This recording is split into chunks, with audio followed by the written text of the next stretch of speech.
That's gotta be one heck of a story there. Sino, it's okay if you can't tell us anything about the case. But let us know how we can support you. We're here to help however you need.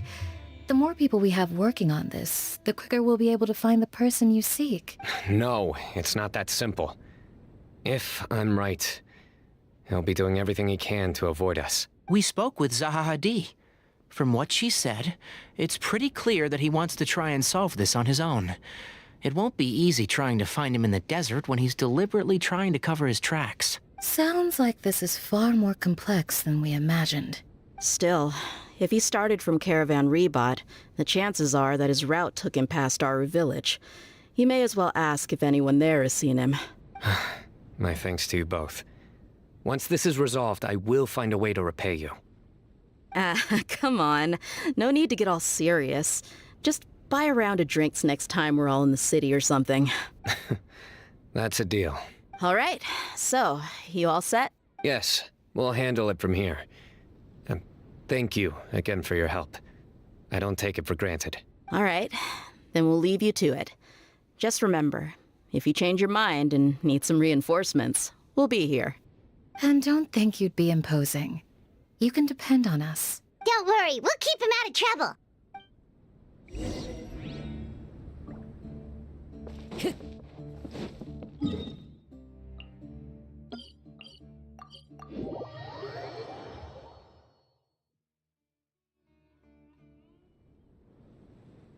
Hold on. There's a few things I'd like to clear up. Go on. So, after you left the campsite, we had a longer talk.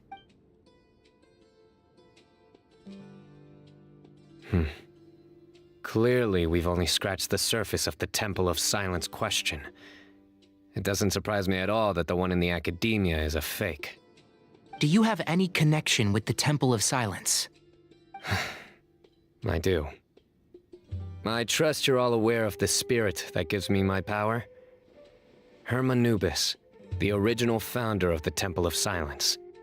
Due to my unique constitution, I was put through a number of trials in the desert when I was younger. Later, I met the professor, and he brought me to Sumeru City. But my memory of that time is hazy. I can't recall much. It's a good thing that Kaveh noticed the emblem on the letter. Without that, I don't know if we would have connected the dots and realized there was more to this case than mere extortion. I did not recognize that symbol at all. Whether that's because I've never seen it, or because my memory fails me, it's hard to say. Yeah, you're right. Thank goodness for Kaveh, and for Alhaitham's diligence during his time as acting Grand Sage. But Cyrus must have recognized it right away, right? Otherwise, he wouldn't have had any qualms about you reporting it. Oh, maybe his connection to the Temple of Silence goes even deeper than yours. I suspect so too. Professor has never once mentioned the Temple of Silence in conversation. And whenever the conversation turns to Hermanubis and the concept of spirit indwelling, he avoids going into any depth. Well, speaking of avoiding things, you do realize, don't you, now that we've caught up with you, you're stuck with us for the rest of the way? I am aware. And I have accepted it. Or rather, I don't see how I could manage to ditch you en route, so I might as well accept that you're coming with me. That's right. Fact is, we're coming with you whether you like it or not, so the best option now is to try to look out for each other. Ha! Fair enough. Then at least let me buy you a drink once we're back in the city. Works for me. All right, off we go. Let's start by seeing what the guards here can tell us.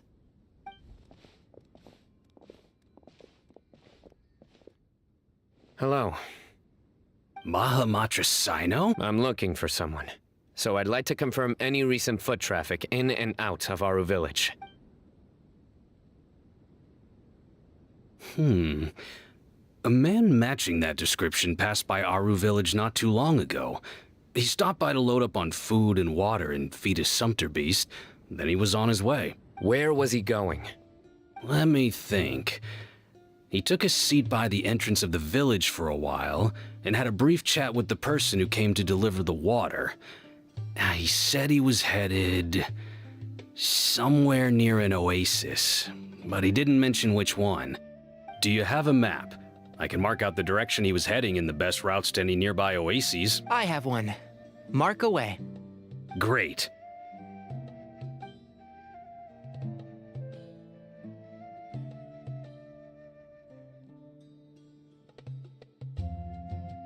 There you go. Thank you so much. You were a great help. You've got a really good memory. Ah, you're quite welcome. Just doing my job. Best of luck. I hope you find him soon.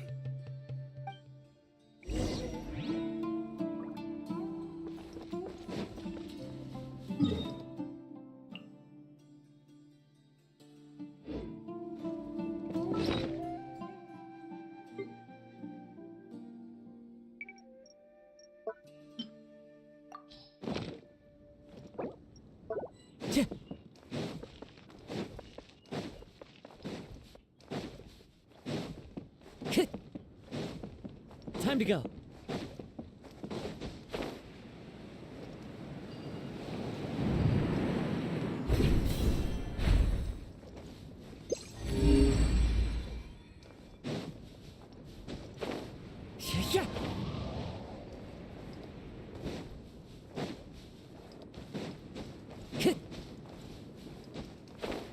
Yeah.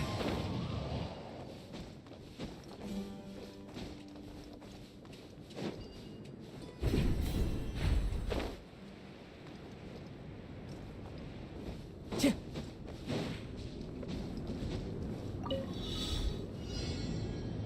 Time to go.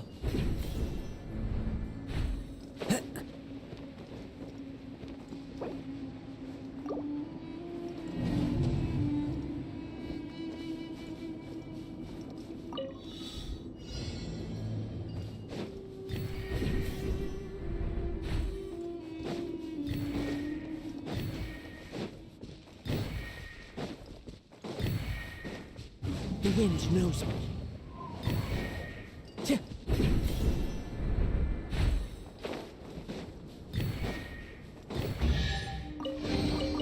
Brings a smile to my face.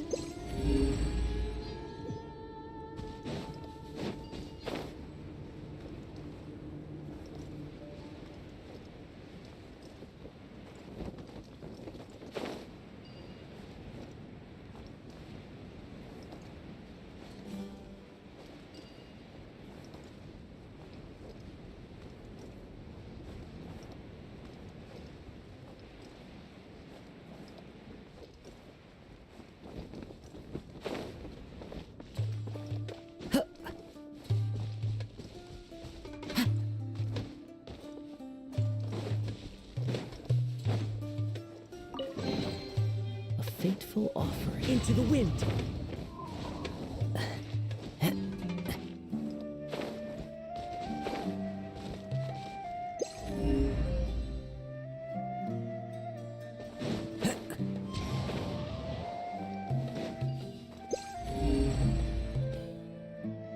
Time to go.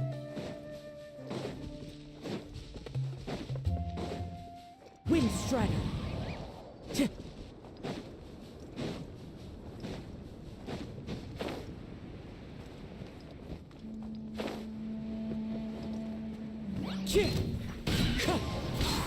Judgment! Allow me! Behold!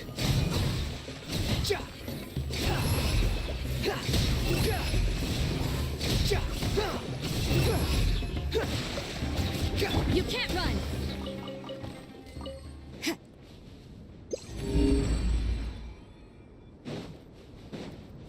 Time to go.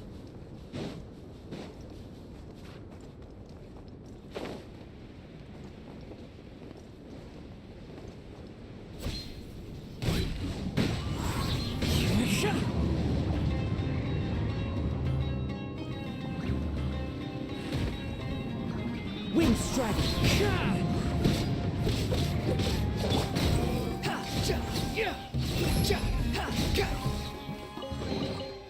Unnecessary.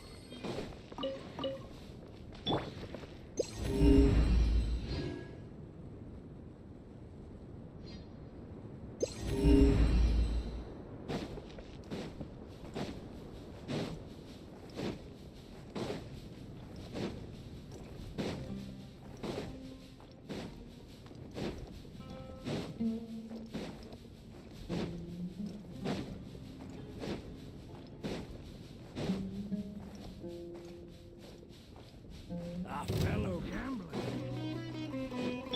Squall and fury.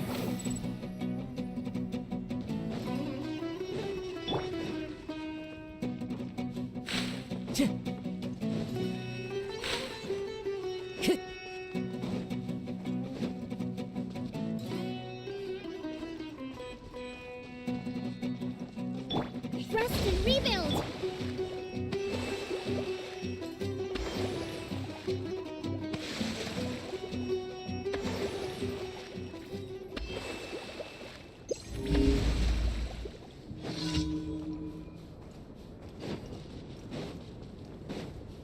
Time to go.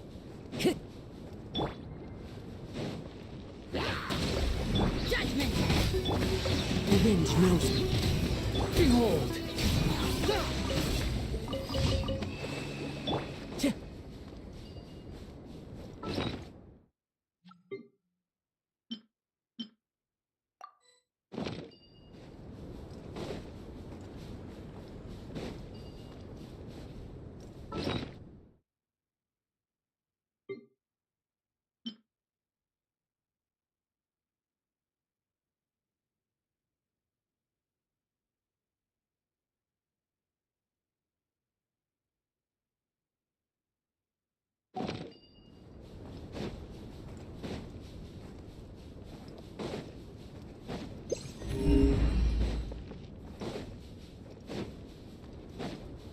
Time to go.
Into the wind.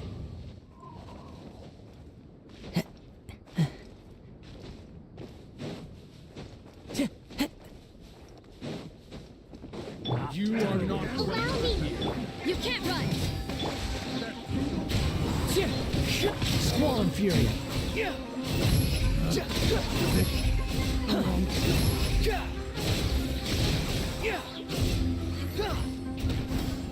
Judgment!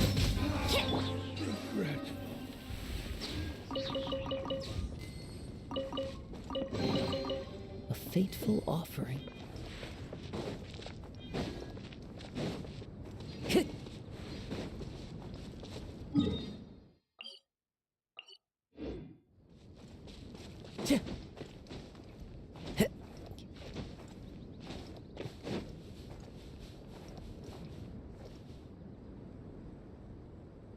One with nature.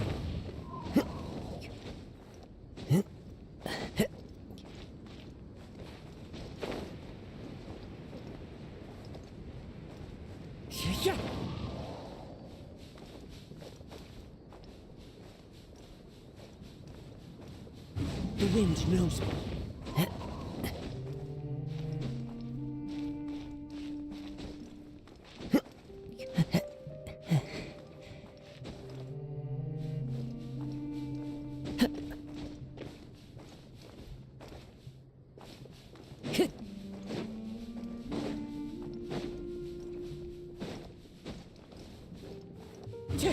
Follow the wind.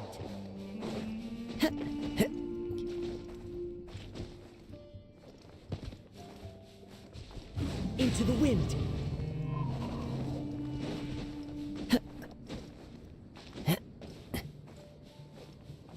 Time to go. Time to go. wind rises. You can't run!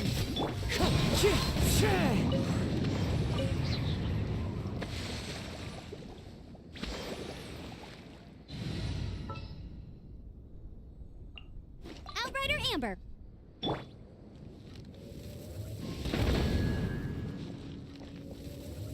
Bet you can't keep up with me!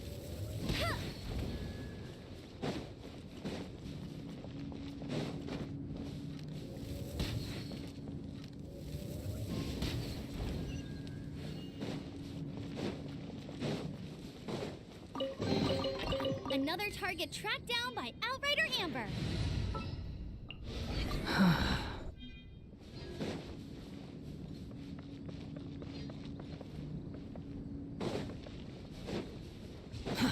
Too slow. Quit following me.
Time to go.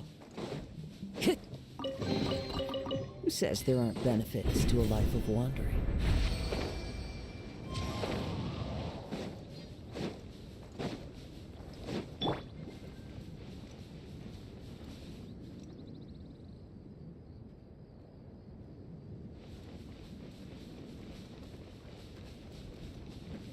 Finally, some target practice. Punishment! The wind knows me. Clouds high. The birds call. Into the wind. Behold.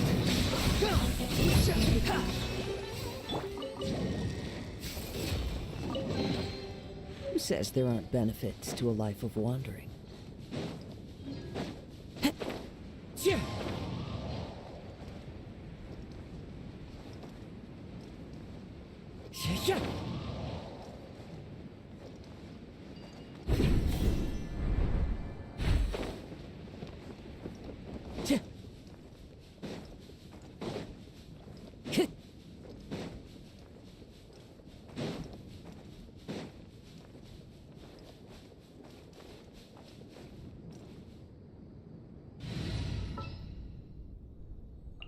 I'll lead the way.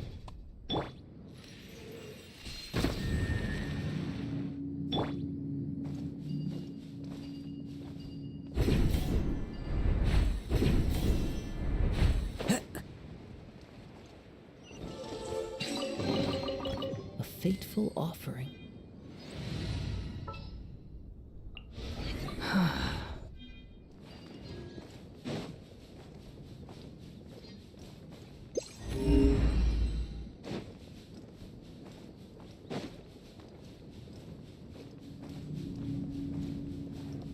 The wind rises.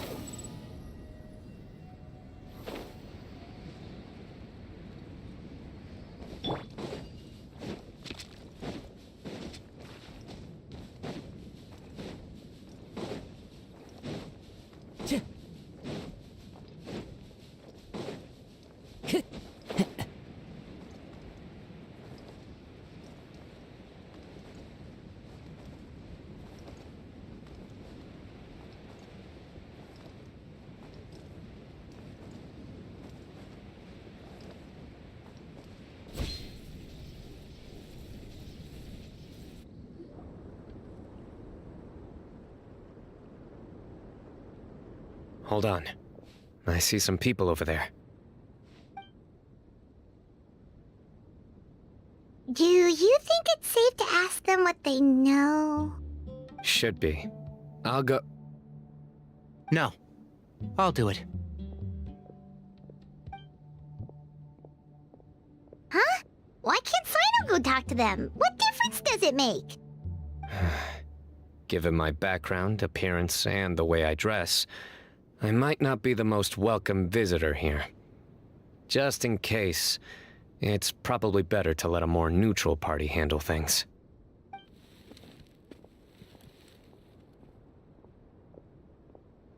Ah, hello there. I hope I'm not interrupting. My friend and I are looking for an elderly man who's gone missing around these parts. Any chance I could ask you a couple of questions?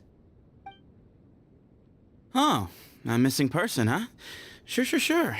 What do you want to know? I'm just wondering if you've seen him. Let me give you the details.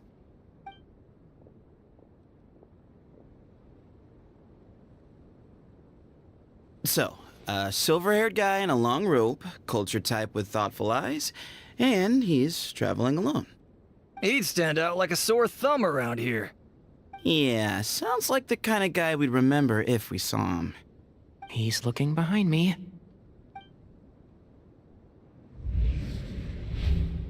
Uh-oh. That guy's looking our way.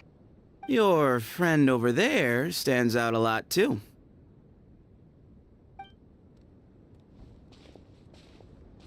Hey, aren't you Sino, the General Mahamatra? Yes, that's me. You don't seem surprised that I recognized you. It wouldn't be the first time. Oh, you're the one looking for the old man who's gone missing, aren't you? I have a bad feeling about this guy. Someone's on edge. You don't trust me much, do you? No need to hide it. I understand why you're wary of us. Still, you came to us asking for help. Do you want it or not? I thought you were a group of merchants.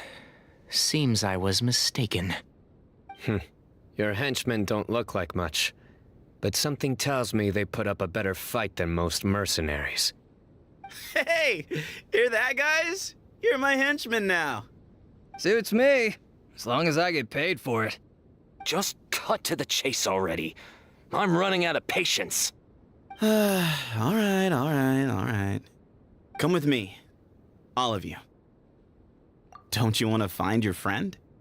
A silver-haired, long-robe, culture type with thoughtful eyes?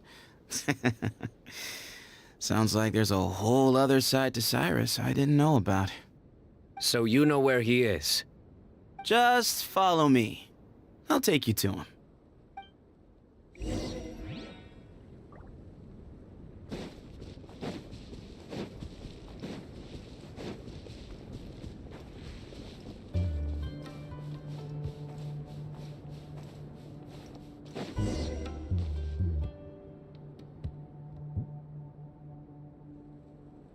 And here. What? Where are you looking? There's nothing here. Please step back. Ooh, something's coming out of the ground! What is this enormous building doing here? And how was it so well hidden? King Deshret's technology? Wait, so... Hold on, who are you guys really? Is this the Temple of Silence? So you're a member? All good questions. There'll be plenty of time to address them later.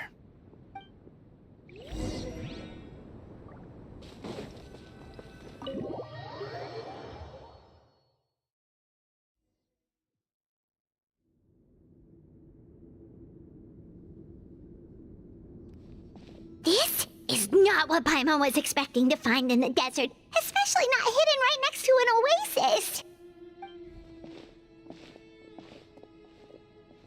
Ooh, Paimon's scared. They must have kidnapped Cyrus.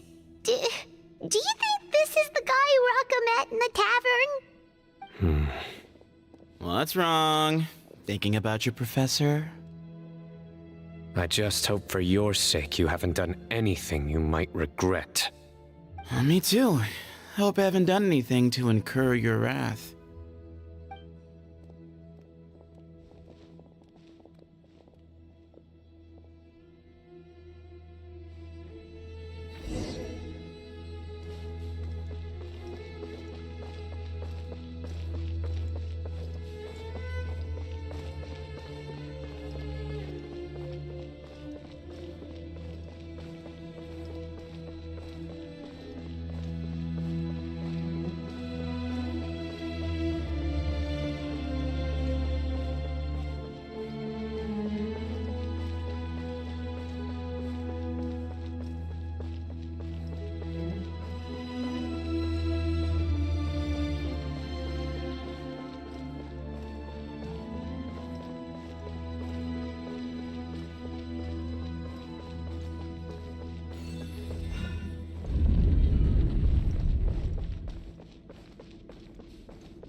All right, you can wait here for now.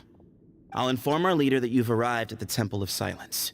Sit tight until he comes to greet you.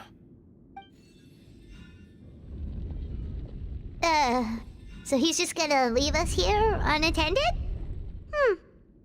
Maybe we're not being kidnapped after all. They can't have been at the oasis by chance.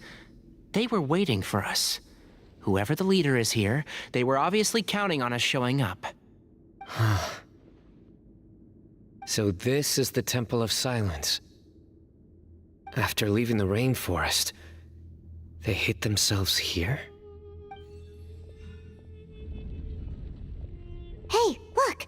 That guy's coming back! Don't worry. Someone will come and call for you soon. What's your name? Sorry, guess I was so delighted to see you, I forgot to introduce myself. My name is Sethos. I'll be here if you need me, but I'm not planning on answering all of your questions. Other than that, you can occupy yourselves however you see fit. So we're free to explore by ourselves? Yep. I mean, I'm not worried about you running off. Cyrus is here, and unless I've misunderstood, you're all quite anxious to see him again. He's right. Well, if we've got some time, we might as well take a look around.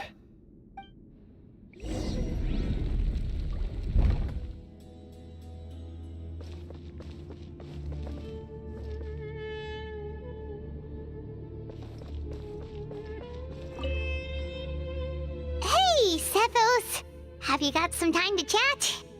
Sure. Although, I'm assuming by chat, you mean you have questions for me? I don't blame you. Anyone else would.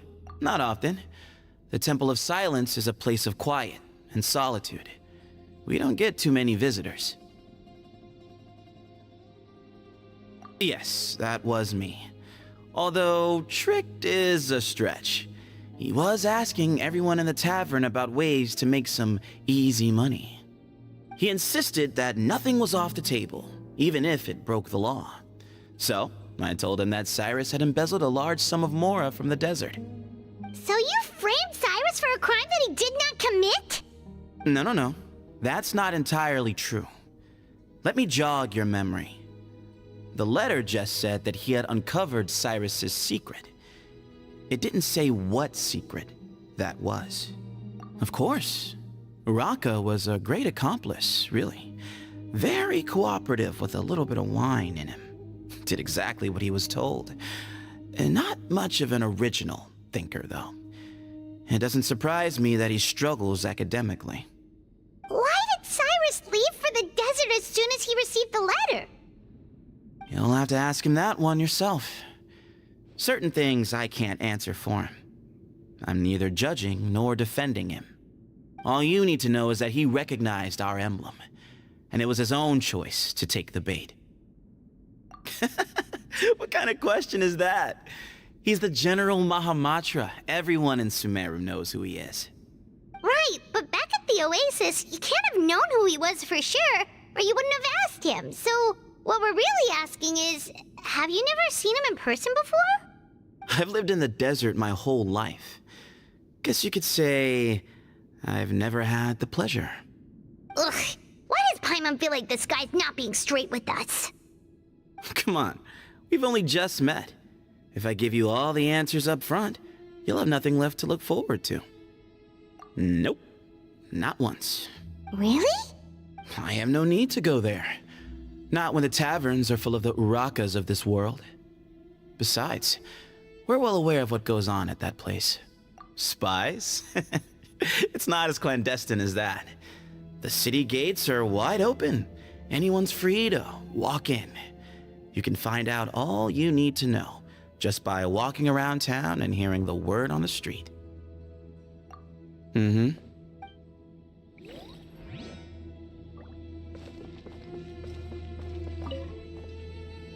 I never imagined that the true Temple of Silence would be hidden somewhere like this. We've passed through these parts before, but never noticed anything. That's King Deshret's technology for you, I guess. It borders on the miraculous. Amazing to think that it's been preserved intact all this time. We should be wary of our hosts.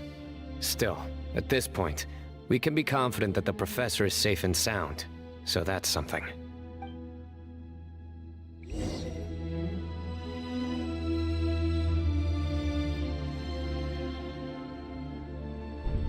Ah, here he is.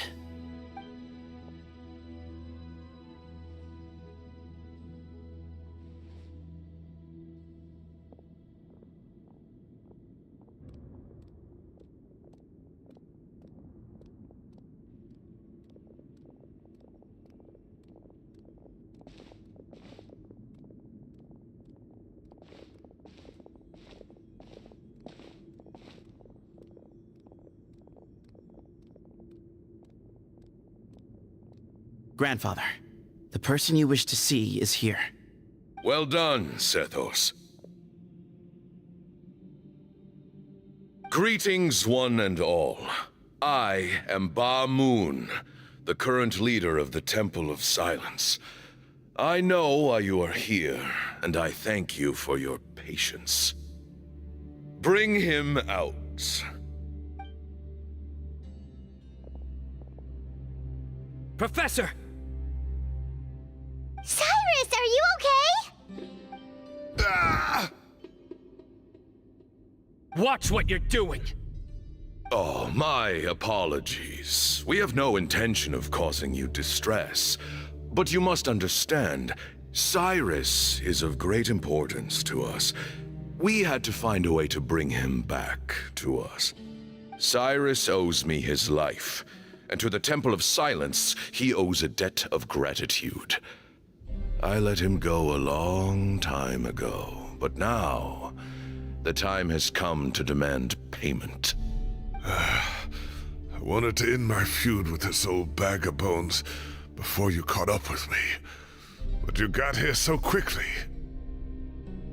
Just leave, Sino. This is a matter between us two old men. You're all too young to get involved. So that's why you didn't want to report the letter. You'd made up your mind to come here from the beginning. You only left in such a hurry to try and throw us off your trail. Some things in life catch up with you, no matter what you do. You shouldn't have come. That alone brought the others. Sino didn't make us do anything. We came here for the same reason he did. To rescue you. We'd appreciate you telling us the truth. Otherwise, it seems a little unfair on everyone who had to stay behind. My secrets are secret for good reason. Bringing them to light can only lead to misfortune. You're afraid, aren't you? You can't bring yourself to speak of your past deeds to the students you nurtured as if they were your own children. You recognized our emblem because for many years you lived among us. Indeed, you all but became one of us. You knew as soon as you saw the letter that we, not Uraka, were the ones speaking to you. It threatened you only because you know what you did. Your own guilt convicted you. For you, Cyrus, are a traitor. You once shared your learning with us, and joined us in our mission to revive the might of Hermanubis, to bring new hope, new opportunity. But then you betrayed us. You bargained for your independence with your past contributions. And then you left, taking with you Hermanubis' might and the wielder of his power. We both know what I said to you that day. That as the leader, I grant you permission to leave, but that one day, the sands of time will catch up with you. And when that day comes, you must pay the price you owe. You really know how to hold a grudge. Hermanubis' might?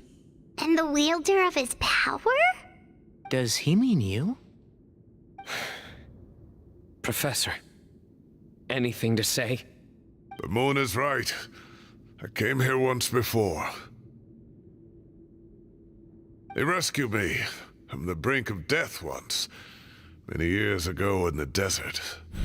When he learned that I was a scholar, he invited me to come here and revive the might of Hermanubis together. It was a great, daring plan, and one shrouded in secrecy. The Temple of Silence had been bereft of Hermanubis for too long. The strength of its faith and its warriors were waning. Bamoon proposed that we implant bar fragments, shards of Hermanubis, into the bodies of suitable vessels. If the experiment was successful, the spirit of Hermanubis would then dwell within the vessel. Many believers volunteered themselves for the experiment. But we soon discovered that the bodies of grown adults could not withstand Hermanubis' power. In the end, Bamoon offered his own adoptive grandson. One other child was identified as a suitable vessel, and his parents agreed to release him into our custody in exchange for a small fortune. These two children were our only hope for hosting Hermanubis' power. For many years, the Temple of Silence had been in possession of 2 Ba fragments from Hermanubis. As remnants of his raw power, they were exceedingly rare treasures. The test subjects were sent into a room that had been prepared for the ceremony and instructed to approach the Ba fragments, whose power had been amplified. If, after some time, this power did not repel them, this would mean that they were suitable vessels. The original plan was for a 3-stage experiment: resonance, implantation, and recovery and observation. The resonance stage went quite smoothly for both candidates. As the 2nd stage began, I realized a decision had to be made. Should we implant the fragments one at a time? This would allow us to monitor the results after the first round and adjust our plan accordingly. Or alternatively, we could implant each fragment in a different vessel at the same time and compare their effects. But as I was deliberating, both Ba fragments suddenly became active. They glowed with a light we had never seen before. I knew that if they were not implanted right away, they would disintegrate and be gone from the world for good. Our 2 vessels had both displayed great promise by successfully resonating with the fragments. Under the circumstances, the thought of implanting both fragments into the same vessel seemed out of the question. To preserve our faith and our power, we implanted each of them with a single fragment. Ultimately, I ended the experiment and left, taking one of the children with me. In recognition of your past contributions, I chose not to send someone to hunt down and kill you both. Your lives were spared, but I have paid a great price for your betrayal ever since. I have always wanted to see you, Sino. Losing you and your Ba fragment dealt us a devastating blow. We've been in decline ever since you left. I see. So that's how I gained my power. Look, in essence, I borrowed your Ba fragment for a decade or so. And now you are seeking justice. If you want to take my life, then so be it. I'm an old man now anyway. But you cannot lift a finger against Sino. He is the General Mahamatra. Your actions would be seen as a declaration of war against the Academia. I'm sure you don't remember anymore, dear Sino, but you've met us all before. You were so young then, when we all gathered around and celebrated the revival of our Lord.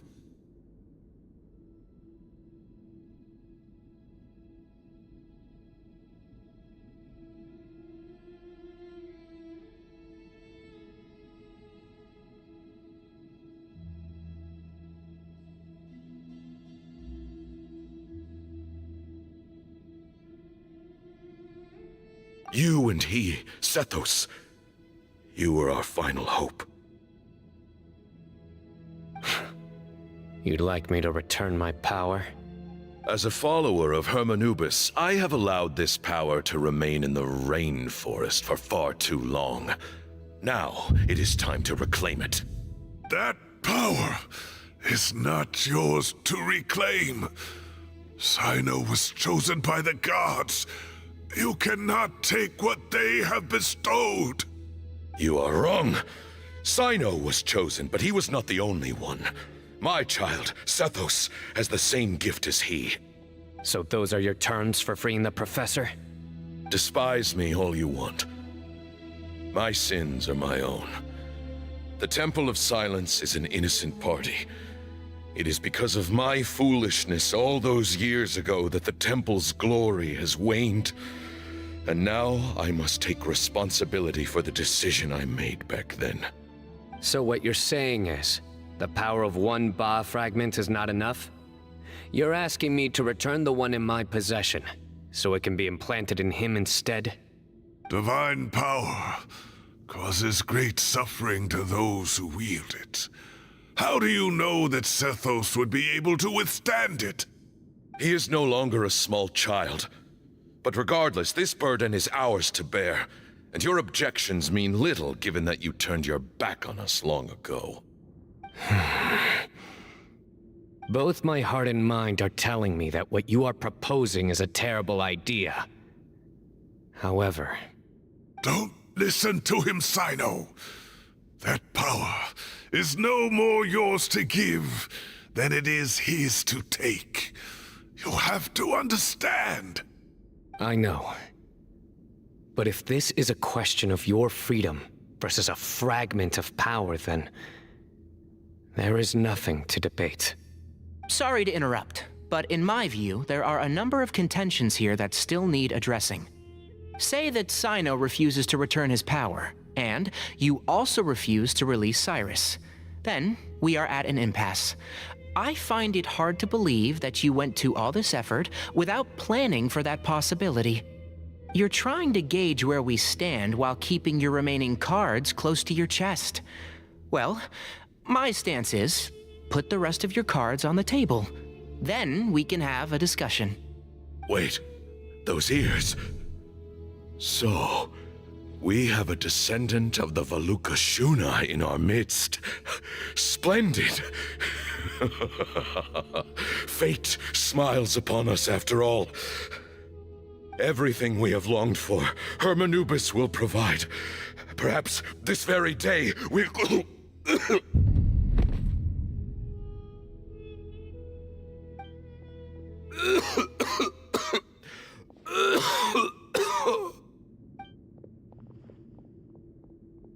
Why is he coughing so much? He looks like he's in really bad shape.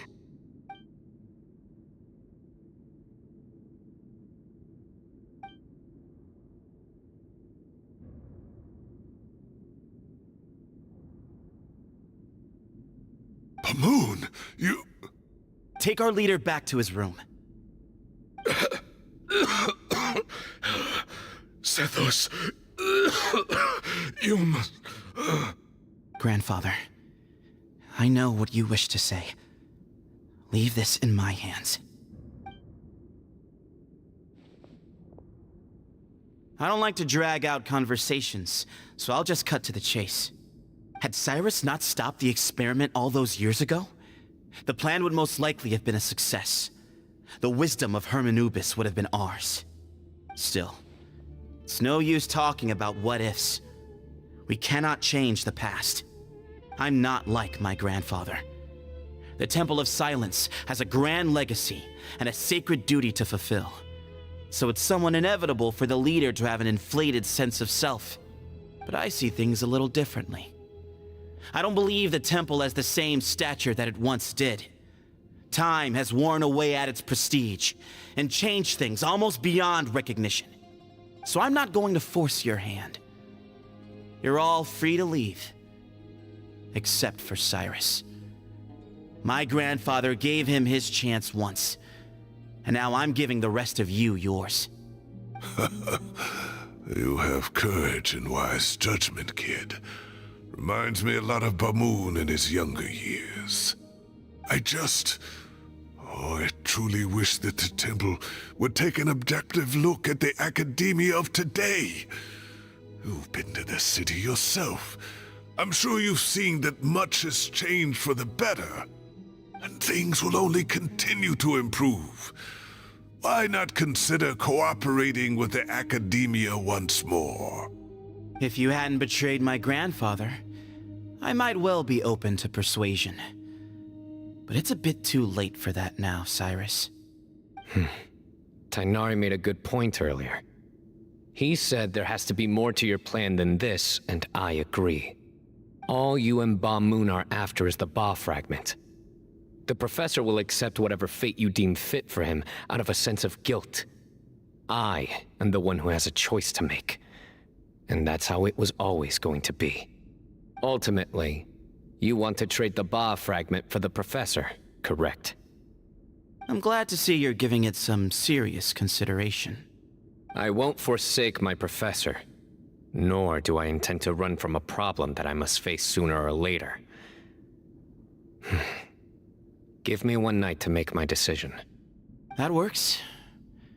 Then I'll be waiting to hear your verdict, Sino.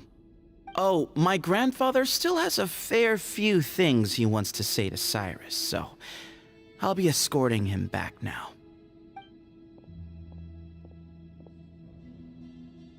Are you sure about negotiating with him? I need to think this through. Everyone, let's meet again later tonight. Until then, take some time for yourself. Alright, well, don't put too much pressure on yourself, Sino. If you need any help working things out, just come and find us.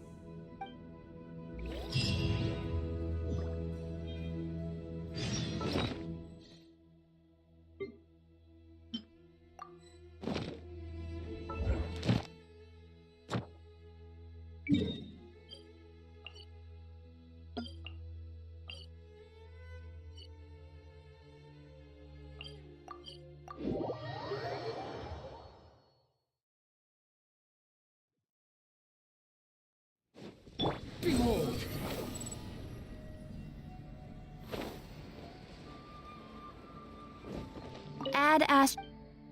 Thank you for Ad Astra.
Everything was futile.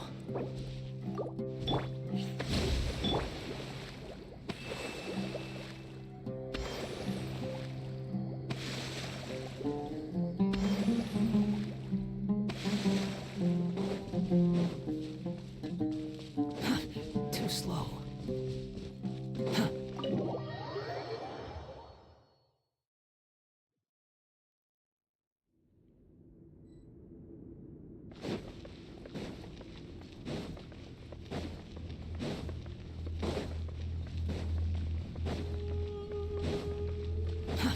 Too slow. Too slow.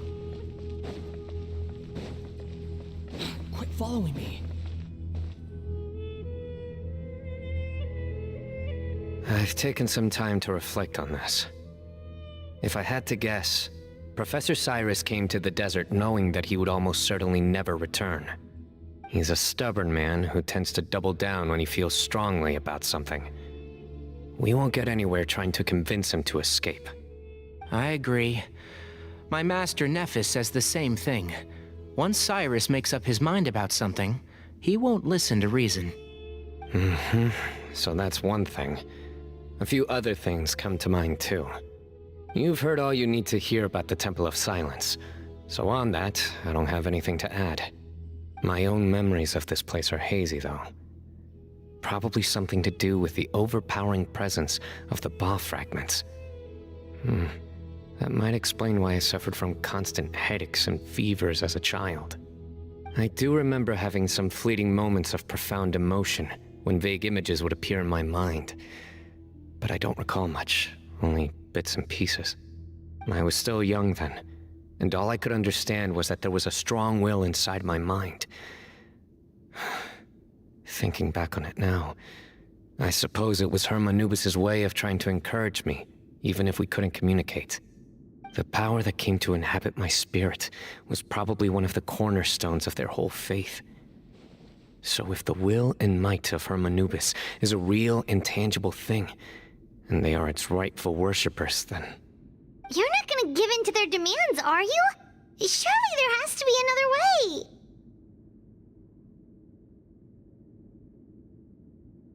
No. I have no intention of returning it. I need this power to protect Sumeru. But the temple has the right to make the final decision over its fate, since it belongs to one of the 7 pillars of King Deshret. So I will challenge them head-on, and win the right to wield this power for myself, fair and square. This reminds me of something Alhaitham mentioned to me just before we left. He said that the Temple of Silence was originally founded by the ruling elite of the day.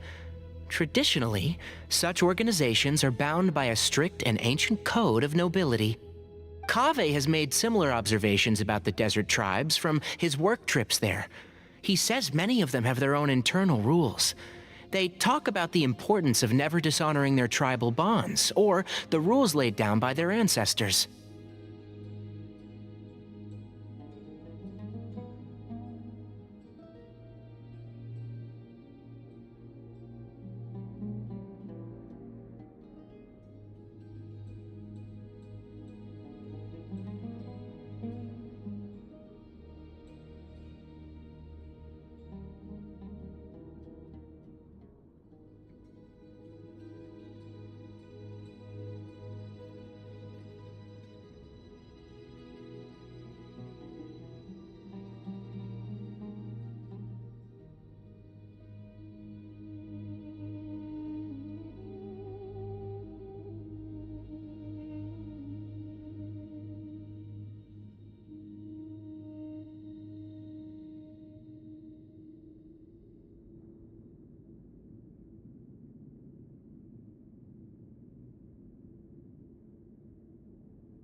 think we could turn that to our advantage.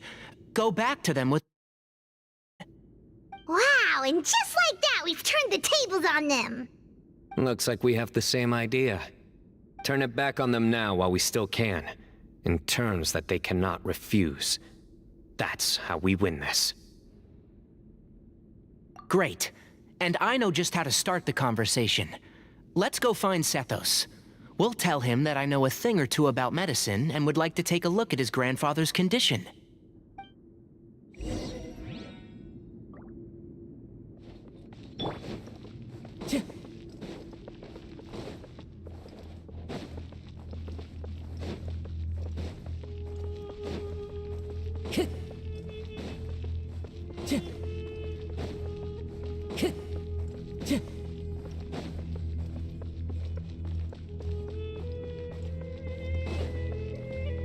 Time to go.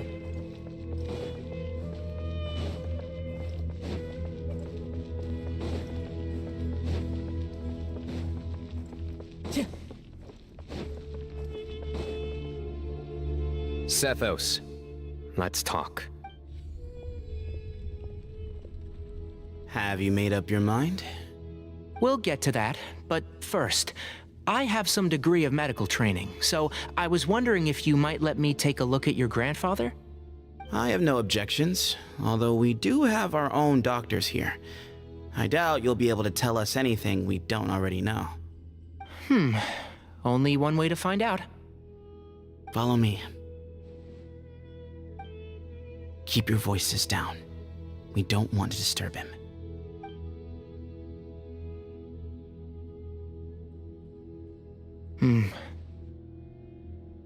Let's talk outside. Bamoon has fallen into a deep coma, and his prognosis is quite grave. I'm sure that your physicians have come to the same conclusion. He appears to have sustained a serious injury in his youth, which has been exacerbated over the years by the heavy burden of work and now by the effects of old age. Regretfully, I must inform you that, based on what I've seen with patients in a similar condition, he doesn't have long left. A few days at most. Yeah. I've known for a long time. You're his heir, aren't you? You clearly have a lot of respect for the man. But you also see things differently. You have a broader range of concerns and a more pragmatic approach. So tell me how we can end this on your terms. Let's find a way to bring all this to a resolution while Bamoon is still alive to see it. That's what really matters to you. I know it. Yeah, there's no time to waste here. You know that better than anyone. You know, the two of you are actually in a very similar predicament right now. Both of you have a very different perspective from the men who raised you. Right. And you didn't create this situation. They did, but somehow you've ended up having to make the tough decisions. You're right. We both look at this problem very differently than the people we inherited it from. I accept, Sino. This all began because of Hermanubis, so let's end it with the rite he himself created. Legend has it that when Hermanubis first arrived in Tuletula, he sparred with the city's residents. He and his two companions proved their mettle by fighting over several days, winning the support of many fine people.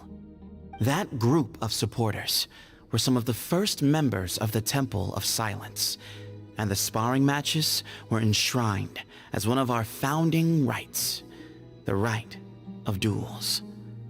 It's where it all began. Sounds very fitting. I'm in. As a fellow vessel of Hermanubis, your ties to the Temple of Silence run deep. So I will permit you to participate in this rite, along with your chosen companions. 3 against 3. Sounds good. However, I have some additional terms. As the challengers, you must win all 3 of your fights to win. And Sino, both of us must put our Ba fragment on the line. The winner takes them both. Letting Cyrus leave with one of the Ba fragments was a mistake. made by my grandfather out of pity. It is a long-standing issue that must be addressed for the Temple of Silence to move forward. I can make no concessions on that front. None needed. We're on the same page. If I win, the Temple of Silence must release Cyrus, and consider this past dispute resolved.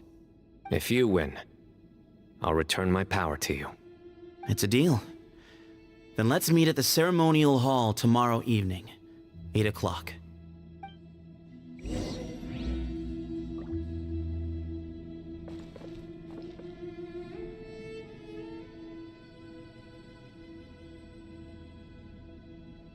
Time to go.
Well, after how that went, there's definitely no turning back now.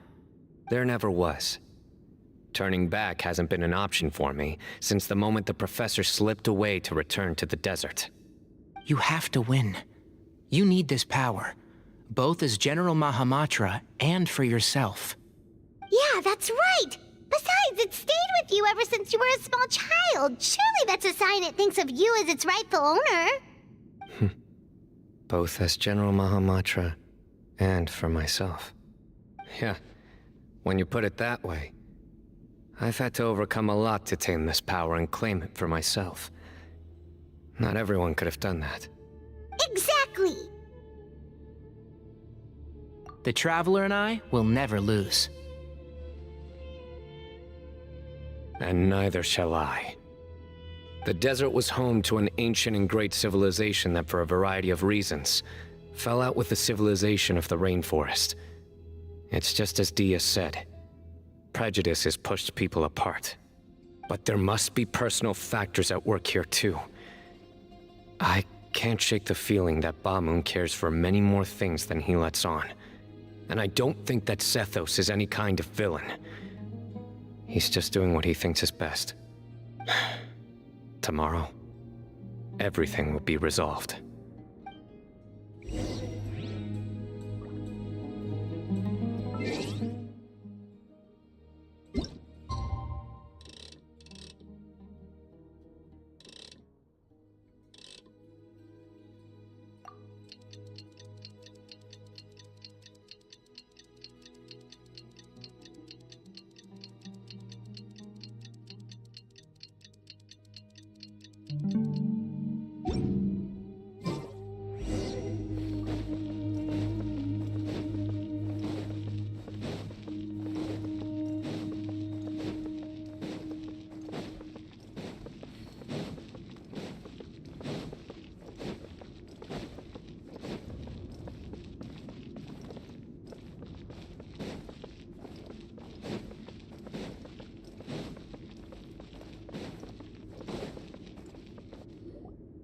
We gather on this day to perform once more the rite of duels, with the greatest of all sages, Lord Hermanubis, as our witness, for his power and authority is present in our midst.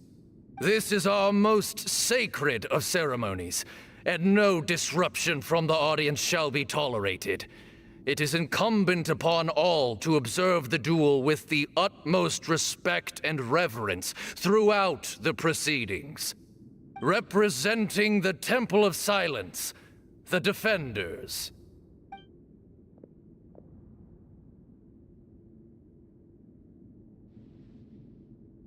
Grandfather, you're here. A rite of duels after all these years. I am surprised by your decision, Sethos. I know what I'm doing, Grandfather. Just leave it to me. Representing the Academia, the Challengers. Ready. We will fight to have our voices heard. Warriors, take your positions and decide on the order of battle. We come not to debate what brings our challengers here, nor what will become of the defeated duelists. Duelists, the might of Hermanubis himself is at stake here. Now, fight. Fight until the rightful victor is proclaimed. Huh? Are you sure? I agree. She's very strong. Sending her out first will definitely intimidate the opposing side. Okay. Then you're second. Sure. We have decided. So have we. Let's begin. Duelists of the first bout, please step forward.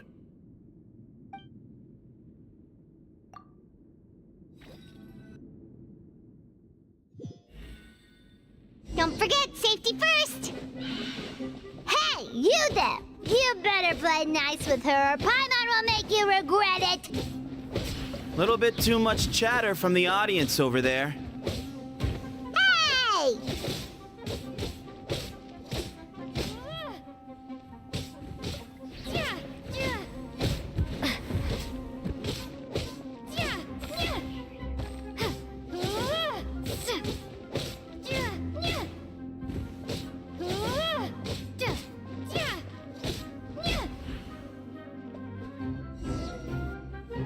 A swift end to the first bout.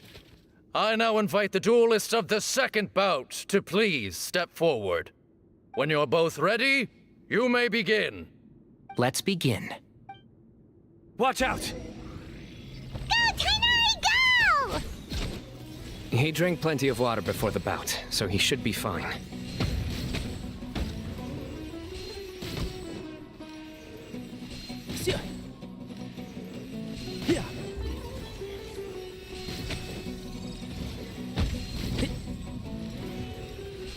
Keep up.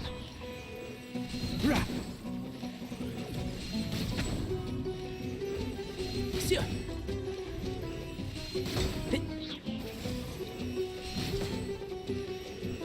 Rah. Sia. Rah. Yeah. Rah. Keep up. Yeah. Rah. Sia.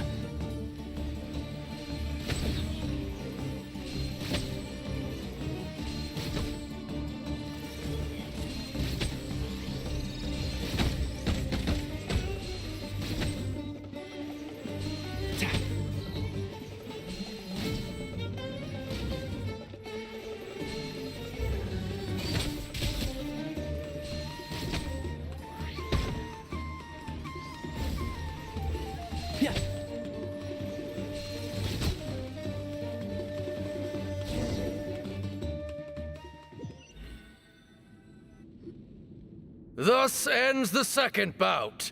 We will now move to the third bout. Duelists, please step forward. I'm ready. So am I. This is the final stage of the rite. I remind you both that the terms you agreed upon in advance are binding. When you're both ready, you may begin. I am Sethos, vessel of Hermanubis, grandson of Bamoon, the leader of the Temple of Silence. For many years, we have kept our covenant with Lord Hermanubis by guarding the secrets of King Deshret. And even in our darkest hour, when we could not see a way forward, we chose not to abandon hope, but to embark on a brave new experiment so that we might prevail. We earnestly sought Lord Hermanubis' wisdom and power, longing to see his spirit and his light descend upon us. Now, I will fight to become the rightful wielder of that power! I am Sino, General Mahamatra of the Academia, student and successor of Cyrus, the Sage of Spontamod. I fight in defense of my power, my professor, and my nation. And you. I think you left some things unsaid. This is a sacred duel, and Hermanubis is watching. So bare your soul. Everyone, old and young, fit and frail, they're all waiting to see how this duel will end. My grandfather is a wise leader. He is also known to be a ruler who is not afraid to get blood on his hands. I understand his beliefs well, and I know what he expects of me. But our faith has held us back for too long. After I grew up, I went to the rainforest once, and I saw for myself the people of the city. Times have changed. The people of Sumeru are happier and more free now than in the past. I thought about this as I stood at one of the tallest points in the city, gazing down at the streets below. Then I thought of you, Sino. You and I both wield the same power, yet the lives we lead could not be more different. Each Ba fragment of Hermanubis stands for something different. Might, glory, and one of many other secrets that have yet to be revealed. I once thought that the nature of our fragments must be what makes us so different from one another. But maybe it's that you've found your answer, and I am still searching for mine. I am more than just a warrior. I am my own person. Exactly. The name Hermanubis has left its mark on both of us, shaped the course of our lives. We are his vessels, and yet we are more besides. So show me your answer, Sino. Show me I can be more than my faith, more than the power I wield. Show me the person I can become!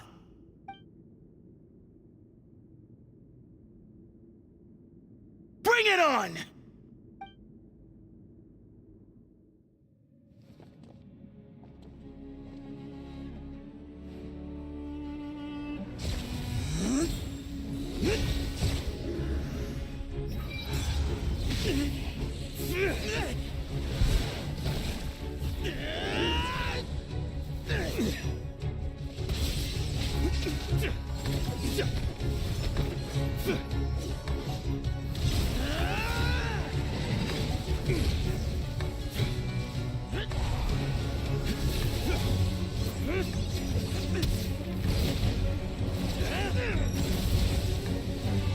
That's all you've got?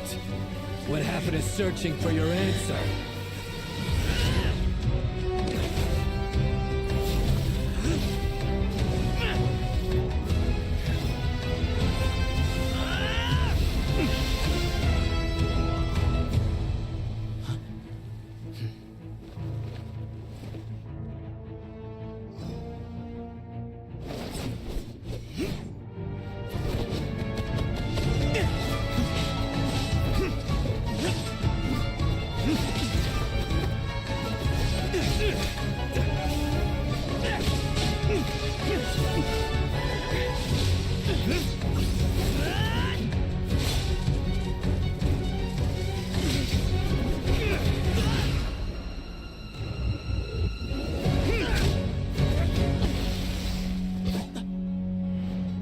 Fight's over.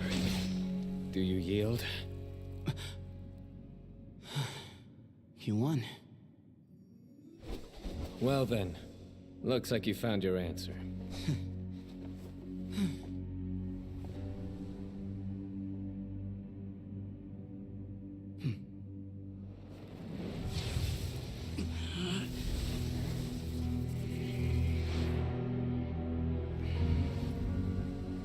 I give his glory to you.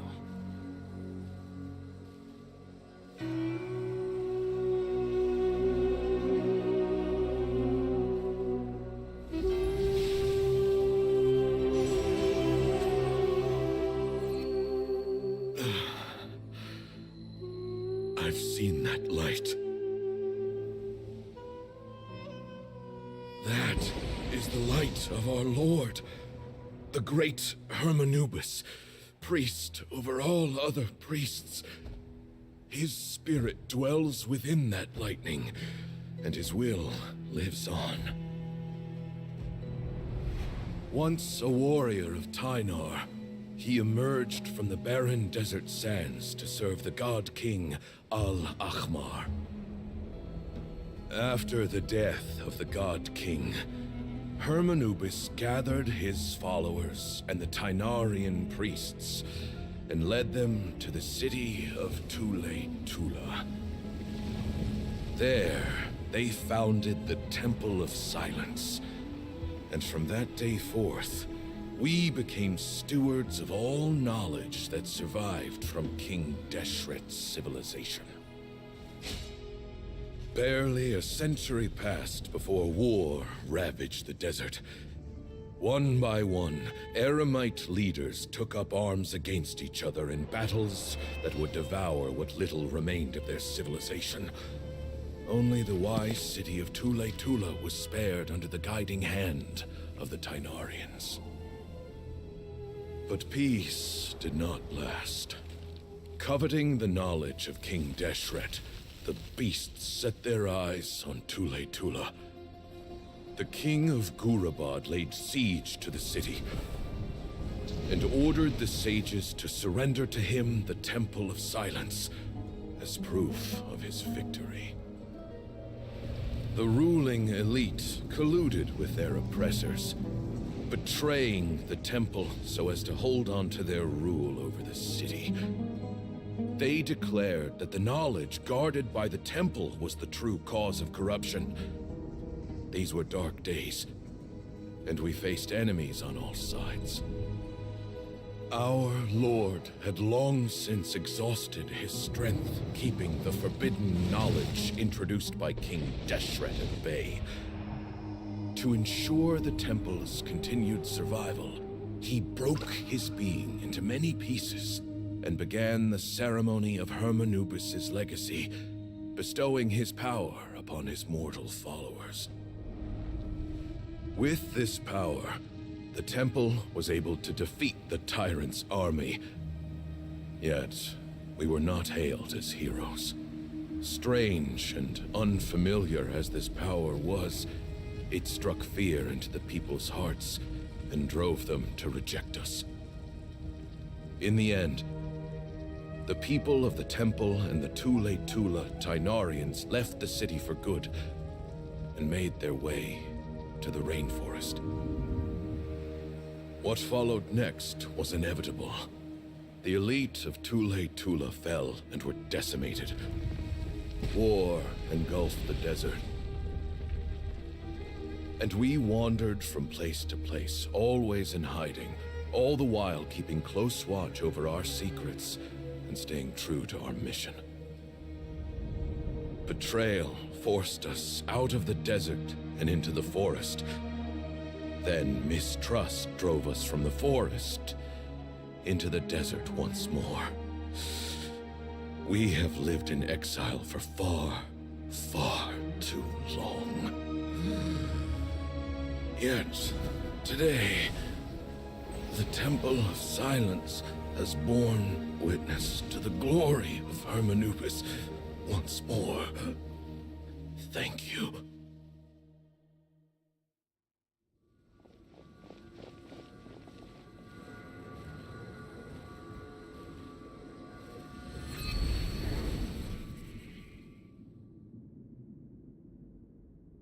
How is it? Do you feel okay?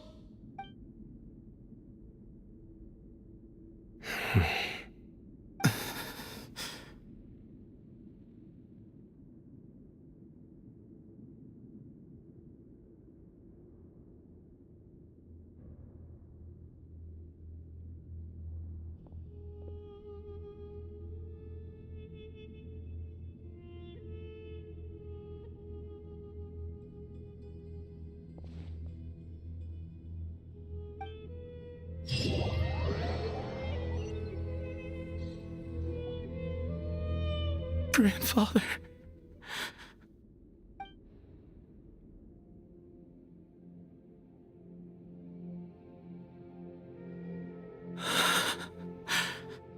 Hey, Sethos. You'll get through this. I know. I'll miss him. I guess you were prepared for this. It's been a long time coming, huh? Yeah, he's been on death's door for a very long time now. I think it was only through sheer willpower that he managed to hold on to this point. At least, he was able to see this chapter come to a close before he passed. What's next for you? Per my grandfather's last wishes, the Temple of Silence should submit to whoever possesses the largest number of Hermanubis fragments. That entitles you to be our new leader, Sino. But that's never going to work, as I'm sure you realize. I'm the General Mahamatra. I am needed back at the Academia. I did foresee this possibility, and I gave it some thought. The fact is, I know next to nothing about the staff, records, and environment here. As such, I am ill-suited to be your leader. Sethos, I believe the honor should go to you.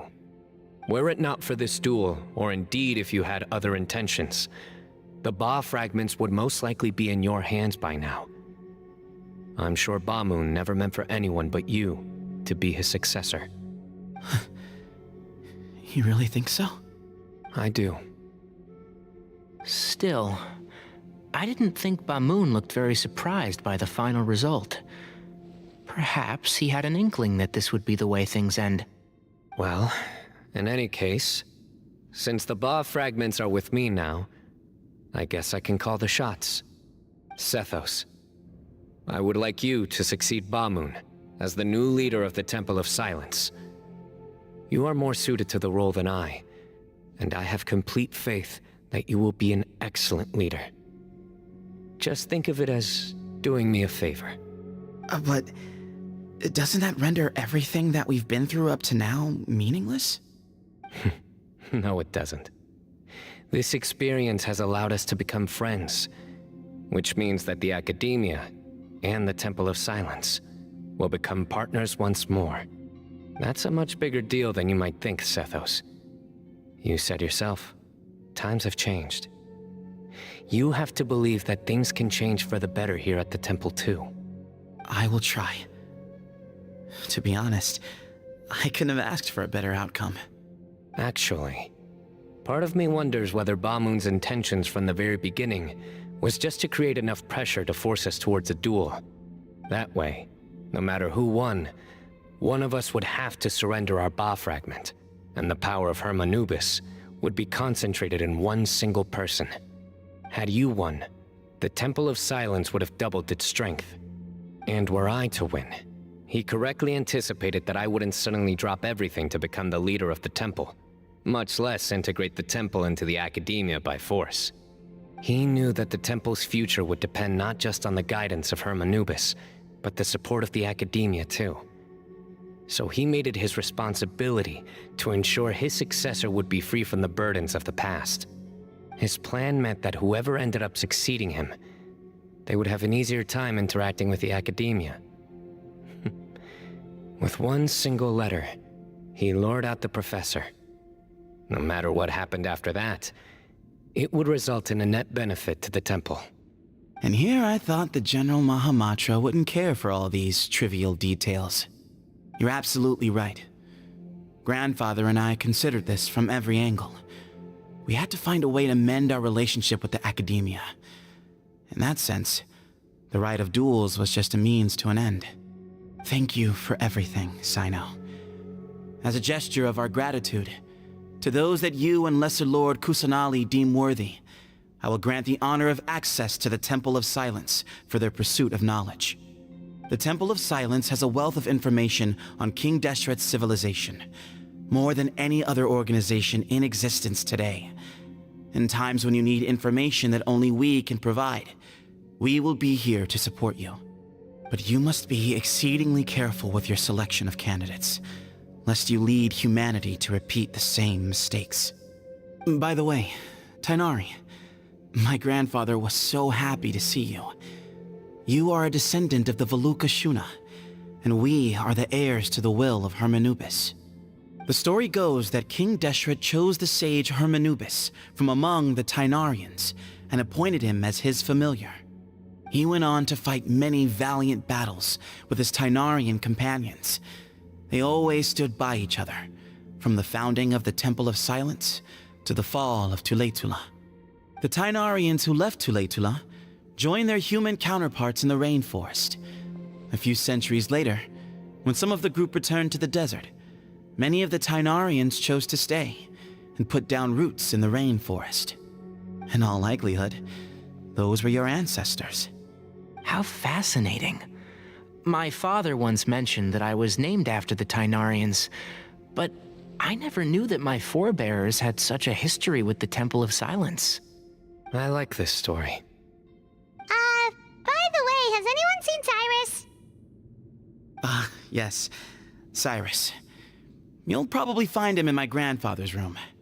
He wouldn't show it in front of me, but I think he still has many fond memories of my grandfather. If it's true that you and your grandfather really planned for everything to turn out this way, then I guess he didn't really resent Cyrus as much as he appeared to. Who knows? Perhaps all of us. You, me, and Cyrus. We're all just pawns in my grandfather's plan to set things straight. He was awful like that. Someone's got to make the decisions when history is at a crossroads. I will make a detailed report on all of this to Lesser Lord Kusanali, and arrange for an official delegation from the Academia to come and meet you in the desert. I'm sure you'll have lots to attend to in the days ahead. But once things return to normal, please come and visit the rainforest again. You should stay for a few days this time, and start to build some relationships. If we're going to work together, both sides have to get to know one another better. I will. All right, well, bye for now, everyone. I'll be seeing you. See you soon. Come hang out with us anytime.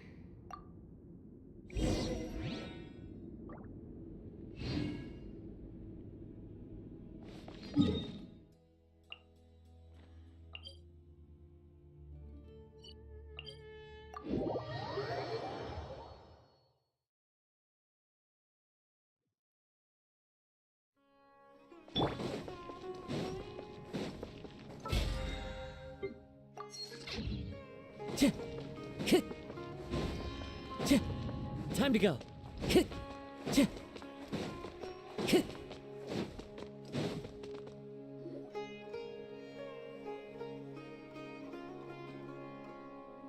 What were you thinking gallivanting off into the desert alone at your age?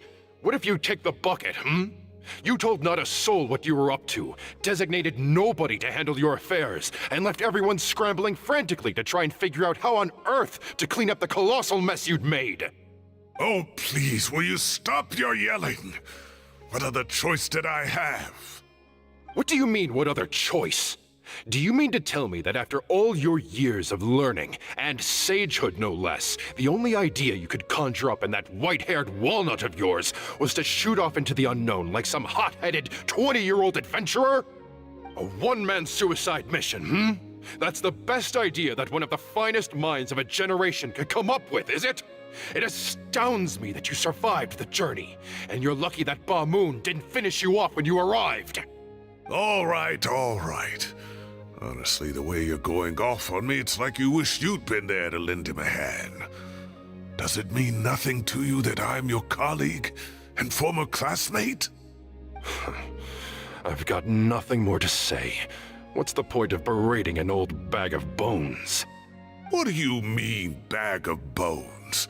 I'm a flesh and blood hero who, despite his old age, saved our General Mahamatra from being stripped of his powers. Okay, look. Fine, I admit it, I was in the wrong. How can I make it up to you? What about, a month's work at the academia? 1 month? Try 3. Inari's master is really laying into Cyrus. Let's give them a wide berth. Professor brought this on himself. Don't pay any attention to him. Wow, I haven't seen Master get this riled up in a long time. The last time he chewed someone out like this must have been back when I was still a student. I think I'll go around and update everyone, tell them the situation's resolved.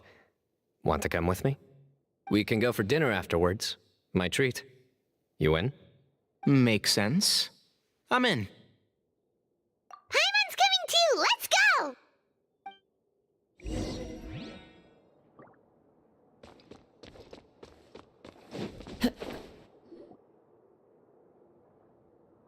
Hey, Kale.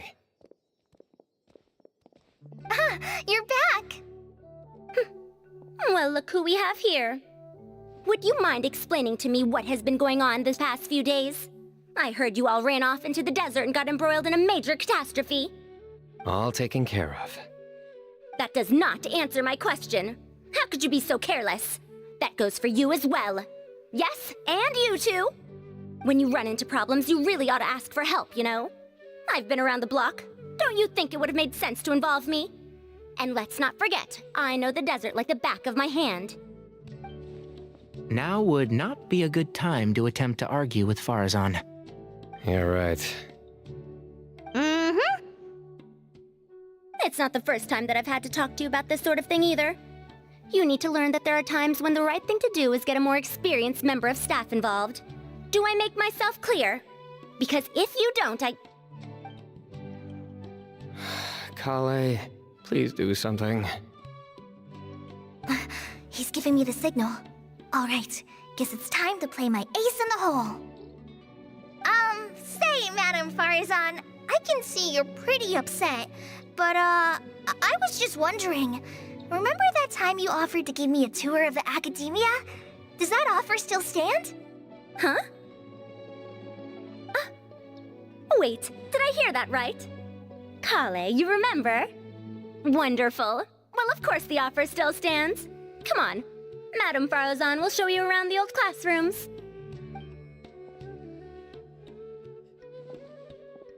Poor Kale getting dragged off like that. Also, check out Farozan acting like some sort of official academia tour guide. Kale! Cup. Huh? What? Oh, right!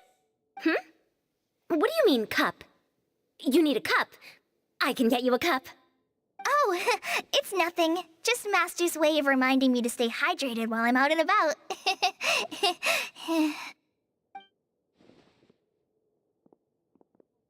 It's code for let's reconvene at the cafe. Tainari and I used it while we were in school, and it's become something of a family tradition now. Oh, that's kind of fun. Mm-hmm. 2 people left. Let's bring them along, too.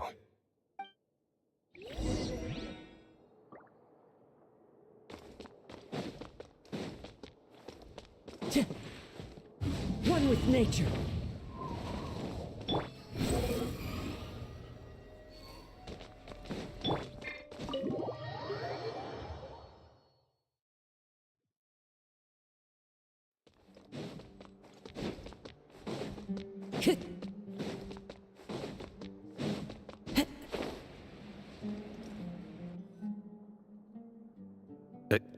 Am I hallucinating?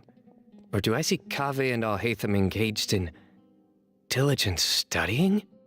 We're just reorganizing all the books we used. Look, there's a whole mountain of them. There's no rush. Nobody reads these books anyway. My sincere thanks to you both. Yes, with your help, we resolved the issue rather swiftly and painlessly. And the outcome was better than we could have hoped for.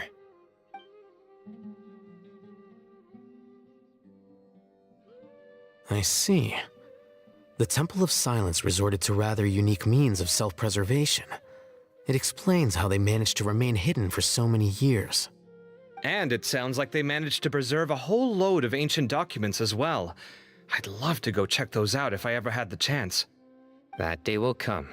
The Temple of Silence is a hugely important organization, and we'll be sure to maintain good relations with them in the future. Now, as a token of my appreciation, I'd like to treat everyone to coffee. Sounds good. Yeah, sounds great. Although after the last few days, I don't know if I can handle another coffee, but I can just order something else. Sure. Let's go.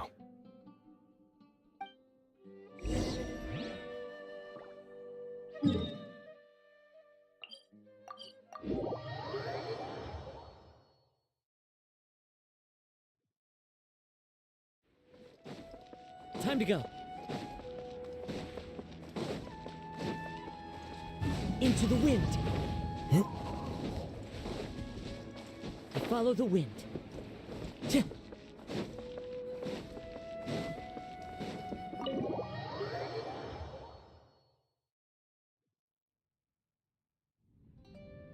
And then the Traveler just pounced on their opponent and knocked him right out cold.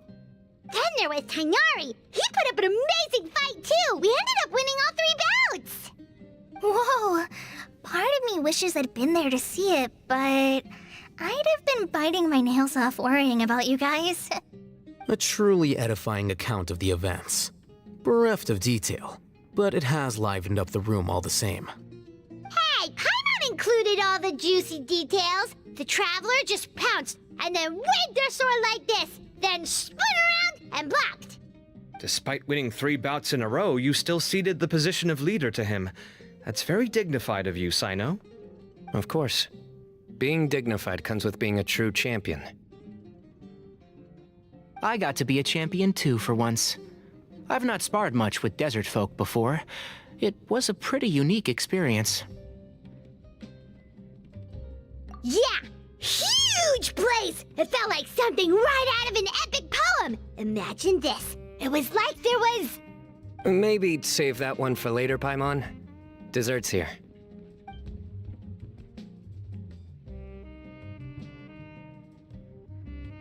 I think that'll do me for today.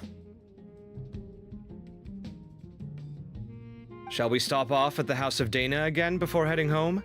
We should probably finish putting all those books back. My thoughts exactly. See you around. I should get going as well. See you all later. Make sure you get some good rest tonight.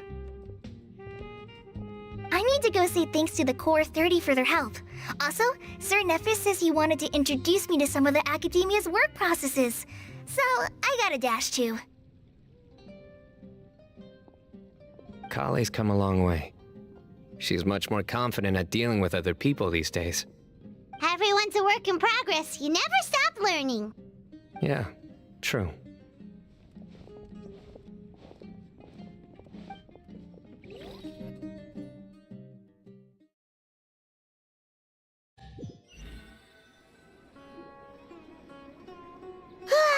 That was good. It feels like everything's finally wrapped up now.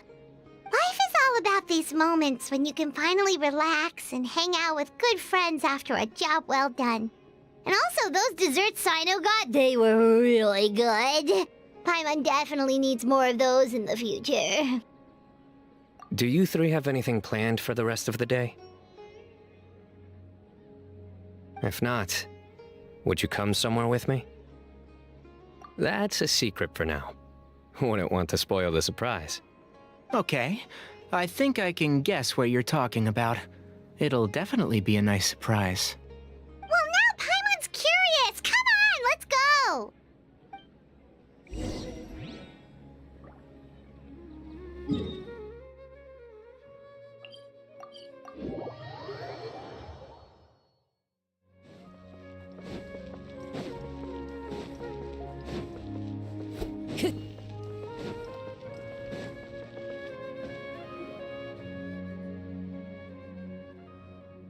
Been a while since I last made my way up here. Wow, look at this place! We're so high up! Need any help? As you wish. It's a nice spot, isn't it? What a great view! We're so high up, we can see for miles! Traveler. Turn around.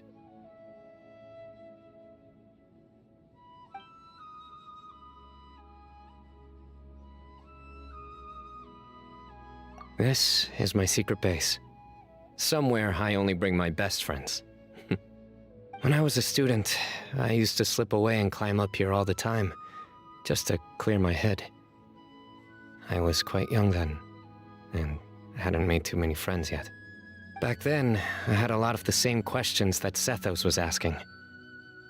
Who am I? Why do I have this power?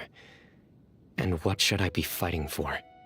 Our gifts help us to find our rightful place in the world. That was my experience. And I'm sure Sethos will figure things out in his own time, too. You two really are like brothers. I feel the same way. Of course. I see no need to be humble when it comes to the facts. I still remember one time when we came up here to chat and do our homework. Sino accidentally dropped a fruit. Luckily, he has fast reflexes, so he caught it just in time. That was the one and only time. Nothing will ever slip through my fingers again. Those were good times. I kinda miss the student life. You know, Paimon really shouldn't be able to imagine Sino doing something like that, but for some strange reason, the mental image is coming through clear as day. Then make it stop. There's somebody there. It's Professor Cyrus. You guys carry on without me. I'll be right back. Okay. Huh? Hey, you're not supposed to jump down! Be careful!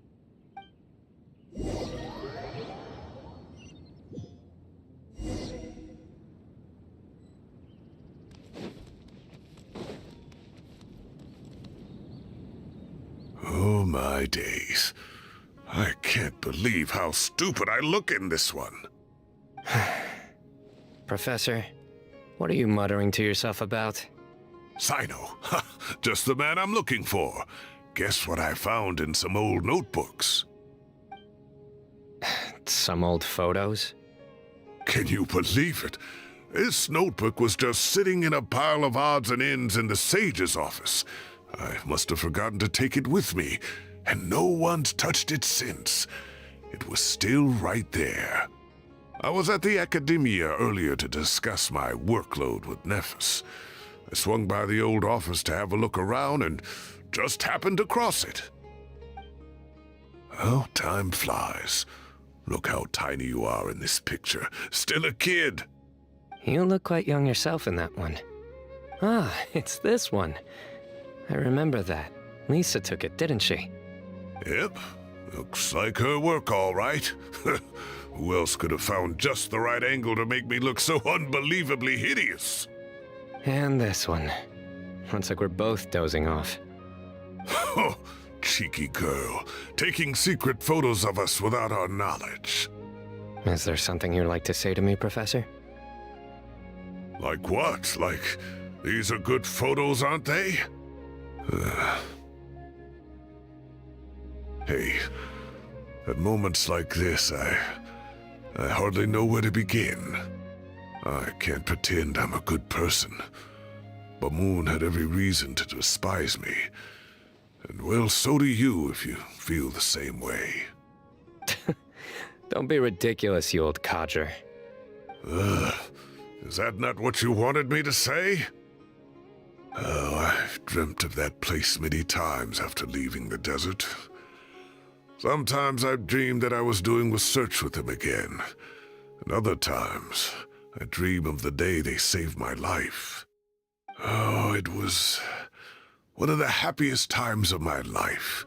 We all learned so much from one another. You've matured so much over the years, I know. Since you're my professor, I should save you some face by not calling you out on all the non-answers you just gave.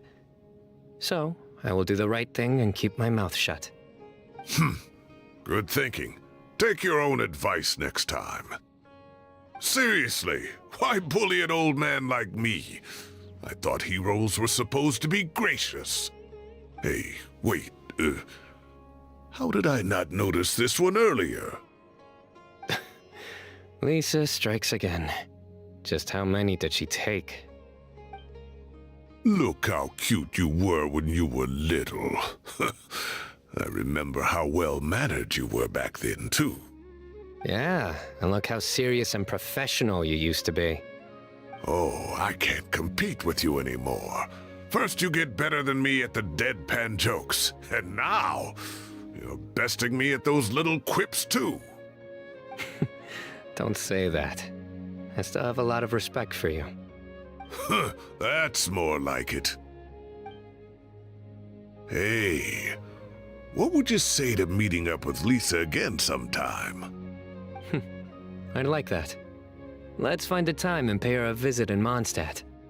All right, I'll add it to my schedule. Let's go next week. Wait, no. Next week is the tomato growing competition. I have got to beat Zaha Hadid. Or you could find a real hobby, Professor.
friend over there? They look like they might have run into some kind of trouble. Let's go check out what's going on!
Still no dice?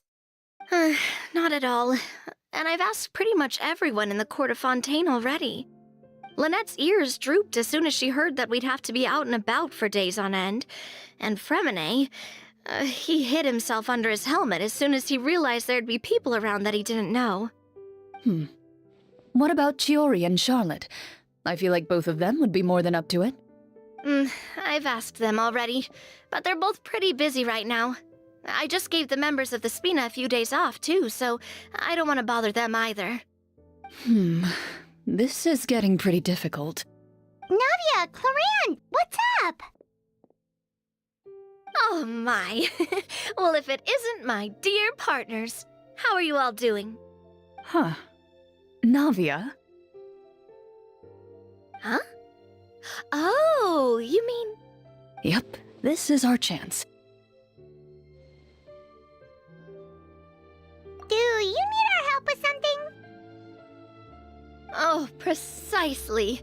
My dear partners, we've got a huge problem right now that only you can solve. Whoa, for real? Absolutely. We've already exhausted all our other options. Traveler, Paimon, would you join us and play Marechaussee Hunter Judgment Day? Marechaussee what now? It's a new game script by the Tabletop Troupe, a local roleplay adventure club. Ever heard of the Tabletop Troupe? They put out games that allow you to participate in a story and roleplay characters with your friends. Oh, I've loved their stuff ever since I was a kid. That sounds super interesting. Clorand and I are both veteran members of the club. Recently, someone came up with a new script and was looking for people to help playtest it for them. And when they asked, of course I couldn't refuse. I mean, come on, a brand new script? Nobody has ever played it before. Generally speaking, scripts at that level of development have a lot of issues, but I think this one is pretty solid. The author obviously put a lot of work into the story, and the world building is also quite credible. Whoa. I know I was the one that handed you the script, but some of us haven't read it yet. No spoilers, please. Anyway, the script calls for a team of 4. Ah, yes. We're missing one final player right now. So, you're saying you'll help us out? I knew I could count on you, partner. Paimon and the Traveler are kind of a package deal. Is that okay? That's not a problem. I'll adjust the pace based on the actual number of players and ensure that everyone has a good time. Well, Traveler, what do you think? Wanna play? Paimon will follow your lead.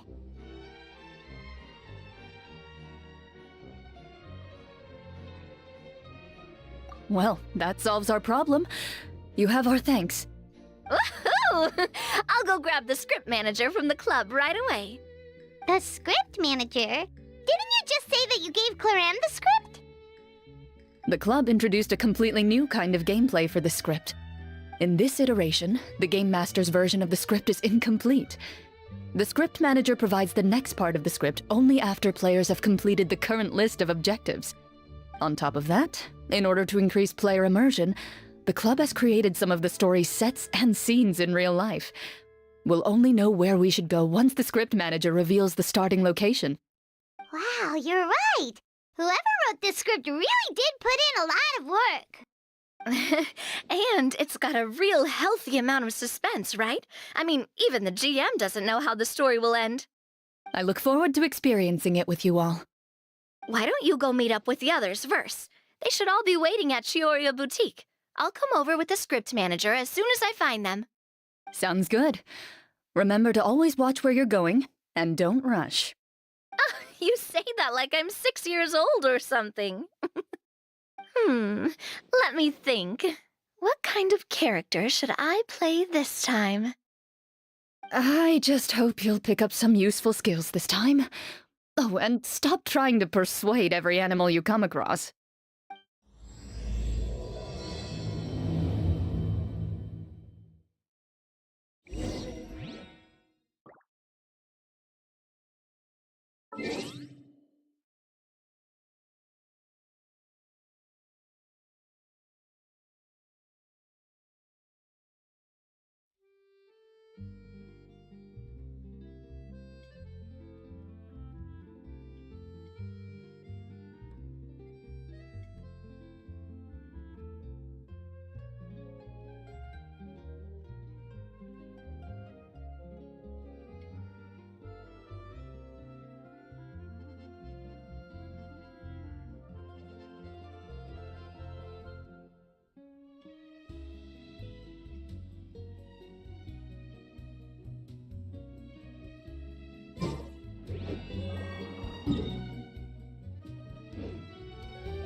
Time to go.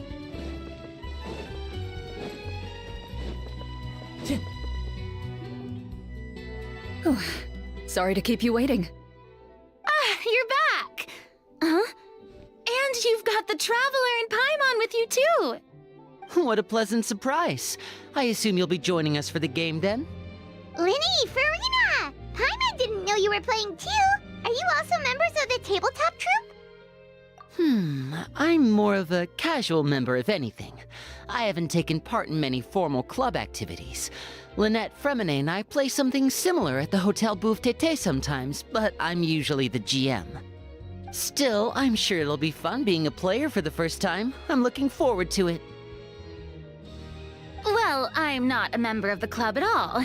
Claran simply woke me up first thing this morning, said there was a good script worth experiencing, and asked if I wanted in. If you're interested, I can give you a referral. That should give you a 40% discount on membership fees. I think I'll wait to see how this experience plays out first, especially when it comes to the quality of the script. If it's sufficiently fun, then I'll join. Do you participate in a lot of tabletop troupe activities, Clarand? You could say that. She's actually one of the few senior game masters of the troupe. Ah, right. I knew about that even when she was still my subordinate. It's nothing. Really, just a small hobby of mine. Wow. Paimon's so used to seeing you be all upstanding and intimidating as the champion duelist. It's kinda hard to imagine you role-playing with a bunch of friends.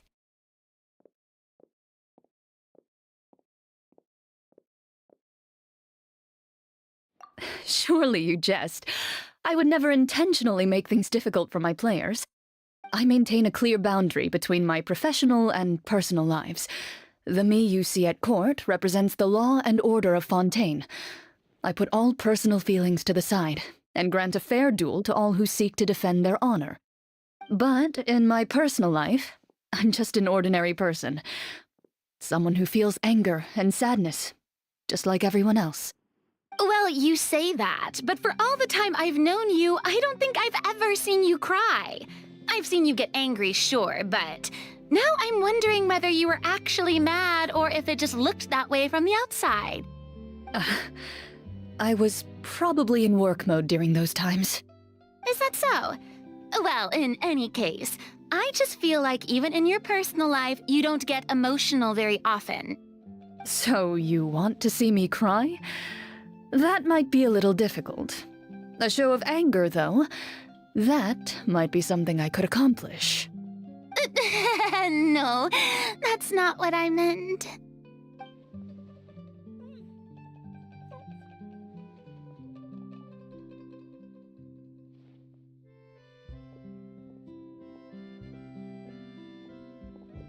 Ah, I'm back! Here, allow me to introduce you to the script manager, Mr. Florian. Pleasure to meet you all. Hello.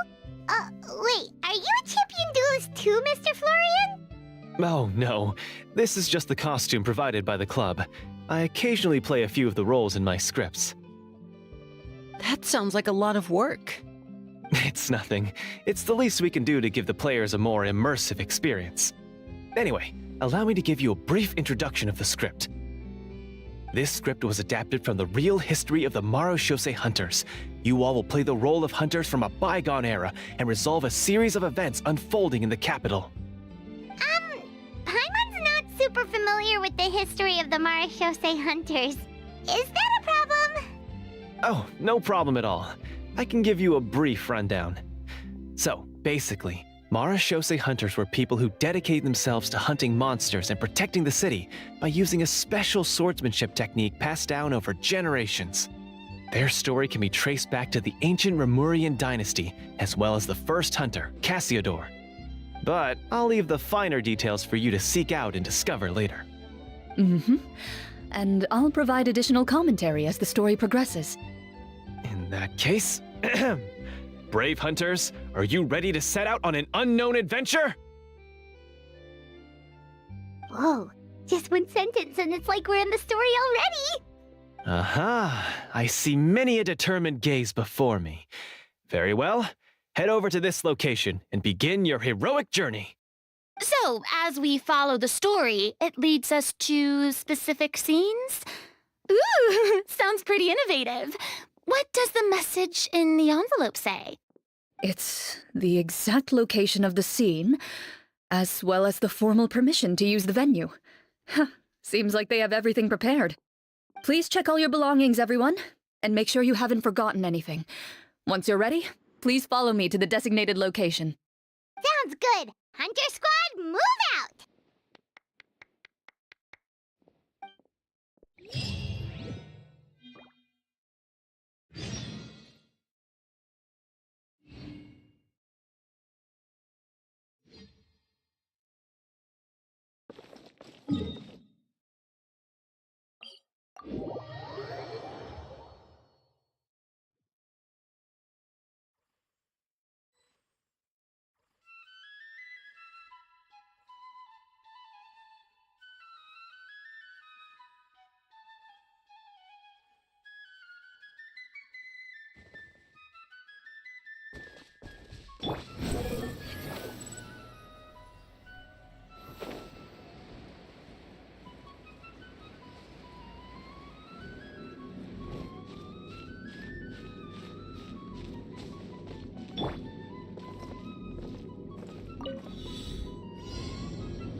Time to go.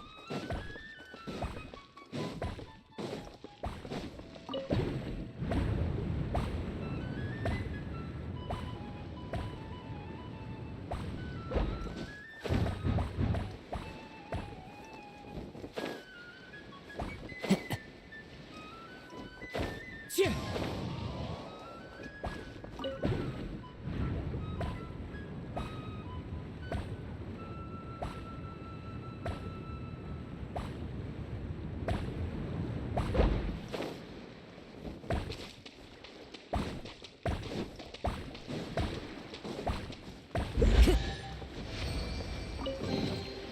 Who says there aren't benefits to a life of wandering?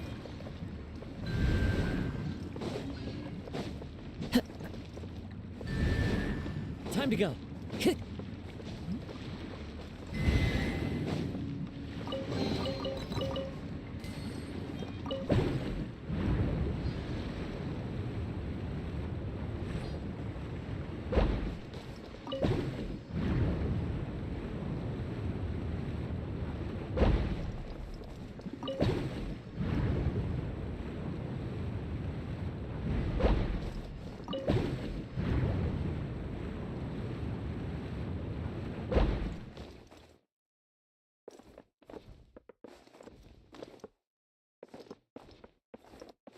Squall Fury.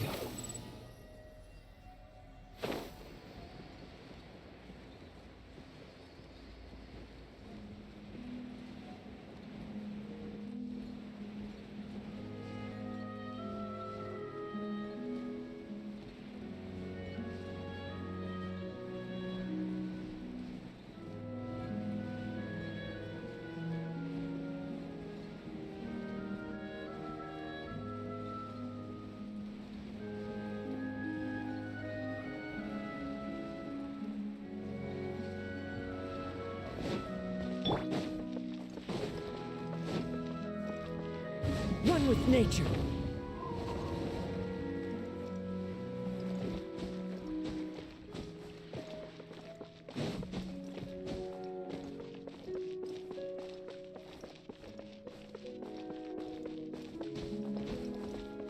Time to go.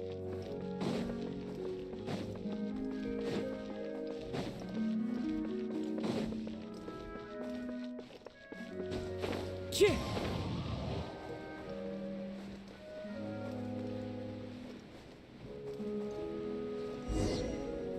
Yeah.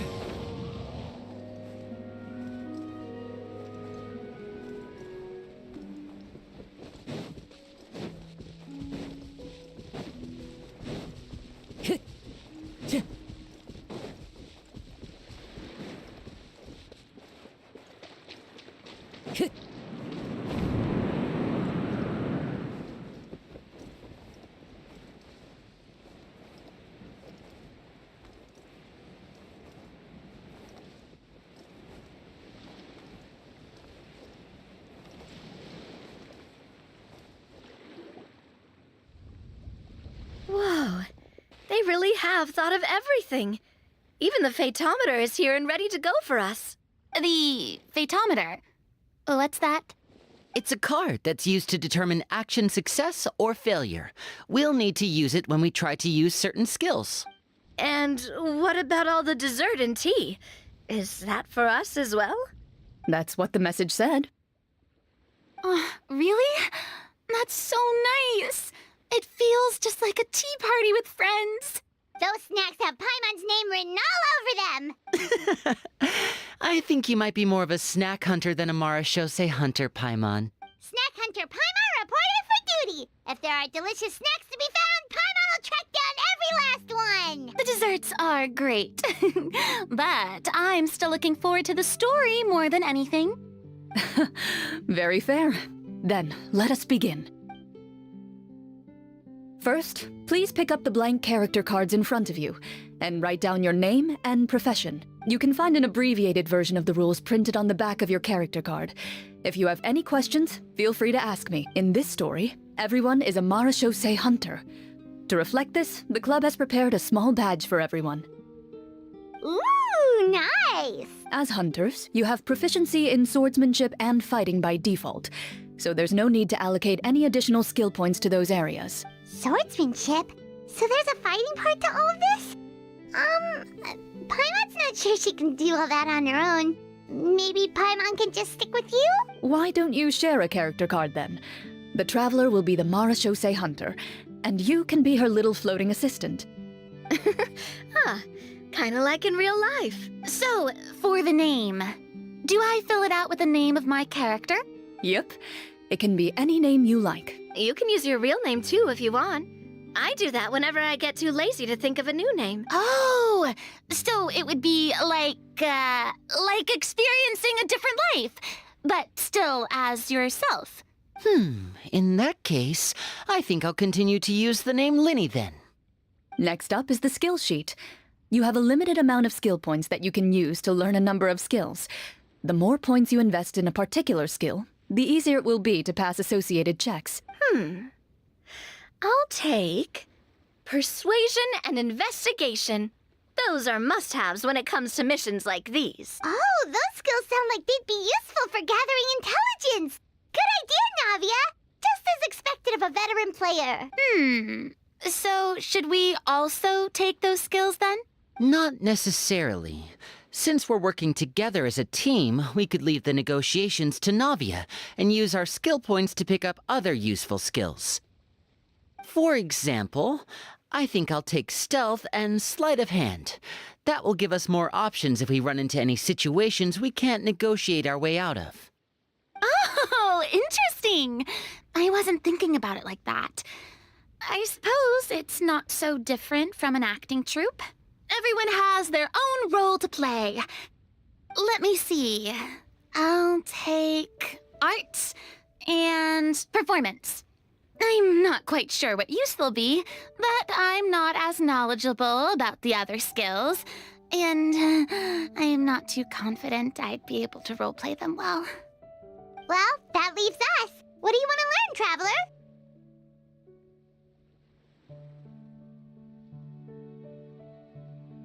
Ooh, so you want to help people when they're injured. That's nice of you. Oh, something that'll help you get a read on other people's thoughts. Sounds useful. So what do you think? Are you sure you want to learn these two skills? Let's see. Oh, looks like you each have enough points to choose one final skill. You've all picked such classic skills. It's fine to go a little bit out of the box, you know. Why do I get the feeling she's getting ready to cause trouble? For example, this one here. Summon. Doesn't it sound super mysterious and cool? Oh, I saw that one just now as well. The description says, this skill can be used under certain circumstances to summon characters or creatures that fit the script's world-building rules. The script's world-building rules, huh? But how are we supposed to know what a Marashose hunter can summon? Oh, that's not for us to worry about, my friend. Just learn the skills that interest you, and the GM will take care of the rest. All right, you've convinced Paimon. Let's fun! Paimon can't wait to see what kind of thing shows up. Well, now that everyone's more or less finished creating their characters, we can begin. Since 2 of our players are doing this for the first time, though, let me ask. Would you like to play on easy mode or authentic mode? What's the difference between the two? Well, in role-playing games, the story sometimes changes based on the decisions of the players and the results of the Fatometer. For example, if you fail a check, that means you cannot use the target skill in that scenario. A critical failure may even result in further negative consequences. If you choose to play in authentic mode, every time you elect to use a skill, you'll need to use the Fatometer to see whether you succeed or fail, and face any consequences that may follow. If you choose easy mode instead, every check will be successful by default, and you won't have to worry about luck playing a factor.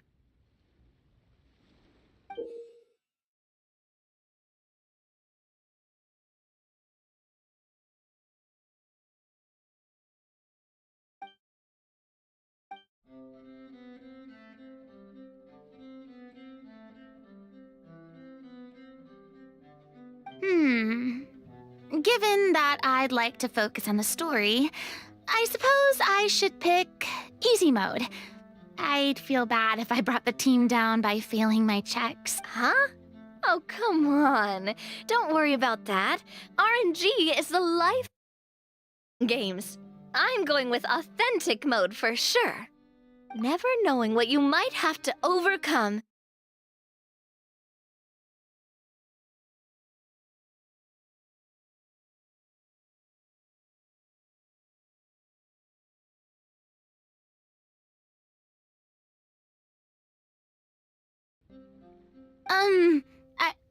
I'd rather be mentally prepared for what might happen. All right, then I'll mark down Farina for easy mode.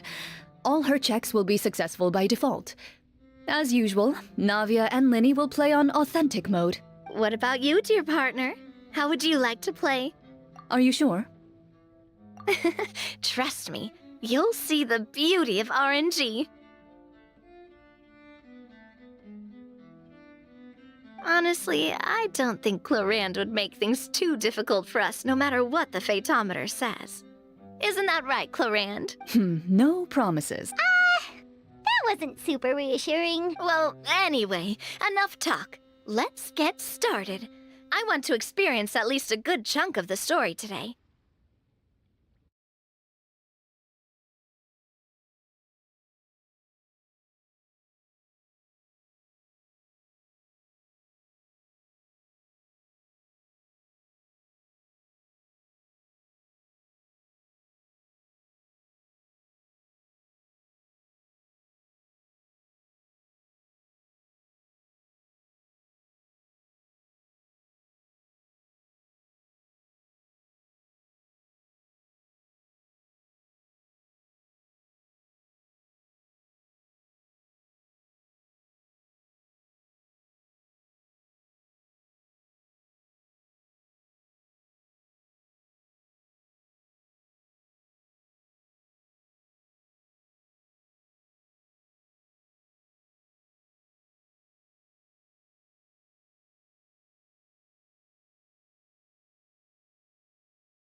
Speaking of the story, why is the beginning scene on a beach? Well, that's because... a long time ago, back when human civilization was still in its infancy, powerful demons and the land. They created a host of monsters and sent them to slaughter all humans in existence. Soon, a group of human rebels banded together. With their swords raised, they swore to brave the darkness, and in doing so, subdue each and every monster that sought their destruction. They became known as the Marechaussee Hunters.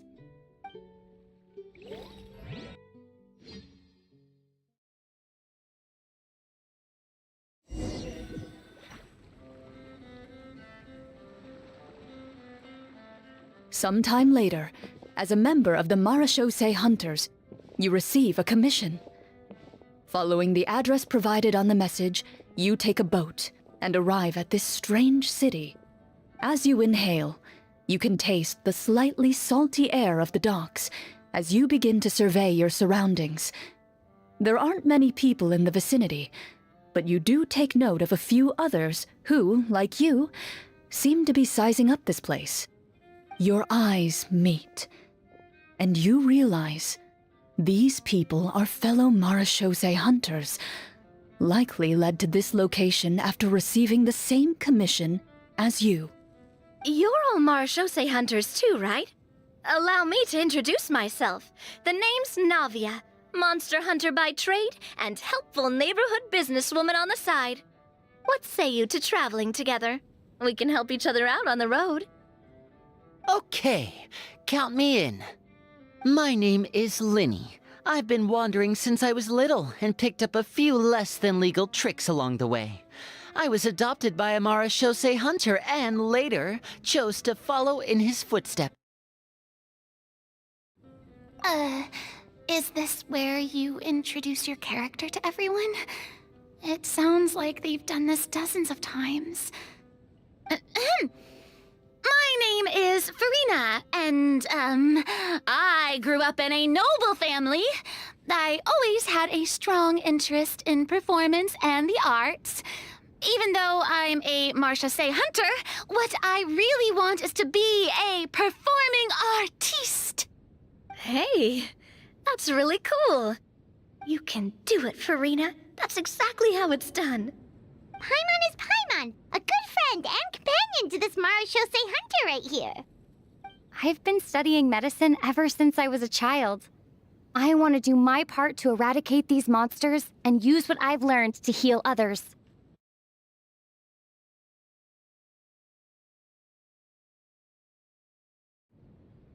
Oh, welcome.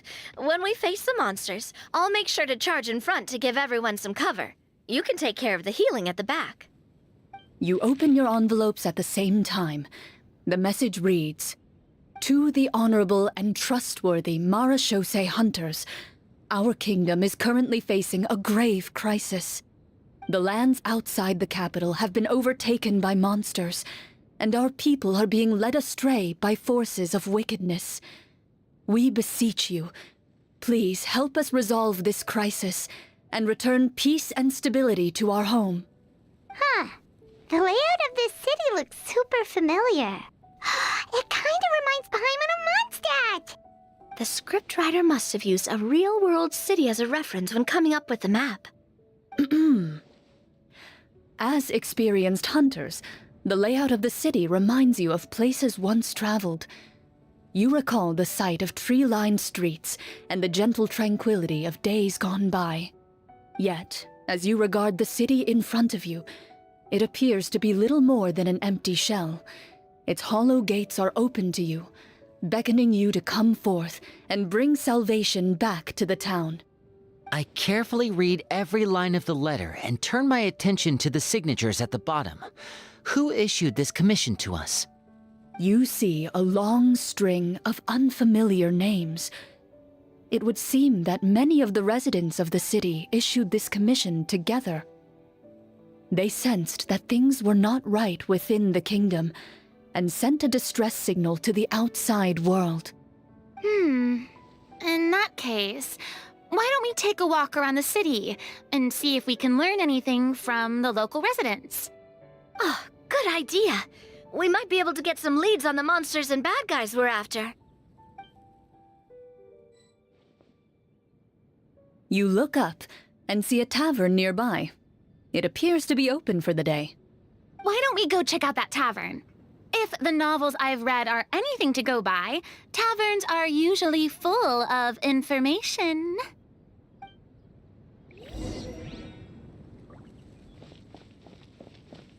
As you approach the tavern, you find a plainly dressed woman standing nearby. She appears to be rather troubled about something.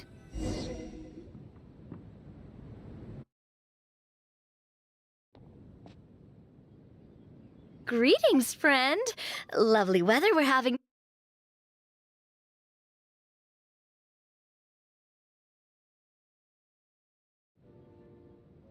Oh, hello. I suppose you're right. The weather today is quite lovely. If only those monsters out there would stop causing trouble. It seems like every character included in the script has a certain amount of useful information to offer. If we keep asking questions, we might be able to get some good leads.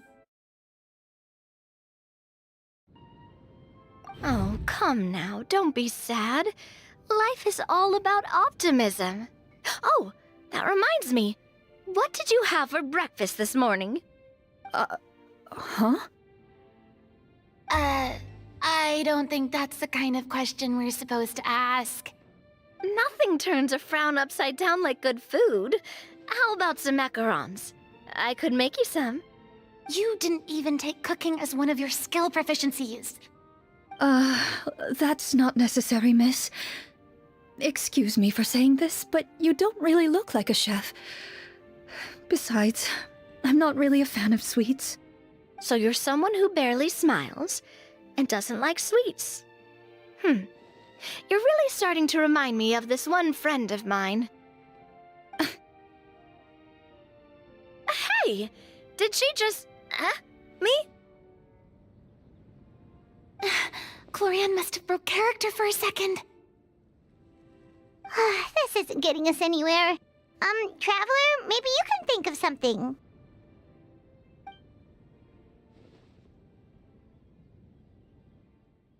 The results of insight checks aren't disclosed to the players, so I'll be the one consulting the fatometer.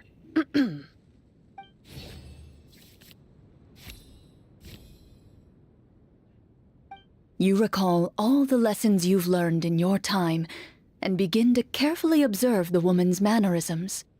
You notice that when she's quiet, she has an empty look in her eyes, as if her thoughts have drifted to a place far, far away. And when she speaks, she often subconsciously reaches out to touch the ring on her left hand. So you noticed.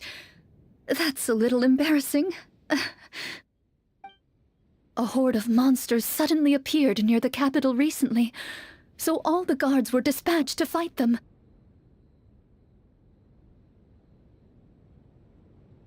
Do you remember when those monsters appeared?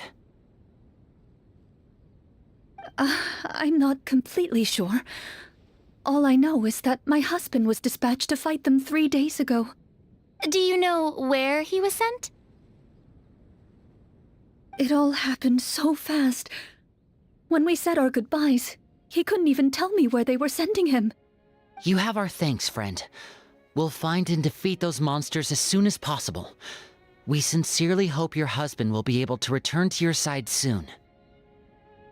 Oh, thank you. Don't worry. We'll find him. Just try to remain optimistic and wait for good news. We don't always get to choose what happens to us. But we do get to choose the little things like what we eat and how we respond to the things life throws our way. I hope that one day you too will recognize the power of something as small and inconsequential as a delicious dessert. I'll do my best. You bid farewell to the woman and continue your journey further into the city.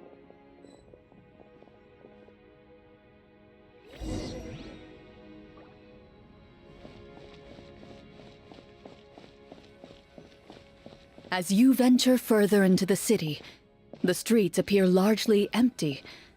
An elderly woman walks past.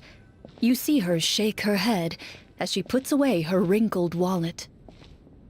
A nearby merchant folds his arms and gives you a disdainful look. You get the impression that he's someone who has long gotten used to the sight before him.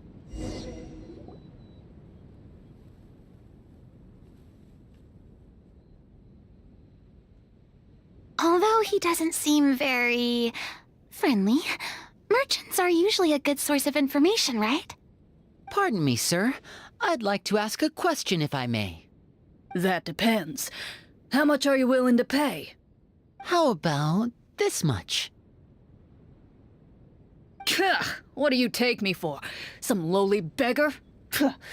You can't even buy half an onion with that amount. Surely an onion can't be that expensive, right? What do you know? War's nearly upon us. Everything costs several times what it did before. If you're not gonna buy anything, then scram. Whoa, what a nasty guy. Maybe we shouldn't even bother talking to him. But he still might have information we need. Traveler, can you think of something? Sir, we came to this city to solve the very problem you seem to be referring to. The war you mentioned, would it happen to be against the monsters outside the city? If you happen to be well informed and know a thing or two about what's going on, we'd appreciate it if you could share that information with us. After all, the sooner this problem gets resolved, the easier it will be for you to do your business.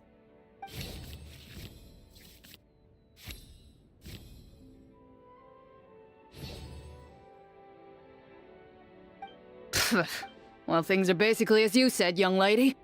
Those monsters are camped outside the city, and they've been destroying all our trade routes. We have limited reserves within the city, so if this continues, we're all gonna be in big trouble. Wait, you're saying no one has put a plan in place to distribute supplies or maintain order? We could all starve and those nobles in the palace wouldn't even break a sweat.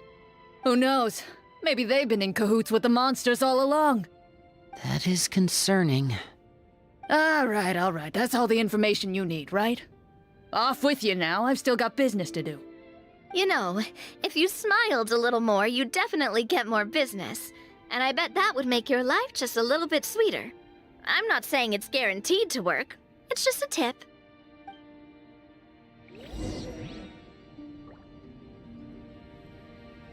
Should we try to go somewhere with more people? Oh, how about the city square? Follow me.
Before you lies the city's central square.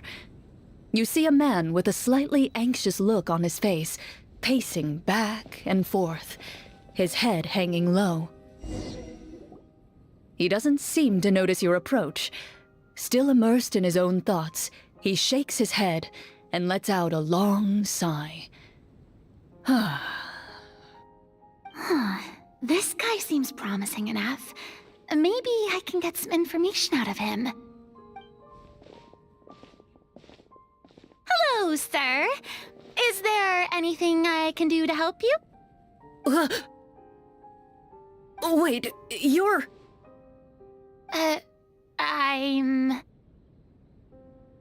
Oh, dear goodness! You're a Marashose hunter! You recognize us? Ah, are you one of the people who wrote the commission letter? Yes, yes! Oh, I didn't expect you to actually come! Oh, what great news! The city is saved! What happened here? Alas, we once lived comfortable, carefree lives. This city used to be free of monsters. The first Marashose hunter, Casiodor, the Golden Hunter, he was the one who drove them back. However, monsters have once again surrounded the city. Perhaps the seal that kept them at bay has lost its power. Or perhaps an evil sorcerer has been meddling in our affairs. All I know for sure is that their return has stripped the city of any chance at peace. Are there not enough soldiers to drive them out? It's not a question of numbers. The guards simply have no idea how to deal with them. Most people my age have never even seen one of the monsters, much less been trained to fight against them. What's worse, many of us don't even know the history of the Marashose hunters anymore. When I was a child, though, my grandfather would tell me stories about how the Marashose hunters drove back the monsters. So, on the off chance that something might come of it, I decided to reach out to you. To be perfectly honest, I was starting to think all those stories were just tall tales. But now that I've seen you in person, I finally know that it was true! Well, you can rest easy, friend. The righteous and formidable Marashose hunters are on the case. The man is touched by your determination and resolve. His eyes begin to well with tears of relief. Still, if we are going to hunt the monsters, we need to know where to find them. Can you give us any leads? All I know is that the area outside the city is dangerous. I'm afraid I can't point you toward a specific location. Oh, although, if you leave the capital through the main gate and follow the road, you should run into a group of guards. They might know more about where to find the monsters. I see. We'll go look for them then.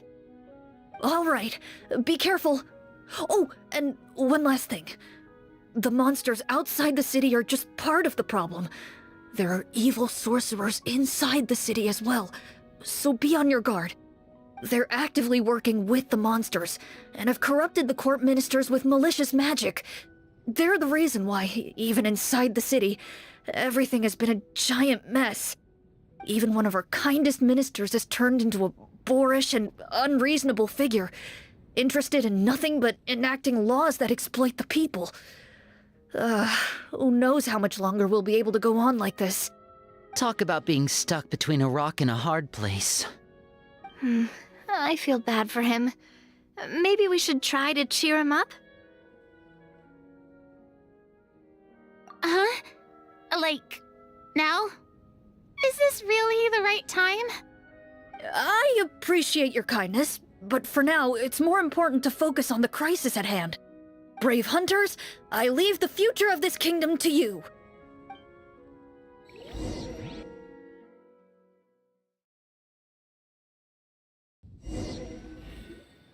If I understood correctly, there are currently 2 problems in the kingdom that need solving, right?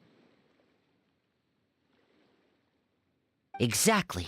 We need to defeat the monsters outside the city and take down the evil sorcerer stirring up trouble from within. But which problem should we tackle first? Well, this seems like a good moment for a break. Take some time and discuss what you want to do. Let me know when you've made your decision. I really didn't expect the people in the city to keep us at arm's length like that.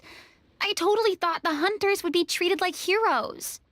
Well, Clarence said the script took cues from the real history of Fontaine, right? Maybe the real-life Marashose hunters were also treated like that. I wouldn't say it's a perfect representation of history, but there are definitely some similarities. Would you like to hear more about it? Sure. As long as it doesn't spoil anything in the script. You brought up bits and pieces of the hunter's history before, but it was all in passing. Paimon wants to know too! The hunters were super powerful, right? Were they all from a special line of supernatural beings or something? Kinda like the yokai in Inazuma? No. All Marashose hunters were ordinary mortal fighters. The only thing that set them apart were the special sword techniques passed down over the centuries. Huh? So you mean anyone could become a Marashose hunter? In theory, yes.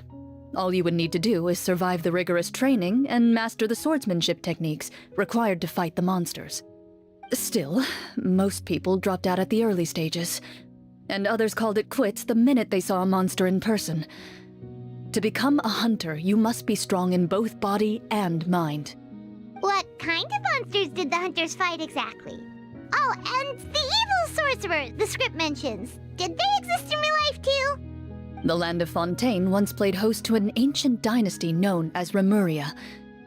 After that dynasty fell, monsters began to appear, intent on obstructing humans from establishing a new social order. One of the ancient sorcerers of Remuria used his power to assemble a formidable army of golems. He sought to use that force to establish himself as king. Now wait a second. Don't tell me that guy was the inspiration for the evil sorcerer in the script. We still haven't found any in-game information on him yet. So, why don't you talk about someone else for now? Well, I wasn't planning on going into anything you might be able to find out in the game. But if you want me to talk about something else, then... how about Casiodor, the Golden Hunter? Or Egeria, the ex-Hydro Archon? Wait, but those people are all from a super long time ago. Where did you learn all this, Clorinde? From my master. Huh. By master, you mean Miss Petronia? Someone you know? Absolutely. Miss Petronia and my father were good friends. Back in the day, she would often bring Clorinde over to play, but then... Let's not get off topic. Anyway, back to what I was saying. Responding to Egeria's call, a number of warriors followed Casiodor into battle against the monsters. This group of warriors, under Casiodor's leadership, became known as the Marashose Hunters. Yet, as Fontaine entered an era of peace, their work gradually became obsolete. The Marashose Phantom, originally an association made up of hunters, eventually came to be predominantly comprised of Melusines. Ah, I see. That explains why most of the people in the script have forgotten the hunters or think of them as nothing more than a legend. Is that really a bad thing, though? It can get tough always being the one shouldering everyone's expectations. Depends on who you ask, I suppose. If the name of the organization no longer commands respect, investigative work is bound to suffer. Speaking of investigations, which problem should we tackle first? Monsters or evil sorcerer? I vote monsters. That's the main duty of the hunters, right? We can come back to the sorcerer later.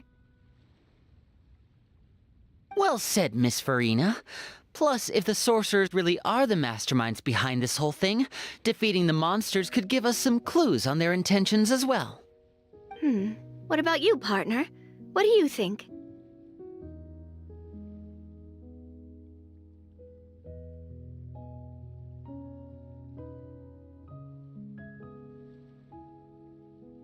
I mean, you're not wrong. But those characters are usually the ones pulling the strings behind the scenes. More often than not, they're very formidable opponents. Going after them now might be jumping the gun a little bit. We don't want a total party kill on the first day, right? With Clorinde as the GM, I wouldn't rule out the possibility. Then it's settled. Let's go hunt some monsters! All right. After some discussion, you decide to turn around and head out of the city.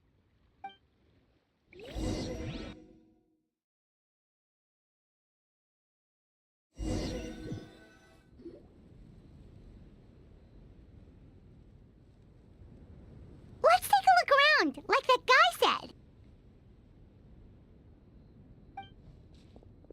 You there! Outsiders, halt! Who's there?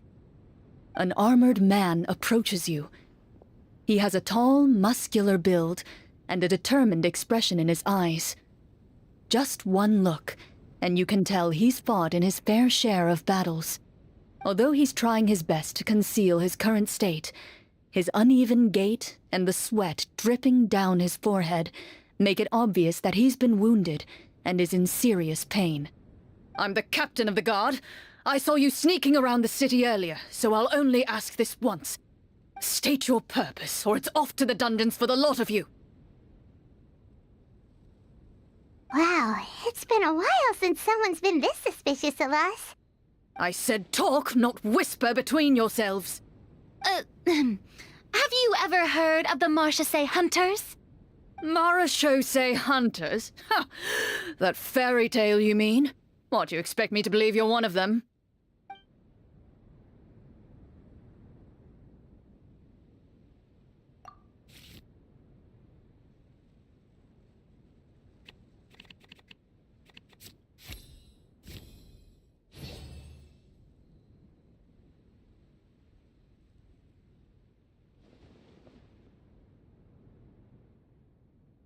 Using your knowledge of medicine, you're able to deduce that the injury on his calf was a monster's doing, and the wound has already begun to fester.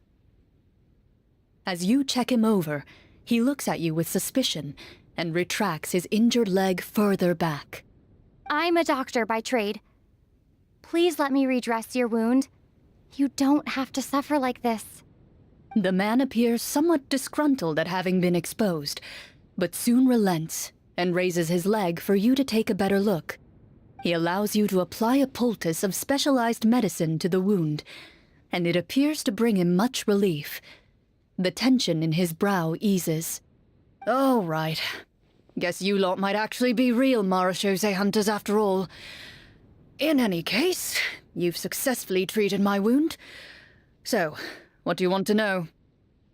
Do you know where we can find the monsters, or the other guards who are fighting them? He informs you of the various locations where monsters have appeared. He looks in that general direction with a pained gaze, as if a thin, invisible thread is pulling on his wound. Some of our new recruits have never even dealt with a petty thief, and now they're out there fighting monsters. If it weren't for this cursed leg. Oh, please, sir. Don't get too worked up. You need to focus on your recovery. Just leave the monsters to us. We're Marachose hunters, after all. Hearing you say that, a glimmer of hope flashes in his eyes. But it disappears almost as quickly as it came. Those monsters aren't easy to deal with. But if you insist on going, I won't stop you either. I just hope all the guards will be able to come back to their families alive. I wish you the best of luck.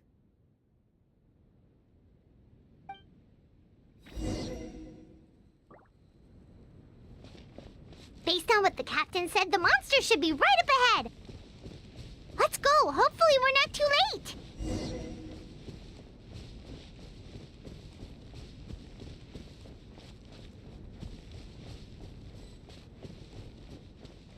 As you approach the battlefield, you see numerous people lying by the side of the road.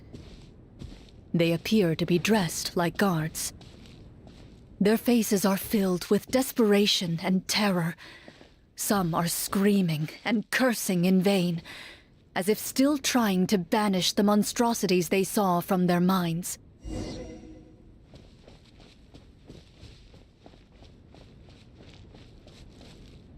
A few of the wounded look up at you in shock and disbelief. Quick, leave this place. Turn around and don't look back, they yell.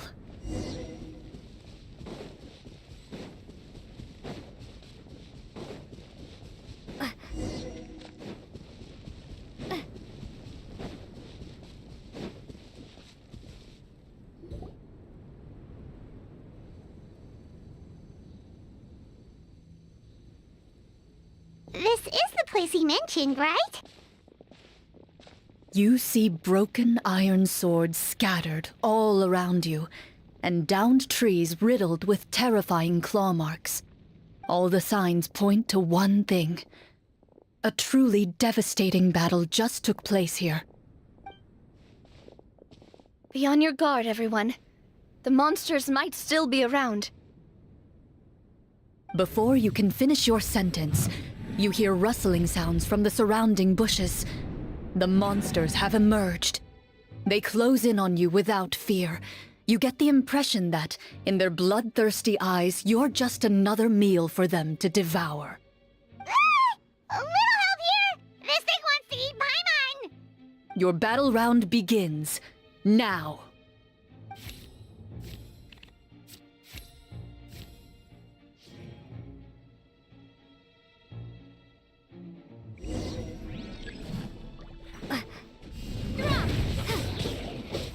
Strike a pose! Let my name echo in song! Now disappear! Umbrella warfare, I guess! Attack! The next battle round begins now.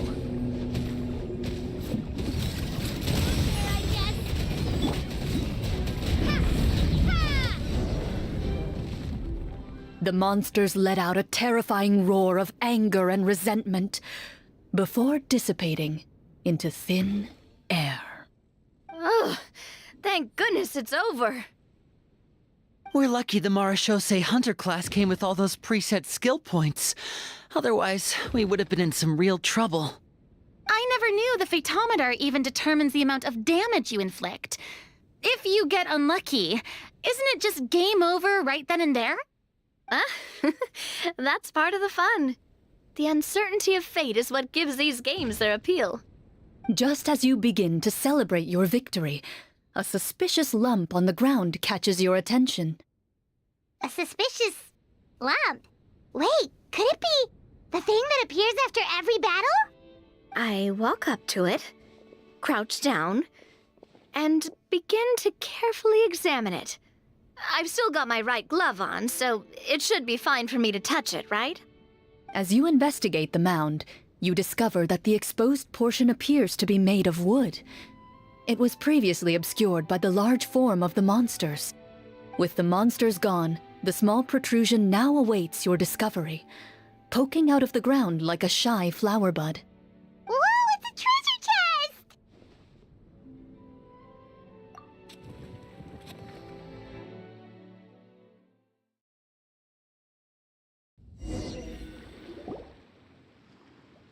With everyone's help, you successfully excavate the wooden chest from the ground.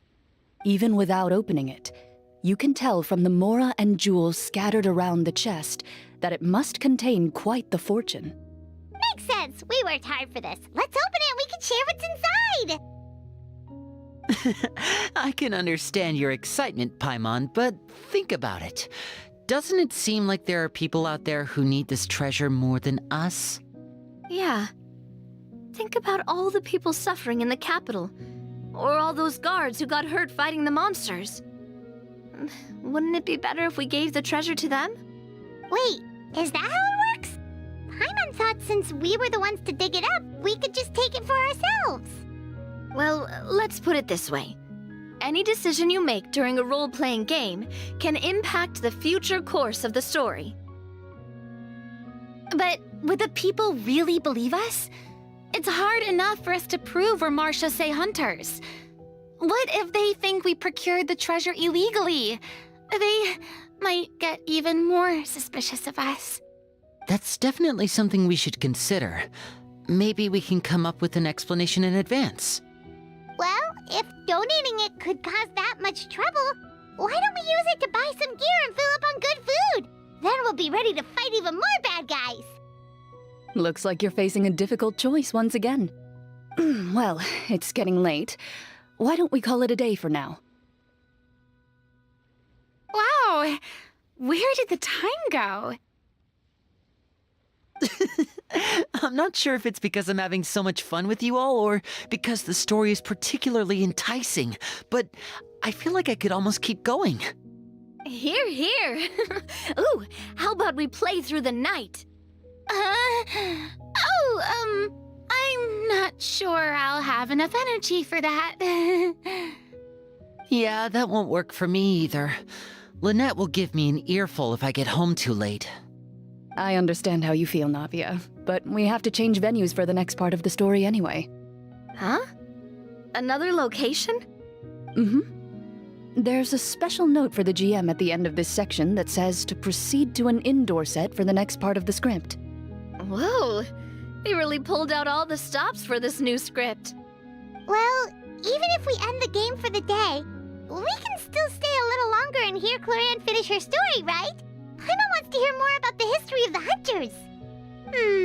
Something tells me you just want to finish the free desserts before we break for the day. That's just a coincidence, okay? Besides, to Paimon, not finishing free food feels even worse than having to buy her own. And anyway, Paimon really does want to hear more about Cloran's master. Well...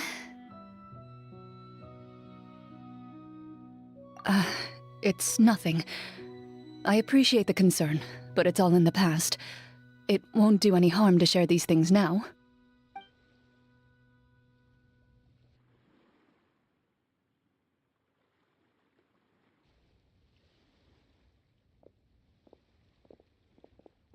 My earliest memories are of living with Master. According to her, she saved me from certain people of ill repute. My birth parents had left me behind some time before that. What a heavy beginning for a life story. Master was a fascinating individual, if inexperienced in the ways of raising children. My first ever toy was a short sword. Although I suppose it wasn't so much a toy as something Master removed from her waist and handed to a noisy child in need of distraction. Oh wait, so she handed an actual sword to a child? Isn't that dangerous? Did you hurt yourself? Of course I did. I cut my palm and bled quite a lot. But Master was not concerned. She just stood there and casually lectured me about it. See, that's what you get for not holding the sword properly, she told me. She then crouched down next to me and said, "Give me your hand. I'll teach you to bandage this wound. After that, it's time to learn how to truly hold a blade." Excuse me for asking this, Cloran, but how old were you exactly when all this happened?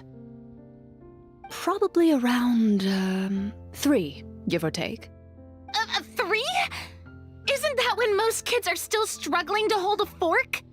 As I said, Master was rather inexperienced in the ways of raising children. She believed trial and error was the best way to teach a child what they're capable of. I'm not so sure this is a question of experience. I didn't see anything wrong with her ways at the time. And anyway, children don't get to choose how they're raised. Oh, she did bring me back a pet from Liyue once. It was a Geovishap hatchling. A Geovishap hatchling? For a pet? That seems even more dangerous! What she said was this: make sure to get along, you two. If you really can't agree on something, just settle it with a fight. Whoever loses is the real pet. And how old were you when this happened? 5. Well, did she win? No, I lost. So, you're saying you actually became the Geovishap's pet? Yes, but only for a week. By the end of that week, I defeated it in combat, and we've shared a cordial relationship ever since. That really doesn't sound like the kind of childhood someone should have. Later on, I gradually understood that Master most likely didn't know any other way to raise a child.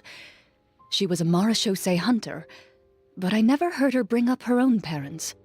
Thanks to her, I learned how to navigate the forest by the age of 6, and could hunt monsters in the wild by myself the year after that.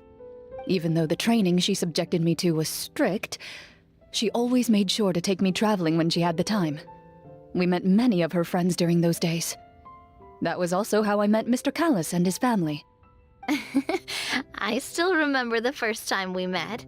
You were too scared to join our picnic and hid behind Ms. Petronia the whole time. I still hadn't really met many children my age at that time, so I didn't know how to interact with others. After that, though, you started coming over a lot.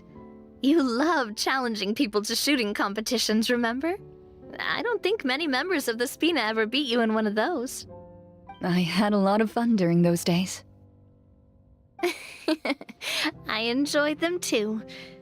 Oh, Do you remember that one time we went exploring around the Spina together? We overheard Papa call your master Fontaine's Protector of Justice. We tried to pretend like we never heard anything, but you nearly let it slip that one time.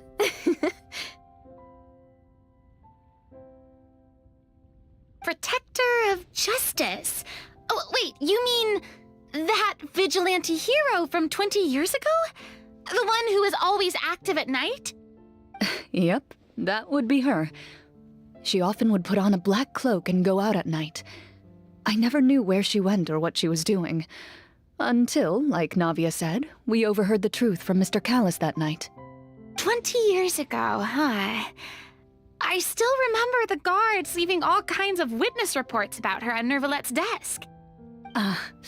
My apologies. Oh, there's no need to apologize. You had nothing to do with it. And anyway, everything she did was for a good cause. Although, calling herself the Protector of Order was a bit much. Especially when she deliberately operated outside the law. Huh? When did the Protector of Justice become the Protector of Order? Oh, she had a bunch of code names. I heard she would just come up with a name on the spot whenever she was asked. Later on, she probably got sick of answering those questions and decided to stick to just two. The Protector of Justice and the Protector of Order. That sounds like her, all right. I bet she forgot which of the two she'd use by the time she got back each night. Well, she certainly sounds like a fascinating individual. With her strong sense of justice, it's no surprise her student followed in her footsteps. It's true. I always wanted to become like her. Someone powerful, independent, and with a strong sense of conviction. But...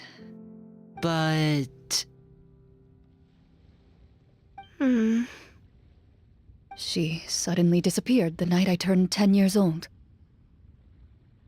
Disappeared? What happened? I have no idea. She didn't even leave a note. I was never able to find out where she went. That night, I was celebrating my birthday at Navia's house, but Master never came to pick me up. When I returned home on my own, it was to an empty house. When she still didn't appear after a few days, I went to Mr. Callis's house to ask about her whereabouts, but he only shook his head. Papa probably didn't know either. I know he sent a few people to investigate the matter in secret, but they never found any credible leads. Don't worry, I understand. To be perfectly honest, given Master's personality and way of doing things, it all made a lot of sense. If I had to guess, I'd say she probably used it as an opportunity to force me to become independent. Just like how, when a litter of kittens reaches a certain age, the mother willingly leaves them behind. Were you upset, Clorinde?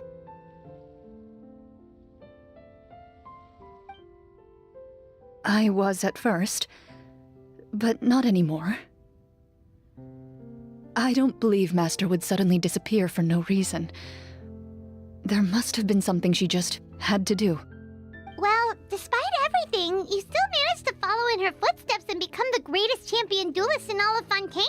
You're practically a living symbol of law and justice. I suspect my position would be far too by the books for her. Master always did whatever she pleased. But you're right. I suppose I do take after her in some ways. Who knew Clorinde had such an interesting past? I never had the chance to ask her about it before. I wonder... if Clorinde's master were the champion duelist back then, would that duel against Mr. Callis have gone differently? Oh no. Judging by the atmosphere, Clorinde and Navia are probably thinking something similar. The mood just got super awkward all of a sudden. Well, anyway... would you look at the time? It's getting dark, so we should probably call it a day for real this time. If we keep talking like this, we really will be here all night. I had a great time today, Miss Clorinde. Thank you for being our GM. Anytime. The script was good, but I've got to say, your childhood stories were even better. Hey, you should tell us more about that fight against the Geo-Bishop sometime. Maybe your master was onto something. You could be right. What does she mean, on to something? I certainly don't know any 5-year-olds who want to fight a bishop in their spare time. Guess I'll head back as well. I need to save my energy if I want to continue enjoying the story tomorrow. You're that excited to hear about my fight with the bishop? I was talking about the script.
Time to go.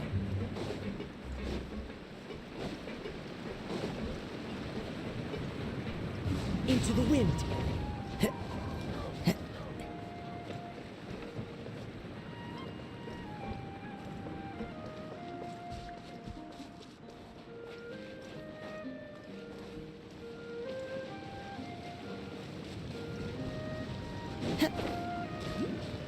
The wind knows me.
Let's go meet up with the group! Paimon's really looking forward to today's story.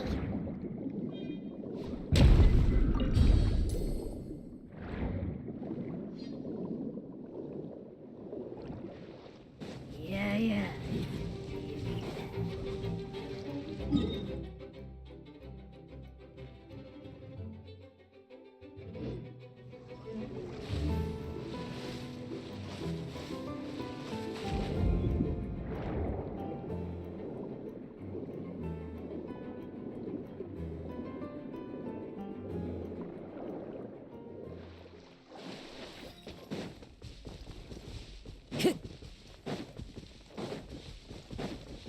Time to go.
Who says there aren't benefits to a life of wandering?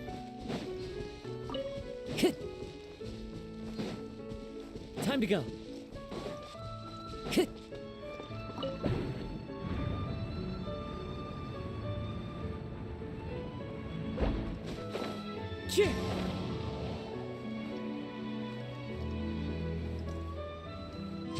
Follow the wind. Yeah.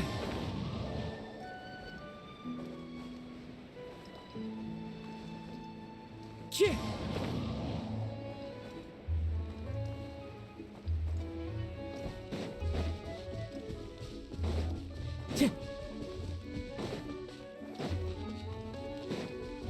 Yeah. Time to go.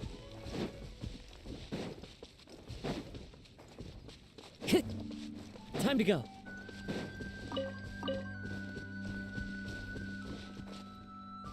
Into the wind.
Time to go.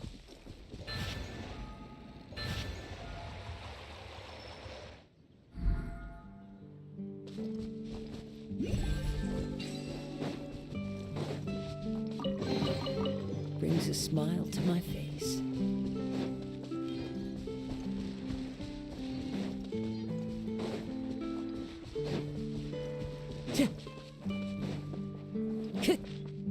Time to go.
Time to go.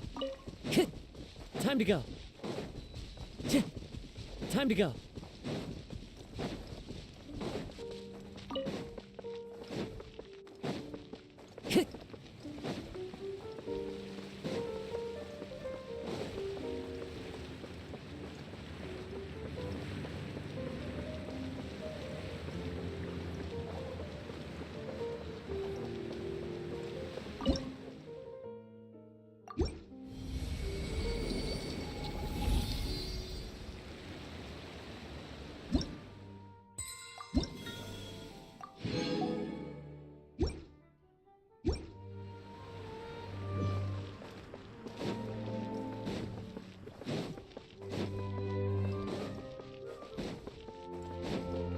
Time to go. Time to go.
Time to go.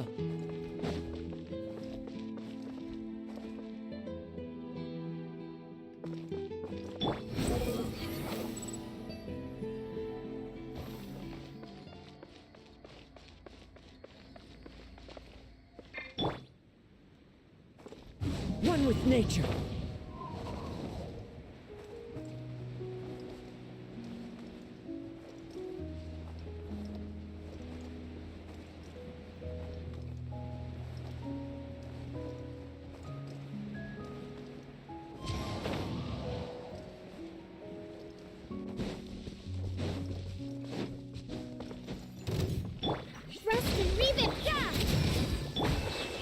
Into the wind. As one with wind and cloud. One with nature. Yet behold.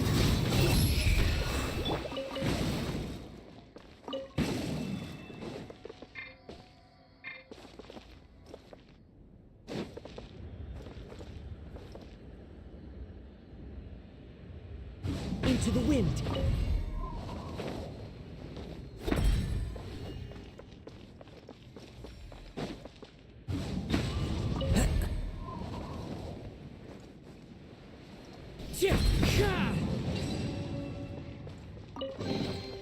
A fateful offering.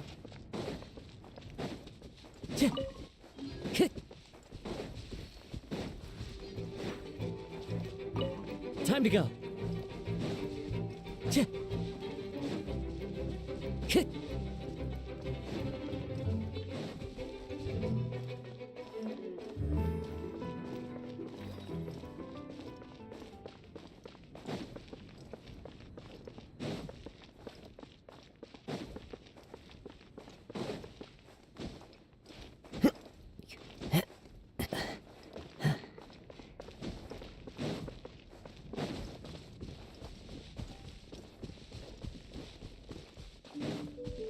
Time to go.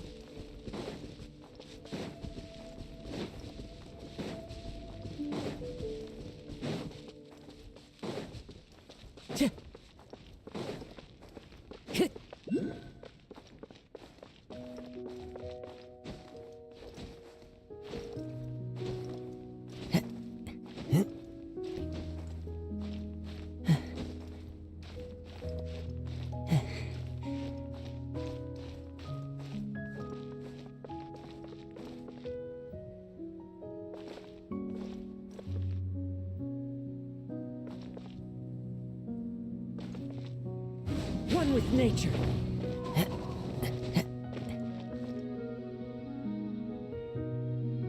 Squall Fury.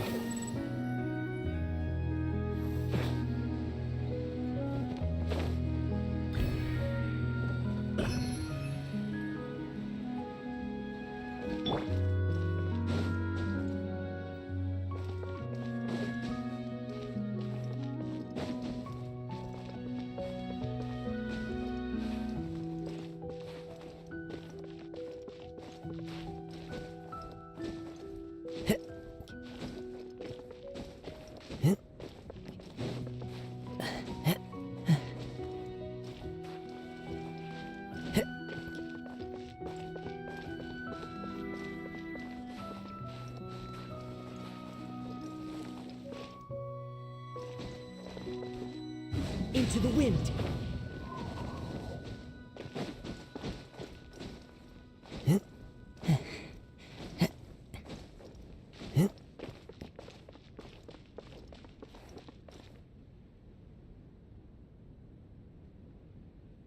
The wind knows me.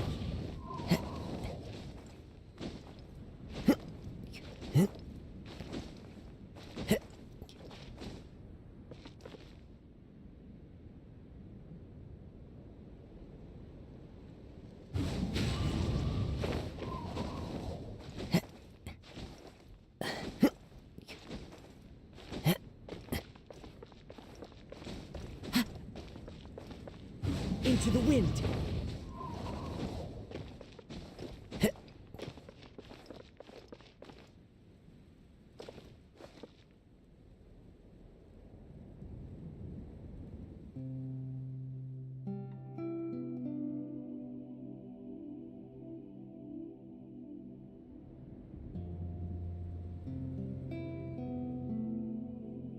This scenery is wonderful.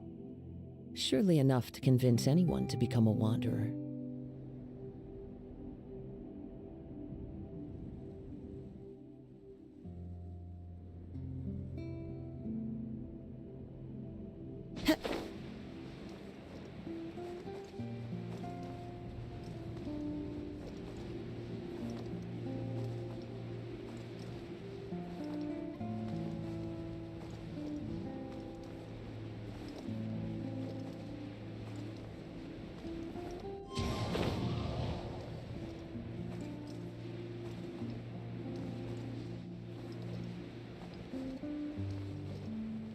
Yeah.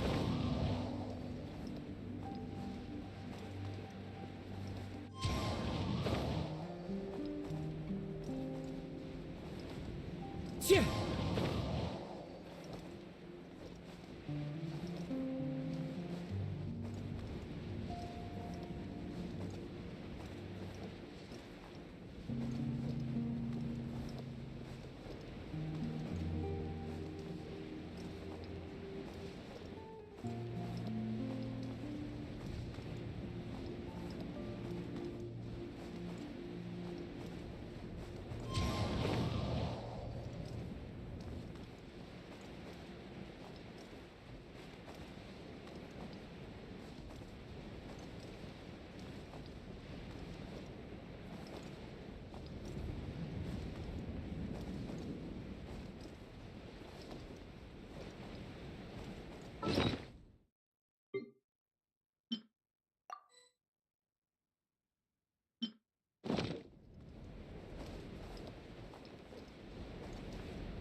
Looks like everyone's here. Now, before we begin, why don't we finish where we left off yesterday? There was an important decision to be made, yes? I'll pour everyone a cup of tea. Is that really the most important part, though, Clorand? Paimon's more concerned about our current surroundings. Heavy walls, cold railings, dim lights. This is obviously supposed to be a prison. I admire the work put into the set. Still, it's obvious the scriptwriter has never paid a visit to the fortress of Meripede. So the set is going to be a part of the script? Unfortunately, that is something I can neither confirm nor deny. Anyone think Clorand's smile is starting to look kinda scary? Well, whatever happens, we'll just have to push on. But first, we should really figure out what to do with this treasure. If we're worried about arousing suspicion because of our identity, why don't we give ourselves a different name, just like Clorand's master did? Yeah, it might be better to keep a low profile. As long as we're helping people, it doesn't matter who we are or what we're called.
Staring at me won't get you anywhere. Or did you want some more tea? Oh, Paimon's good. Thanks. Why aren't you saying anything, Navia? Wait, what's that next to you? Oh, this is the short sword Clorand mentioned last night. I found it. Huh. I'm surprised you managed to track it down after all this time. Well, I made sure to take good care of it, considering the circumstances in which you gave it to me. Of course I had to keep it safe. Anyway, where were we? Oh, right. I was just thinking about all the potential ways for us to break out of prison. We could dig a tunnel, or try to bribe the guards. Wait, we haven't been thrown into prison yet, have we? Well, it's only a matter of time. It pays to be prepared. Just like how you should always have an umbrella on hand, even when it's sunny. Alright, Paimon's made up her mind. Let's just give the treasure away. Paimon may have wanted to keep it, but if it's going to land us in prison somehow, Paimon will be too upset to enjoy her snacks.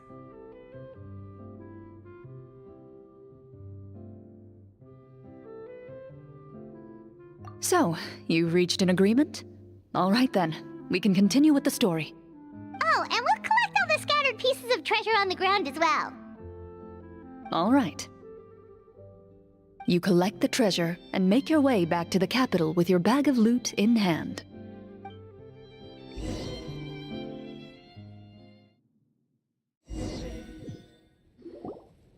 The city is still shrouded in a gloomy, oppressive atmosphere, but your spirits are surprisingly high. In places where sunlight struggles to reach, you generously share your wealth with the children, the elderly, and the poor in urgent need of help. Thank you, kind soul. The elderly woman's look of gratitude follows you as you walk away, her eyes never leaving your back until you move entirely out of sight. However, there's still quite a bit of Mora remaining. It appears you haven't made much progress. She's probably trying to tell us to speed this up. We need to hurry up so we can address the sorcerer problem. Should we go find that man again at the square? He seemed like a pretty responsible guy. I'm sure he knows the people here far better than us. Oh, good idea! Just as you start to make way to the square, intent on finding the man again, there's a voice.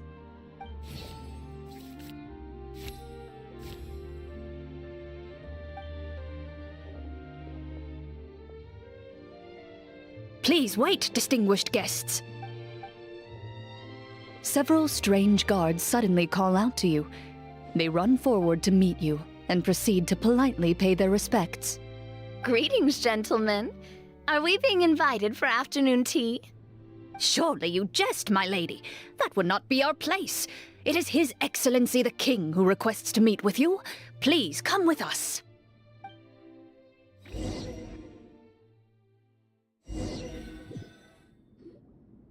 Do you think this could be a trap? Well, we have to investigate the court at some point, right?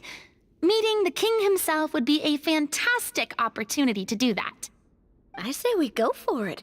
If something happens, we'll just turn the whole place upside down. That sounds a little intense. After a quick discussion, you nod to the guards and agree to follow. They lead you all the way to the audience hall of the palace. Gilded tables line both sides of the hall. The space itself is adorned with all manner of expensive antiques, glass shelves, and silver candlesticks. The items appear quite ordinary in size and dimension, yet their presence somehow makes the emptiness of the hall feel even more surreal and ominous. Wow, it's so luxurious! The elderly king, clad in a magnificent robe, sits upon the deep crimson throne before you. He wears above his head a majestic crown, with a gemstone the size of a bird's egg set right at the very front. As you observe it, you see a complex pattern of light reflect off its surface. Ahem! They're here, Your Majesty.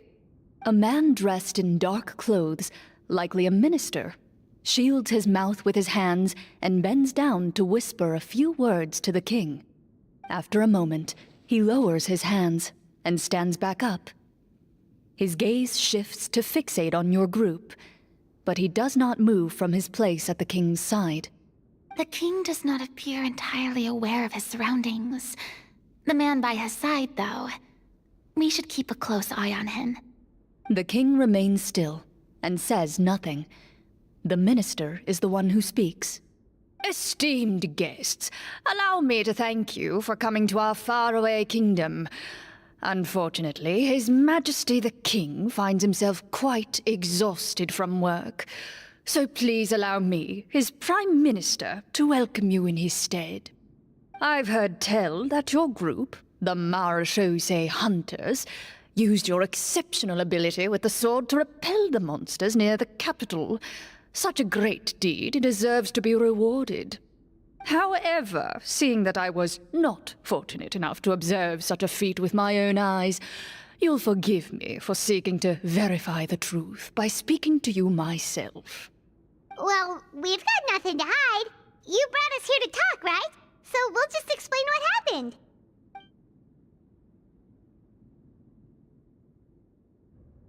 The golem's blades were so powerful, they could cut down trees in a single swipe. It took a lot of effort to defeat them, even for trained swordsmen like us. Well, that was enough details, right? Believe us now? Your account does indeed match those of the survivors. Since you were the ones who defeated the monsters, that must mean you are also in possession of the treasure they stole?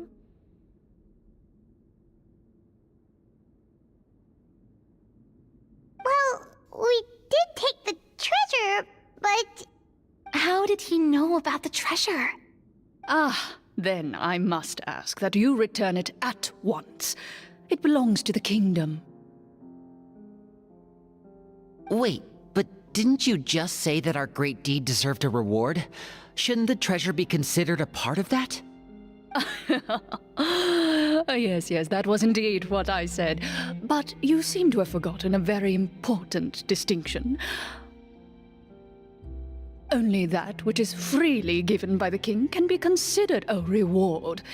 Taking the rightful wealth of a kingdom without said permission, on the other hand, is a crime. But that's completely unreasonable. Yeah, that makes no sense! If it weren't for us, the treasure would still be buried underground somewhere! Maybe so, yet the fact remains. You tried to dispose of the treasure without reporting it to the court and without receiving permission, yes? What, no answer? Surely you're not insinuating that you, a group of legendary Marechaussee hunters, sought to take the treasure for yourselves? Well, what about the king? Is he just gonna let this guy talk for him the whole time? Clad in his magnificent robe, the king remains seated, with his hands resting on either side of the throne. His posture is rigid and unmoving. He stares forward with an empty look in his eyes, completely unmoved by the events before him. From the look of things, could the Prime Minister be the evil sorcerer? Or could both the King and the Prime Minister have fallen under the evil sorcerer's control? I would like to observe the number of guards stationed in the hall. The guards in the palace appear fully armed, their expressions solemn. Sensing the tense atmosphere in the room, they stand at the ready, each with a hand placed upon the hilt of their sword, as if prepared to draw their weapons and surround you at a moment's notice. Well, there goes my plan to turn the whole place upside down, I guess. It appears we've been visited by nothing more than a group of ill-intentioned imposters. What a pity. Guards, take them away and throw them in the dungeons. Before I decide your fate, however, I must first determine whether you have any accomplices outside the court. Can't we try to slip away? Or maybe start some kind of riot? But if we try to fight the guards right now... Don't worry. At least we figured out who's behind all this. Let's just play it by ear. If you're scared, Paimon, just hold my hand. Aw, thanks, you guys. You allow yourself to be led away by guards surrounding you on both sides. It's only when you begin to feel drops of water falling from the dungeon ceiling and smell the stench of death and decay all around you that you finally realize you've stepped into a completely different world. Stay here, and don't try anything funny. The guards lock the cell door and leave without looking back. Wait, sir! Your voice echoes through the dark hall, but the only response you receive is the sound of water dripping from the ceiling. No! What should we do now? Carve out a new path of fate with our own two hands, of course. I draw my weapon. You reach toward your waist, but find nothing there. You now recall that your weapons were confiscated before the guards locked you in the cell. The bag of treasure along with them. What about that knife I hid in my boot? When did you hide it in there? When I was thinking about digging a tunnel. Rejected. You failed to inform the GM of this course of action. Moreover, the guards would have conducted a thorough search before throwing you in prison. And the keys to the cell aren't anywhere to be seen? Correct. You don't even feel a lock hole on the cell door. Oh, well, there goes all our plans. Indeed. Huh? Why are you the one saying indeed? Because that statement holds true for me as well. This is where the script ends. What? But that's a terrible ending! Generally speaking, this should be the point where the scriptwriter gives the players some kind of hint, or gives the GM some kind of code for how to move forward. I mean, maybe they just really wanted us to be immersed in the feeling of being in prison? Like, they'll only show us the way out once we've grown truly and utterly desperate? That is a possibility. If only there were desserts and tea in real prison. Oh, wait, guess it's kind of how the Fortress of Meripede works if you're lucky. Oh, before I forget, Navia, the short sword you had with you earlier. I took a closer look, and the craftsmanship doesn't appear to resemble anything from this era. If I remember correctly, that style was last in vogue several hundred years ago. Wait, Cloran said that sword used to belong to her master, right? Does that mean her master has been alive that long? I doubt it. The way she went about things often made her seem childish more than anything. I'd say the sword was most likely an heirloom passed down over time. Hang on. A precious heirloom passed down to you by your master. And you gave it to me just like that? You weren't worried I might lose it? Master left many things to me when she disappeared. There was the sword, an old key, and a good amount of junk she probably just didn't want to take with her. I gave you the sword back then, because I didn't want our friendship to end.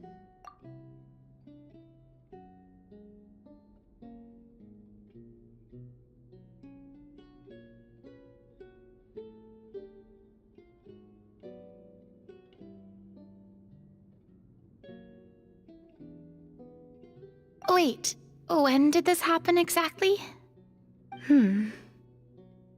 After the duel. Between Mr. Callis and myself.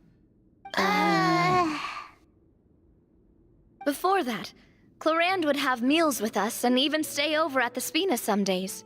She was on great terms with Papa as well. After the duel, though, there was a period of time where we simply didn't know how to face each other. She entrusted this sword to me, and never came back. We were both sad, and conflicted, and totally overthinking everything as a result. Whenever I looked at this sword, I couldn't help but wonder if Miss Petronia had never introduced us to each other at that picnic. Maybe part of the sadness I was feeling could have been avoided. Back then, it felt like I hadn't just lost a father, but a close friend as well. No one can change the past. The most important thing is that you two found your way back to each other and can enjoy things like this together. Yep, you're right. I'm sorry, you two. I didn't mean to bring up any sad memories. Think nothing of it. No one here is at fault.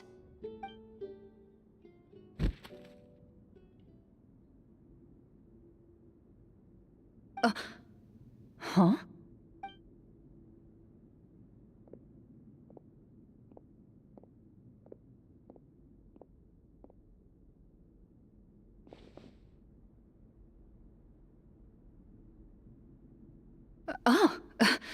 Looks like the next part of our script is here.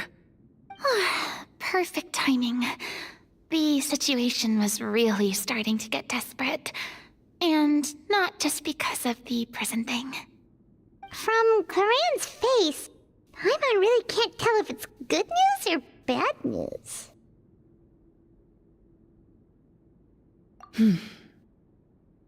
Water continues to drip from the ceiling. In this lightless dungeon, you lack a reliable way to tell how much time has passed.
Eventually, you get used to the unpleasant odor of straw, mold, and rust, and find yourselves alternating between fits of drowsiness and despair.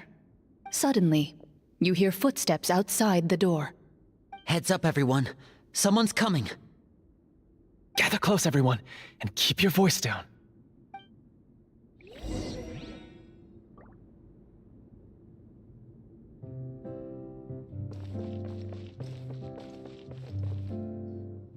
Who are you?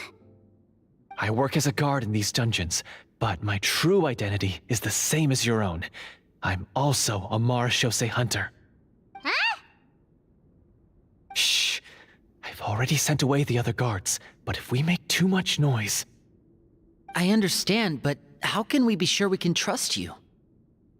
The king has issued a formal decree. In light of the irrefutable proof of your crime, you're to be executed before tomorrow's sunrise. If you want to escape, it has to be now. Executed? We barely did anything! Monsters appearing at the same location as the treasure. Could this entire thing have been a trap? There will be time for speculation once we're out of here. As for my identity, I have no way to prove that to you just yet. Infiltrating the capital was difficult, and finding a chance to speak with you has taken a lot out of me. I could go on, but I think we can all agree that now is not the time for details.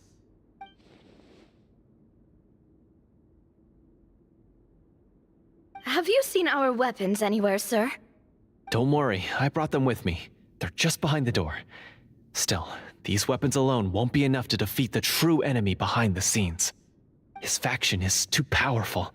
The guards are all under his control, and he's even stationed a number of golems in various rooms throughout the palace. To defeat him, you must find a secret vault. It is said that within that vault, the Marashose hunters of the past left behind a treasure with the power to defeat the sorcerer. You're not coming with us? No, I'll remain in the dungeons to deal with the guards. I'll try my best to distract them so they don't go after you. As long as my identity is not revealed, I'll be able to aid you when the final battle comes. In that case, please stay safe. Thank you for your concern. I will do my utmost. As for the location of the vault, here, this map should lead you there.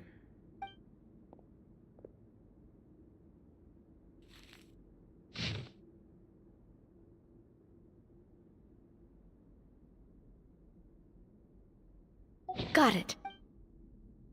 All right, once I open the door, remember to stick close and refrain from making any noise. I'll lead you out of here as quickly as possible. You now have the chance to restore the honor and legacy of the Marashose hunters. So please, get out there and reclaim what's ours. And be sure to exercise caution. With the help of the guard, you successfully escape the dungeons. Your sense of despair and anxiety both seem to fade as you continue your quest.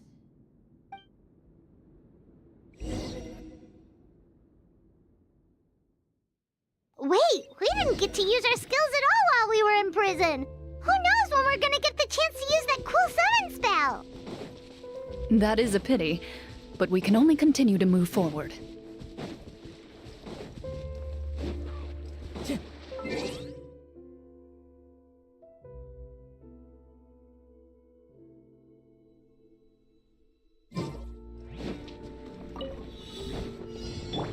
Allow me! You can't run! The wind knows me.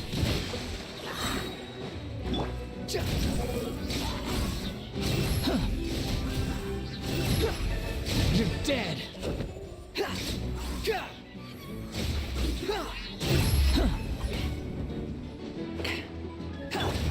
One with nature. Clouds high. The birds call into the wind. The wind rises.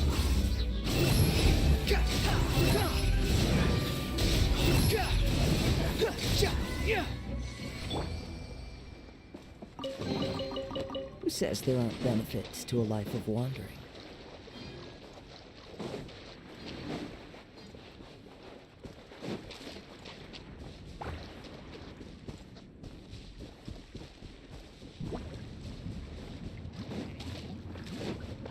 Right.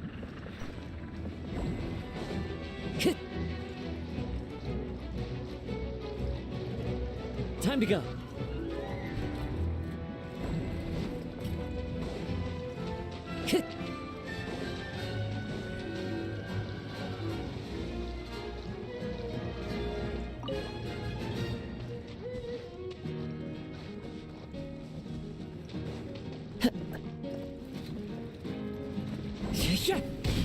Hold the line! Yeah! The wind knows me. Behold!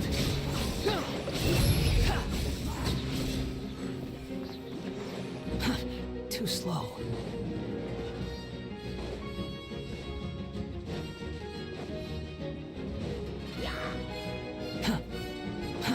Too slow. Quit following me.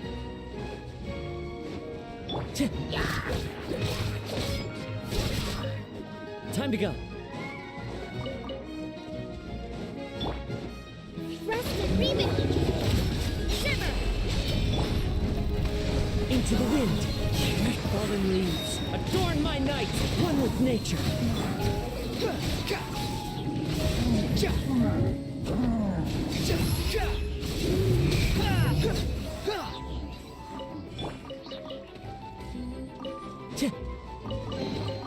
A fateful offering.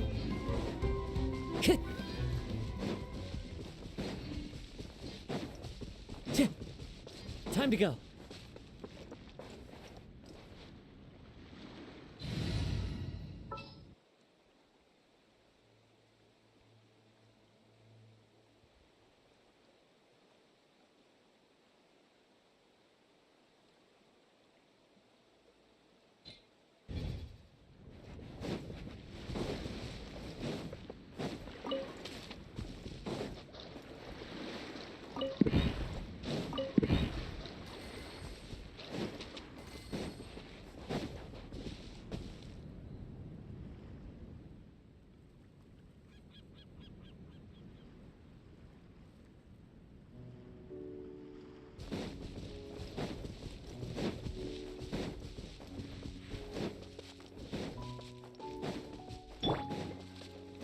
Hold the line! Punishment! Clouds high. The birds call. Into the wind. You can't run! Squall and fury. Search for it. You're dead. Search for it. Rest and rebuild! The wind knows me.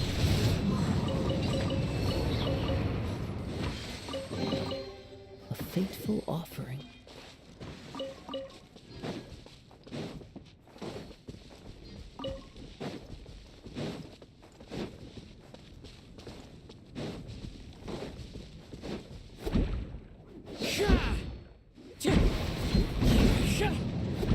Fallen leaves, adorn my night, one with nature.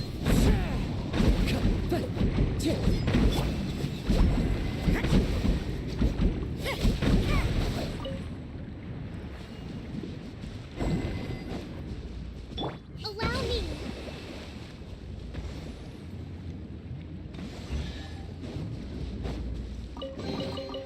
We should make the most of these supplies. Let's move out.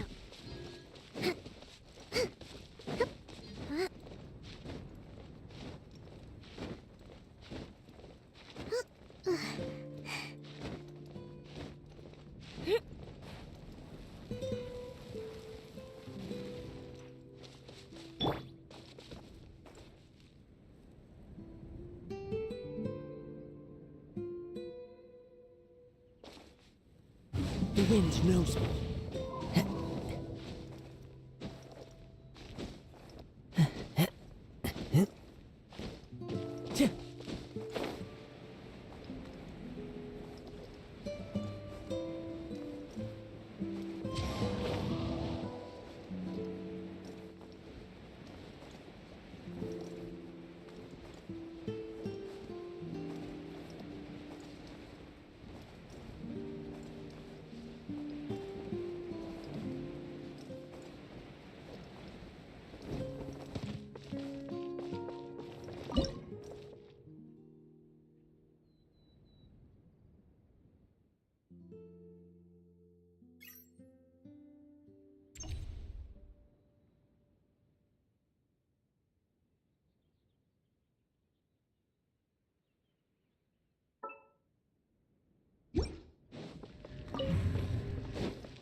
One with nature.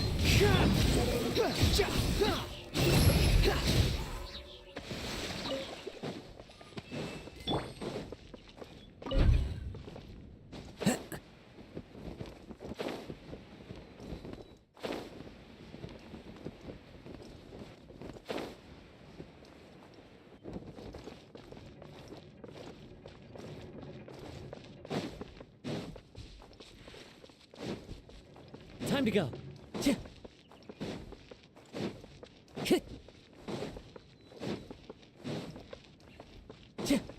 Time to go.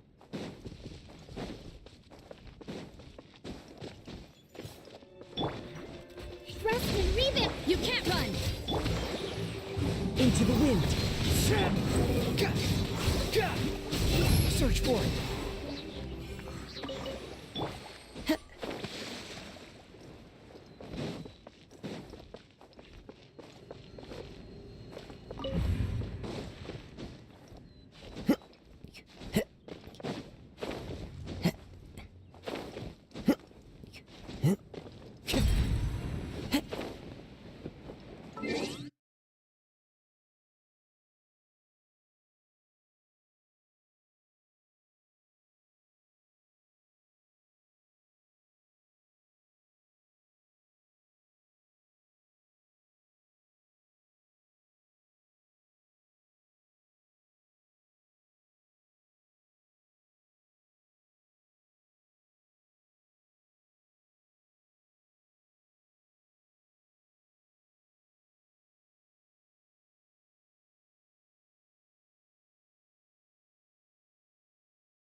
Wherever in this world I roam, I carry memories of my home. This blade, it is the last link I have to the land of my birth.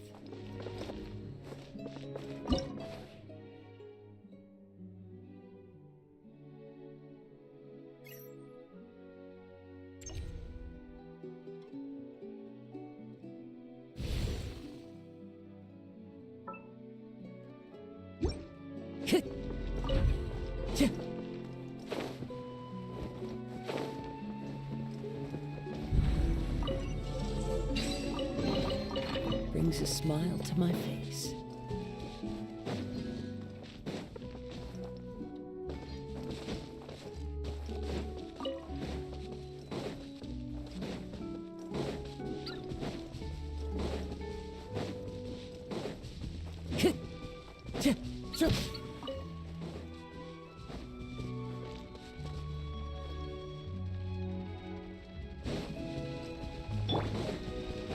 Allow me! Yeah! Lights out. One with nature. Clouds high. The birds call. Into the wind. The wind rises. You dare to gaze upon me? Time to go.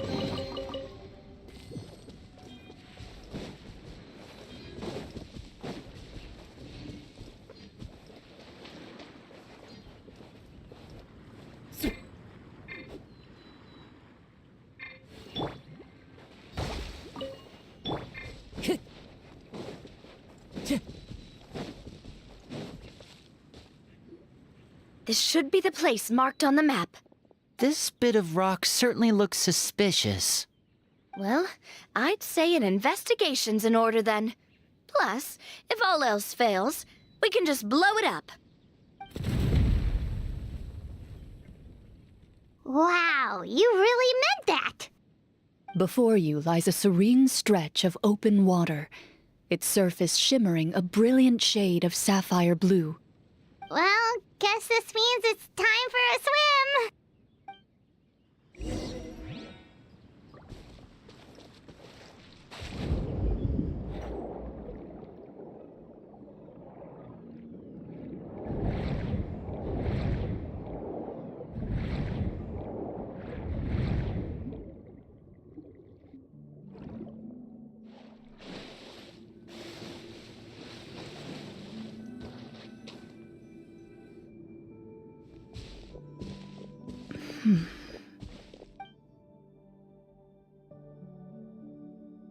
Oh, what's the matter? It's nothing. As you step into the cave, you find yourself in an eerily quiet space. Before you lies a narrow passageway that appears to trail off endlessly into the distance.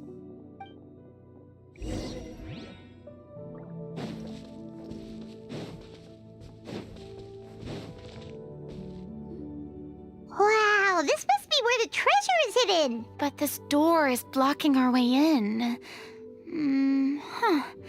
It almost looks like it's been here for quite some time. I've got to hand it to the tabletop troupe.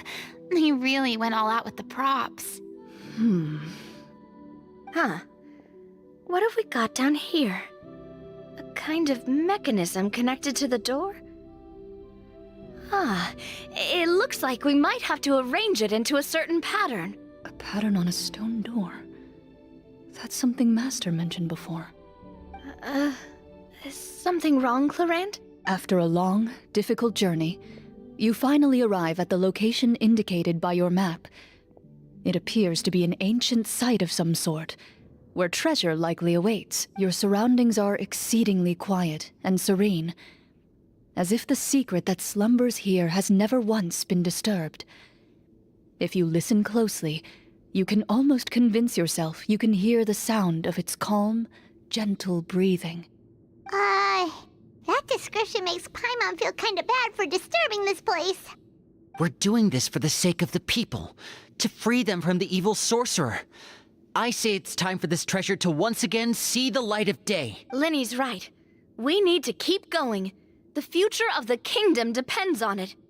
The next part of the story requires us to solve the puzzle, right? Let's start exploring the area. Yes, that should be fine. Something feels off about all this. Guess I'll just have to improvise.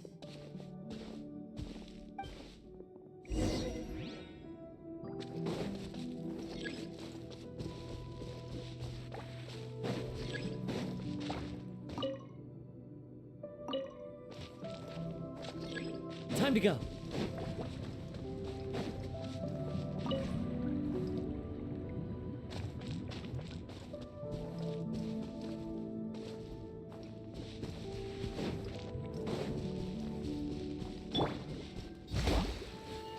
I found something!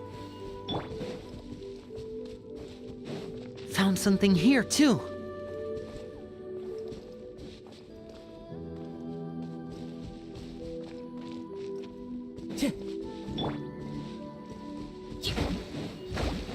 Same here.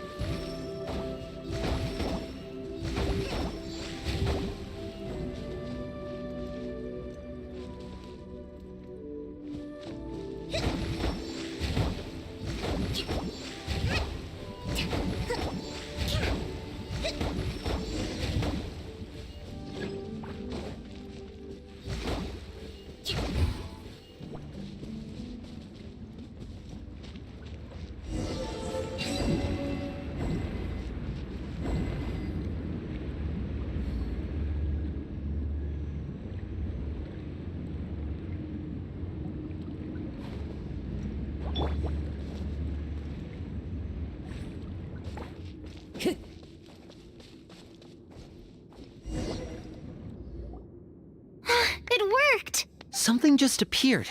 Some kind of new mechanism, maybe? By solving the puzzles, you prove yourselves worthy of inheriting the secrets of the past. At the end of each puzzle, you're rewarded with... With? A key.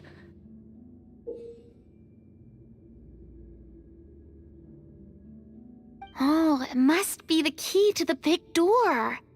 Huh? This is one of the Marechaussee Hunter keys that are passed down from generation to generation. It looks just like the one Master passed down to me. It is said that 4 keys in total are required to form the final, complete key. And it seems like we just collected 3 of them. That must mean... Huh? What's wrong? You hear a few strange noises. Suddenly, all the torches in the ruin go out at once. Huh? What's going on? Did we fall into another trap? For the sake of immersion, please close your eyes, everyone. Without the torches, the space is now completely dark, and you cannot see anything. But Paimon can still see a little bit over here. Oh, right, sorry. Suddenly, you hear the sound of footsteps pierce through the darkness. There's someone else here? Oh, this is so unsettling. I can't see anything. I've been discovered then? Wait, that voice, it's... You recognize the voice as belonging to the guard who led you to this place. It appears he now covets the treasure for himself, and has come to stake his claim. Oh, so this is just part of the script. Then I can probably relax. Well, if we can't see anything, that means we can't fight to the fullest of our abilities. Should we retreat for now? Judging by the way he's holding his sword, he must be a real Marashose hunter. But this isn't part of the script. Retreat? That's not the hunter way. If it's dark for us, then it's dark for him. We choose to fight. Your choice is noted. Please keep your eyes closed until I tell you the torches have been relit. This battle will be in the dark. You got it! Well then, let us begin.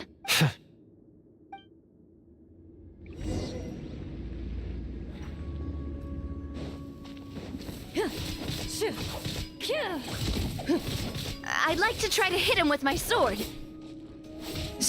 Your strike is successful. Ha! You're facing a veteran Marashose hunter. You don't stand a chance.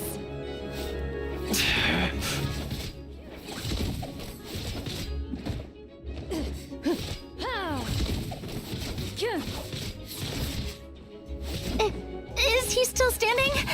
Goodness, he sure has a lot of HP. Is it over? Can we open our eyes now? The enemy is strong and relentless, but the battle is nearing its end. The torches have not been relit. What about now? Final strike. Ha!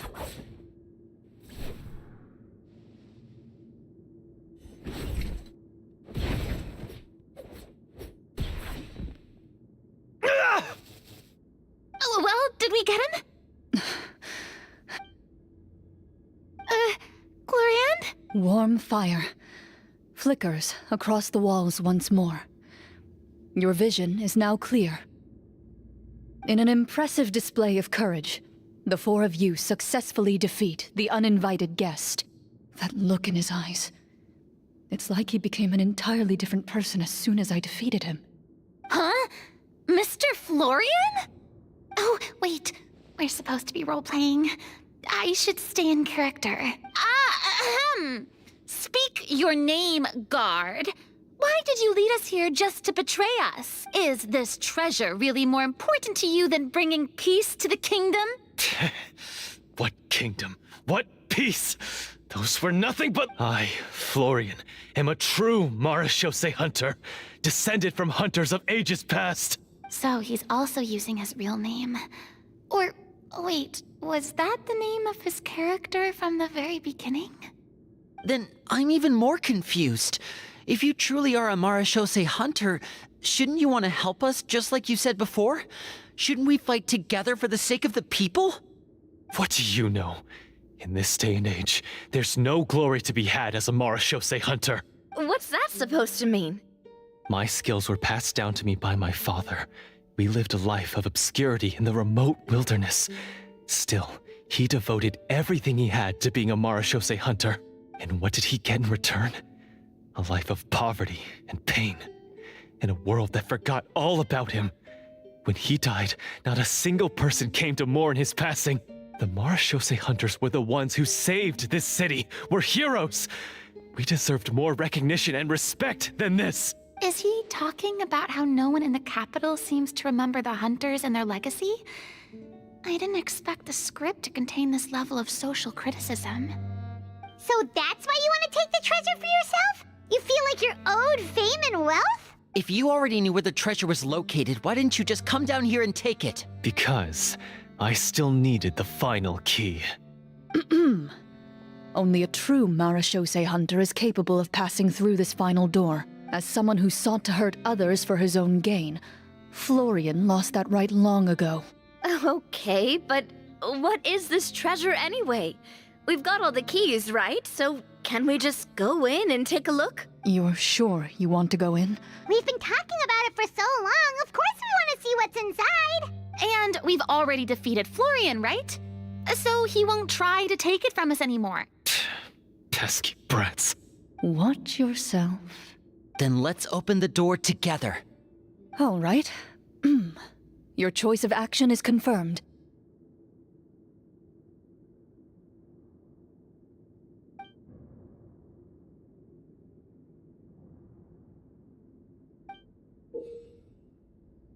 Before you, the door to the treasure, sealed and undisturbed for more than 100 years, finally swings open. You hear the shrill wail of the door hinge as it rotates for the first time after years of disuse, almost like a sleeping giant letting out an extended yawn. You get the impression that the secrets buried behind this door might be just as heavy as the sound you just heard. It's open! Come on, let's go in! Paimon wants to see what's inside! Ooh, me too! Ugh, uncovering hidden treasure is the most exciting part of adventuring. What do we have here? Uh-huh. A stone tablet? And some shabby weapons? You call this a treasure vault? Looks more like an abandoned warehouse. Maybe the troupe ran out of budget at the end? They provided a super immersive experience at the beginning only to drop the ball at the most important part. They could have at least filled this place with cardboard Mora or something. Wait, I get it now. Paimon, this is the real Marashose hunter treasure. Huh? This is it? The Marashose hunter treasure is just a stone slab and some broken swords? I can't believe it. I refuse to believe it! Whoa, are you okay? The Marashose hunter before you appears to suffer a serious mental breakdown.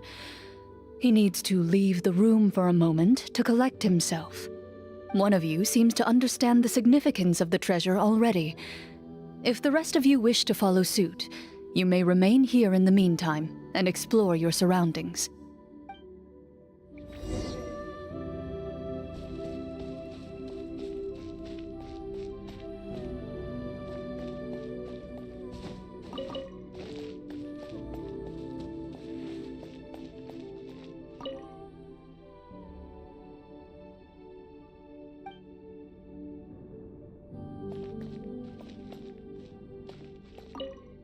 Ah, the names on the tablet. The old and broken weapons. Walter. What is the treasure supposed to be?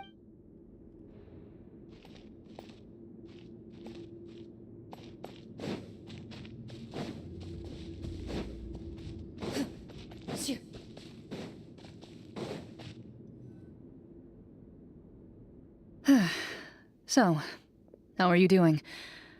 Feeling any better? What just happened? Do you remember how you got here? Or what happened to your body just now? I remember now. I brought you here because I wanted to... The explosives in the cave! You mean these? Huh? How did you... I could tell something was off the moment I stepped into this cave, so I kept an eye out. I've already dismantled the whole thing. So the strongest champion duelist in all of Fontaine saved the day once again. Guess I shouldn't be surprised. It would seem your skills as a Marechaussee hunter are as sharp as ever. I deserve some answers, don't you think? Tell me why you wanted to lure me here. Everything you said earlier sounded like the truth. Luckily, your monologue was dramatic enough to convince my friends you were just role-playing. I don't know. I just always felt like there was something in my heart that didn't belong to me. Something agitated and angry. Who knows? Maybe it was my own anger all along. I could never really tell. The feelings about my father and the other Marechaussee hunters are real. It just wasn't fair. I was angry, bitter that no one remembered them or praised their accomplishments. I don't know when it started, but at some point, my anger came to completely consume me. At that point, I remembered the legend my father used to tell me. The one about the treasure. But if the treasure was all you cared about, why plant all those explosives? Wouldn't they just destroy the treasure and bury you along with it? I can't remember. My head is a mess.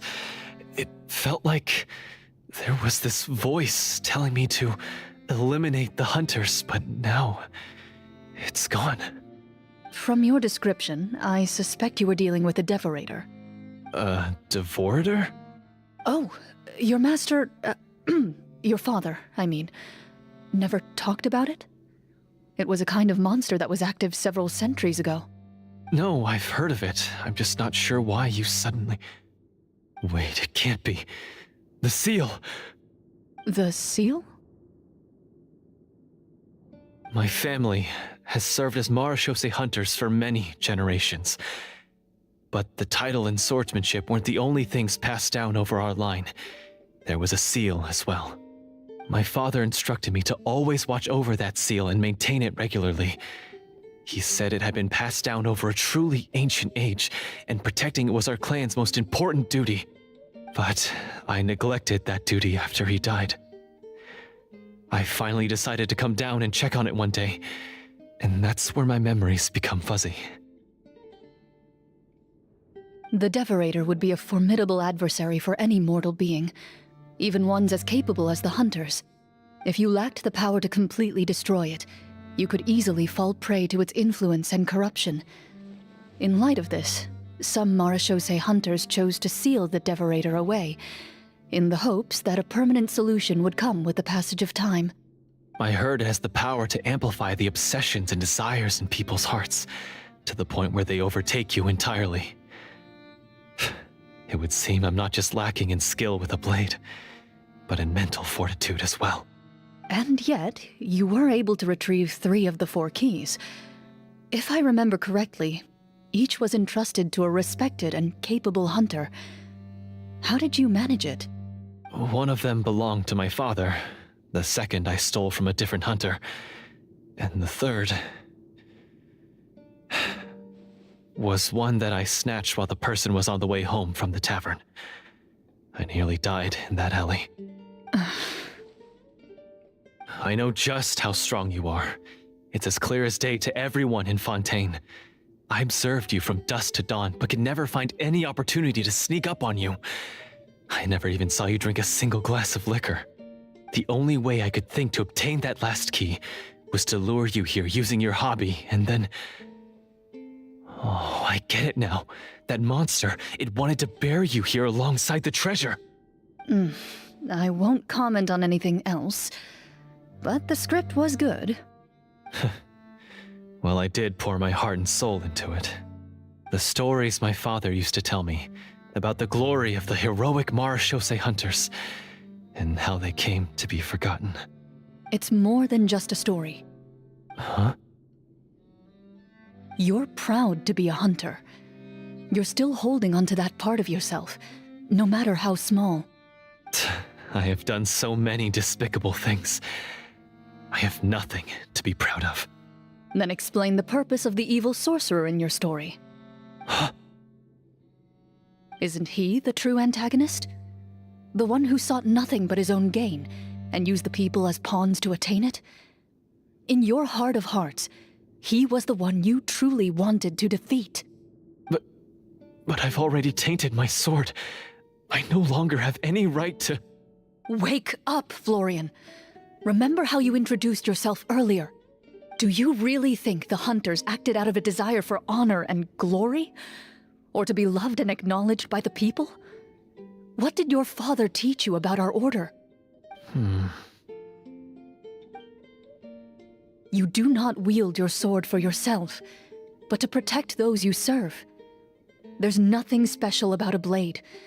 It's the intentions of the wielder that matter above all else. Do you still not understand? Even after seeing the treasure for yourself? The contents of that room, they represent the true legacy the hunters left behind. You're right. I am a Marashose hunter. It's time for me to redeem, no, to finally serve the people I vowed to protect all along. I wouldn't be so quick to push aside the need for redemption. I know. That's a charge I won't bother to defend myself against. Good. Then, come with me, and help me see the script through to the end. Huh? See the script through to the end? But there's no more script left. Never finished it, huh? No, I mean, I wrote the script with the sole purpose of luring you all here. There was no reason to write beyond this point. Then we'll just have to keep writing it. The evil sorcerer still needs to be defeated. You mean the Devorator? Are you saying I have to make up the rest of the script as we go along? Is that really so hard? You've already written most of it. Surely you can write an ending where the hunters win and justice prevails. I'll be there to help you too. You aren't afraid your party will fall into danger? I know what my friends are capable of, and they're all quite skilled. Besides, I need their help. Then, are you going to tell them the truth about all this? I don't intend to spoil the fun. Sometimes, protecting dreams and fantasies is more important than exposing the truth. Don't you think?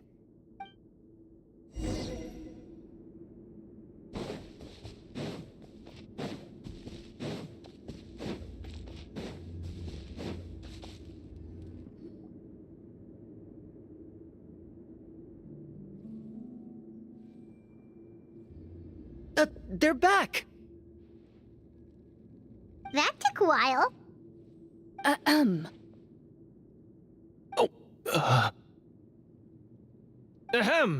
My fellow Marashose hunters, please forgive me, for I have sinned.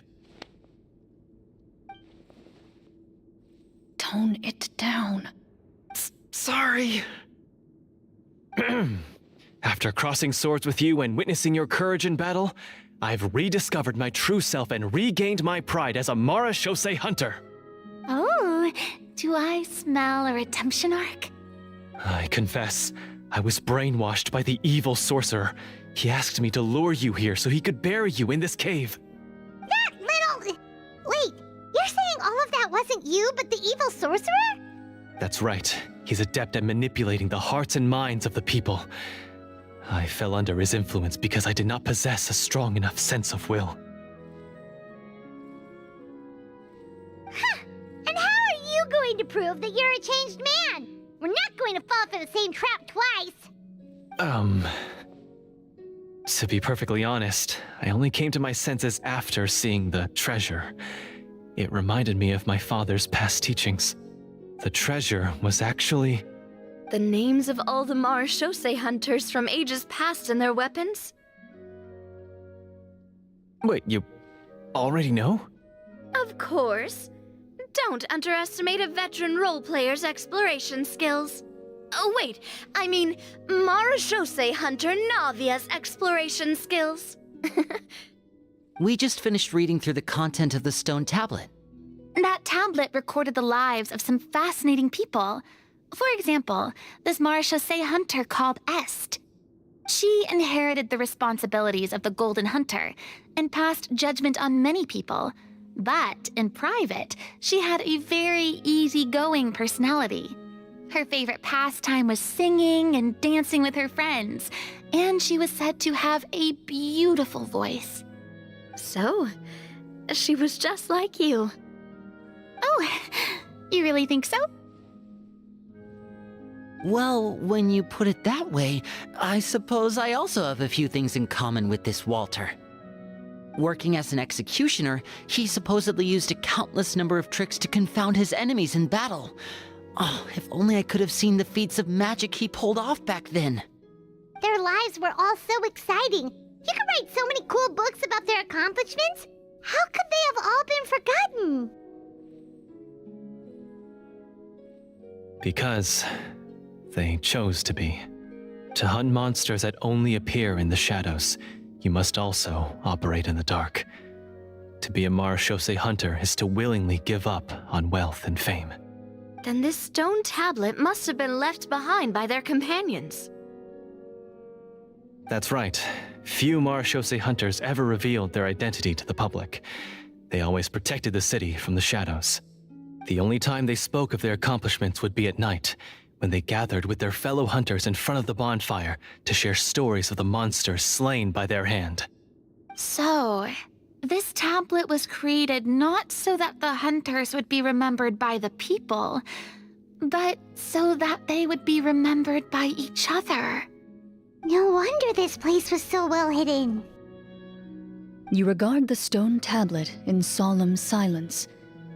The names of your comrades etched onto its surface serve as a reminder that you are never truly alone. The tablet proves that, although a hunter walks a shrouded path, it is not a solitary one. There will always be those who walk beside you, a fact that remains as true today as in ages long past. Their legacies shall continue to be passed down from generation to generation, as everlasting as the stone onto which their names are carved. Father, you once told me that I should seek out the treasure if I ever became lost. So this is what you wanted me to find.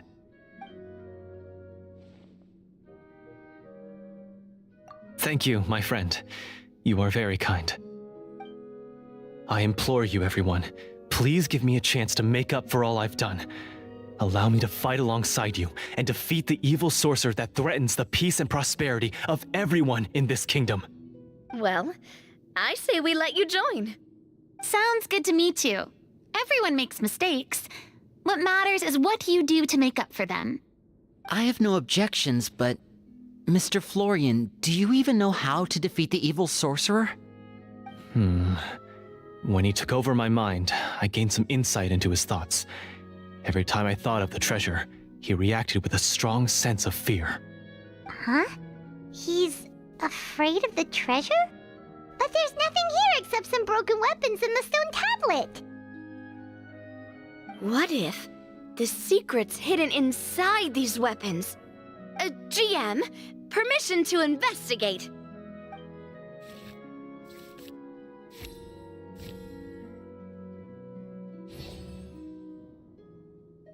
At first glance, the weapons appear absolutely ordinary. But as you observe them, you notice a faint energy emanating from within. These blades have slain countless monsters. Though it's been a long time since they were used in battle, their edges remain sharp, as if they're simply waiting for the next worthy hunter to carry on their legacy. So basically take these with us, right? I'll take this weapon, since it used to belong to Est. Maybe it'll find comfort in being held by someone who appreciates the arts. Ah, good idea. I'll take Mr. Walter's bow then, from one archer magician to another. Paimon's gonna pick a cool weapon too!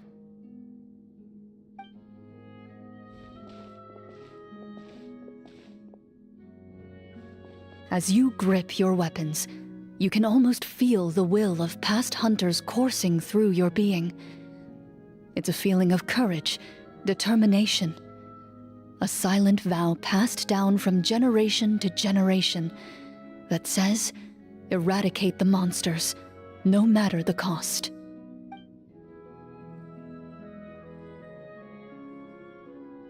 Mr. Florian, do you know where to find the evil sorcerer? I was able to see his surroundings when our minds were connected. I believe he's currently hiding out at the church in the kingdom. We must be extremely careful. He's spent so long living among monsters that he's now taken the form of one. He will not be easily defeated. Then why don't we explore some more and try to find some higher level gear? We don't want to just fight him and lose, right?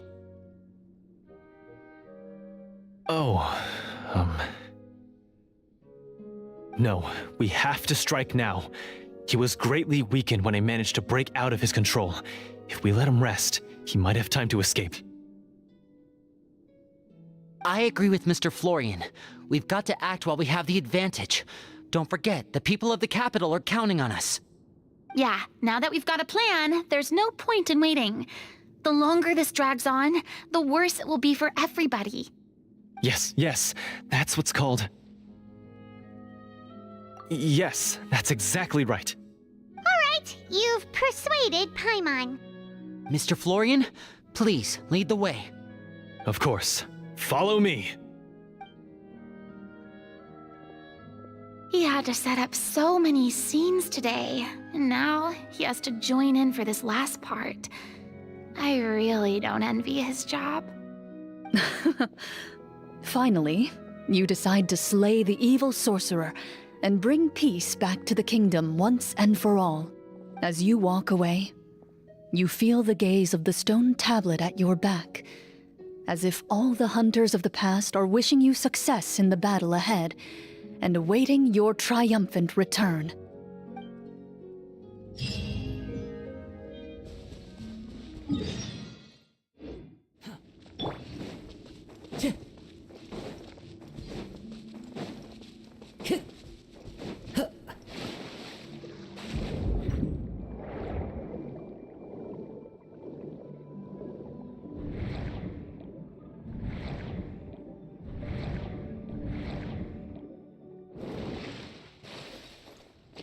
Time to go.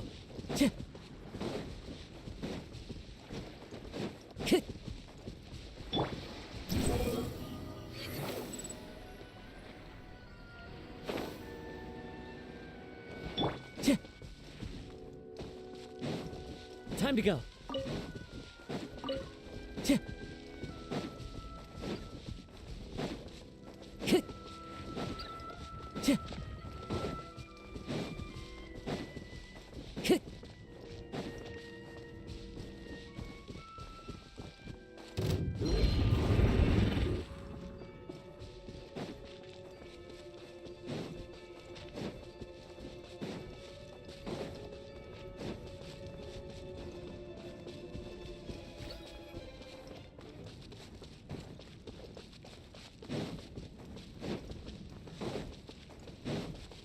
Right.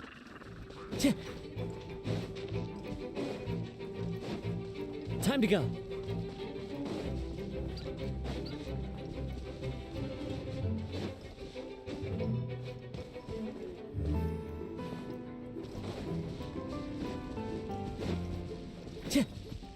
Time to go.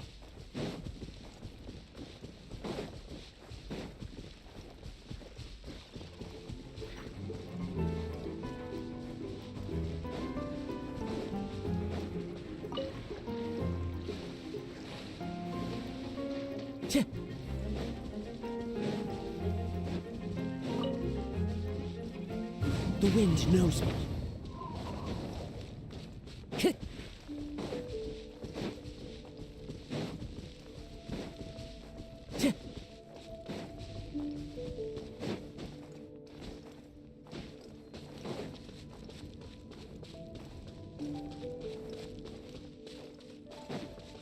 One with nature.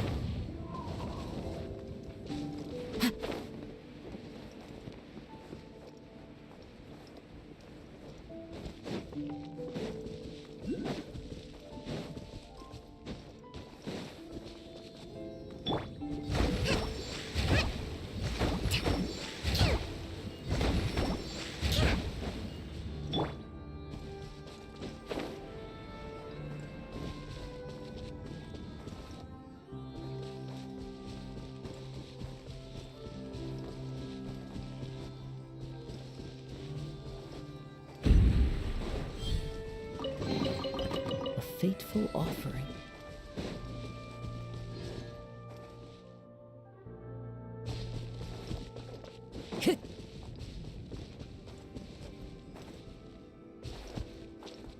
The wind knows me. I follow the wind.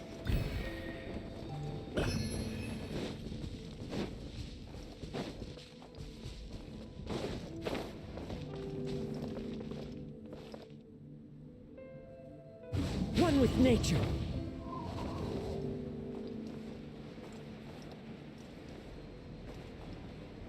Yeah.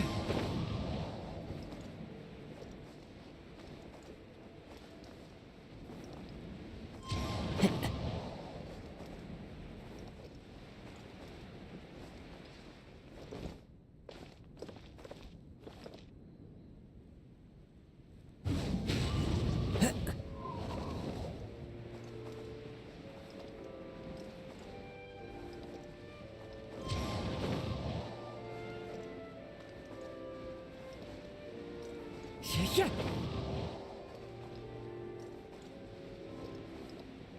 Yeah.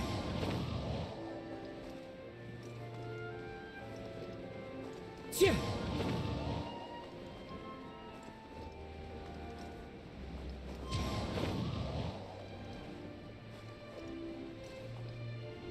Yeah.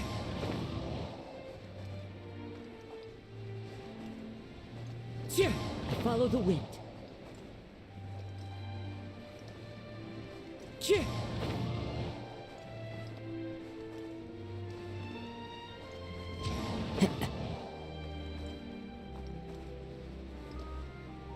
Yeah.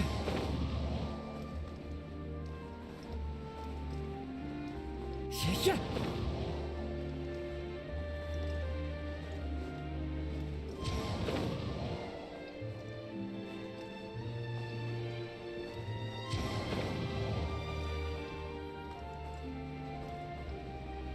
Yeah. Follow the wind.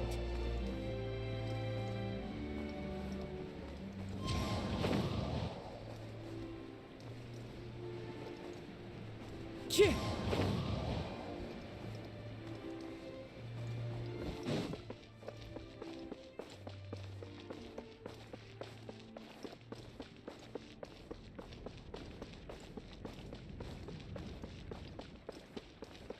Time to go. Yeah. Time to go. Yeah.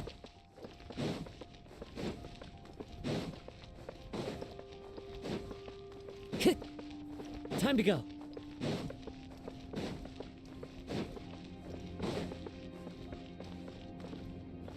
The wind knows me.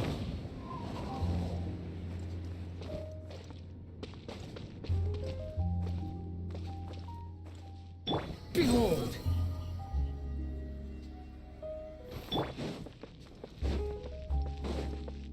Yeah.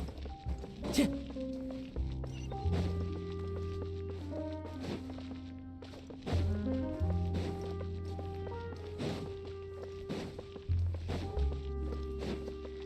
Yeah.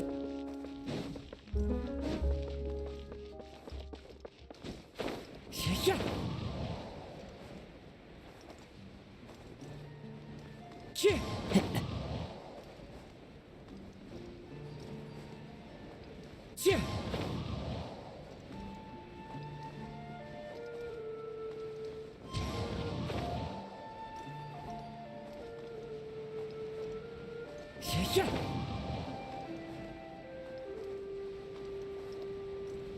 Yeah.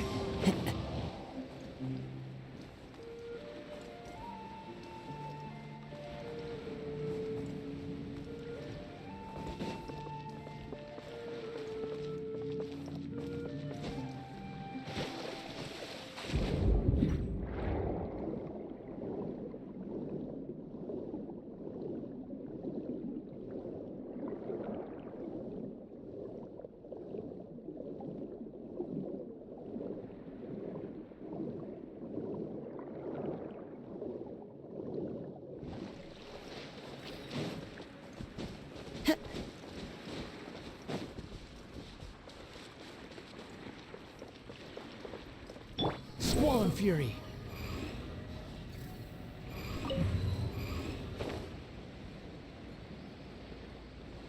Yeah. Time to go.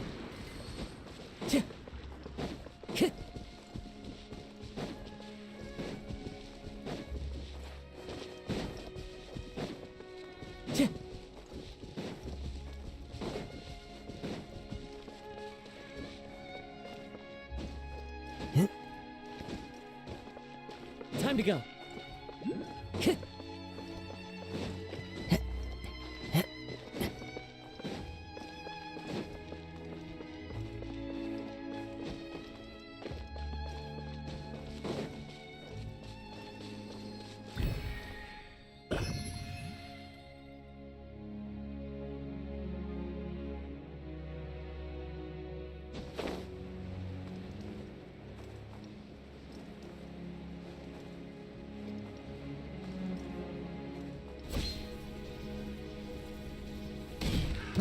Another Hold the line! Judgment!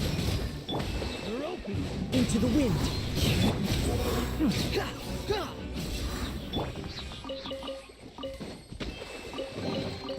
Who says there aren't benefits to a life of wandering?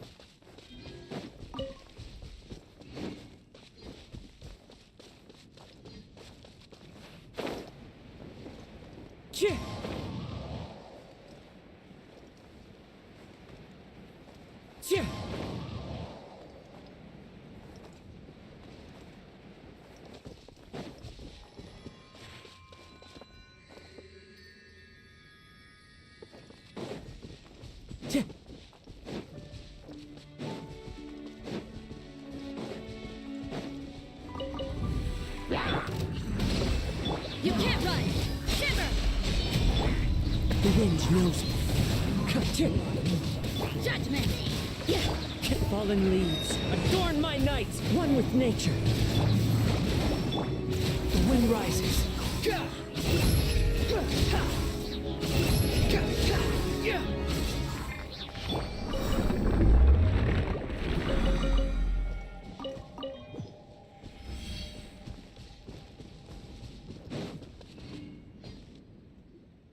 Finally, you arrive at the church Florian described. As you approach, an ominous aura surrounds you. You get the sense that your enemy is close at hand. How strange. This uneasy feeling seems so real. How did they manage that? Now, it is time for the final battle. Let's go.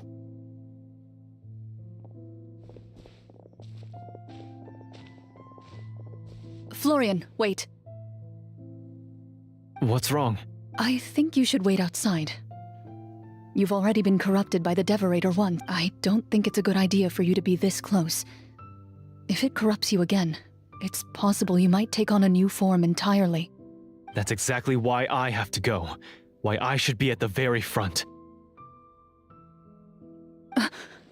You mean... Yes.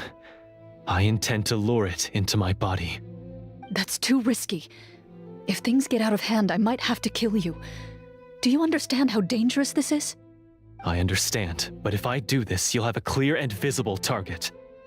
The Devorator will have a hard time passing up a chance to enter a body it knows how to control. You won't have to worry about any of your friends being taken over. You're not like me, Miss Clorand. You're a just and powerful Marechaussee hunter. The monster broke free due to my error. It's only right that I shoulder the responsibility for its destruction. This is... something that I have to do. Consider it a duel to restore my honor.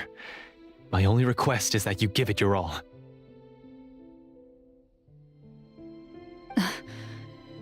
I understand. Then, as a champion duelist, I hereby accept your request for a duel, and extend to you my most sincere regards. Thank you. The battle is now upon us. Let the Devorator once again tremble under the blade of the Marechaussee hunters.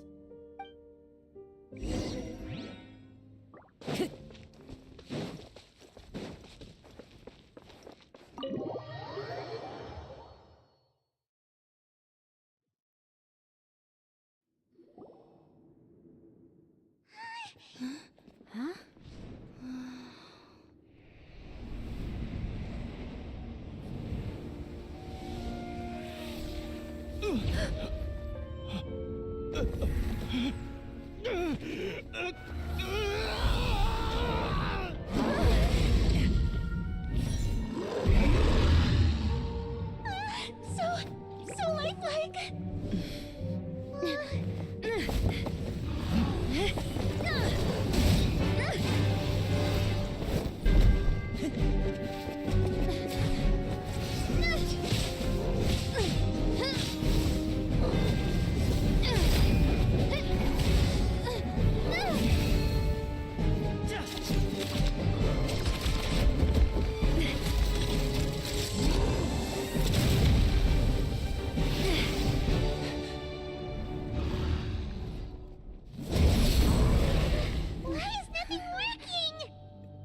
This foe is not invincible. You hold the treasure. The power to defeat it in your own 2 hands. The treasure? You mean... the names. It's the Marechaussee Hunters' names. How are we supposed to... You forget, Paimon? There's still one skill we saved until the very end. Hunters fight not for fame, but to aid the people whenever they are summoned. Walter the Marechaussee Hunter, master of 1,000 tricks, executioner of the Phantom Hunters, I call for aid!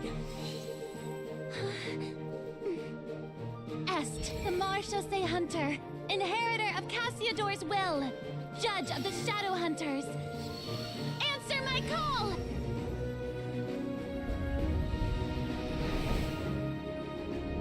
Petronia, protector of justice and order. The hunter I respect the most. Thank you for saving my friend, the best one I'll ever know. Please, lend us your strength.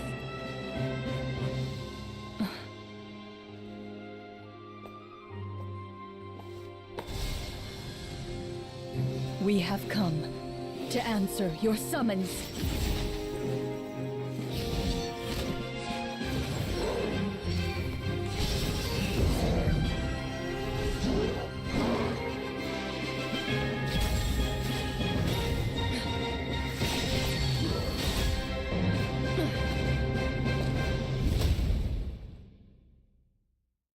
And so, the monsters were eradicated, and the sorcerer was defeated. Peace soon returned to the capital. Those in the court, manipulated by the sorcerer, also recognized the errors of their ways. Some remembered the names of the heroes who saved their kingdom, but others simply continued their lives none the wiser. Such is the story of the Marechaussee Hunters. They pursue the phantoms in the darkness and exterminate all who pose a threat. They will always protect the city and those within it, even should all memory of their accomplishments be forgotten by the very people they serve.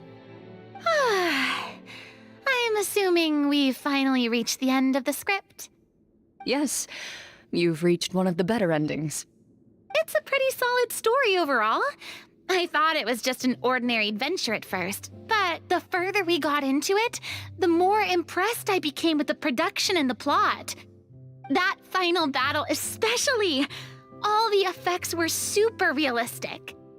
Oh, right. Yeah, totally. That's a really good point. I never expected the weapons we picked up from that vault would have that kind of effect. Yeah, mine nearly scared the daylights out of me when it started glowing.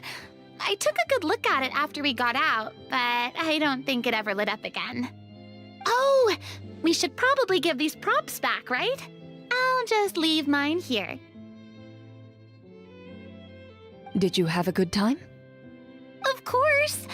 Let me know if another script like this comes around. Sure, no problem. Then I'll head back for now.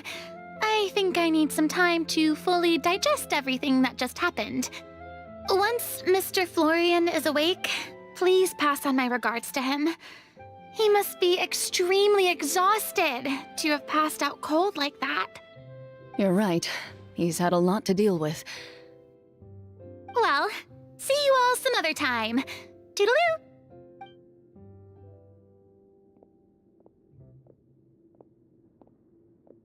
Oh, Okay, so, can I ask now? I think it should be fine, yeah. What in the world was going on back there? So you saw through all of that? That time in the cave when you told us to close our eyes, it'd be weirder if we didn't notice anything. I was dying of curiosity the entire time. I mean, you did a pretty bang-up job of pretending nothing had gone wrong. Farina actually looked like she thought all of it was planned. Guess none of us wanted to be the one to break the illusion. What are you all talking about? Oh, wait. Don't tell me Paimon never... Oh, this is all my fault. It's not too late to cover your ears. Here, Paimon, I'll do it for you. Bit late for that, don't you think? You're saying everything that happened back there wasn't actually part of the script? It's probably more accurate to say this was never a real scripted story to begin with. What? So loud. My head. Hey, you! Get up right now and explain yourself! No shaking, please! Oh, my head.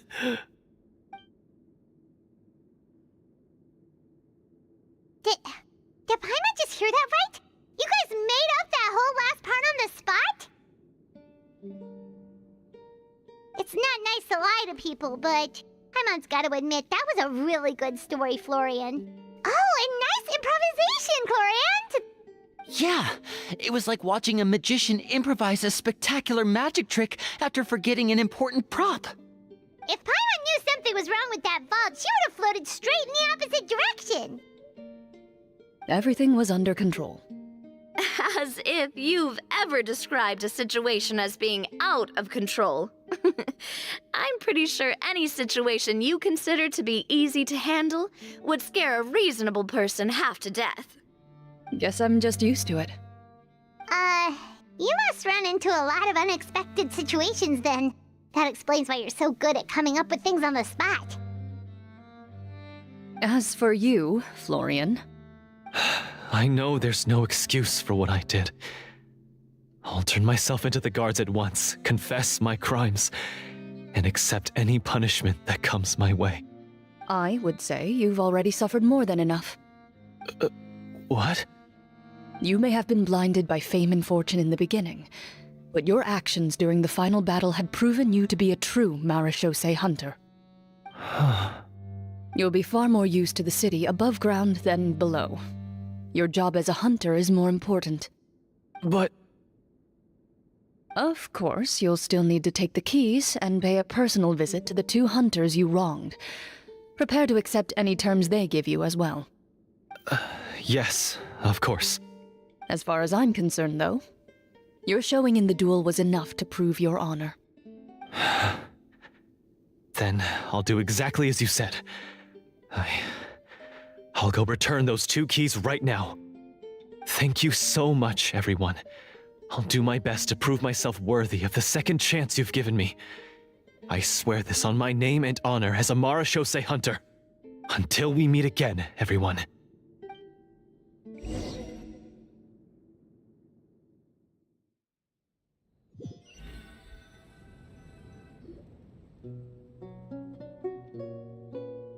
Speaking of Marechaussee hunters, what should we do about the treasure in that cave? Leave it be. Are you sure? We could show it to people, make it so that the hunters are remembered. Don't you want that? No. Every name on that tablet made the same choice. All hunters know what the path entails. I am no exception. My identity as a Marechaussee hunter is not something I need people to remember. I wish only to be recognized as a champion duelist. Nothing more. That's certainly very different from the path of a magician. Still, I admire your decision. Wait! Paimon just remembered something. If there were no special effects involved, why did our weapons begin to glow during the battle? That's because the Marachose hunters of ages past would often imbue their weapons with special enchantments to suppress the monsters. Whenever a monster was nearby, their weapons would start to glow. Oh, so that's why they had an effect on that guy near the end. I really thought the summons were doing all the work. Well, I'm sure the summons were a part of it too. Oh? How so? This particular Devorator probably hailed from the same era as the hunters we saw in the room. The names you recited all belonged to the bravest hunters. Countless monsters fell to their blades. That's likely why the Devorator visibly reacted when you said them out loud. So the names held the power all along! Navia. Everything you said during your summon. Huh? Oh, I meant what I said. I mean, it was true to my character, so yeah, I'm glad you heard it. Just don't make me repeat myself. It's embarrassing. I really appreciated those words. All right. Don't get all sentimental on me. Anyway, let's not talk about that anymore. I'm going to go on ahead. Don't fall too far behind now. She ran off! I should probably head back as well. This story was truly incredible. I might have to spend the whole night telling my siblings all about it. Goodbye.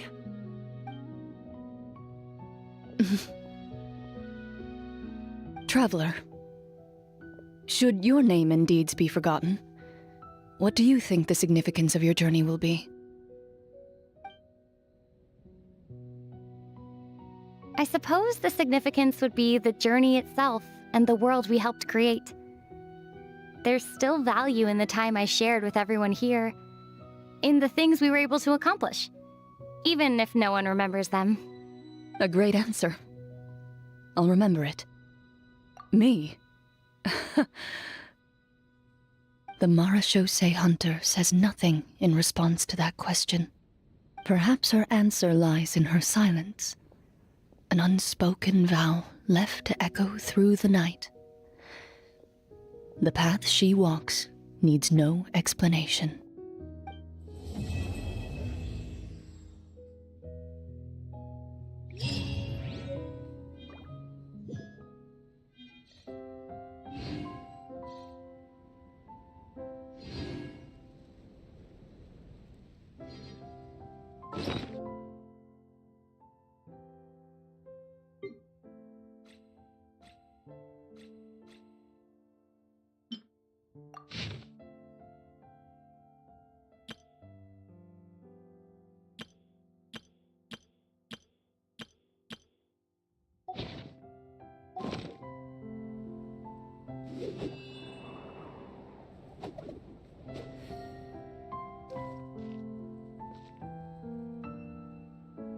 Time to go.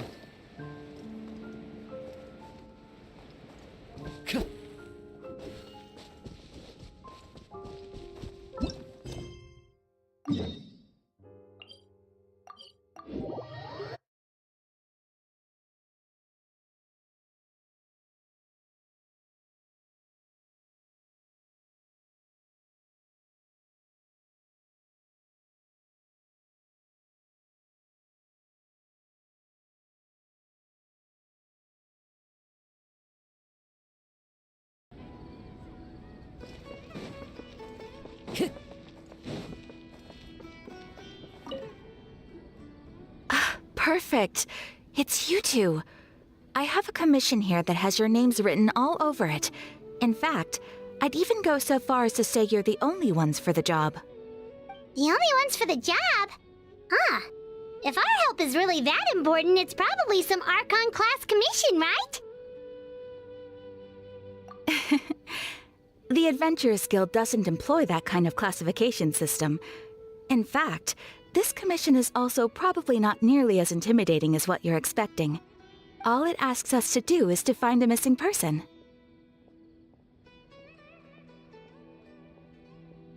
Huh? Then why did you say we were were the only ones for the job. I came across this commission while reviewing our backlog not too long ago. It seems simple, but our records indicate that over a dozen successive efforts to complete it have all ended in failure, despite attempts by several accomplished and renowned adventurers. With the reputation of the Adventurers Guild and the performance of the Sumeru branch at stake, it's in our best interest to assign this commission to the adventurer with the highest completion rate over the past few years.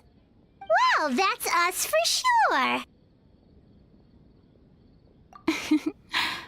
All I'm asking is for you to give it your best shot. If it proves to be beyond your capabilities as well, I'll talk to the Commissioner about canceling the commission. Okay, so who are we looking for? And what is it about this commission that's made it so hard to complete? This commission was jointly issued by the residents of Vimara Village. They say one of their own villagers has gone missing. But the problem is, they don't know the missing person's name. They can only provide information about his general appearance. They're all from the same village, but they don't even know his name? If so many adventurers have failed to complete this commission, maybe this missing villager doesn't exist at all. Could it be some sort of a prank or something? Unlikely. Several villagers came by to issue the commission, and judging by their appearance and tone of voice, they seemed incredibly sincere. It certainly didn't seem like a joke to them. Besides, putting up a commission requires a processing fee. There aren't many upsides to a prank that costs Mora to carry out. In any case, it would probably be best to go to Vimara Village and ask around first. The Adventurers Guild does have some information on hand, but I would say anything you can learn directly from the villagers would be far more reliable. The best way to avoid misdirection is to go to the source. Alright then, let's go! Paimon's starting to get really curious about this whole thing.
Victory is almost ours!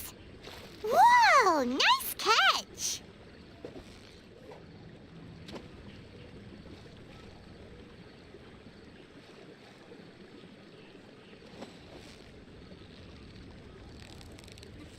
So close, so close! Wow, Paimon's stomach is rumbling already!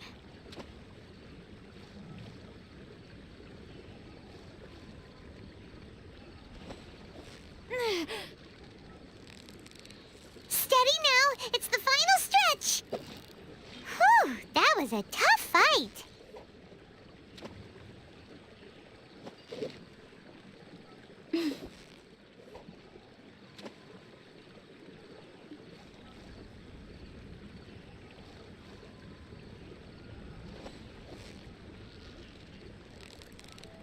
You've got it! You got it! What is it? What is it? Is it another Paimon?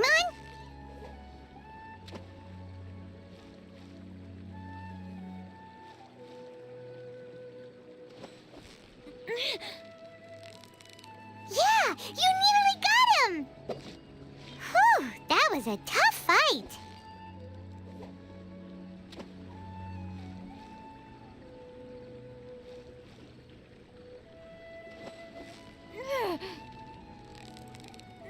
Victory is almost ours! Whew! That was a tough fight!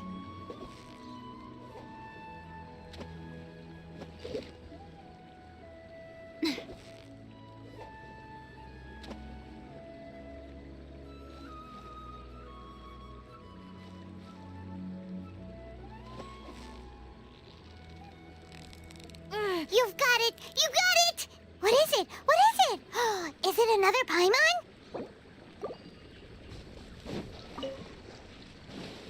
Time to go.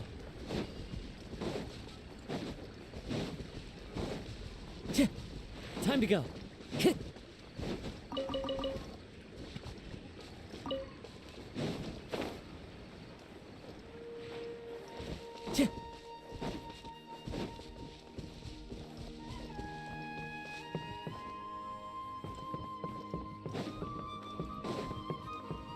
Into the wind.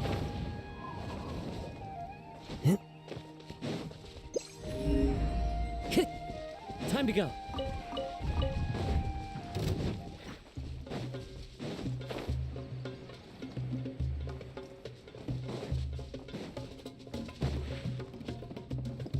Squall and Fury.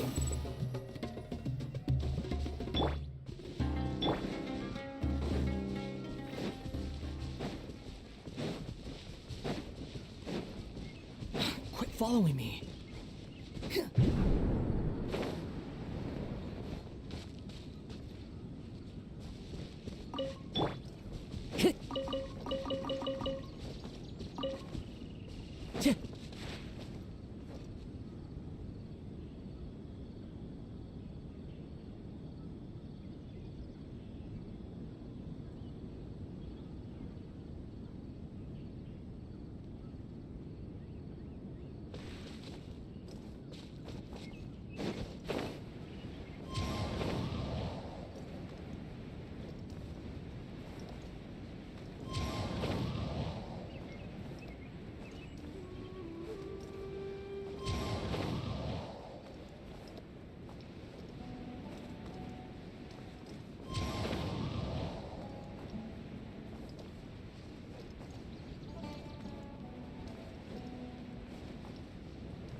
Time to go. The wind knows me. Behold!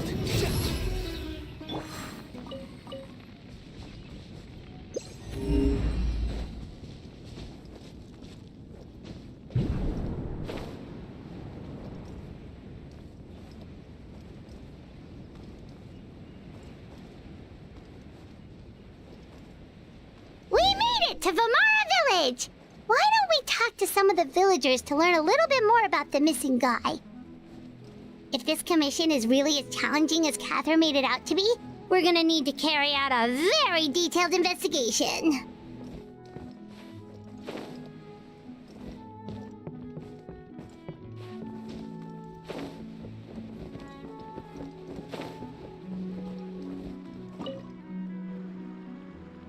Hello there. Are you looking to buy something? I do business in this area. Oh, no, we're adventurers. Catherine sent us to look into a commission here in Vamara Village. Ah, so you're here about that, then. Ah, you're not the first, that's for sure. We've certainly made a lot of trouble for you all. To be honest, we aren't holding out much hope.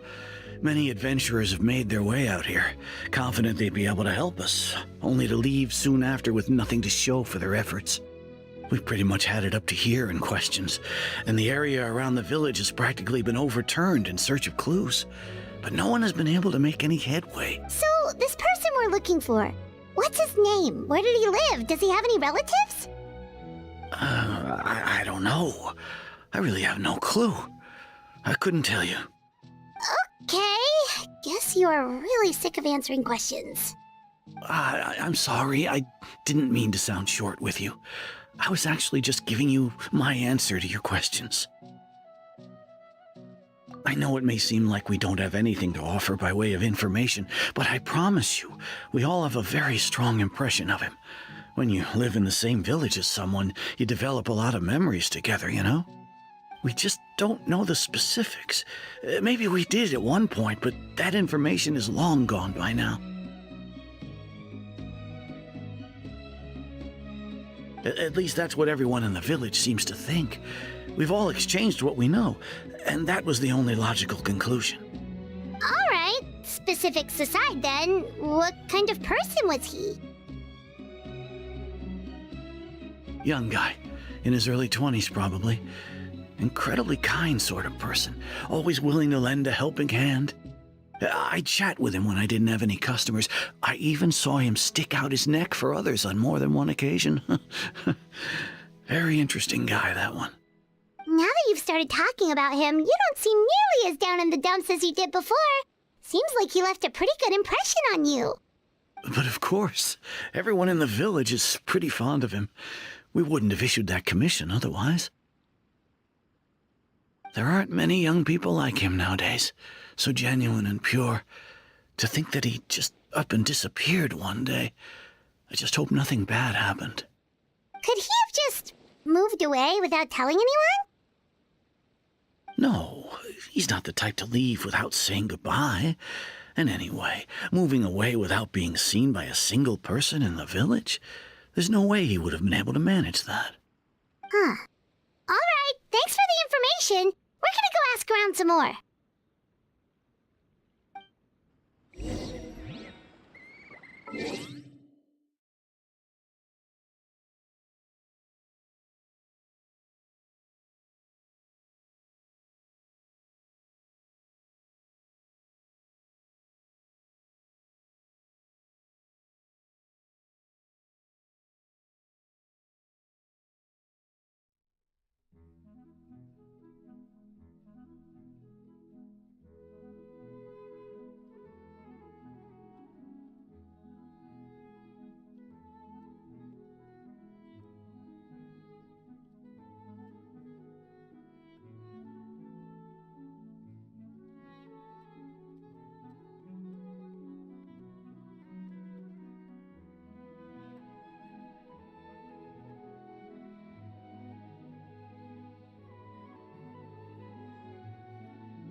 Is that guests I hear?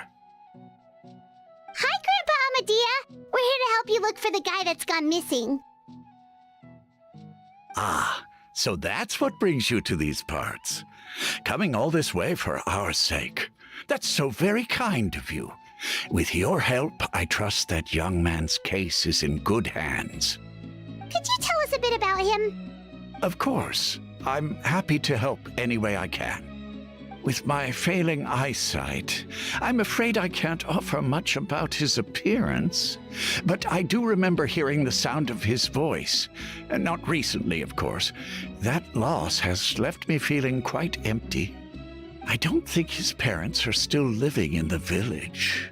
But somehow he never seemed lonely. In fact, he was usually the one offering companionship to others. He would often take time to visit the elderly or play with the orphans in the village. And whenever someone had something on their mind, he was there to listen with open ears. He always knew just what to say. As the village chief, I owe him many thanks. Helping villagers navigate difficult moments in their lives should have been one of my responsibilities. But he was often the one rising to the occasion. Wow, he seems like such a nice and gentle person. No wonder his disappearance affected you all so much. But, you wouldn't happen to know any details about his name, address, or family situation, right? I'm ashamed to admit it, but I just can't remember. No matter how you look at it, I should know those things. But for some reason, no matter how hard I try to remember, the information just doesn't come. Perhaps my age really has caught up with me this time. It's okay. There's no need to force yourself to try and remember. We'll figure something out.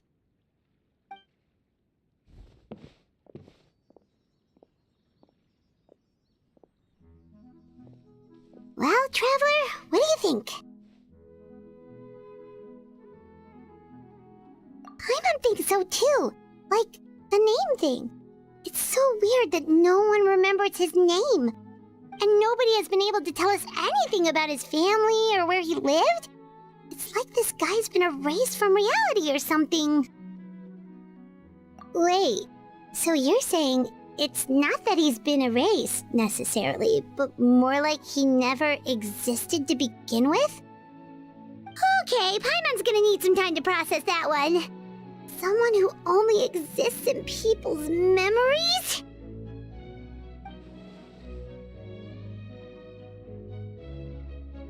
You two are the adventurers who just arrived, right? You're here for the Vamara Village Commission? Yep, sure are. We were just looking into the case. I'm so glad to hear that. Thank goodness you haven't given up. I've been so worried the Adventurers Guild might cancel our commission. My name is Atosa, by the way. I grew up here in Vamara Village. Anyway, I just wanted to say, please keep searching for a missing villager. I'm begging you. You have to find him. Yeah, no need to worry. We'll give it our best shot. So, were you close to the missing villager? Are there any leads you can give us? I'm not sure this counts as a lead, but follow me. There's a place I'd like to show you.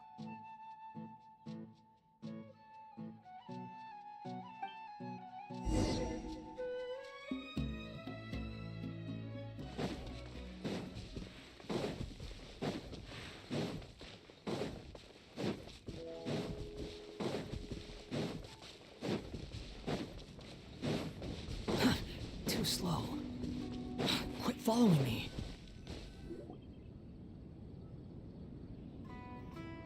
Is this the place? Under this tree? Yep. I know it doesn't look like much, but this place is very meaningful to me. It's so full of memories. We used to always sit together under this tree and talk. Sometimes we would look up at the clouds in the sky or stop to feel the wind against our skin. We could sit there for hours at a time, never realizing how long it had been. I was actually adopted by the people of Vamara Village. The forest rangers found me in the woods as a child. I was surrounded by such good people, and growing up in the village was so lively. Still, there were times when I couldn't help but feel incredibly alone. Alone? How should I put it? When something's bothering you, or when you have good news to share, you always want to talk about it with somebody. But for the longest time, I didn't know who I could talk to, or if I should say anything at all. Everyone has their own problems to deal with. Even if I might want to confide in others, I don't want to become a burden. Really? You know exactly how I feel? Aww. Wow, that sounds really nice. You're quite lucky. When it comes to our missing villager, well, I guess you could say that to me. He felt like both a family member I could rely on and a friend who could really understand me. No matter what came my way, I knew I could always talk to him. He was so thoughtful and pure, and patient, too. Whenever I talked to him, he would always seem so interested, as if the things I was describing were just as important to him as they were to me. Ever since he disappeared, there's been so much I wanted to tell him. No, none of those things matters now. I just really want to see him again. Wow, you two must have been really close. Did he ever tell you anything about himself? He mostly just talked about interesting things he saw around the village. He'd share a lot of his own wild ideas as well. Oh, right! I did ask him about his parents once. But all he said was, they're not here anymore. I didn't know whether that meant they had left the village or passed away, and I didn't want to pry. Still not much to go off of. Look at me. Talking your ear off and still nothing to show for it. I'm sorry I wasn't more help. The last time I talked this much in one go was when we were still together. Come to think of it, every time we talked, it always seemed to be around dusk, just like right now. Time always passed by really slowly. Even when it felt like we'd been talking for hours, the sun would still be at the same position in the sky. Well, time always seems to pass slower when you're relaxed, right? What's wrong, Traveler?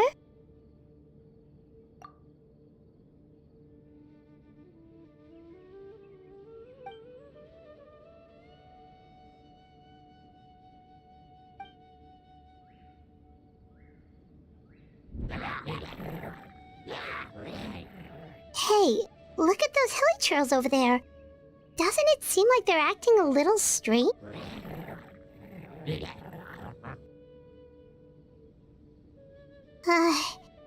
The Abyss Order. Could they be the ones behind all of this?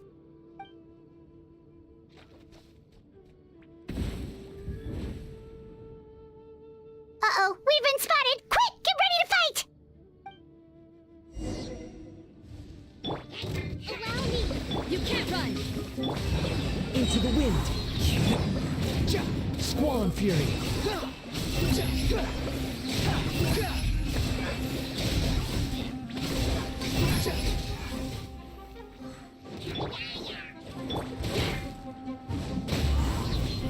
As one with wind and cloud!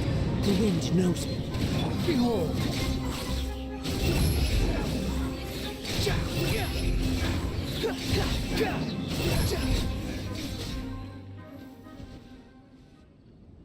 Thank you so much. I wasn't expecting monsters to show up. If you hadn't been here, I'm not sure what I would have done. It was no trouble. Now that I think about it, the hilichurls around Vimara village have been a lot more active lately. They seem agitated and would often attack anything in sight. Chief Amadea doesn't allow the children to play in the area around the village anymore. Maybe the Abyss Order really is involved. Well, we should head back and check out the situation in Vimara Village just in case. If the Abyss Order is plotting something that could spell trouble for the villagers.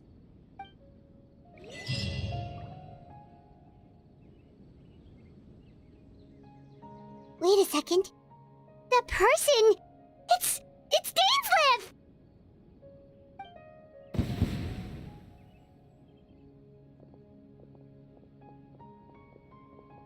Ah, it's you two. Oh, a friend of yours? Well, I'll leave you all to it then.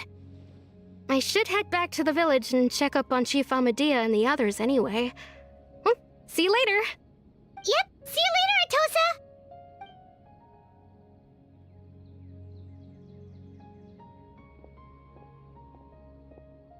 Why do you always have to pop up out of nowhere like that? Is it your life's mission to jump scare us or something? It's hardly personal, or intentional for that matter. As long as you and I are both in pursuit of the Abyss Order, we're bound to cross paths. Ah, so you're here to investigate the Abyss Order then. That would explain the monsters you were fighting just now. Naturally. Hold on. Are you not here for the same purpose? No matter. It may have taken you a while to catch on, but I'm sure you've also realized by now that there's something strange about this place. The Abyss Order is most certainly planning something in this area. Or worse, their plan could already be in motion. So you think the Abyss Order is behind the hilly churl activity in the area? As things stand, I highly doubt that is their primary motive. I would imagine the increased hilly churl activity is merely a byproduct of whatever it is they're really trying to accomplish. Still, the hilly churl activity is causing a lot of problems for the people here. We should stick around for a while and protect the village, don't you think? The best way to protect them is by figuring out what the Abyss Order is truly planning. That is how we prevent further tragedy.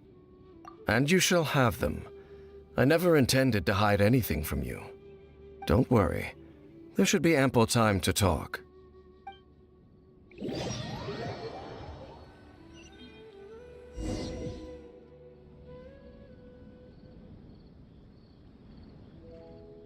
Ah, so that was the commission that brought you here to Vimara Village. Someone who seems to only exist in people's memories. That is indeed quite intriguing.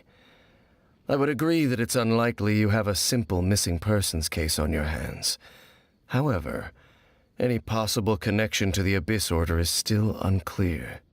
It appears all we have by way of clues is increased hilly churl activity, and that is certainly not much to go off of. Right! That mysterious voice she heard in her brother's memory. The one who called himself a sinner. Who is he?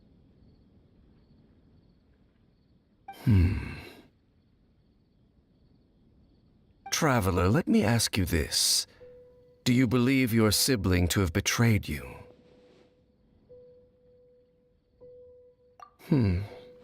I sense hesitation in your words.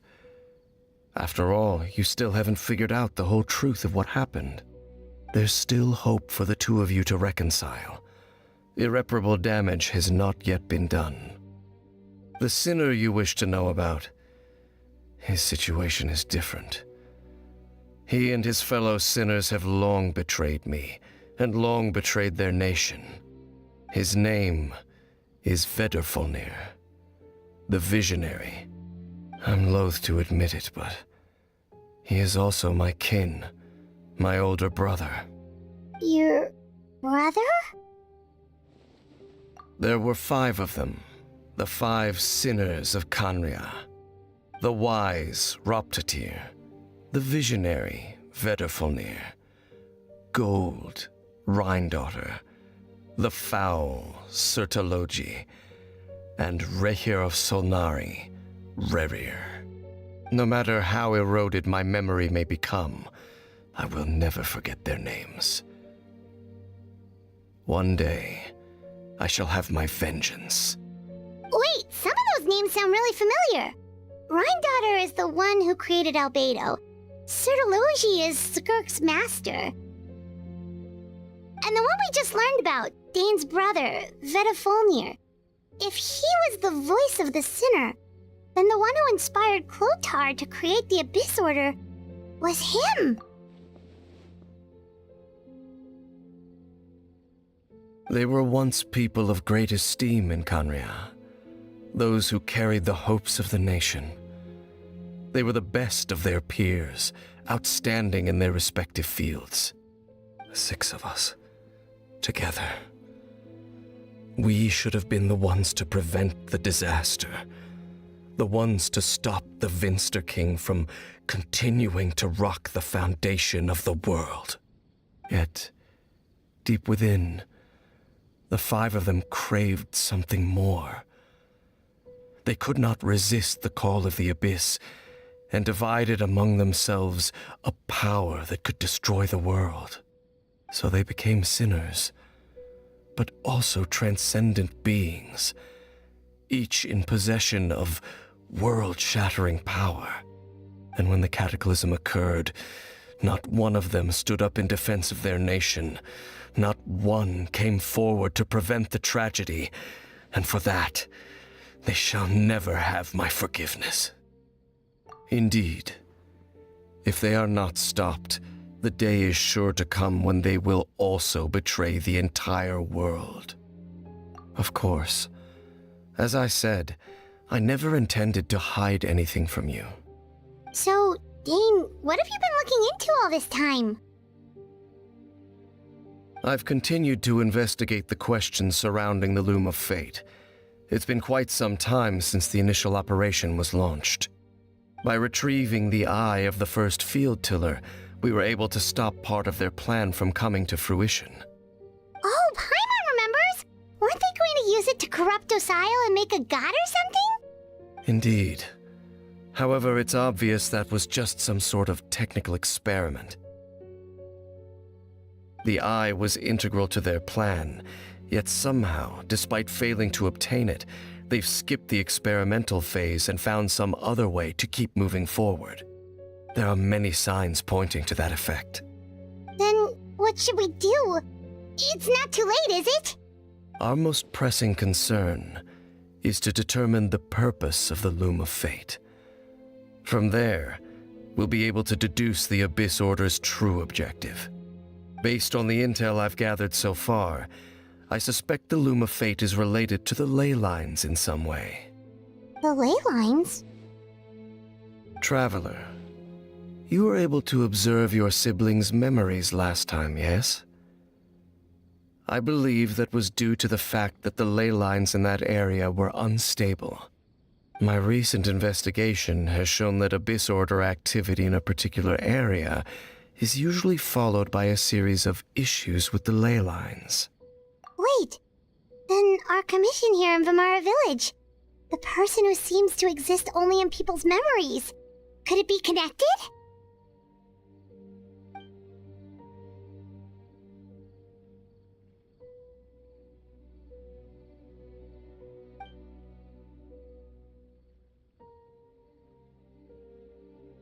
It's certainly possible.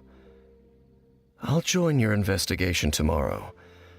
This missing persons case could very well turn out to be the key to unraveling these mysteries. Well, if we're teaming up with Dane again, we're gonna need all the energy we can get. Let's try investigating somewhere a little further away tomorrow.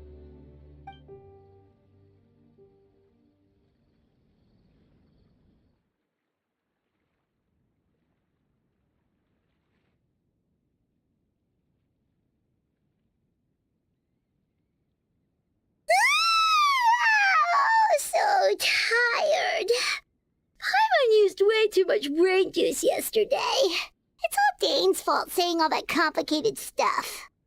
Well, let's go find Dane. We've got a lot to do today.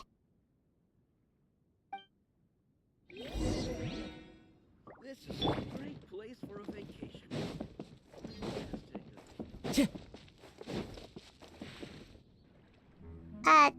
Dane? Hello, Dane? Why are you just zoning out over here?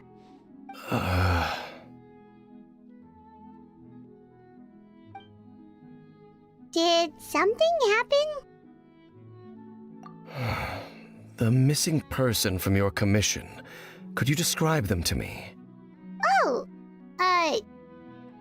young guy? Early 20s?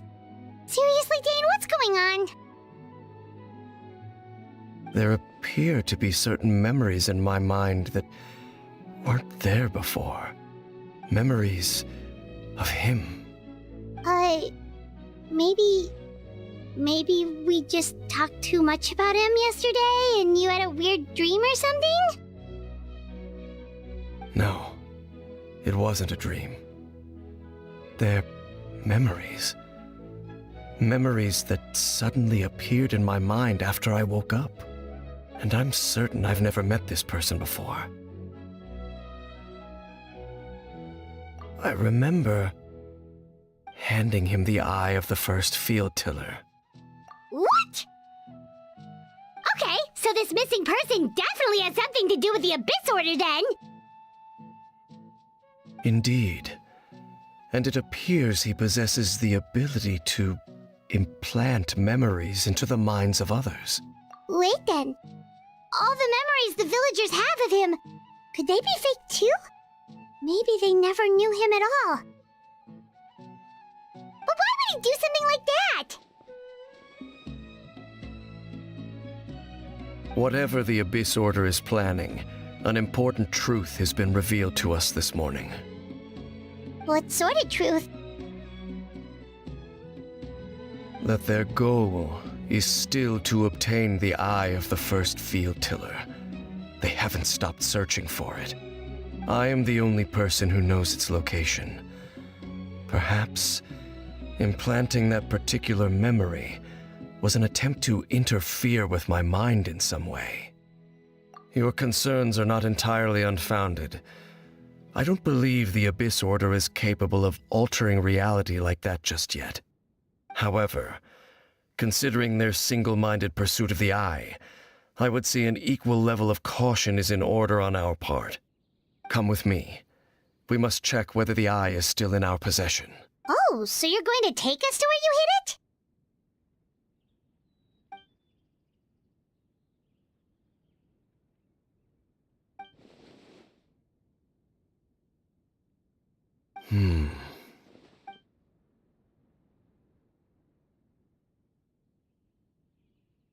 Of course.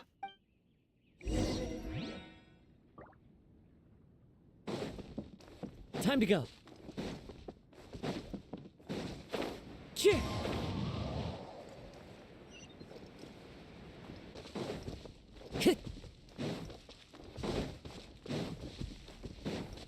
Time to go.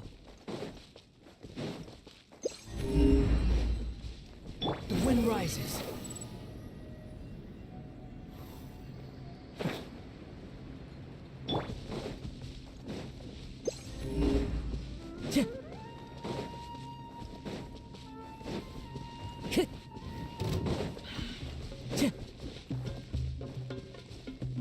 Time to go.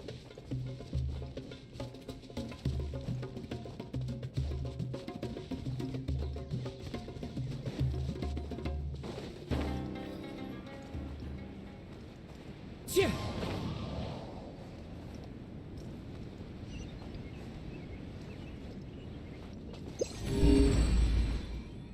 Yeah.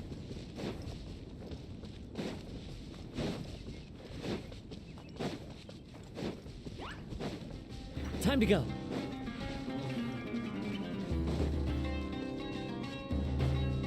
Hit. Yeah.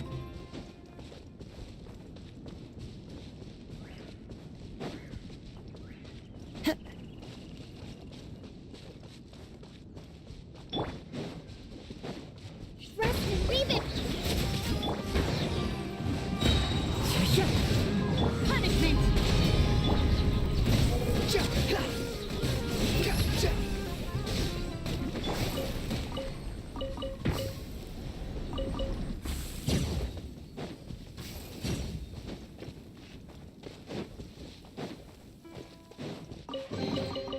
Who says there aren't benefits to a life of wandering?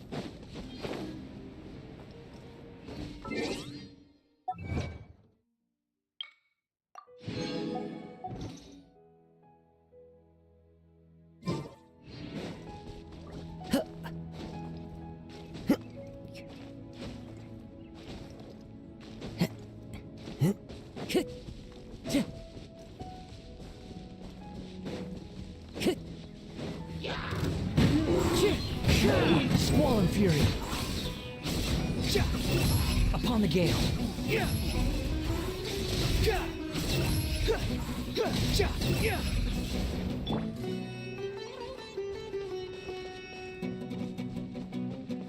One with nature.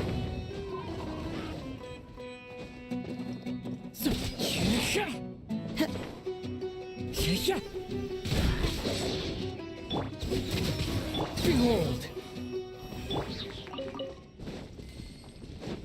Time to go. Into the wind.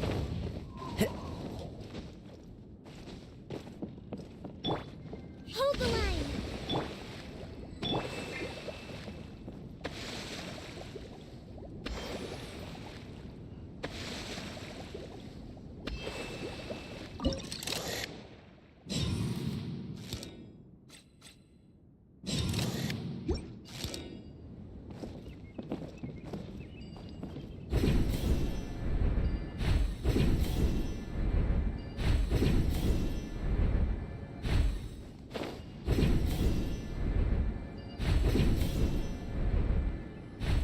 Follow the wind.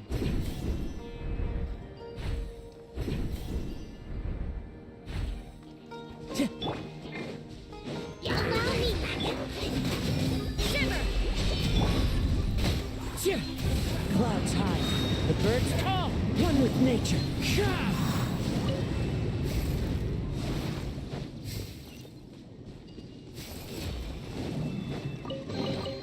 A fateful offering.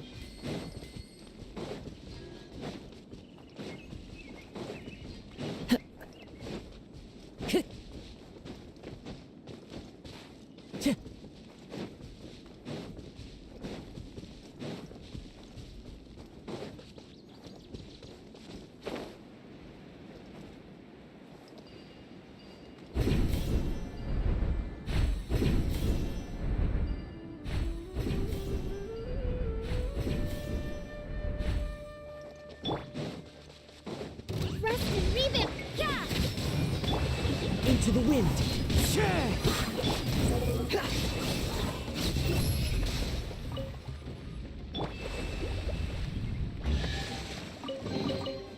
Who says there aren't benefits to a life of wandering?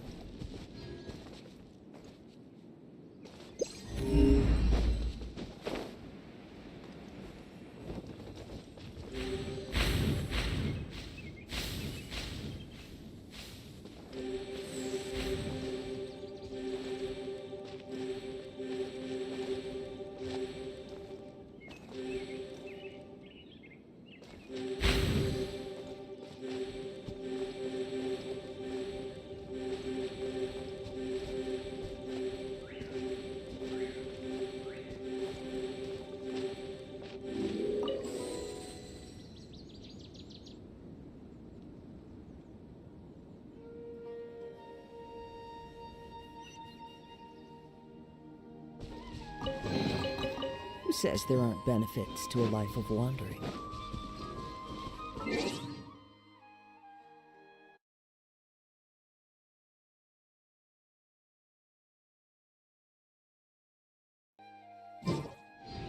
Time to go.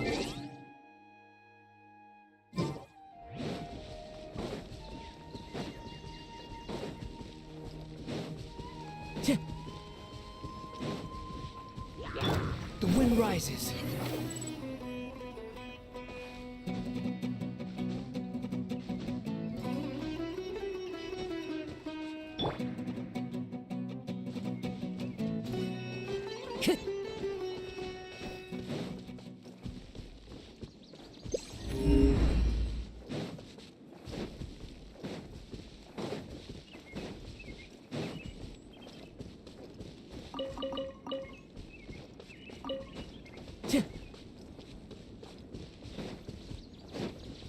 Time to go.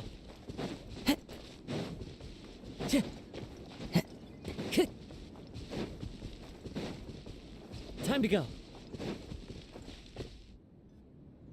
So you hid it way out here? Not an easy place to discover, that's for sure. Well, let's go check to see if it's safe. Traveler, wait.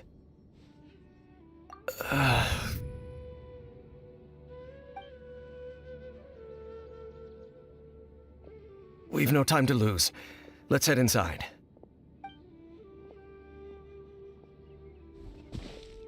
Hey, wait up!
Time to go. Hold the line! Judgment! Squall Fury. You can't run! One with nature. It appears the mechanisms here have changed over time. You can access the upper floor through the side door. Perhaps you should try reactivating the mechanism over there. Into the wind.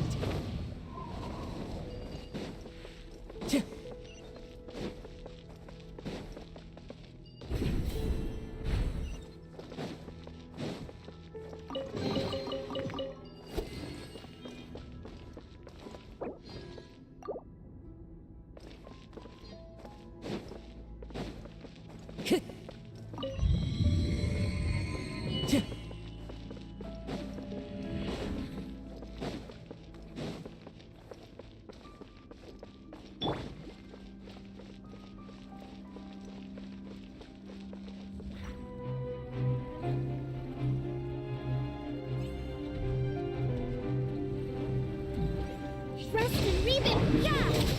Lights out. As one with wind and cloud.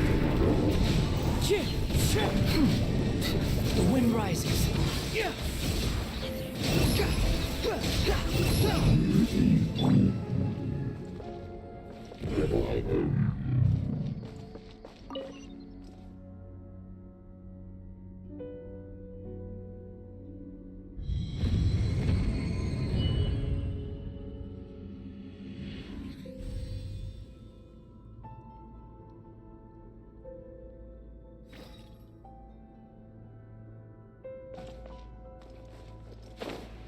Make sure all the runes are pointing in the direction indicated by the light.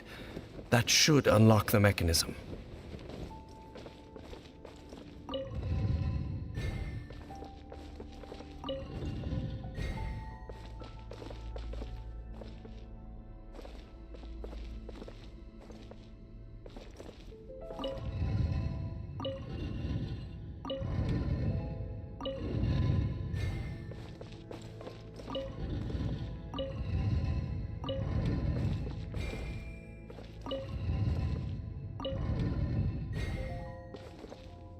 Ah, the door's open. Let's go. Our destination is just up ahead.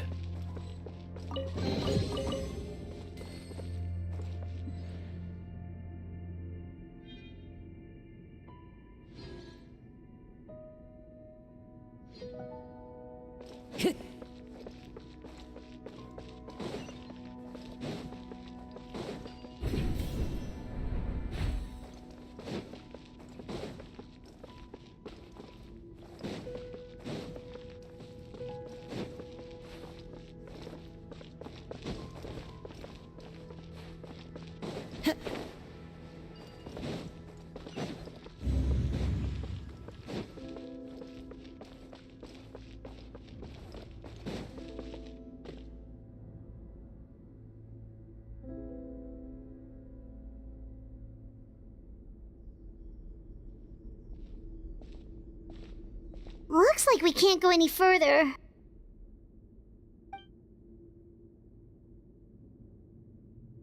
Be on your guard. I sense the presence of the Abyss. It's the Abyss Order! They're here! Allow me! Judgment! Shiver! Clouds high. The birds call.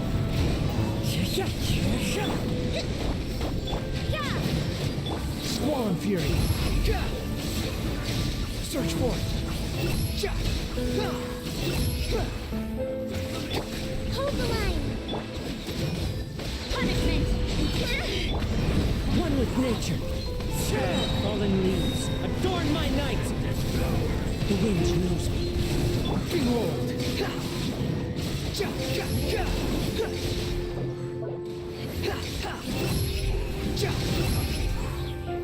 You can't run! Into the wind. Squall Fury.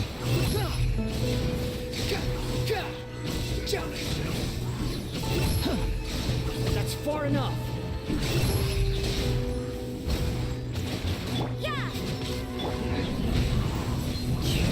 Clouds high. The birds call.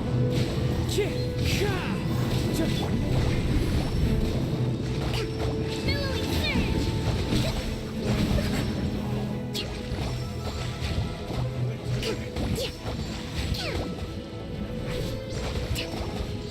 Judgment! The wind knows me. Behold! You're dead!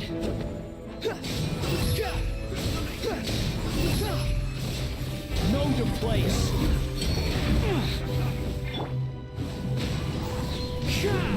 As one with wind and cloud!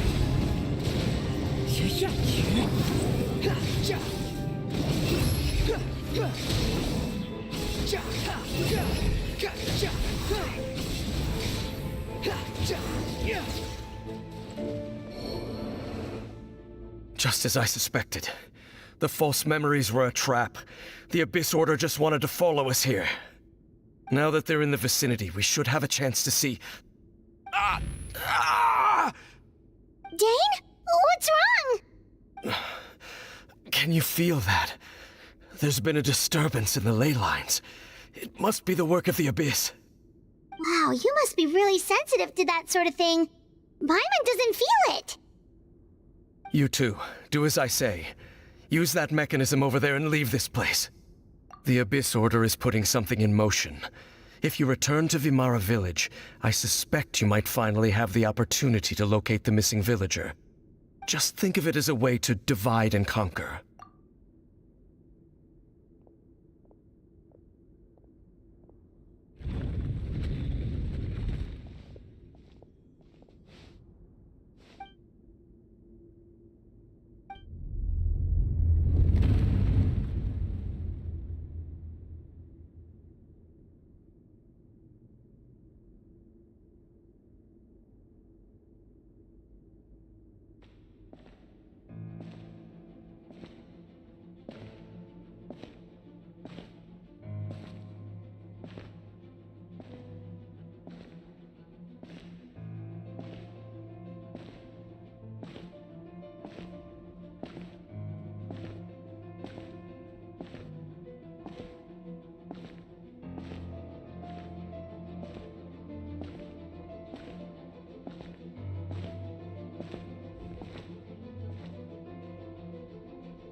I knew going along with your trap would be the only way to meet with you face to face.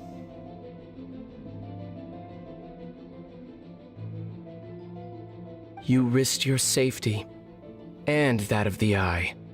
That's quite the gamble, Dainsleif. But I believe that I am the one walking into a trap laid by the Twilight Sword. So you came here all on your own? What about those followers of yours? When the Twilight Sword is prepared for battle, any army I could send would only be marching to their doom. Better that I face you alone. I know you must have a lot to say. But if it's a conversation you want, you'll have to defeat me first.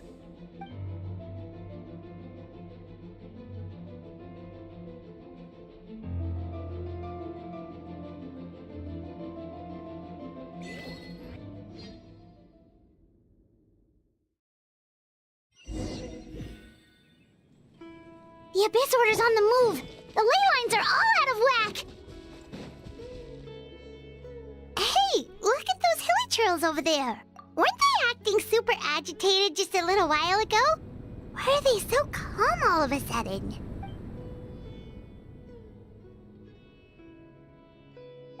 In the New World, they bade farewell to the shrouded sun. At last, they no longer needed to dwell on their suffering, or try to differentiate between various thoughts of blasphemy.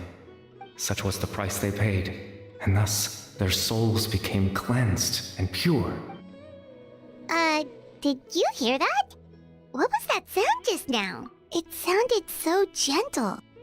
Could that voice be comforting the hilichurls in some way? Oh, this is weird. Let's check if this is happening anywhere else.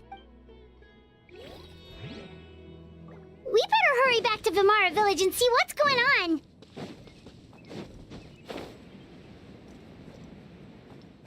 Where are you going? We still haven't finished what Dane asked us to do.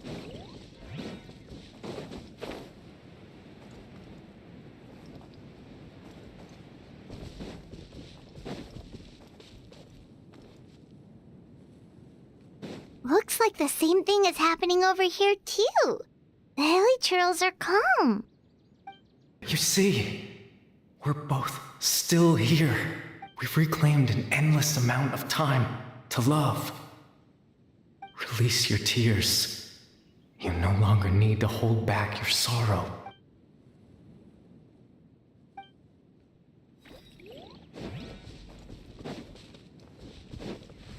Over there.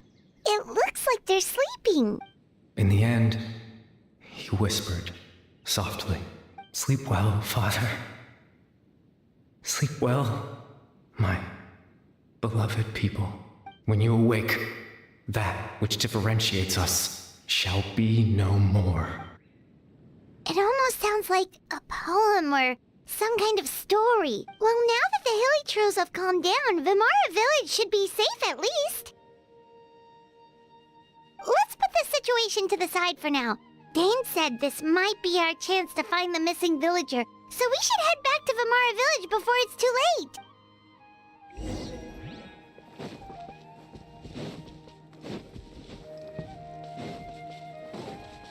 Time to go.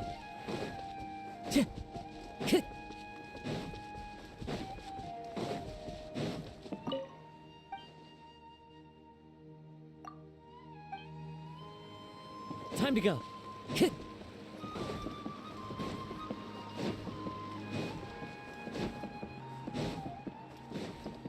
Time to go.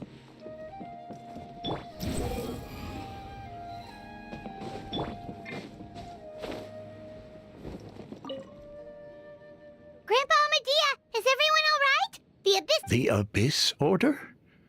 This is the first I'm hearing of it. Thank you for your concern, but as far as I'm aware, it's been business as usual here in the village. Well, that's good to hear. Oh, also, you didn't happen to come across any clues about the missing villager while we were gone, did you? Someone's gone missing, you say? Who would that be? Huh? You know, the young guy from Vimara Village. The one you've been looking for all this time? You posted a commission with the Sumeru Adventurers Guild. That's kind of the whole reason we're here, actually. Your missing persons commission. Ah, I do apologize, you two. I hope I'm not worrying you too much. I'm sure it's just my age making me forgetful again. At least right now, I can't seem to recall whatever it is you're referring to. Perhaps you should try asking someone else. But how is that? All right. Thanks for your help, Grandpa Amadea.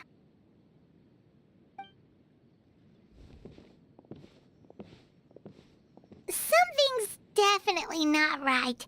We just talked to Grandpa Amadia about the missing villager. There's no way he could have forgotten all about him just like that. What do you think, Traveler? Could everyone's memories of the missing villager have been erased again? You're right. We should narrow down the possibilities first. Let's go ask someone else then.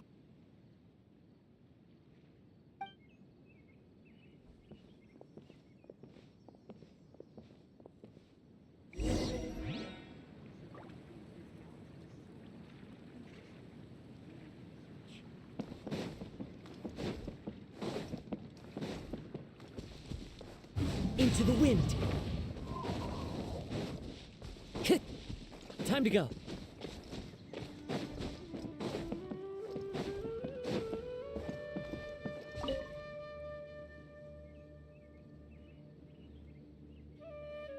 Someone's gone missing? Who? Just as expected. That guy you said a bunch of nice things about earlier? The one you always used to chat with. He's around 20 years old, and you said he was a kind, warm-hearted person? Oh, I know who you're talking about. Really? You remember? There aren't many young people who've earned that kind of praise from me. If you're certain that's what I said, then there's only one person who fits the bill. No doubt about it. But why'd you say he's gone missing? Yeah, I just saw him leave the village. There was someone else with him, too. They couldn't have gone far.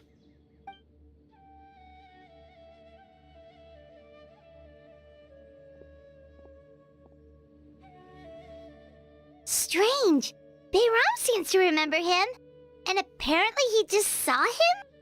Do you think maybe it's not that there's something wrong with people's memories, but that we've somehow returned to a time before he went missing?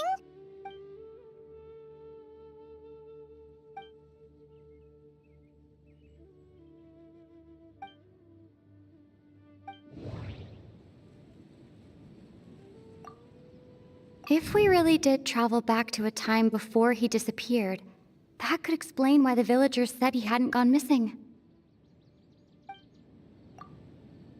Just like what happened with Greater Lord Rukkhadevata, no one remembers him, because there's been a change in people's memories. If this person only exists in people's memories, maybe we're in someone's memory right now. Right! Paimon totally forgot about the ley line disturbances. We're in someone else's memory. Just like how you entered your sibling's memory last time. That would also explain why we seem to be at a time before he went missing. It's a memory after all. Right. If he's someone who only exists in people's memories, then we're finally on the same turf. But didn't Bayram just say that he saw him leave the village with someone? Where should we go look for him? Who knows how long this ley line disturbance is gonna last? We might not have that much time, and we don't even know whose memory this is. Good idea! We pretty much figured out that the missing villager has the ability to... Right! That! Could we try to figure out more about him using what we know of his ability? Like, does it maybe leave a trace that would somehow give him away?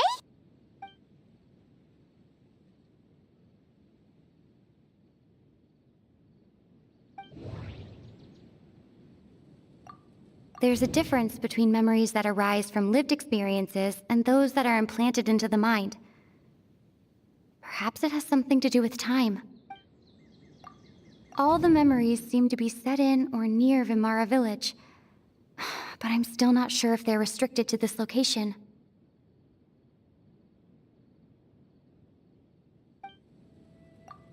If time was allowed to pass within the false memories, there's a higher chance they might conflict with someone's original recollection. That would make it much harder to avoid suspicion.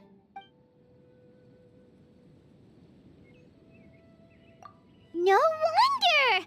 All this time and the sky hasn't changed a bit! That must mean time isn't passing! That's the tell of the fake memories! The implanted memories are basically taking place outside of the regular 24 hours of the day. If the memories included the regular passage of time, it would be easy for people to tell that something was off. Like there could be overlap or something. People might start to wonder why they remember doing two different things at the same time of day. That's why he makes sure the memories take place at a specific moment in time rather than over a period of time.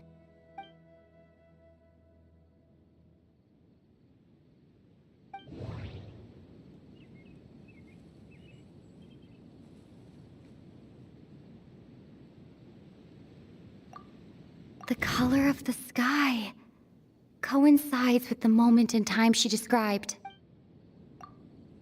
Oh, right! That's exactly what Atosa described! Huh, come to think of it, every time we talked, it always seemed to be around dusk, just like right now. Time always passed by really slowly. Even when it felt like we'd been talking for hours, the sun would still be at the same position in the sky. Yep, that has to be it! This is definitely Atosa's memory. Yeah, that's where they'll be!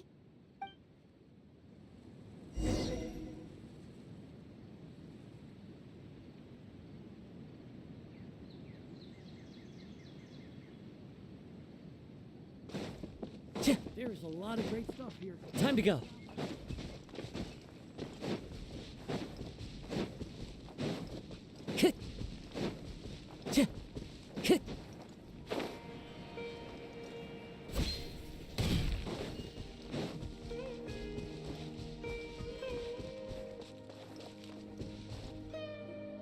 So, you see, Granny Jahiet was a mercenary when she was younger. She just talks like that out of habit. She's not trying to scare the children on purpose. Oh, there I go again. Always talking about my own things. Do you maybe have anything you want to share? It's okay if you don't. You could also just talk about what you think of me? Oh, I think you're an incredibly strong and thoughtful young woman. You'll meet many amazing people and live a very happy life. You won't miss someone like me. Huh? Are those your friends over there?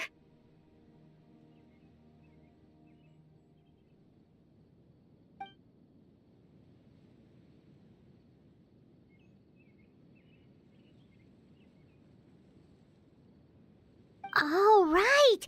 This version of Atosa hasn't met us yet! Friends? I guess you could say that. It must have taken them a lot of effort to find me. So, I should see what they need. I'm sorry, Atosa. We'll have to continue this conversation another time. Another time, huh? Yeah, okay. I'll head back to the village then. Talk to you some other time.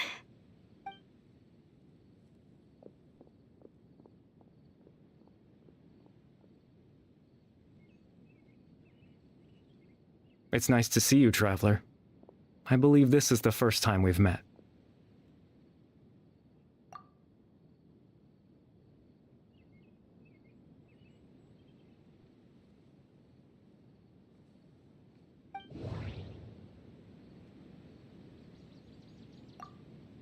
Born into abject sorrow, he shall now become the loom of fate. You're Caribert Alberic. Oh. You know me? That's quite the surprise. I don't believe I've met you before. Oh, I see. It was the memory, wasn't it? Your sibling's memory. You saw the me from back then. This is Atosa's memory. I came here to say goodbye to her. But I suppose I'll just leave her a message instead. Come, let's find somewhere else to talk.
I suppose you could call it the realm of my consciousness. I'm someone who no longer exists in the real world, after all. As you well... it's nothing. I still have enough strength to play the part of a good host.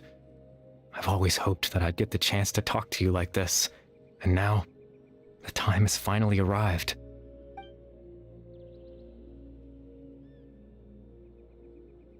Extreme sorrow and pain. Hope and regret coursing through your veins. And a degree of abyssal power that defies comprehension. Father told me that once I possessed all those elements, I would become the loom of fate. But, despite his intentions for me, I never truly became the loom of fate. I was merely used as a means for its construction. In truth, I died the moment I set everything in motion. The person you see before you now is nothing but a remnant of consciousness left over within the loom of fate.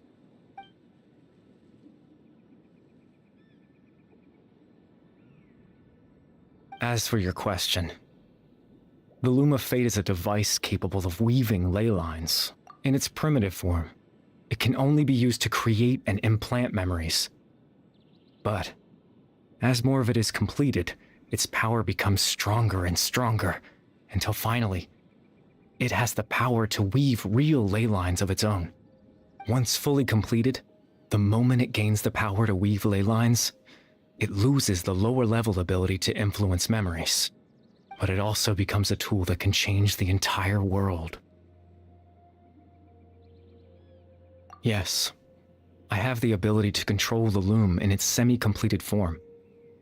I suppose you can think of it as a form of compensation. After all, its existence cost me my life.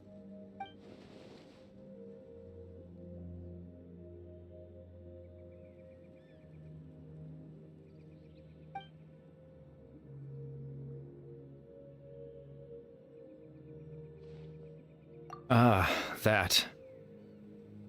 I was wrong to implant those memories. I'm sorry I caused so much trouble. Not only for everyone in the village, but for you as well.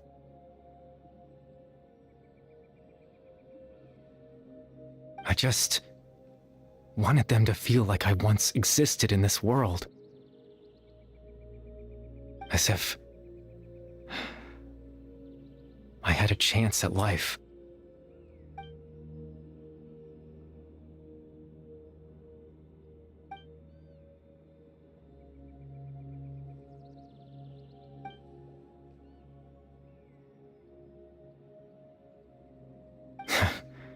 I know what you must be thinking. Why would I do something so meaningless?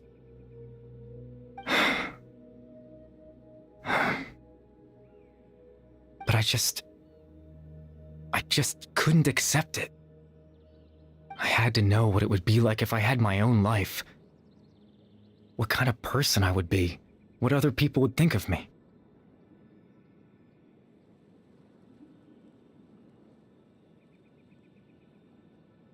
Chief Ahmadiyya, Baram, Granny Jahiyat, Atosa. What would it be like if I could live alongside them? No cataclysm, no curse. Just a quiet life in a peaceful village. I was curious, so I selfishly tried to have my own life. Even if that meant piecing together the version of myself that could have been. One memory at a time. I know it sounds stupid. After all, my life ended a long time ago.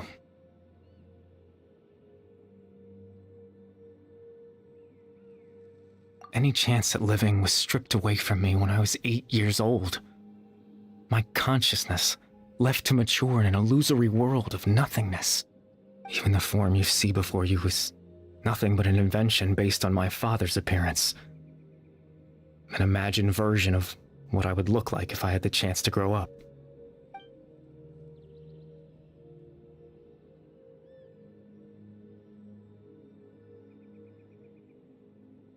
I know. But there's nothing I can do to make them find me. If I could exist in the real world, I would return without a second thought and surprise them with the suddenness of it all. But, well, that's not possible for me.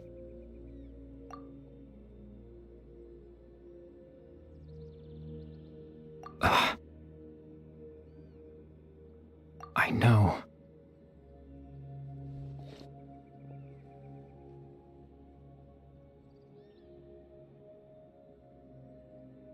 Captain Dainsleif. Twilight Sword, you mean? No need to meet up with him. Things should already be settled on his end. Exactly. As someone who could only exist in people's memories, the fact that I'm able to talk to you in my consciousness like this can only mean one thing. The Loom of Fate has already been completed.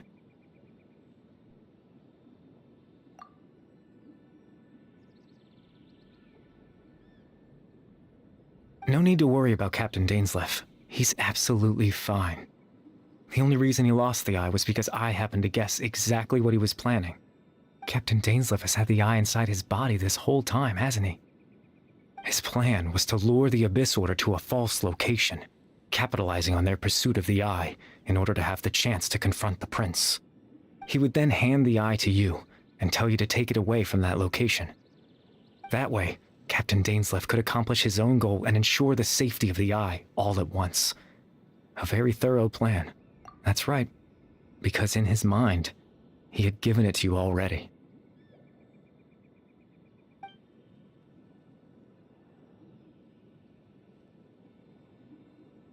Before you two entered that false location. Traveler, wait. Hmm?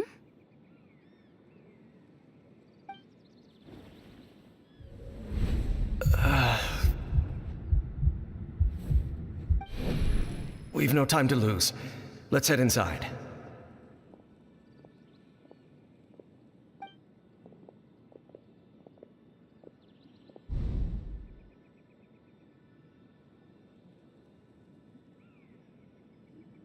That was when I implanted the memory of him handing you the eye. Given the tense situation at that time, Captain Dainsleif failed to notice anything out of the ordinary, and took that memory to be real. I'm sorry, Traveler, but I needed the Loom of Fate to be completed. And to do that, we had to retrieve the eye.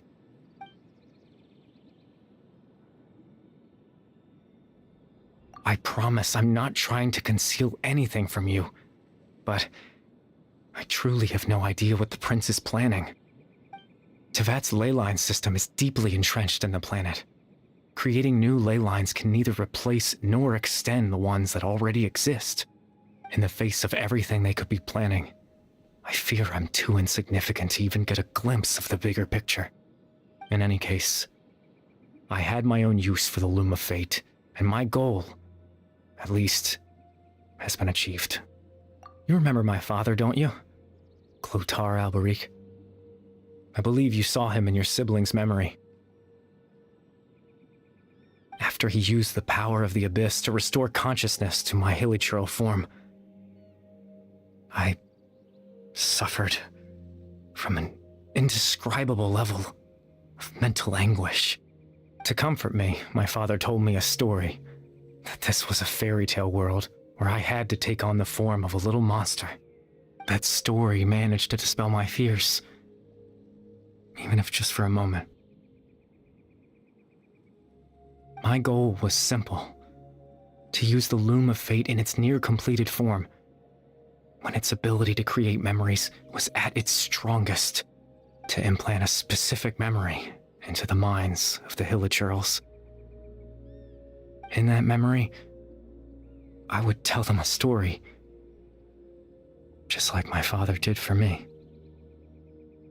It was a story of fairy tales and love. But more than anything, it was the story of us.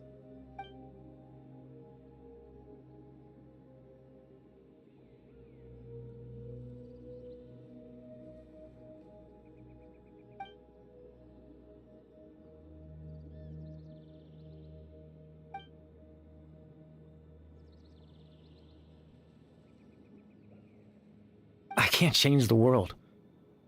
Not when I lost the very right to exist within it. Implanting those memories, that was the most worthwhile thing I could offer. All that's left of my existence is a wisp of residual consciousness tied to the loom of fate. In truth, that trace of my consciousness should have dissipated long ago.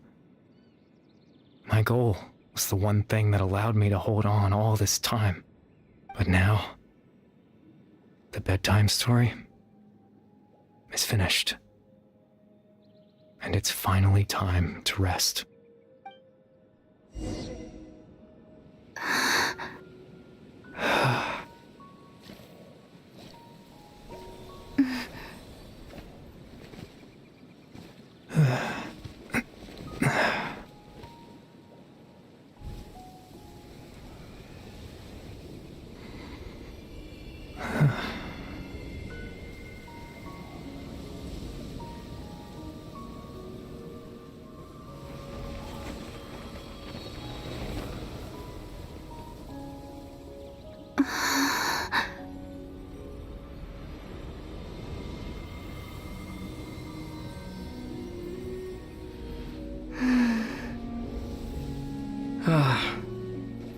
Looks like I was too late to see Kari Bear one last time.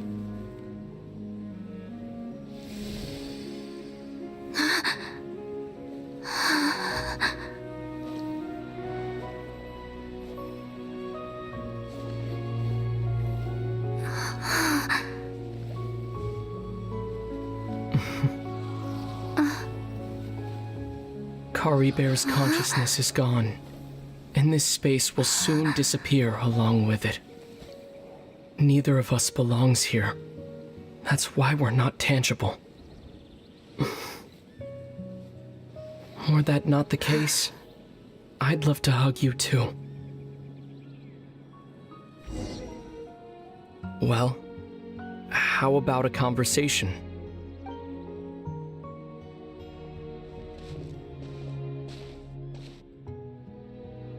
The chance to just stop and talk like this is certainly not easy to come by. Wouldn't you agree? That battle earlier was tough. The one against Dane, I mean. I didn't expect that after everything, he would still hesitate to raise his sword against me. Were it not for that, perhaps I'd still be no match for the Twilight Sword. Even after 500 years. The Loom of Fate, huh? I still haven't found a way to utilize it to its full potential. But there's still time. Before the heavenly principles awaken. Yes, for 500 years now, ever since the cataclysm in Conria, there's been no sign of activity. Not long ago, you witnessed the Hydro Archon destroy her divine throne, yes? Such a flagrant disregard for the rules. And still Celestia took no action. I suppose that's proof enough of the Heavenly Principles situation. However, the Heavenly Principles will awaken. We just don't know when that will be, or what might trigger it. You could say that. Just look at Kari Bear. He was so pure and single-minded. The space we now find ourselves is a perfect representation of who he was. Quiet and peaceful. Even as a hilly churl, seeing the terrible sight within the mirror wasn't enough to taint his spirit. He brought comfort to the people of this world, even though he was denied the very right to be a part of it. So ask yourself this. Who was it that deprived him of that right to exist? Of course, that's only one example. My feelings about the heavenly principles are too complicated to explain in just a few words.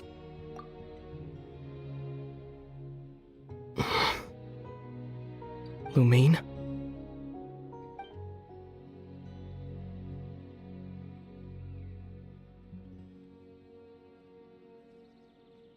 You're the only one in this world who calls me that. There's so much I wanted to ask you. But for some reason, I'm not interested in asking those questions right now. There's just one thing I have to ask. One thing I could never understand. Why? Why can't we continue our journey together?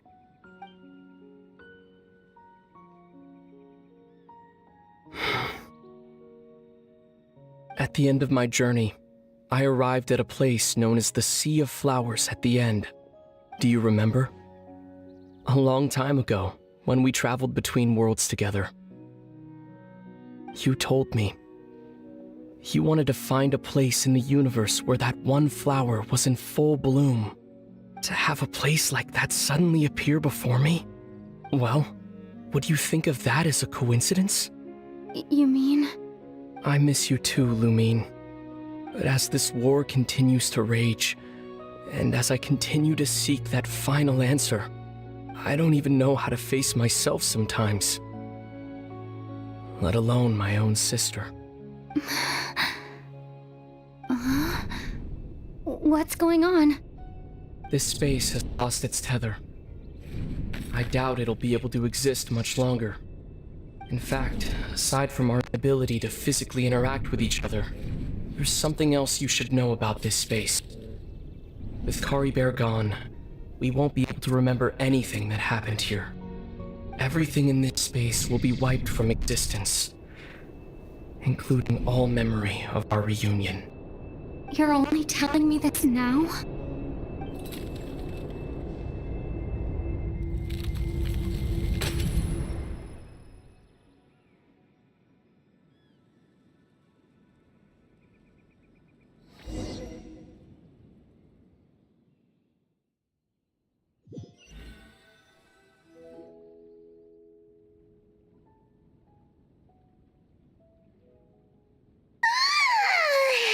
Still so sleepy.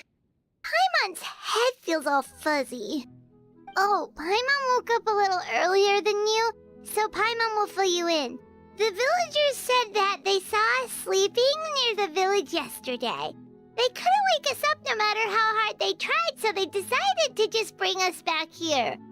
Oh, and Dane came by just now. It looked like he was injured. He didn't say anything, though. Just made sure that you were all right and left. Kinda seemed like he had a lot on his mind, but that's Dane for ya. Let's think for a second. We were in that memory, and we saw that guy you called Caribert. He was the missing villager that we've been trying to find, right? And after that, Paimon doesn't remember what happened. Wait, really? What a score!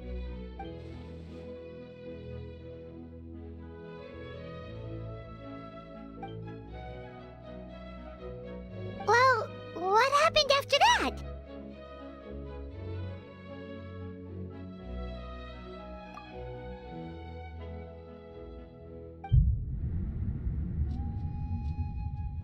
Ah, there you are. Sleep well? Bayram? You sure seem happy. Did something good happen? Something good? Huh. Wasn't anything good or bad, I'd say. It's just that, well, the village organized another search party yesterday. It didn't feel right to leave all the searching to the adventurer, so there we were, searching away, when suddenly this one guy said it all came back to him. According to him, one day around dusk he was passing by this one tree outside the village, and he saw our missing villager. There he was, sleeping under that tree all by himself. His parents came a little later to wake him up, and they all left together. They looked like quite a happy family, apparently. And after that, well, we all started to feel like that really is what happened. Kind of strange that we forgot all about it for so long. Oh, and we also remembered his name, Caribert. Now, that's not a name you hear every day. Would have been helpful if we remembered it sooner. Well, I hope he's happy wherever he is. And we're all relieved now that we know what happened. Seems like everyone thinks Caribert left the village. That's probably for the best. At least they have some sort of explanation now. Paimon wonders how Atosa's doing. Maybe we should go check on her. If she hasn't remembered like everyone else, we can tell her what happened. Paimon didn't see her in the village just now, so she's probably at the tree. Come on, let's go talk to her.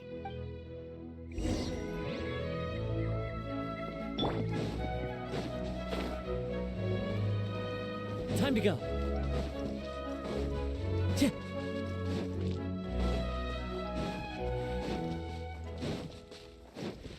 Time to go. Sure. Tch. Hey,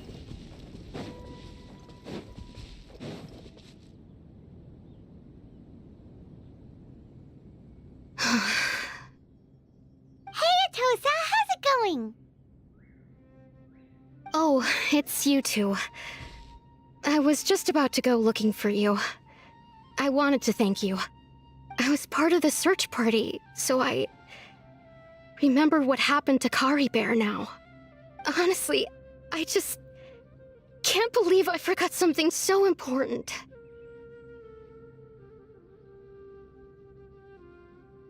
He always seemed to appear out of nowhere, and now he left just as quickly. If Kari Bear wants me to forget about the time we spent together, then I'm willing to try. I relied on him for a lot of things, but I'm sure with enough time, even the deepest of attachments can fade.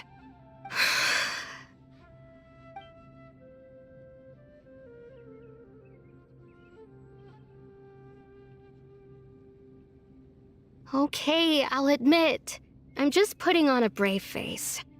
I was dumped, wasn't I? Otherwise, why would he just leave like that without saying goodbye? You don't need to comfort me. I'll be okay. It's just like Kari Bear said. It's the things we overcome that make life more precious. And you know, if he has a heart, maybe he'll come back and see me one day. Anyway, thanks for all your hard work, you two. I promised I'd help Granny Jahiet with something, so I should head back. Goodbye! Well, that should be it, right? Everyone's lives can go back to normal now. Oh, right! Weren't you about to tell Paimon what happened after your conversation with Kari Bear?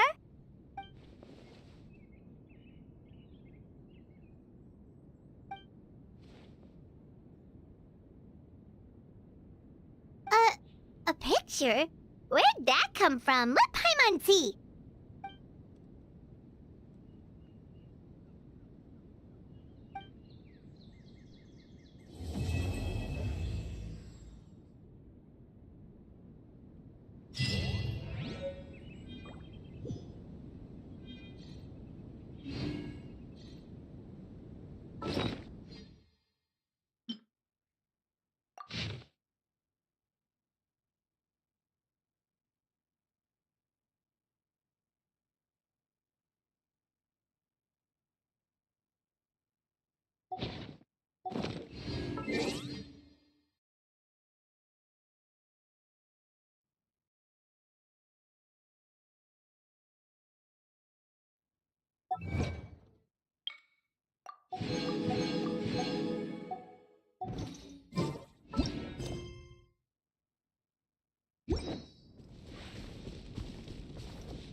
Time to go.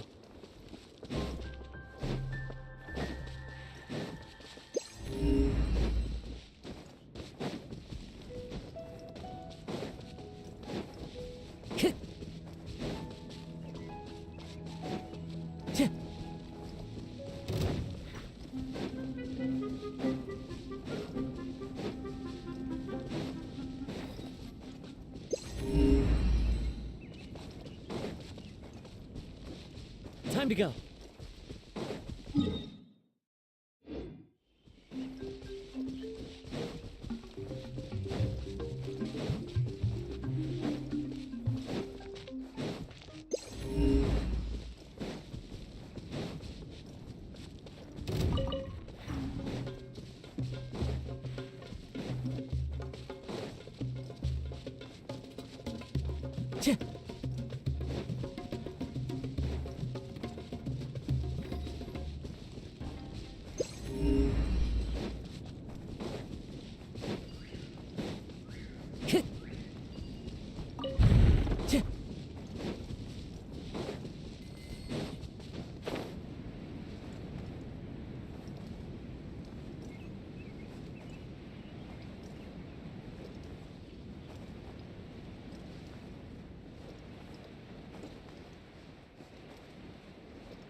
Time to go.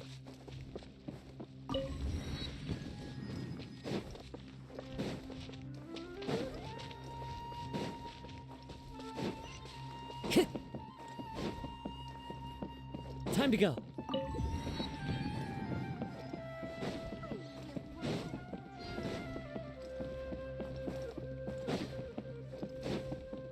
I hope our lads and lasses out at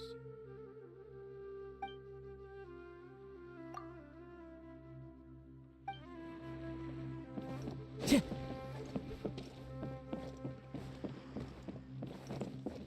Squall Fury.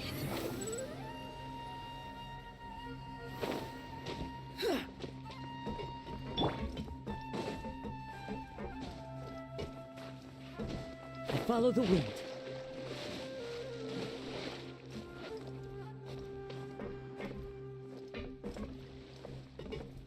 Behold!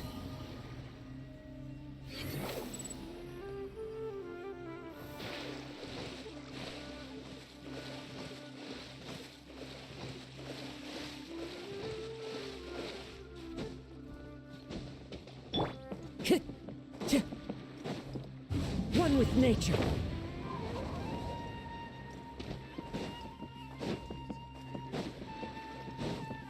Time to go.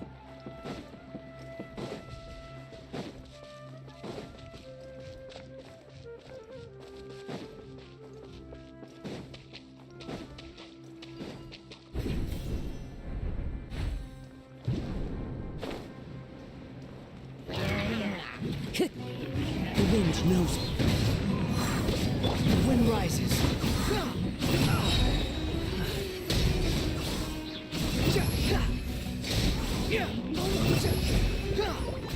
You can't run! One with nature. Behold!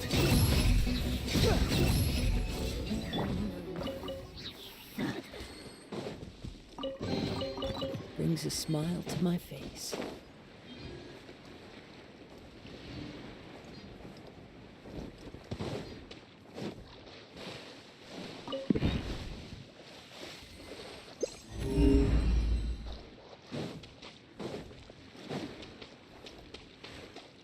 Squall and Fury.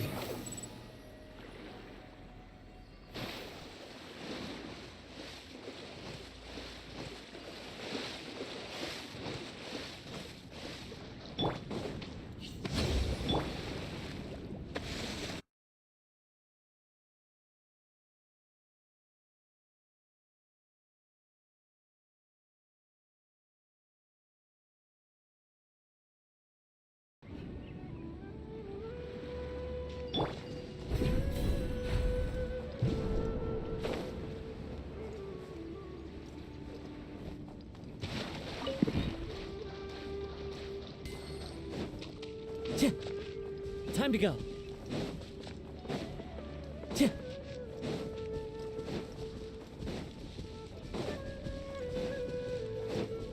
Time to go.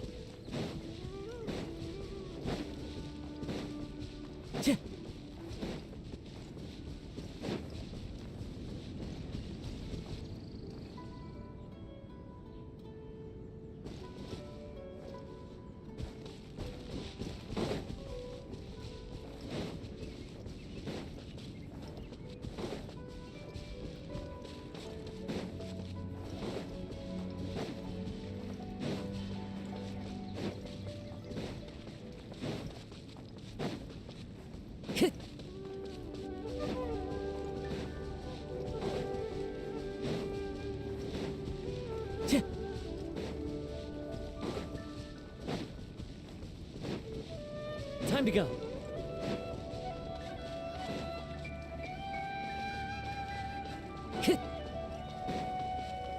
Time to go.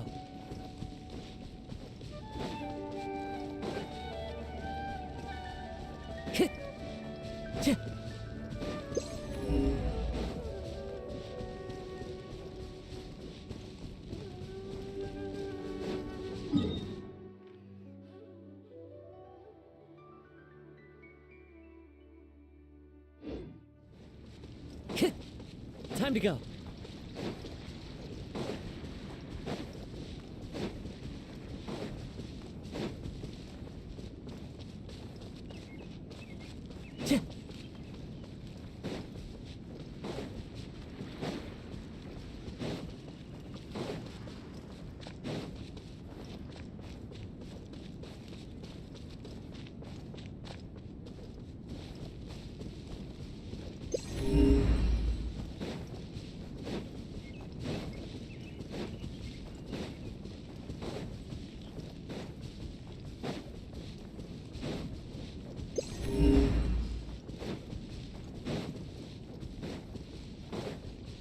Time to go.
Time to go.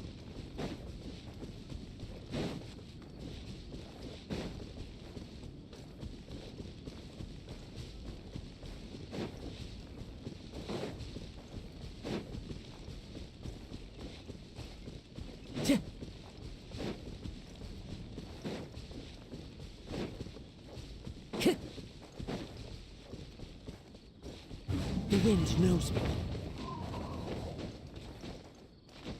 Time to go.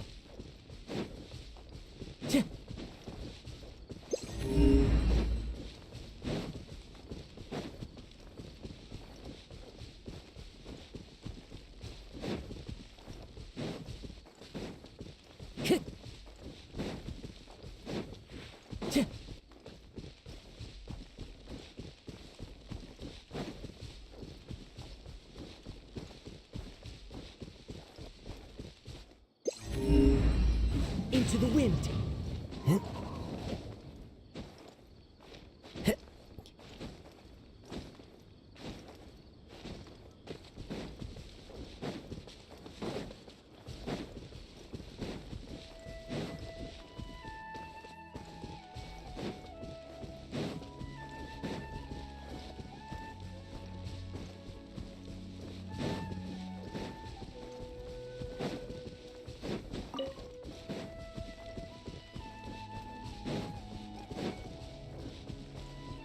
Time to go.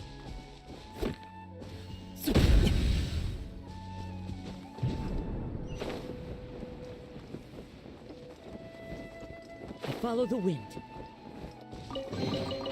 A fateful offering.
Rest and rebuild! Yeah!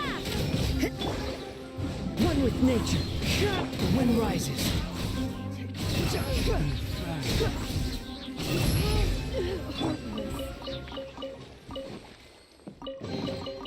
Who says there aren't benefits to a life of wandering?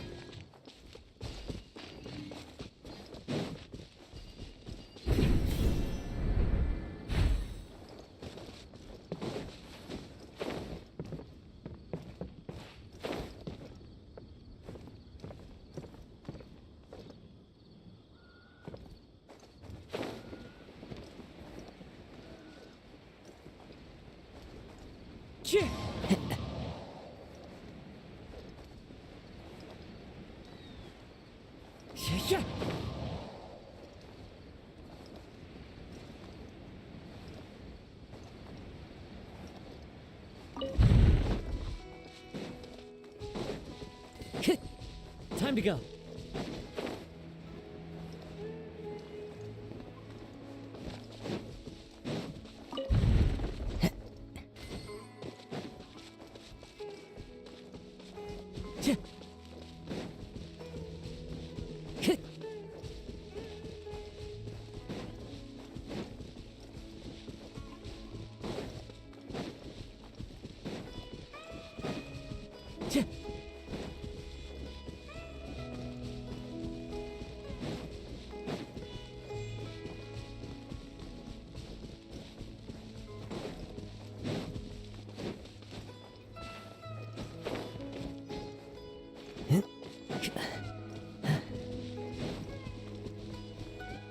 Time to go.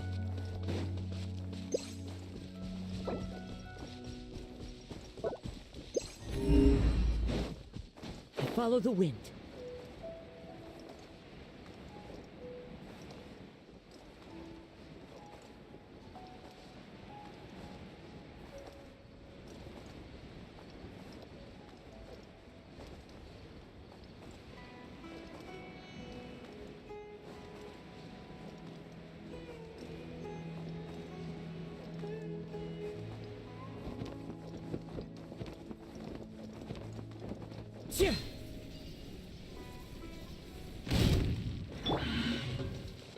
Allow me! The wind knows me. Fallen leaves, adorn my night, one with nature. Behold!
to the wind.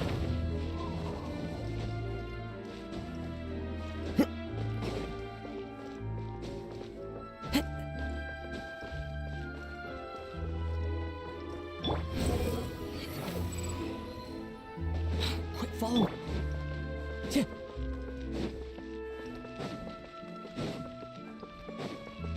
Time to go.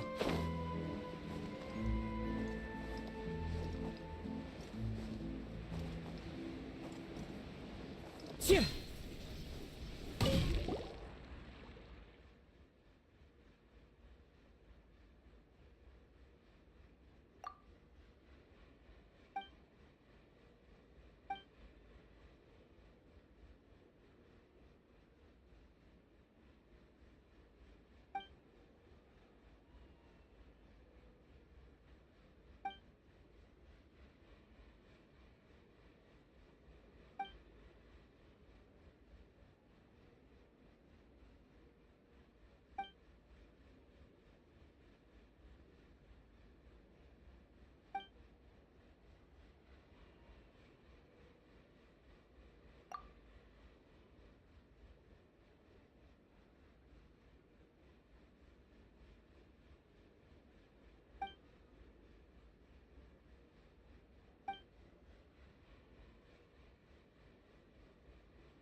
leaves around.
Reeve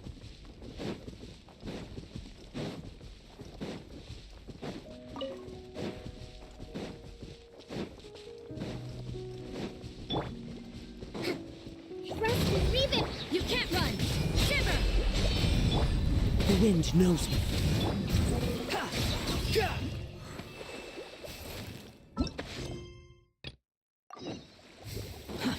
Too slow.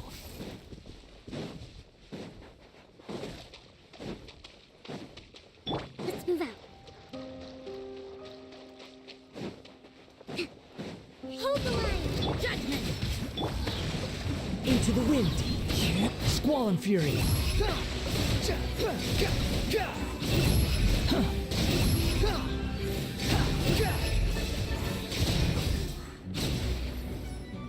You can't run!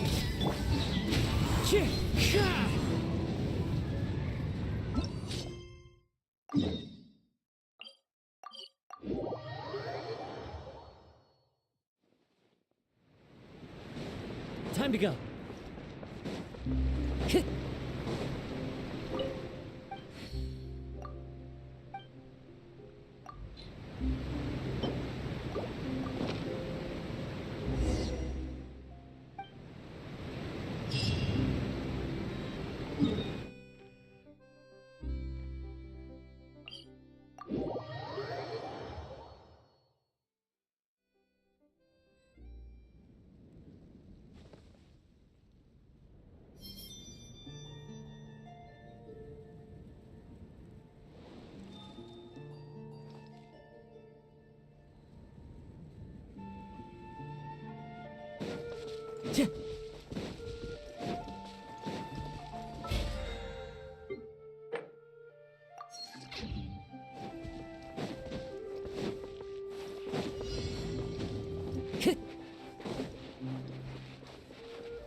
Allow me! Punishment! One with nature. As one with wind and cloud. The wind rises.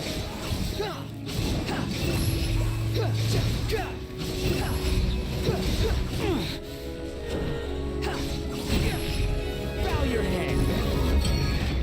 Judgment! Hold the line! You can't run! Shiver! Into the wind. Clouds high. The birds call. Squall and fury.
Adventuring underground is way more fun than I thought.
Time to go.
Time to go.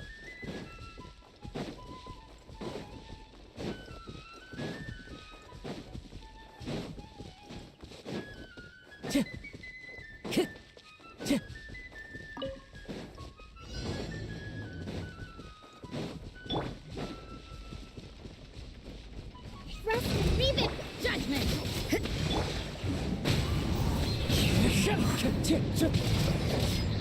You can't run! As one with wind and cloud, the wind knows me. Behold!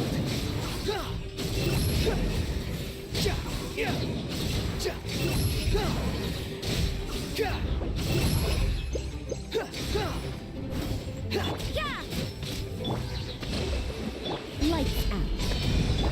Into the wind. Fallen leaves, adorn my night. The wind knows me. Squall and fury.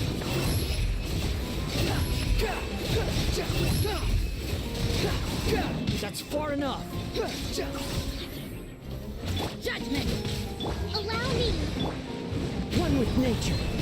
The wind rises. Know your place.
Let's move out.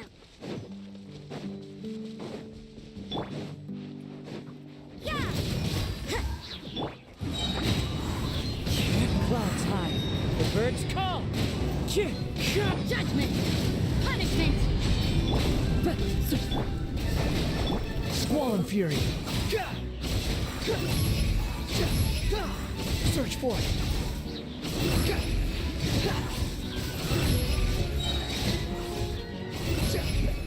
Unsightly insects. Yeah! The wind knows me.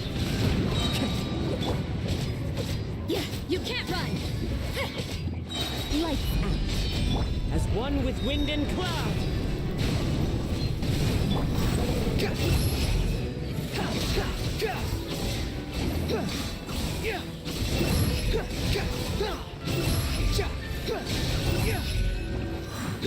Yeah! Rest and rebuild! Torrent, bring refuge! The wind rises. You're dead. Judgment! Into the wind. Behold.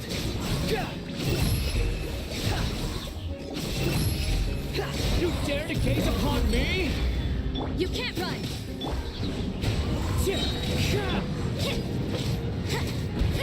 Hit judgment! Shiver!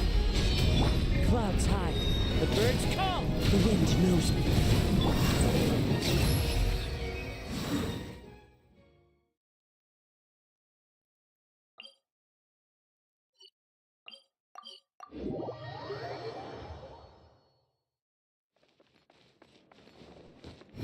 Search for it.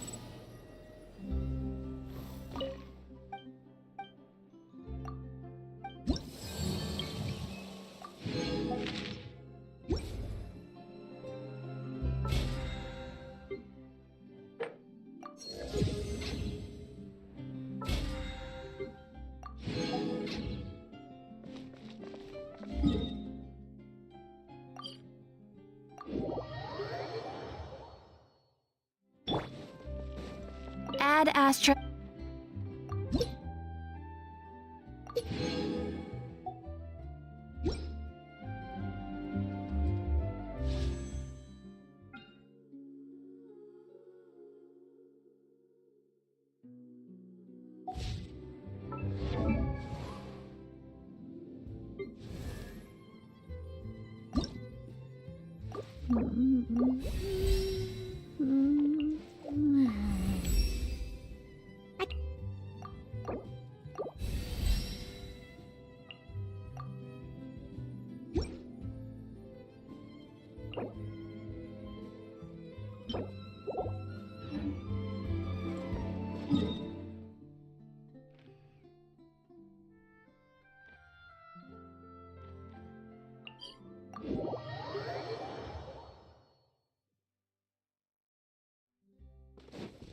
Time to go.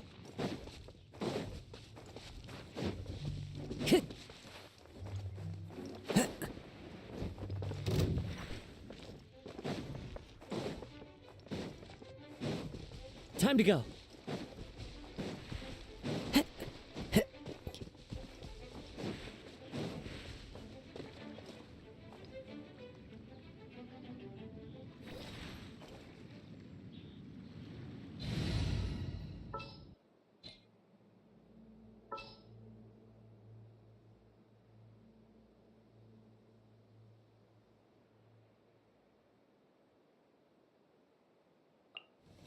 I got you, boss.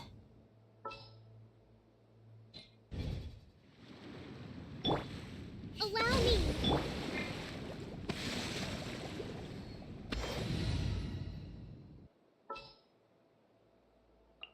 Count me in!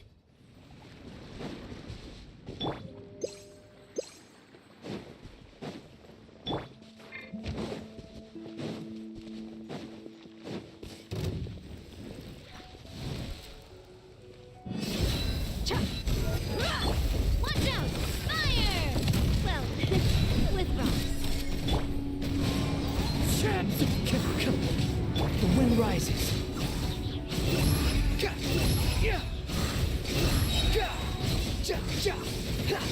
Bow your head. Gloves off!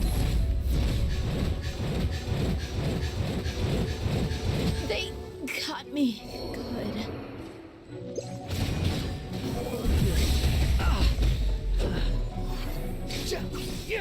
Surge forth. One with nature. You ain't messing around. I done messed up. One with wind and cloud. The wind knows me. Watch out! Coming at ya! A proper send-down! From this... The wind rises.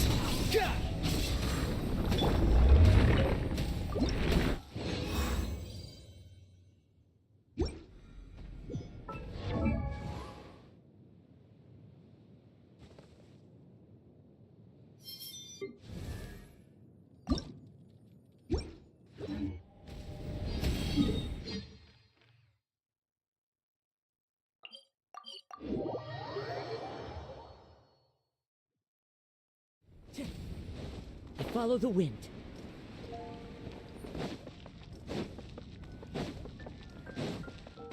Add Ash.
Time to go.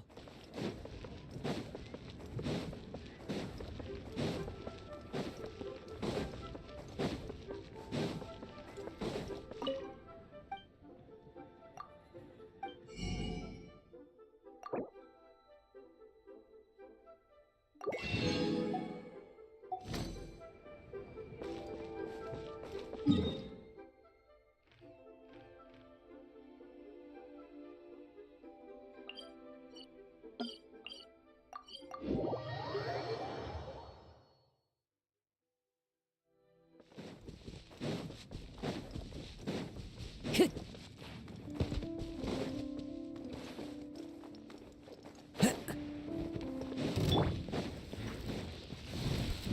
up! Ha! Kya! Coming at ya! Tya! Fallen leaves, adorn my night, one with nature. Tya! Look alive! Ah! Squall Fury. Search for it.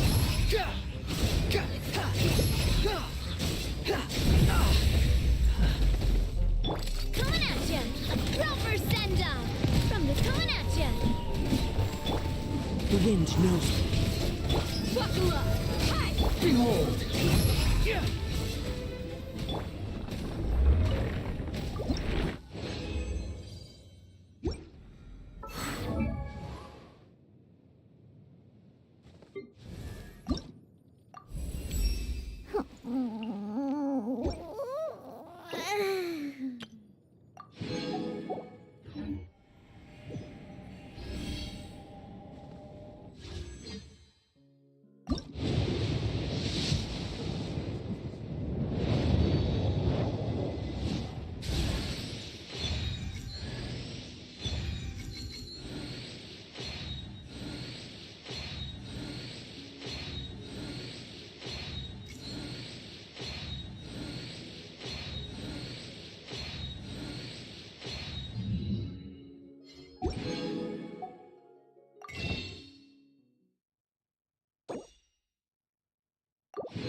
Greetings.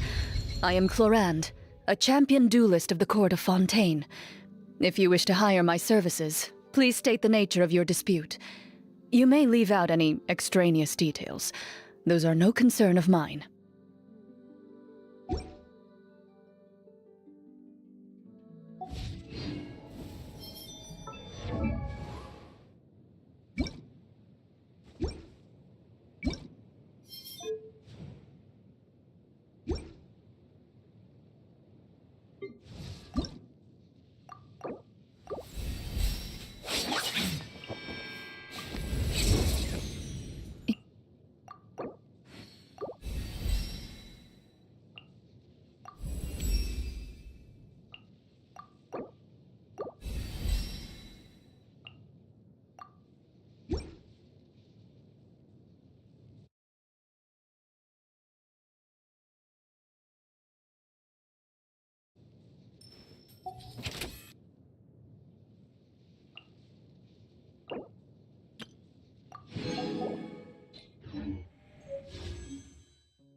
I hear you've got a job for me. All is accounted for.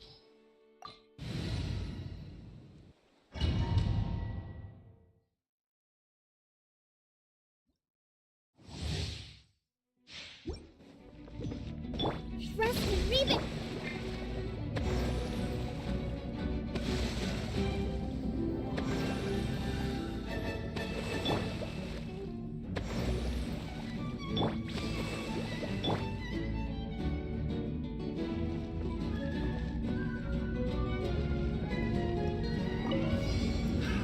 Another test subject.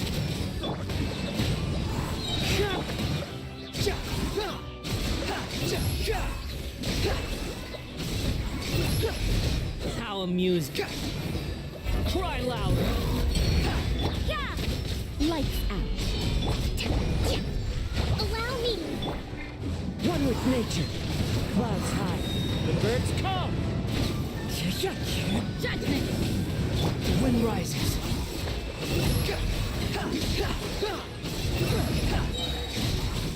Know your place.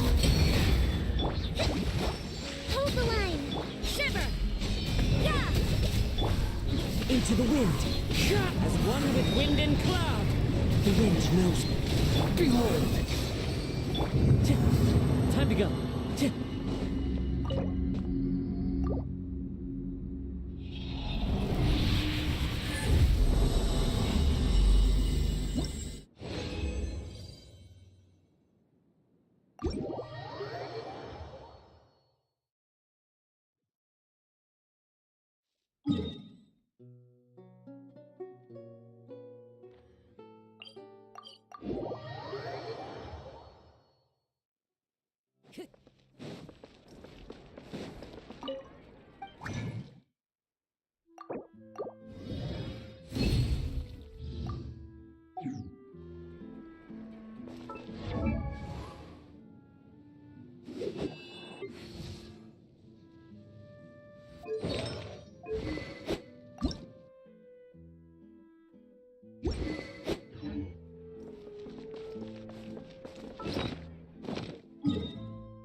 You can't run! Fallen leaves, adorn my night into the wind. Lights out. The wind rises.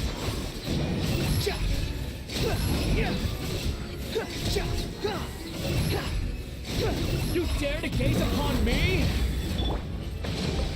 Judgment! The wind knows me. Clouds high. The birds... You can't run! Shiver! One with nature.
Follow the wind.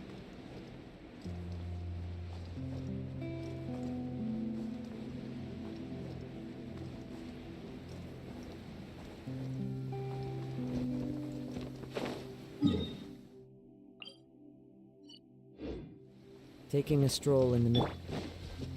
Ignorant and vulgar. The wind knows me. Allow me! Did I scare you? Lights out. Fallen leaves, adorn my night! Squall fury!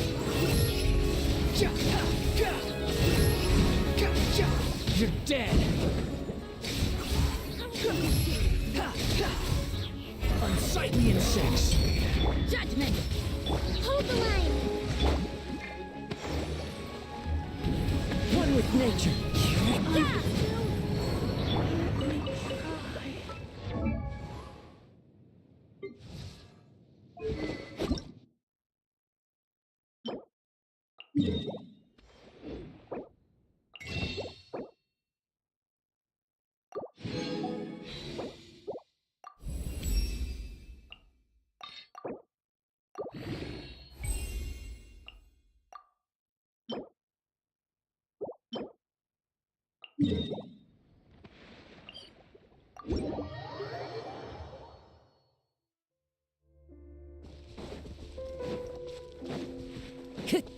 Time to go.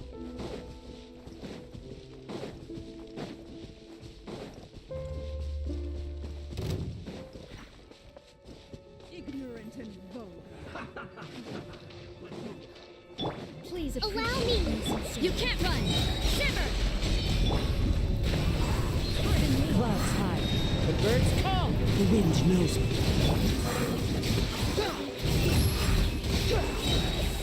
Upon the gale.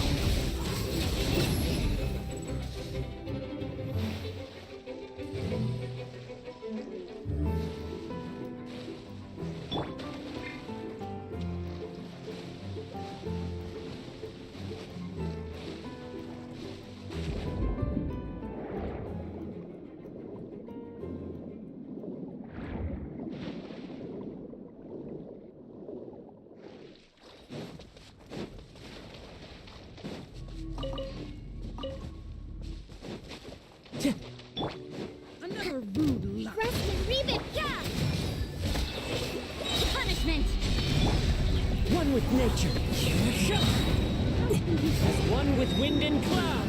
Into the wind. Behold. Know your place.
Allow me! Judgment! One with nature. You can't run!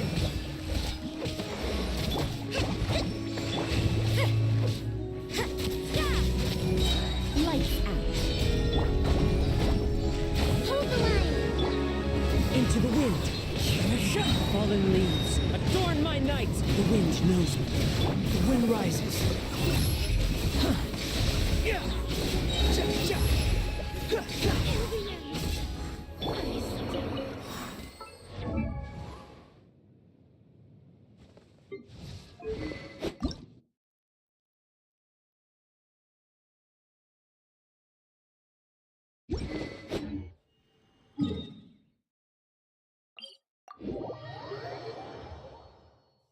Is wonderful. Surely enough to convince anyone to become a wanderer.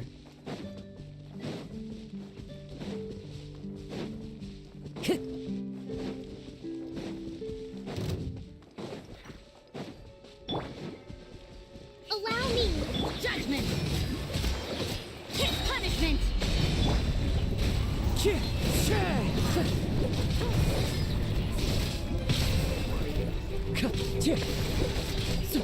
Into the wind. Clouds high. The birds call. Stay focused. Behold. Upon the gale. Bow your head.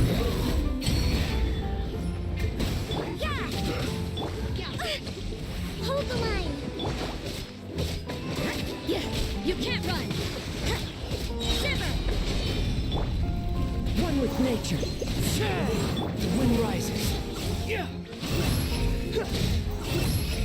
Upon the gale.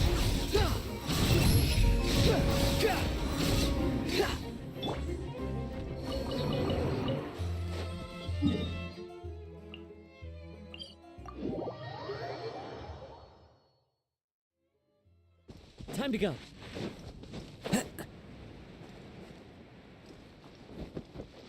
Follow the wind. Ignorant. Rest and rebuild. Judgment. Into the wind. As one with wind and cloud. Punishment. The wind knows me. Squall fury.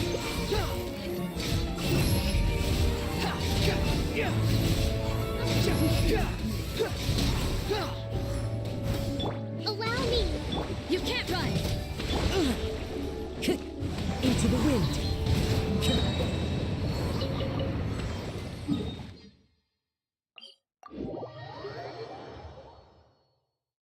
Time to go.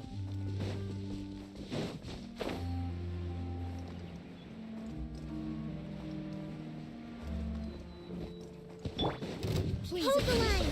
Judgment. The wind knows me.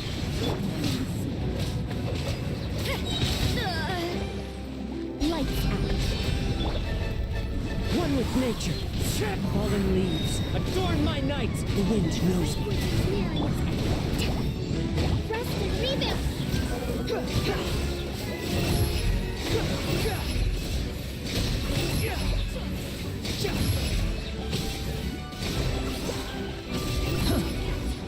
That's far enough. One with nature. Behold. Search for it.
There are leaves around.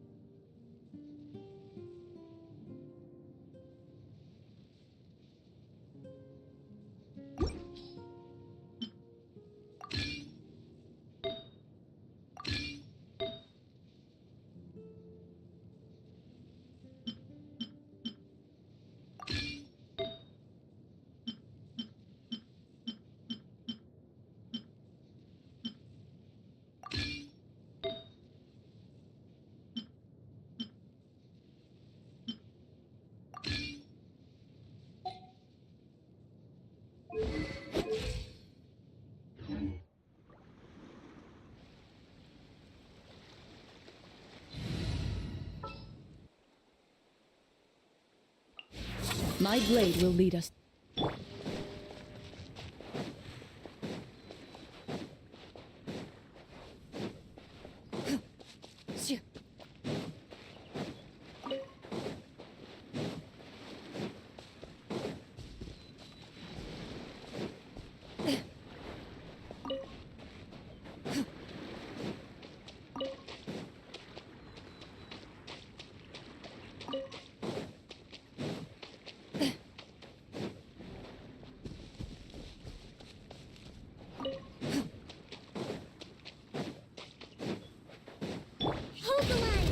Loaded.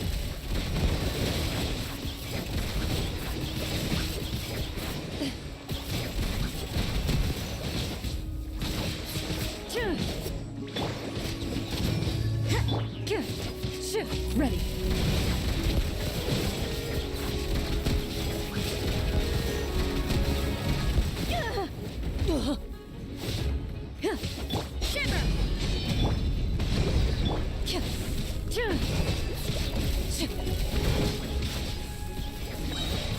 Where evil lurks, shoot on sight.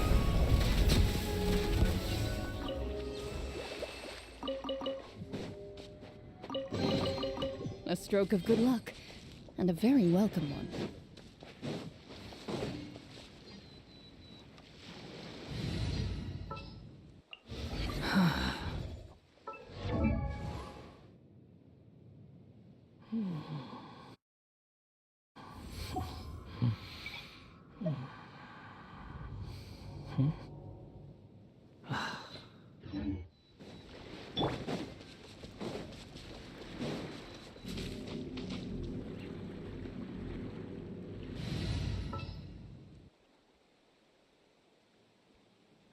Outrider Amber.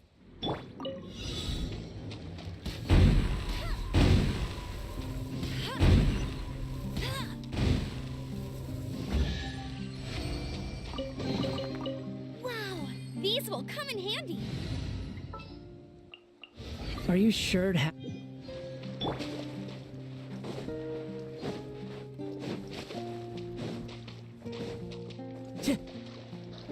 Time to go.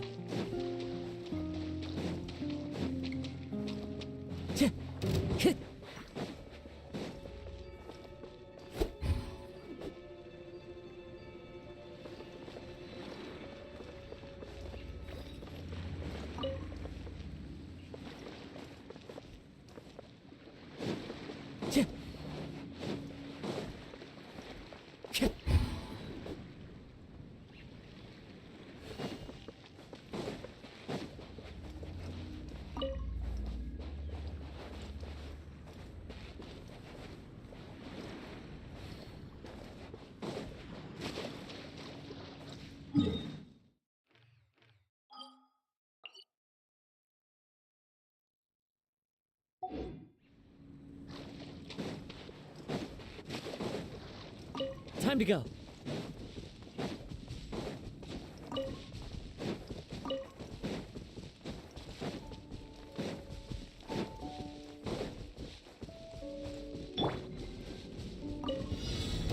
Rest and read it. You can't run. Into the wind.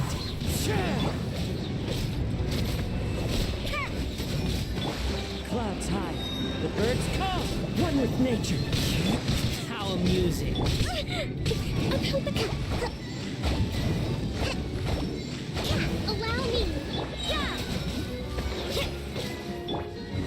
To the wind! Judgment!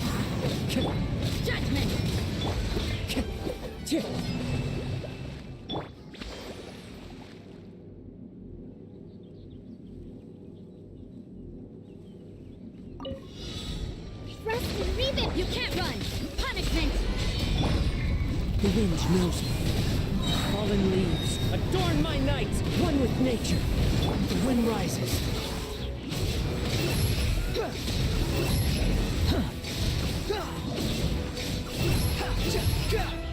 Know your place. The wind knows me. Squall and fury.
Brings a smile to my face.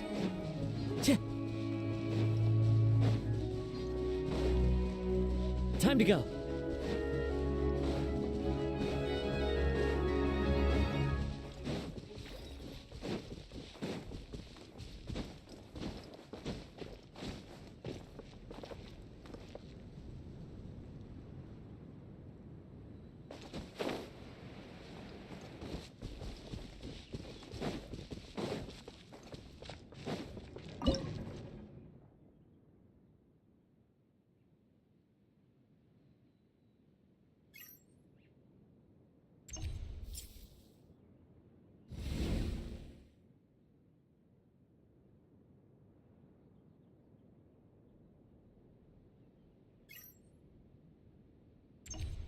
This scenery is wonderful.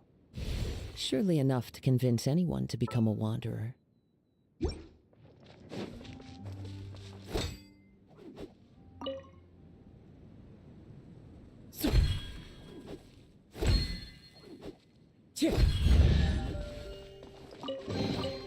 A fateful offering. Time to go.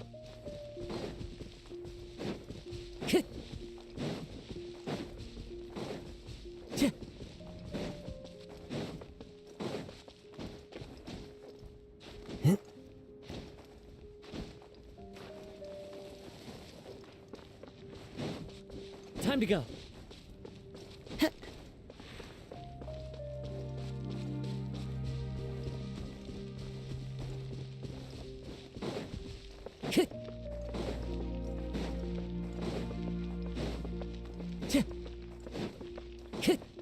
Time to go.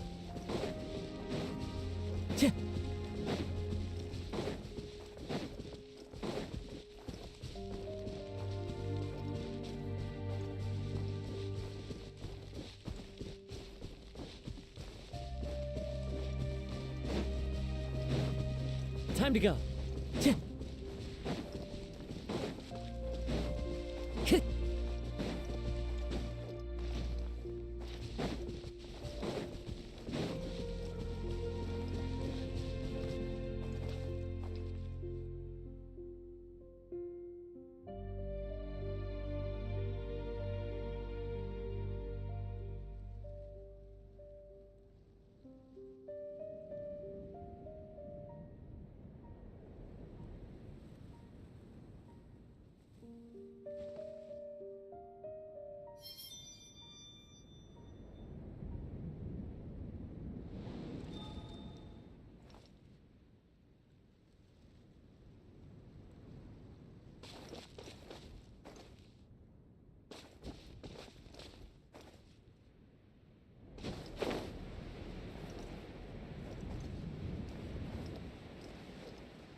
Into the wind.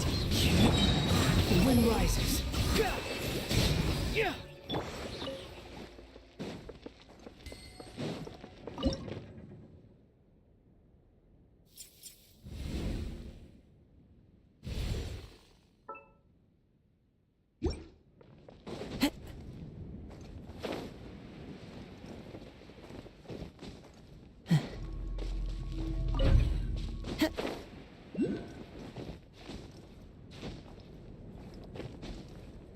Time to go.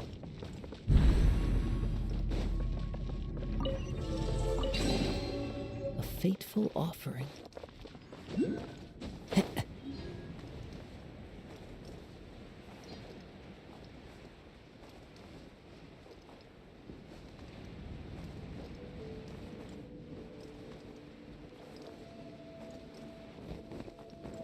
Follow the wind.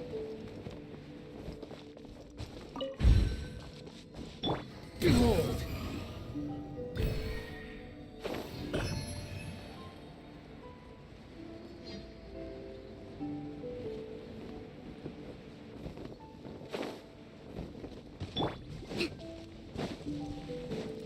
Let's move out.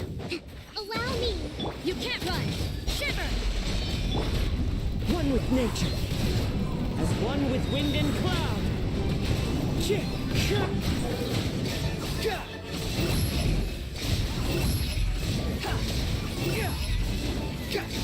That's far enough.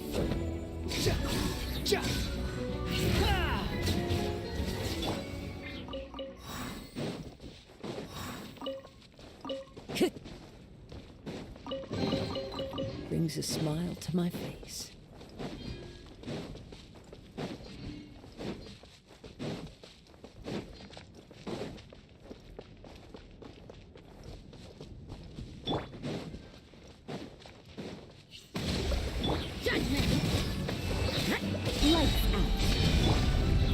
The wind knows me. Clouds high. The birds call. Into the wind. Squall fury. How amusing. A fateful offering. Time to go.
A fateful offering.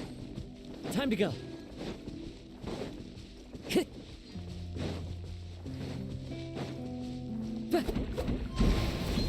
You can't run! The wind rises.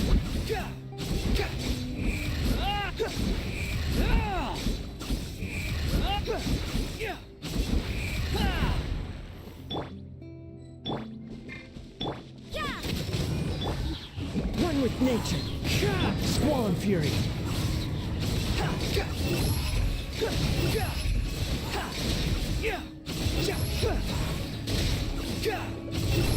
Bow your head! You can't run! Shiver! It's fine. Into the wind. The wind rises.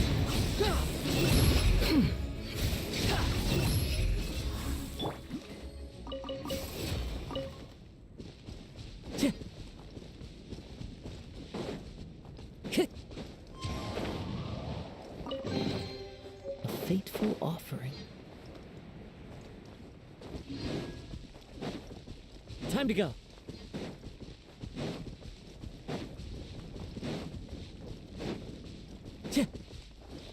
Time to go.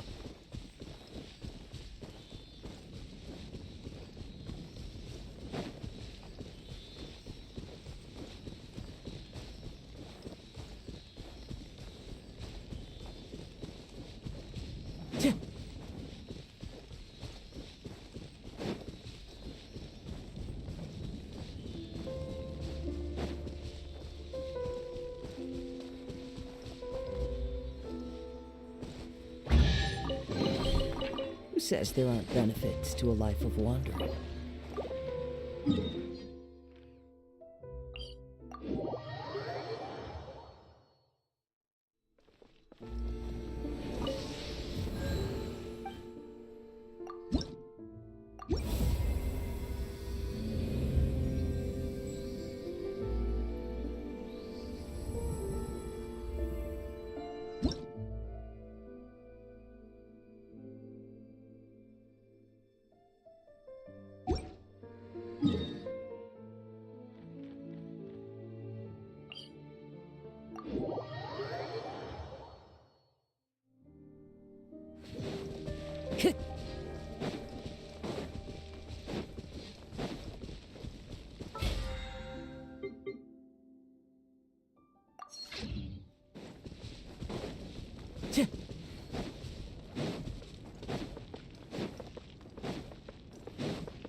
Fateful offering.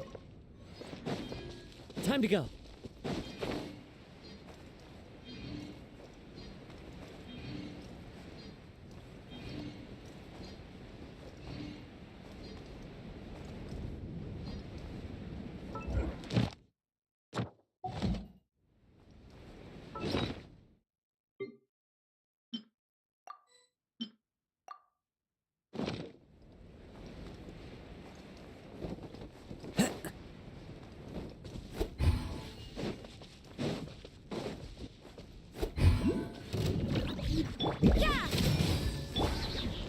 The wind knows me. Fallen leaves adorn my... Behold!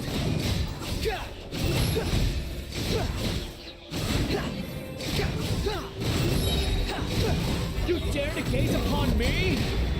Lights out. You can't run! One with nature.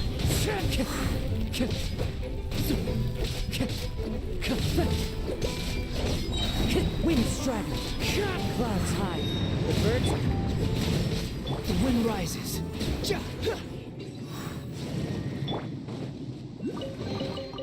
A fateful offering.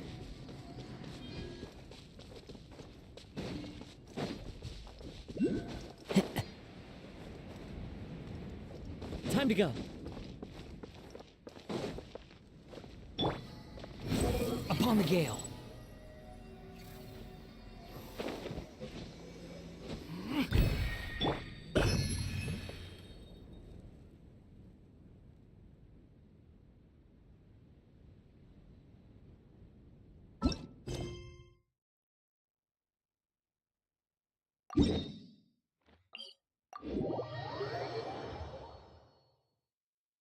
Taking a stroll in the middle of a downpour certainly rouses the spirit. But it's best to dry your clothes as soon as possible after the rain stops.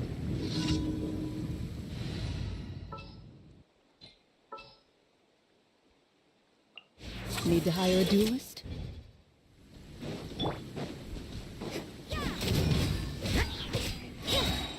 Shiver! Loaded.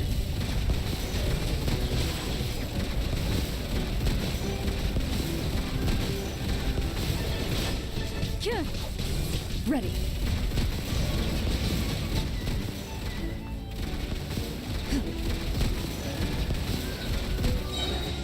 Hunt them down.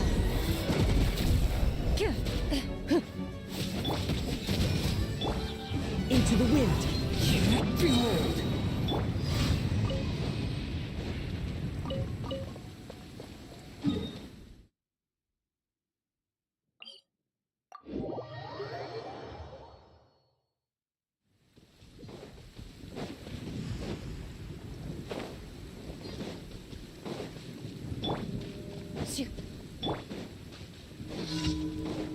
Judgment! Into the shadows.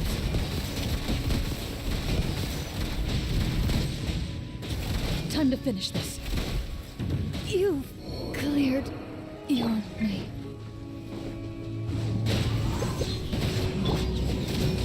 Lights out. As one with wind and cloud. Into the wind. The wind rises.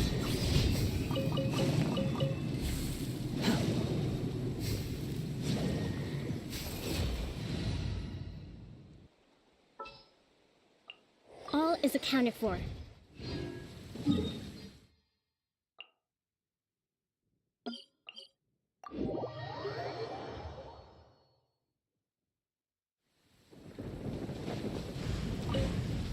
Quit following me.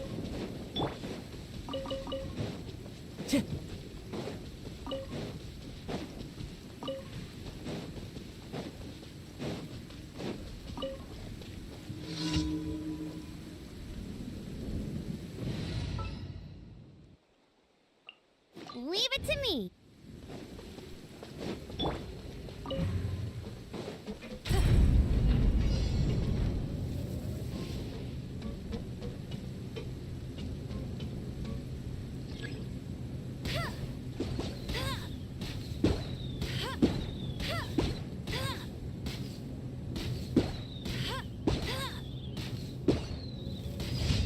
Wow, this weather is awesome!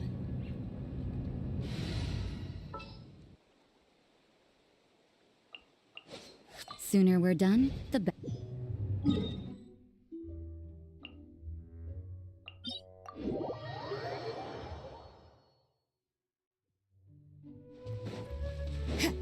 Time to go.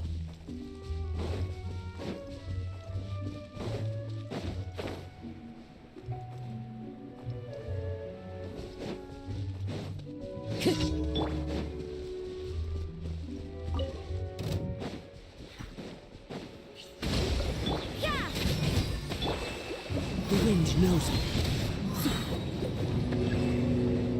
Punishment! Into the wind. Fallen leaves. Adorn my... Judgment! Squall and fury.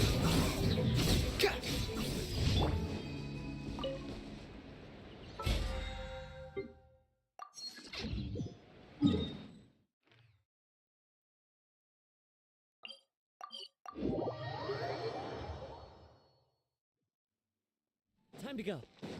Add Astra. Thank you for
Time to go.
One with nature.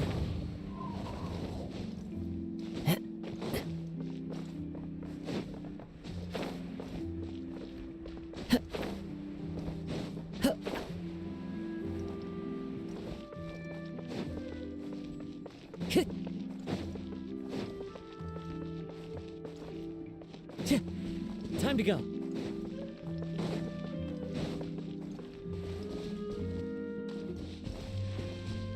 Into the wind.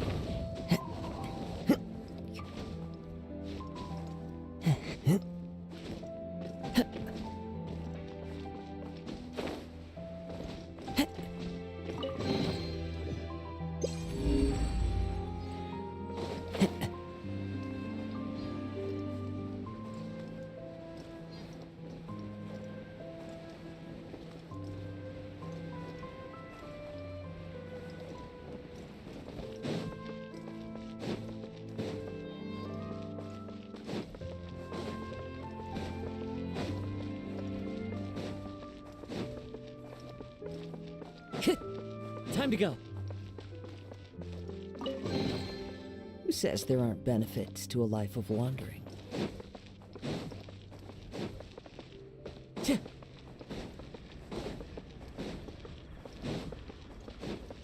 Time to go.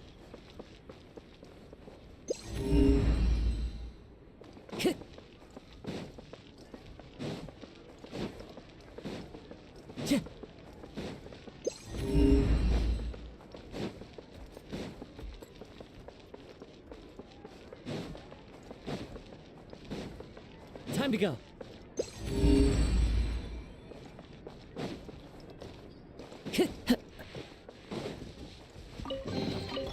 A fateful offering.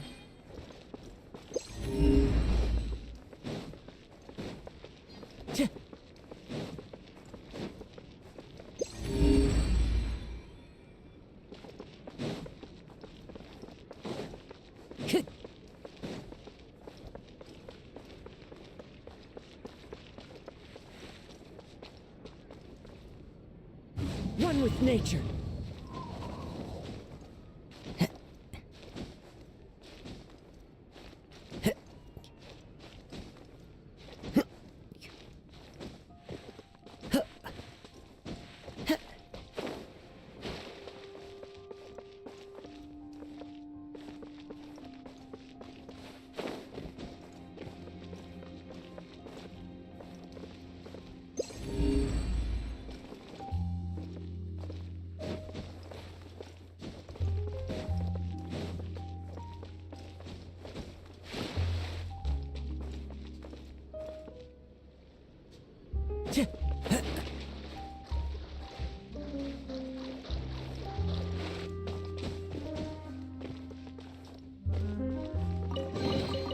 A fateful offering.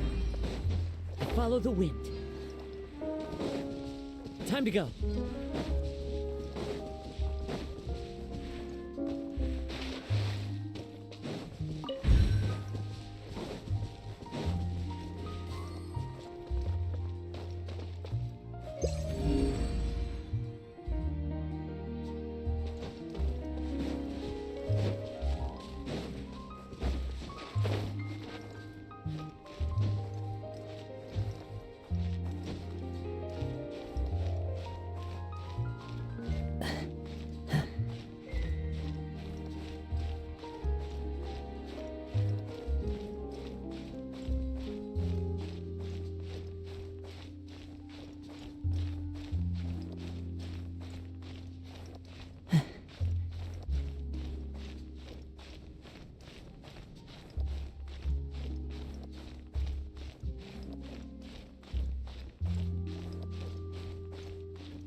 Brings a smile to my face.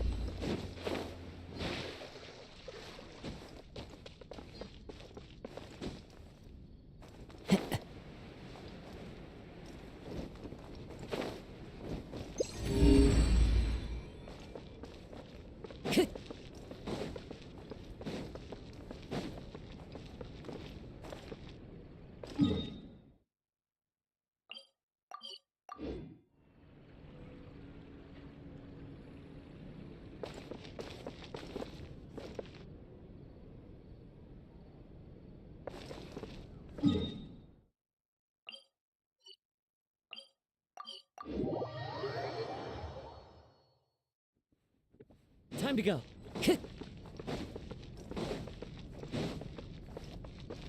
Follow the wind.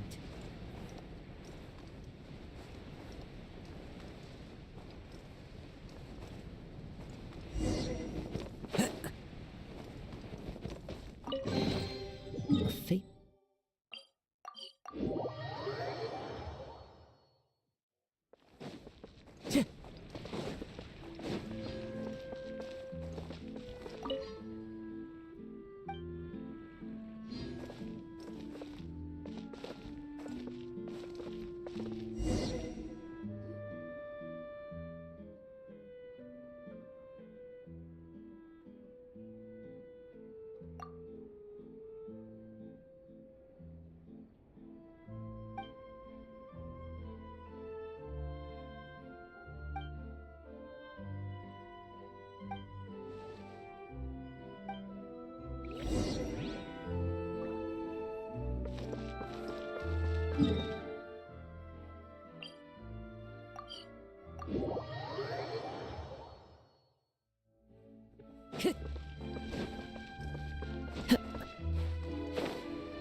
Yeah.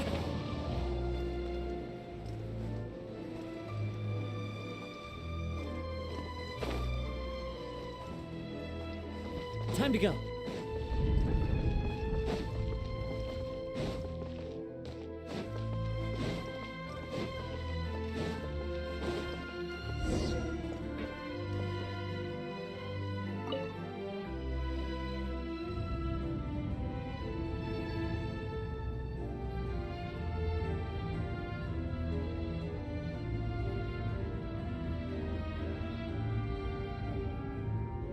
There are leaves around, and I know just the tune to accompany them, if you wish to hear it.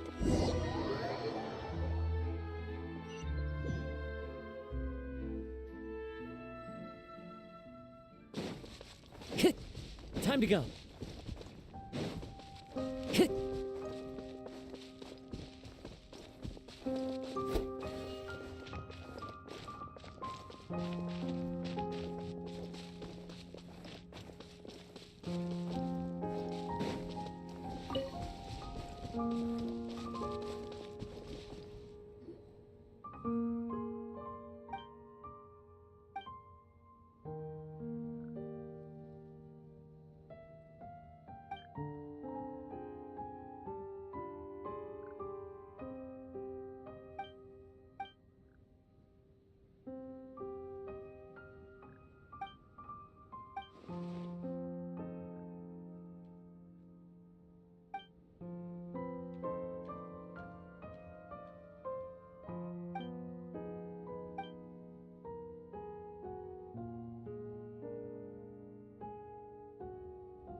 Time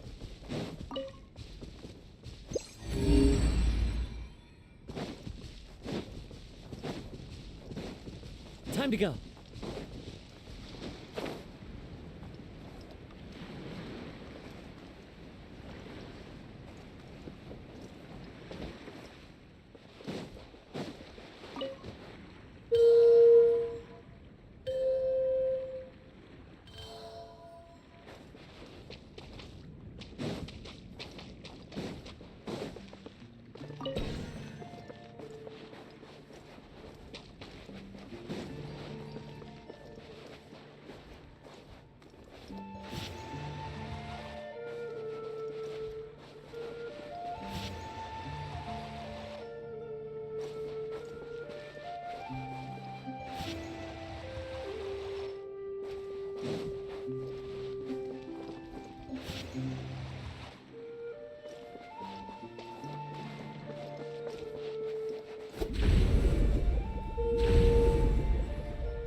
A fateful offering.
Into the wind.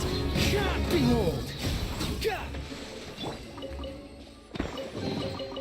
Brings a smile to my face.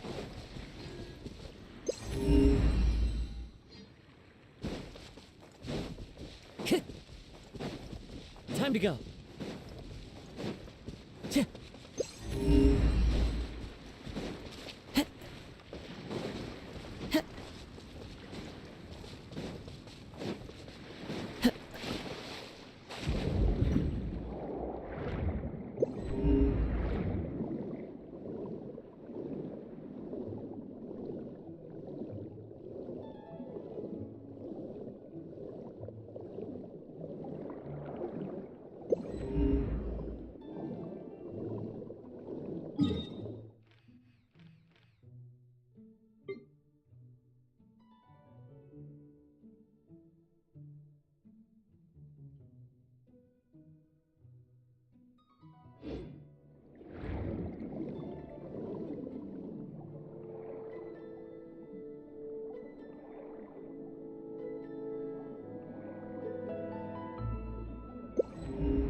This there where take clear weather all around brightens the heart. The bird, the wind in the cut. What's I like frank people. As I on the fair I when she defeated my friend, I'm sure the laptop during I have a very I used to love the rain and don't I like the most that you're I my the as one travel. Wind into the wind. One cloud as fall. Time to go. I thought brings a I must I've got your back. That one or sounds.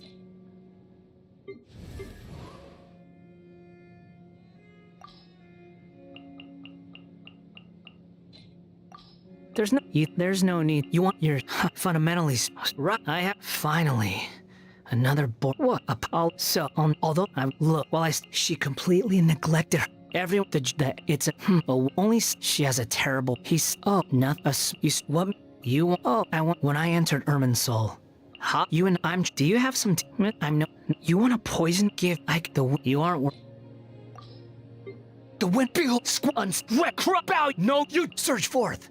Upon the take nothing worthless as everything. Fuck the that's your all.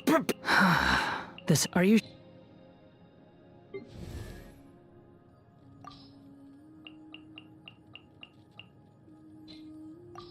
Don't ever work this. We should blessings from the. I'd goody. Go ahead, me. Each per pray. Don't overdo it. You. What? There's some Barb, isn't it? She's not only he's all the trouble. I'm sure of our. Let's for good. What's this, you father? There are. Have you? You mean? At least I'll. Today. You have it good. I'm no stranger. Yeah, Judd. You can't punish. Shiver. Light. That thing looks so. Don't at least make is ice. What a nuisance. I make sooner we're done.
Yeah, I was too smart this.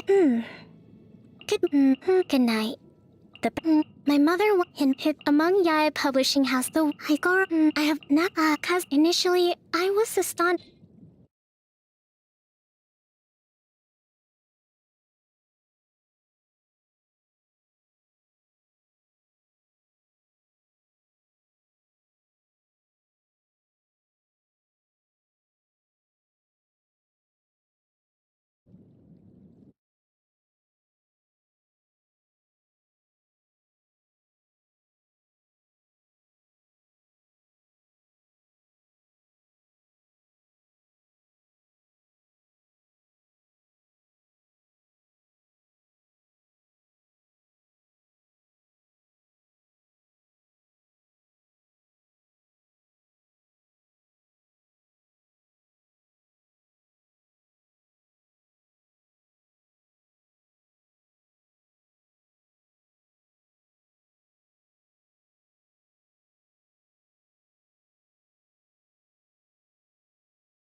allow me.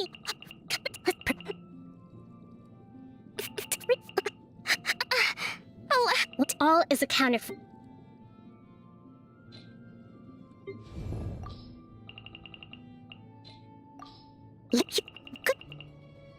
Please stay indoors until the storm. I think she's from Mass. At first, I wanted to join.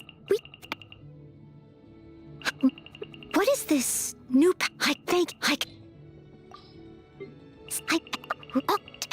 As a good knight should. A little dusty. As you wish.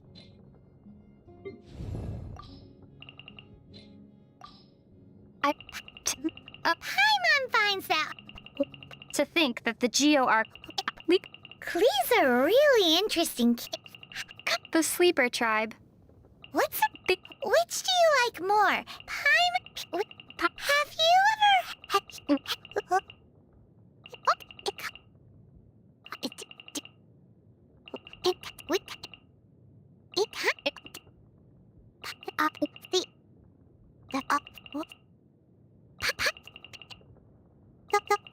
Linny's magic. The opera epic. You know what's strange? Take her. Ha!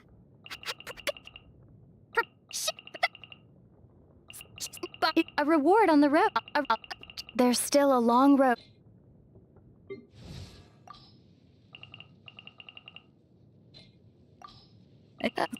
Alright, hey, this weather would be great.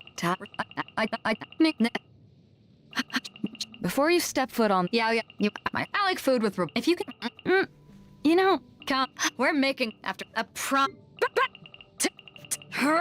Eyes on me, man.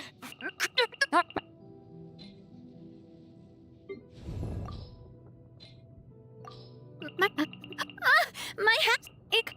Sunglass. I've heard of my. I never enjoy. Do you know that chocolate cake? What? Quick. Umbrella war? No. Not software.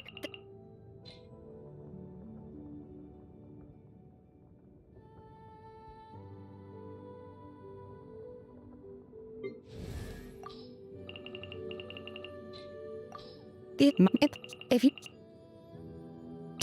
If. So this. Why do driving. That gentleman claims to be a more. No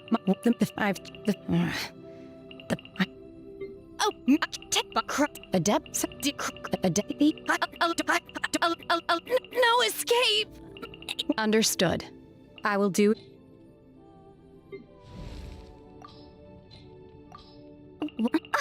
When this, what a nice. We are some plants.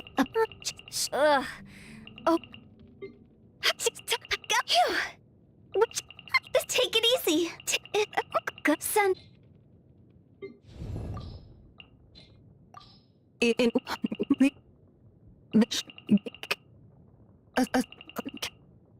What is...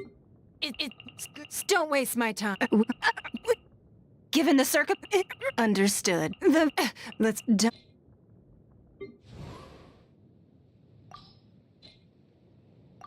What? I thought this... Goodbye. I'm you. Oh. This recently... Wow. I should...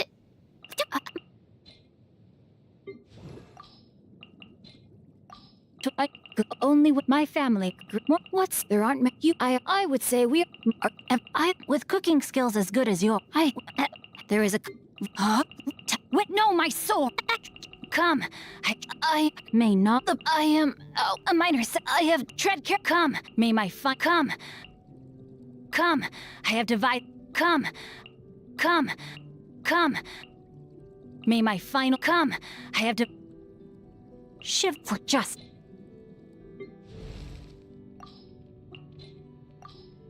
Some rain. Then you my studying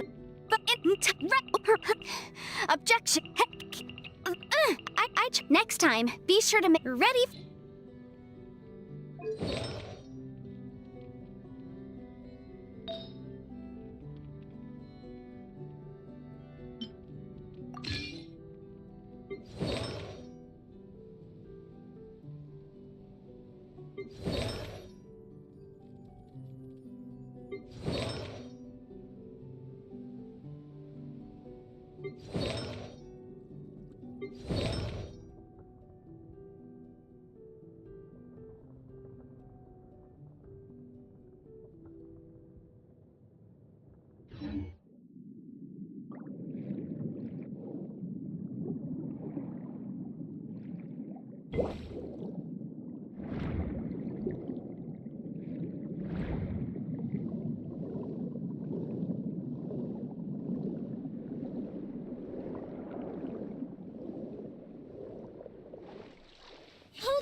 The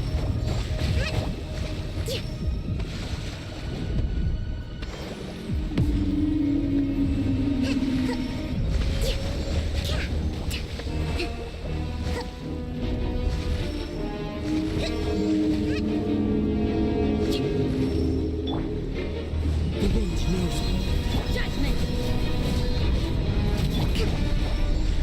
A fresh rest and rebuild! A coconut!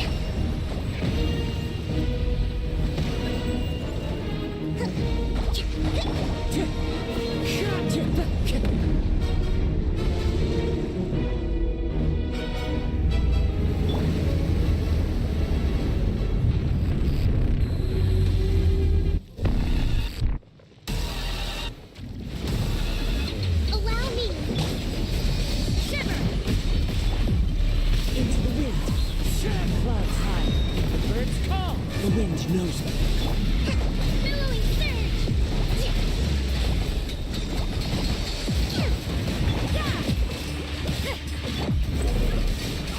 Search for it.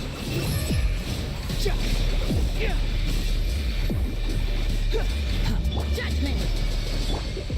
One with nature. You can't run! Lights out! Into the wind. As one with wind and cloud.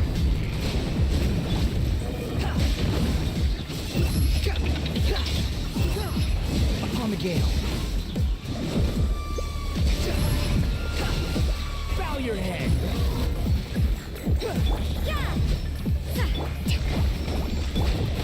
One with nature. This is the end.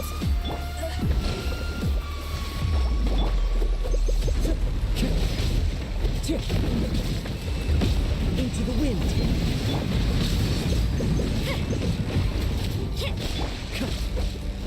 That's far enough. Allow me! Let's move out. Turret, bring refuge! Let's move out.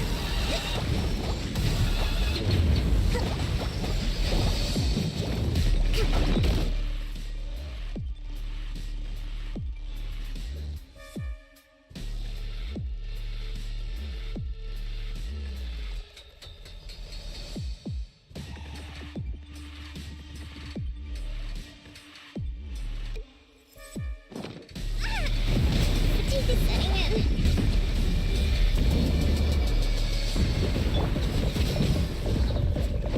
Punishment! The wind knows me. Never again.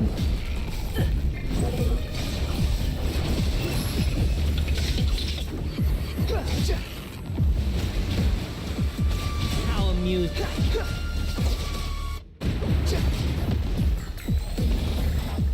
Quit following me.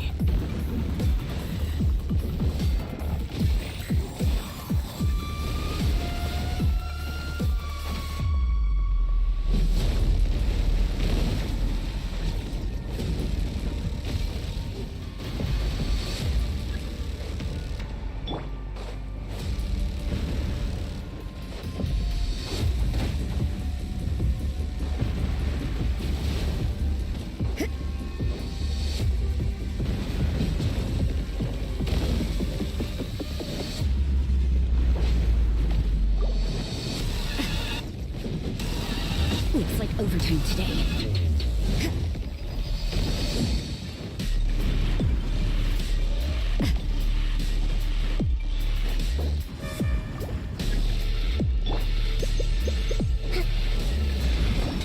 Let's move out. Hold the line! A co-battle!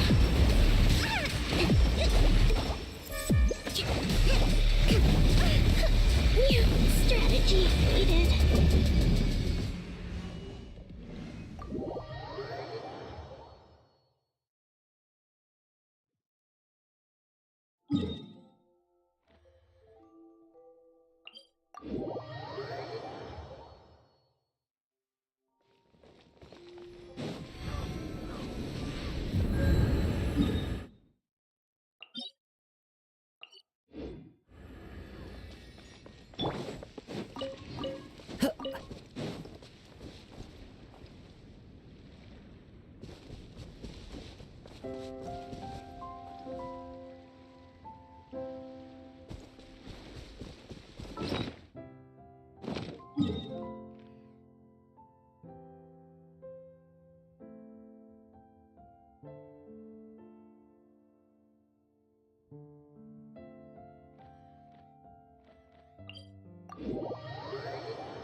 Follow the wind.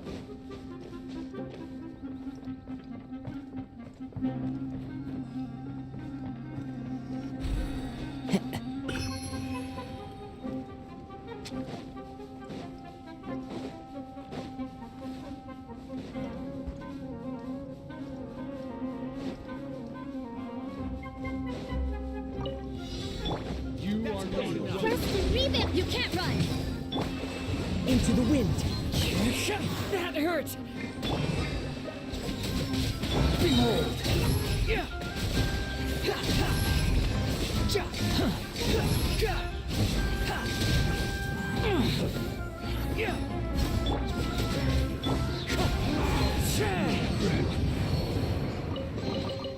Who says there aren't benefits to a life of wandering?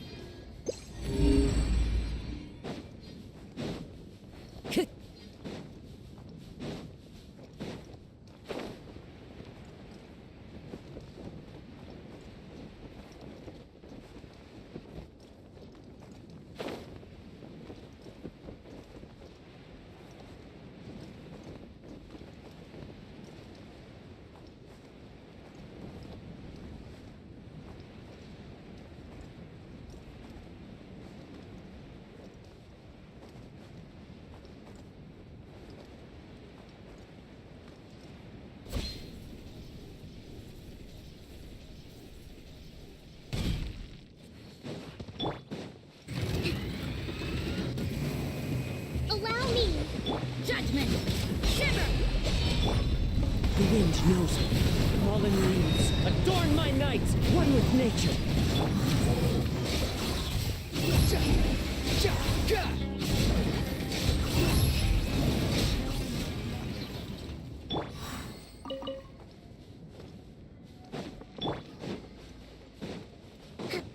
Press the rebound! The wind knows me. Clouds high, the birds come. Yeah! Punishment! The wind rises.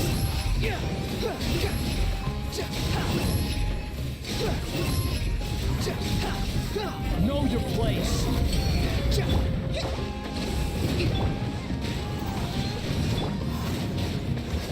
Squall and fury.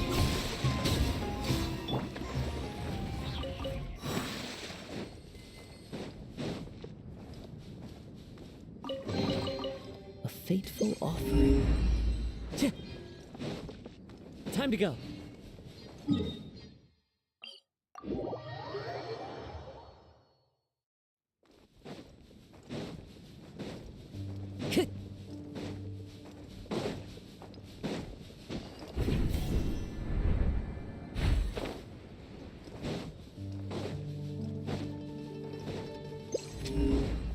Time to go.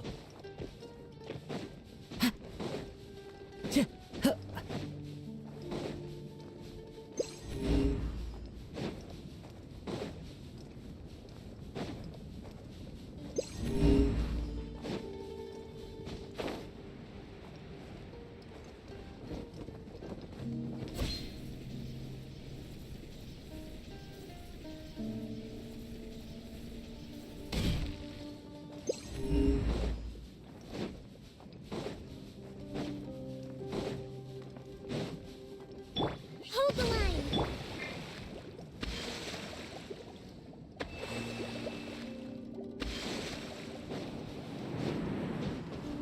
Follow the wind.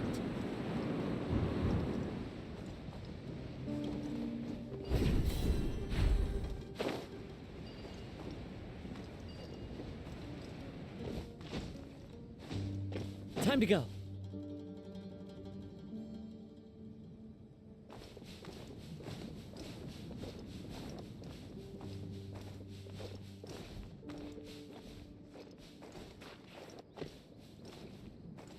Into the wind.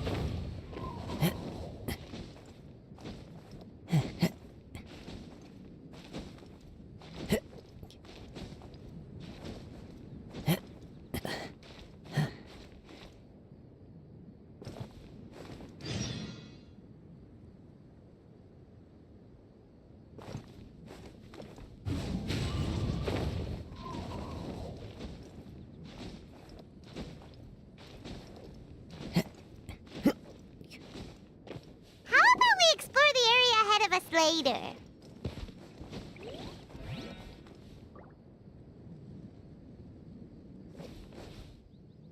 The wind knows me. How about we explore the area ahead of us later? One with nature.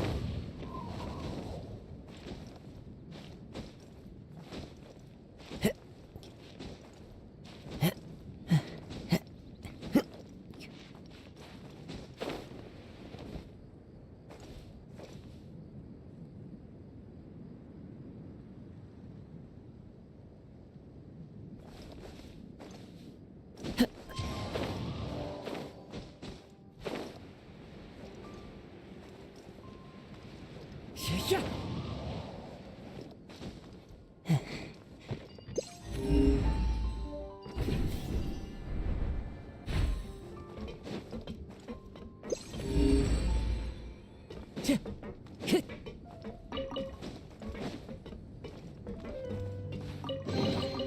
Brings a smile to my face.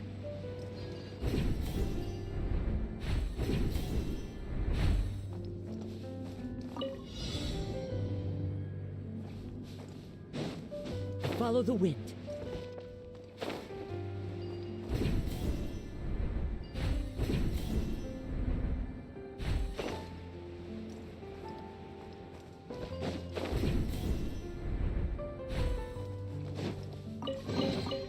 Brings a smile to my face.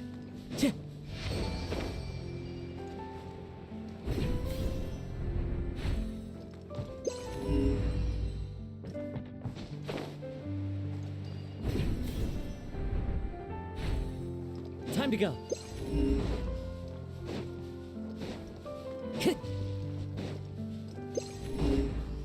Time to go.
Time to go.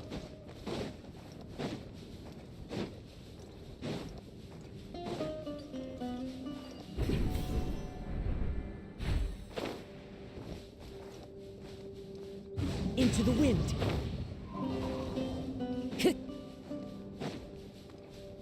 Time to go.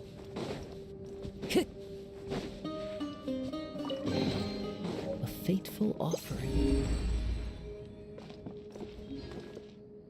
Time to go.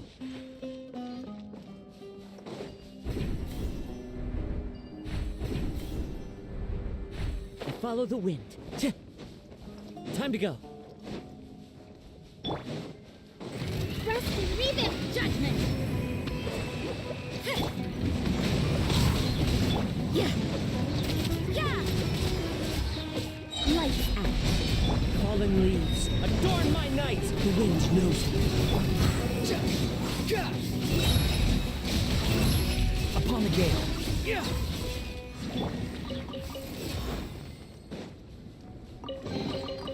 brings a smile to my face.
Time to go.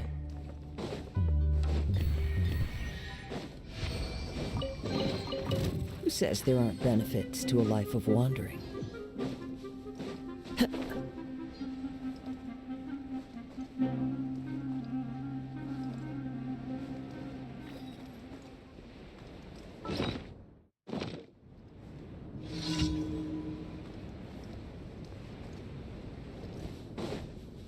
Time to work.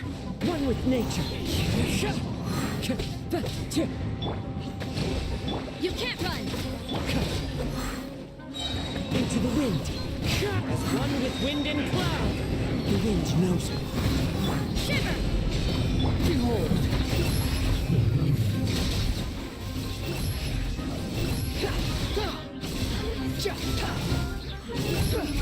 You're dead!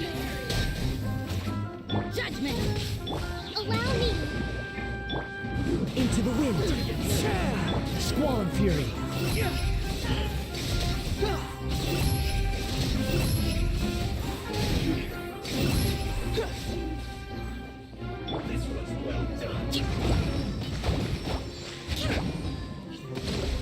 You can't run! One with nature! Behold!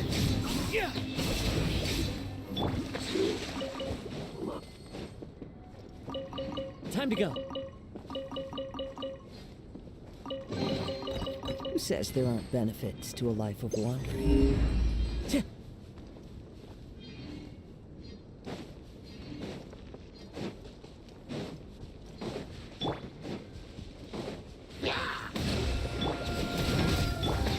Into the wind! Falling leaves, adorn my night!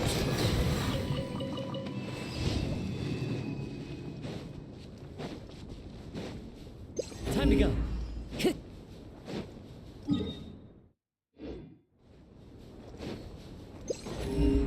Time to go.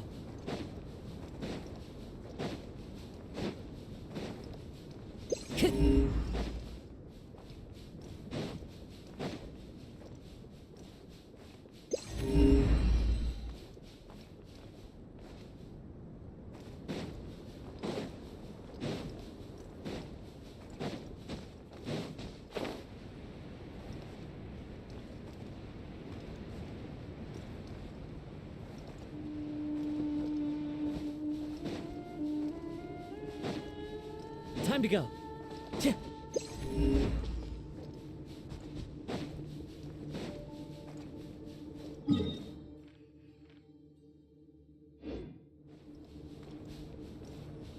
Time to go.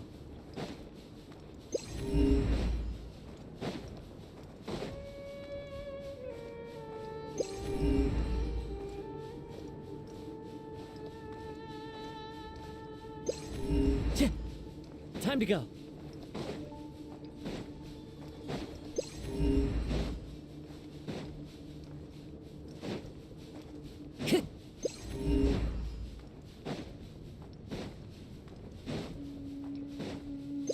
Time to go.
Time to go.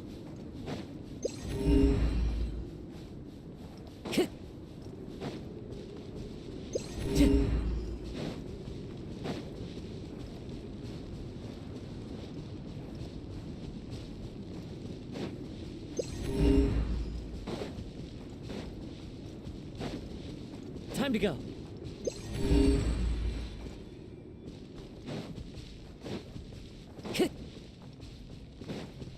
Time to go.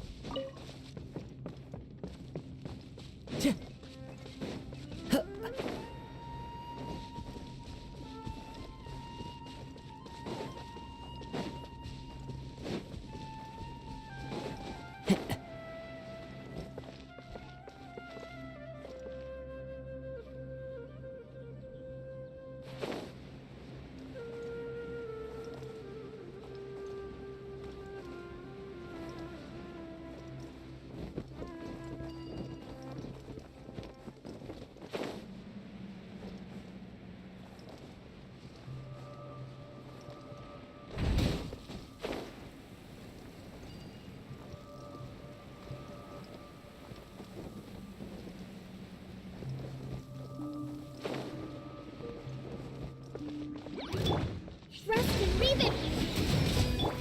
The wind knows me. Who says there aren't benefits to a life of wandering?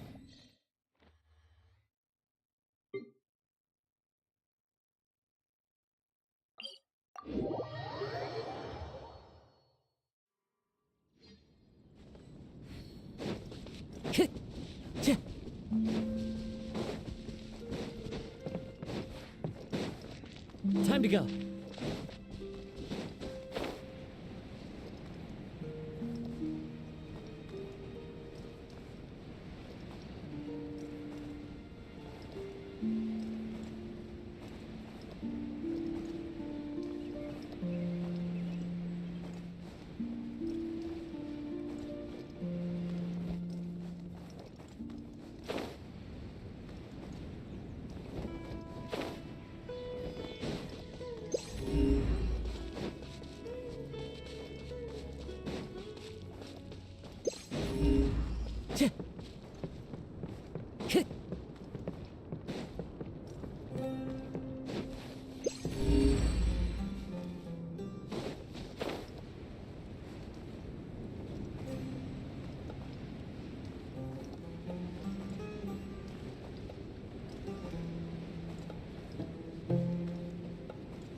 Hold the line! Yeah! One with nature.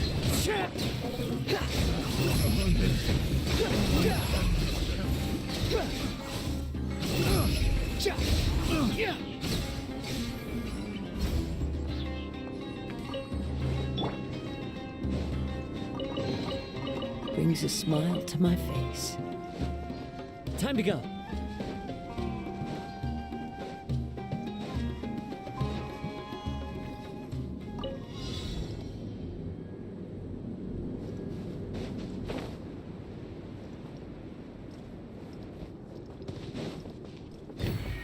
The wind rises.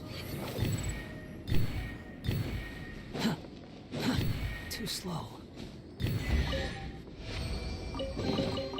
Take it and have fun.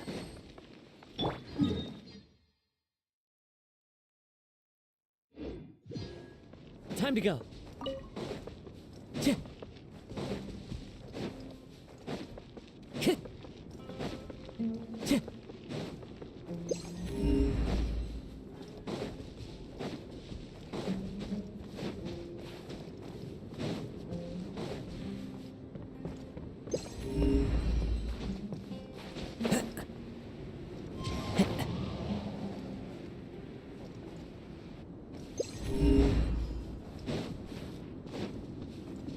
Time to go.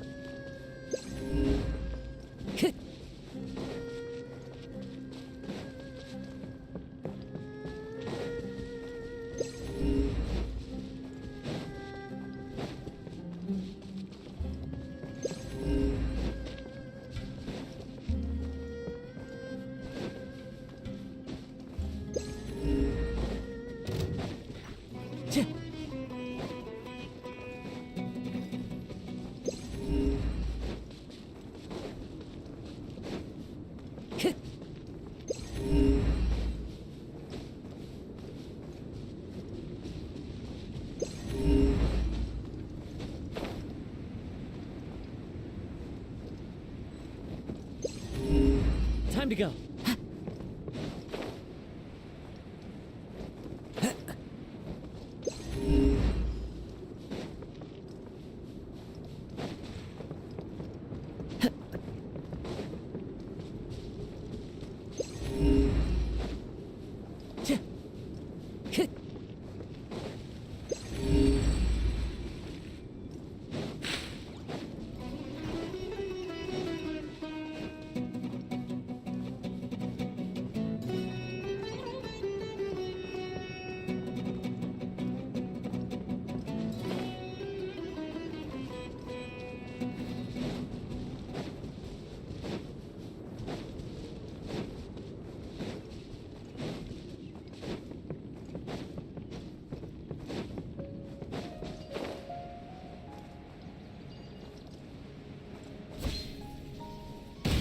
Allow me!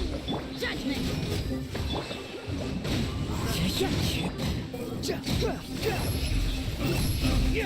Upon the gate. Take the wrong test Brings a subject. smile to my face. Time to go.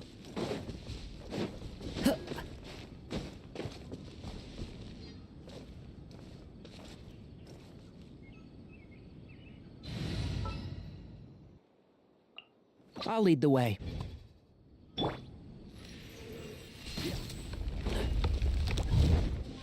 Keep up.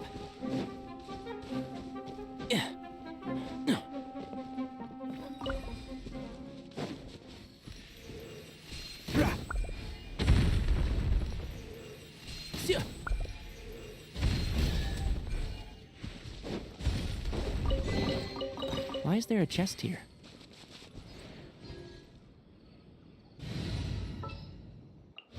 Are you sure it happened?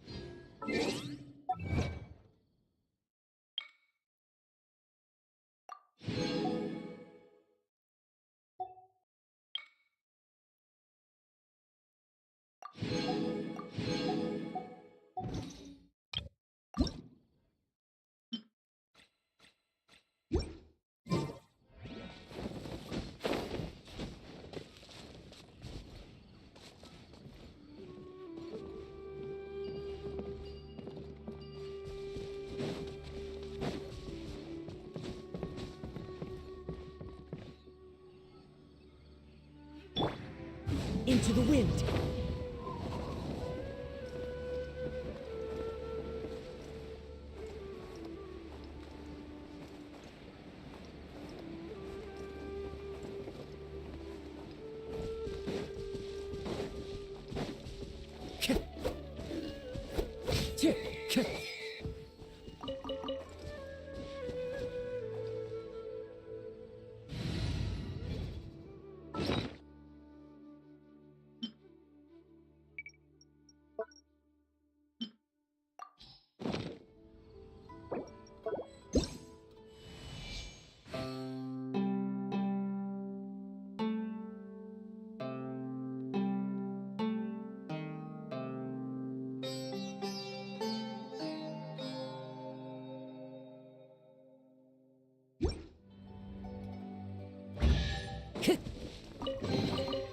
Who says there aren't benefits to a life of wandering?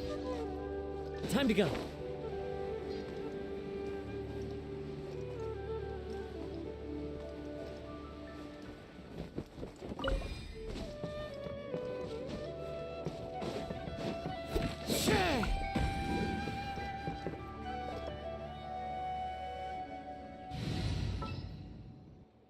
Let's go gather some.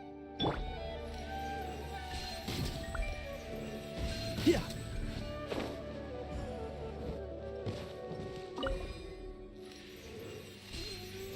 Rah.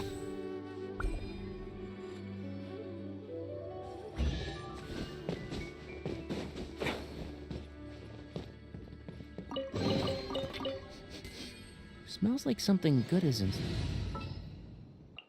Are you sure it happened?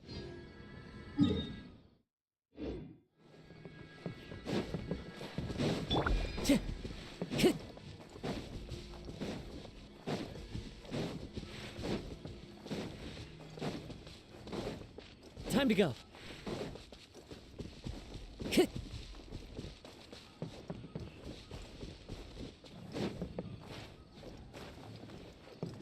Time to go.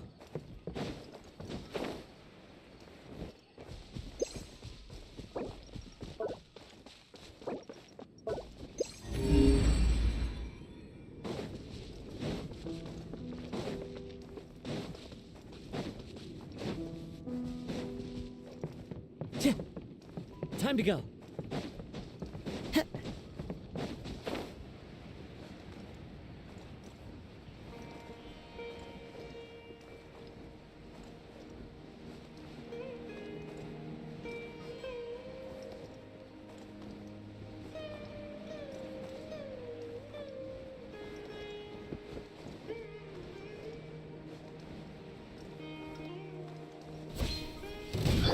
Rest and breathe it. Behold! Upon the gale.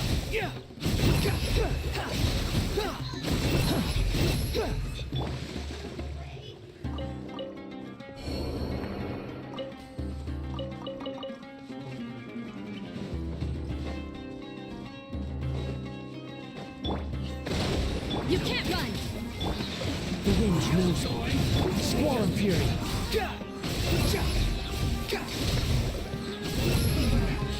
Looks like I went too far. Judgment. Punishment. Allow me. As one with wind and cloud. The wind rises.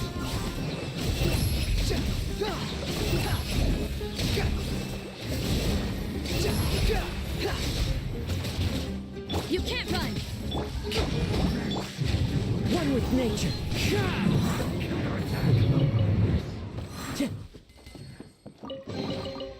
Who says there aren't benefits to a life of wandering?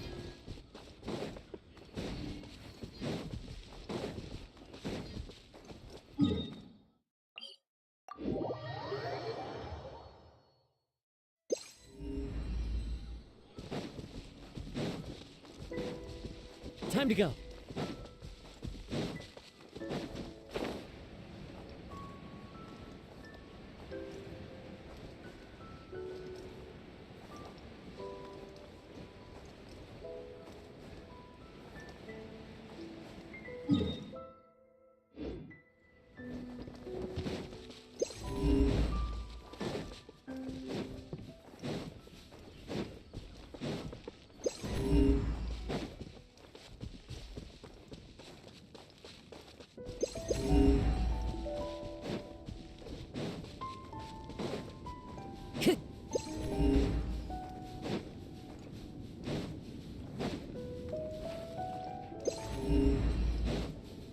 Time to go.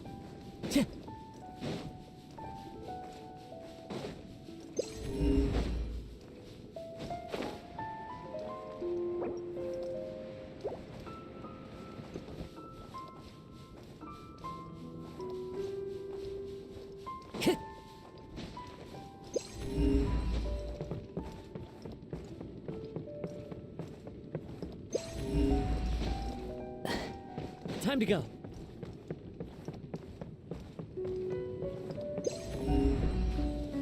Follow the wind.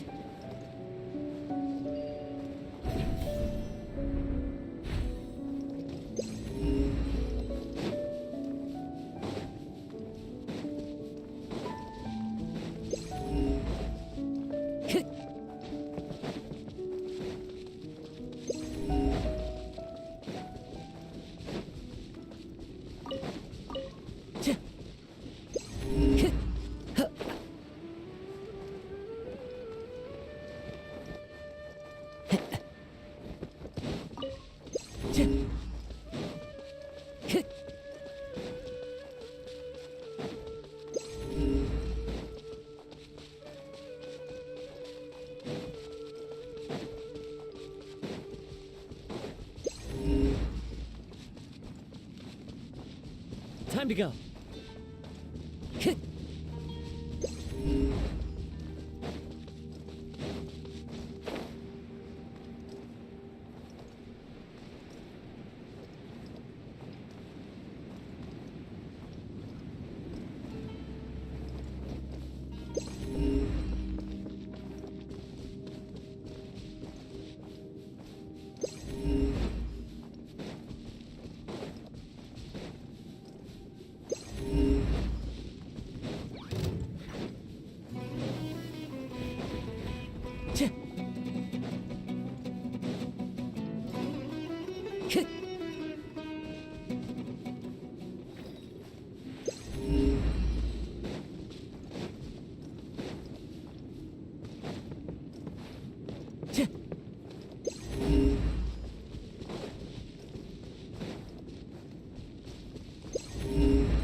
Time to go.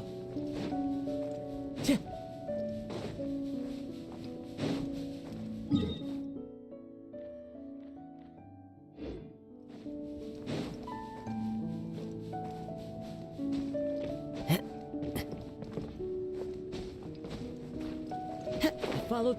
Yeah.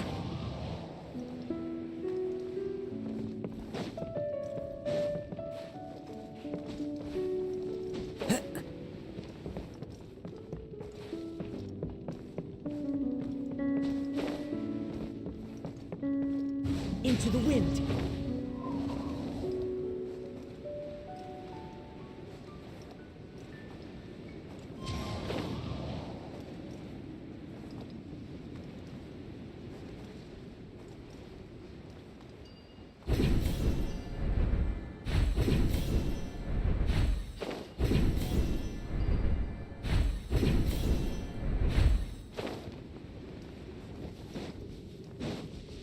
Time to go.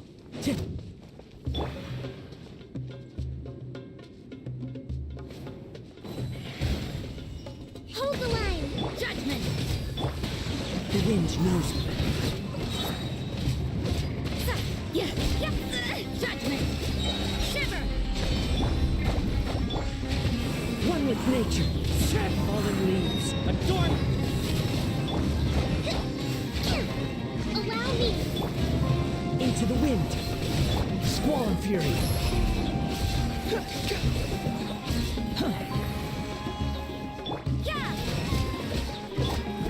One with nature. The wind rises.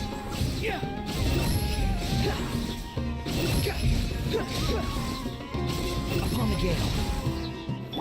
Rest and reap it! You can't run! Lights out. Into the wind.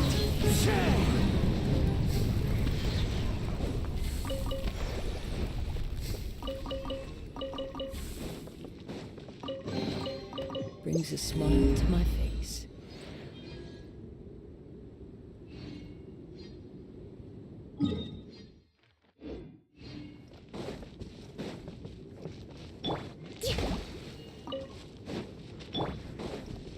Time to go.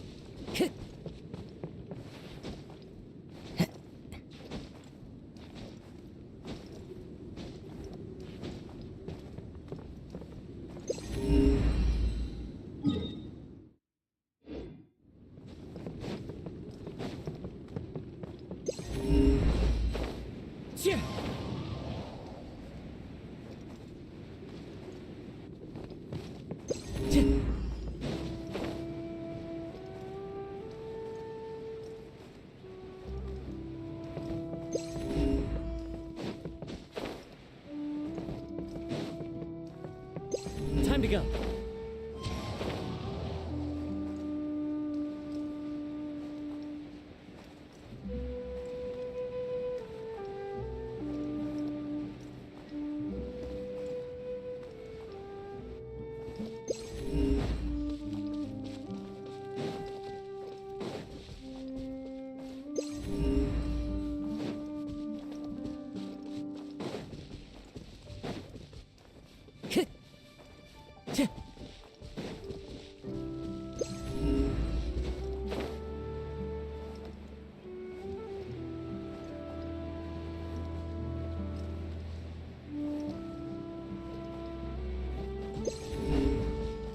Time to go.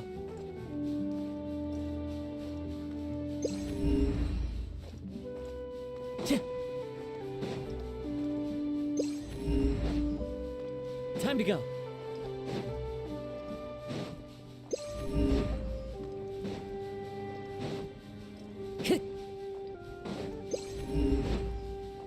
Time to go.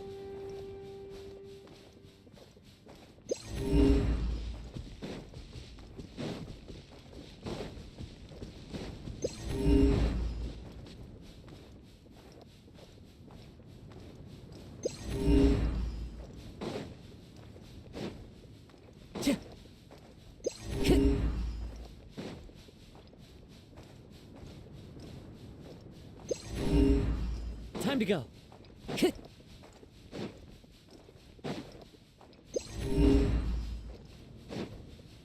Time to go.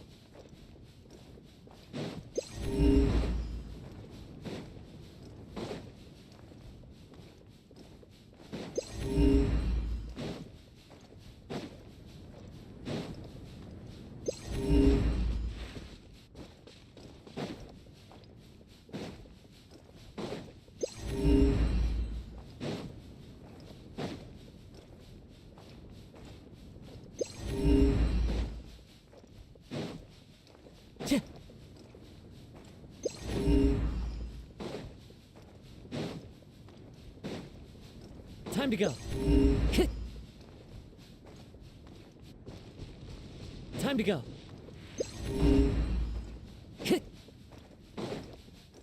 Time to go. Time to go.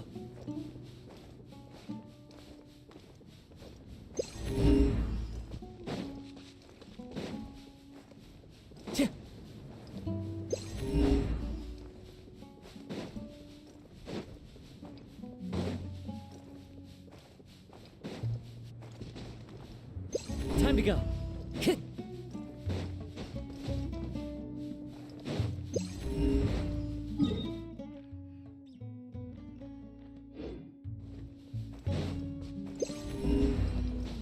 Time to go.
Clear weather all around brightens the heart.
This had better be...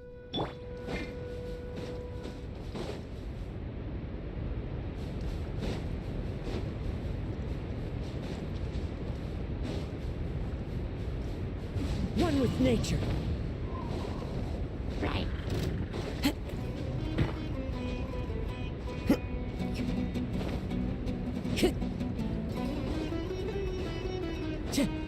Time to go.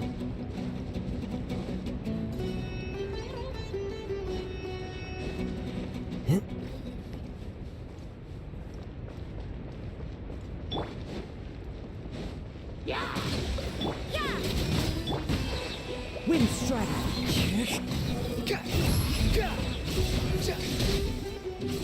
Surge forth.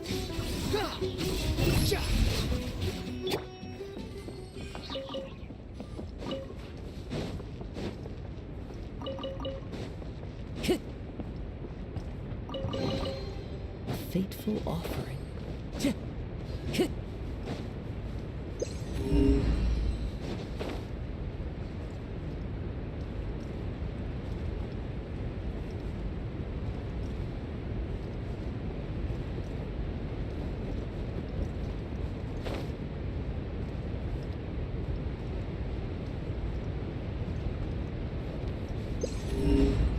Time to go.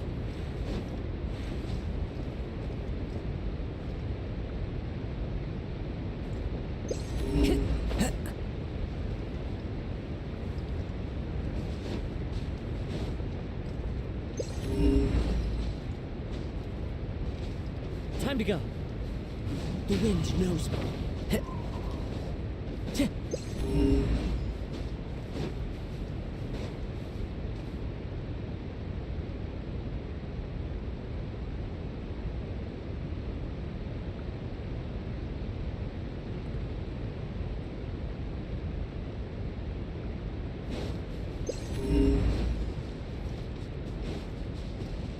Time to go.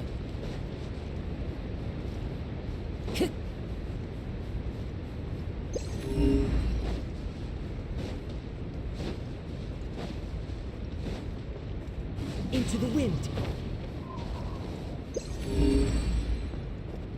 Time to go.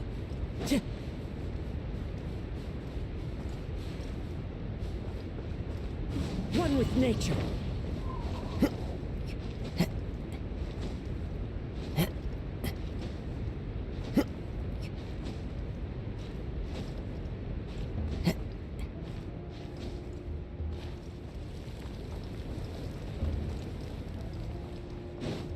Time to go.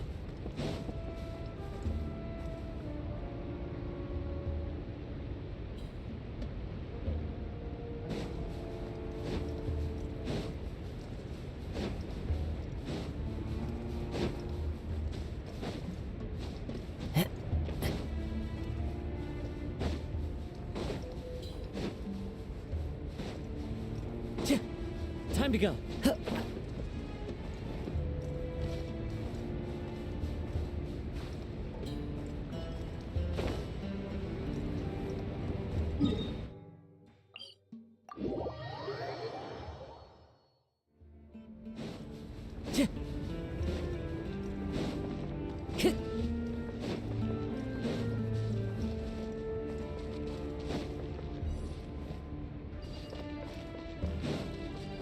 Time to go.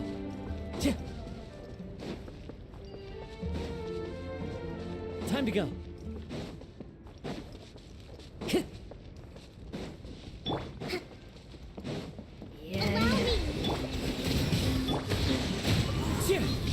Squall and Fury.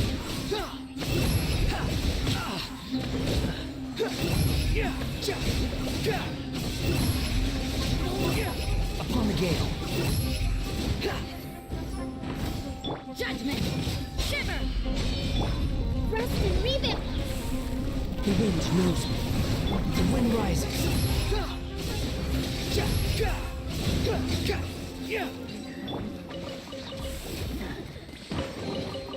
A fateful offering.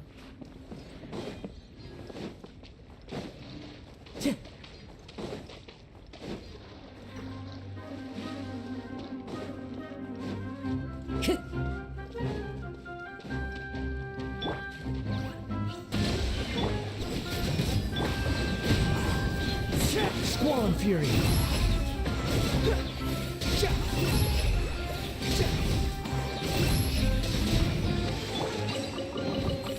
Who says there aren't benefits to a life of wandering?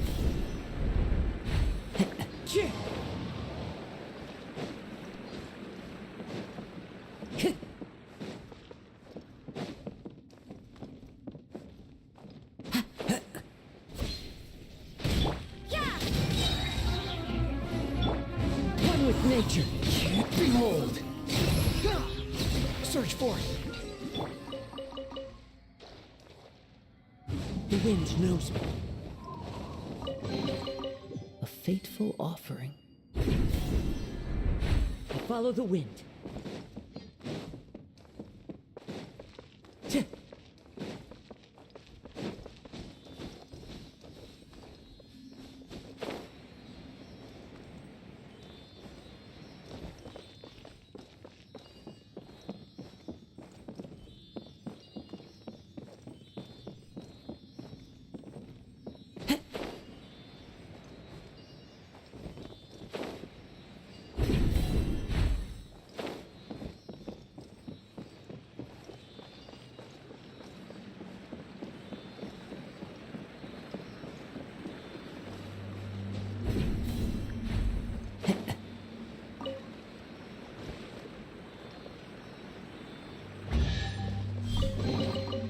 Who says there aren't benefits to a life of wandering?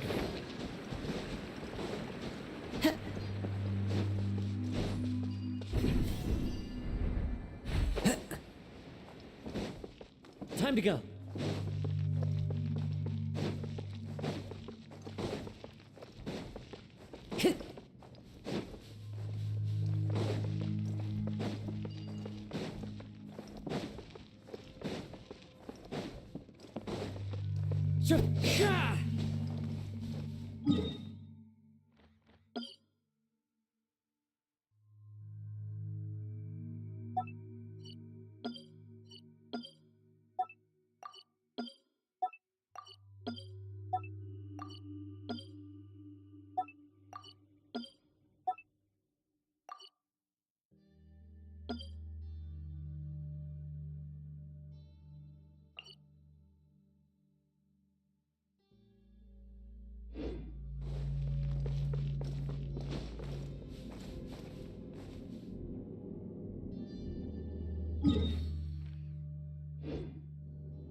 Brings a smile to my face.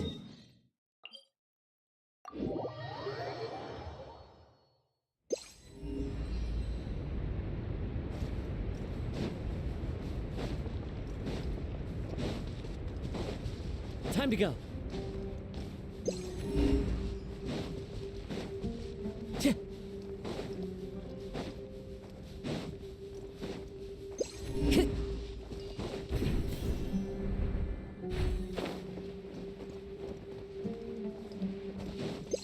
Time to go.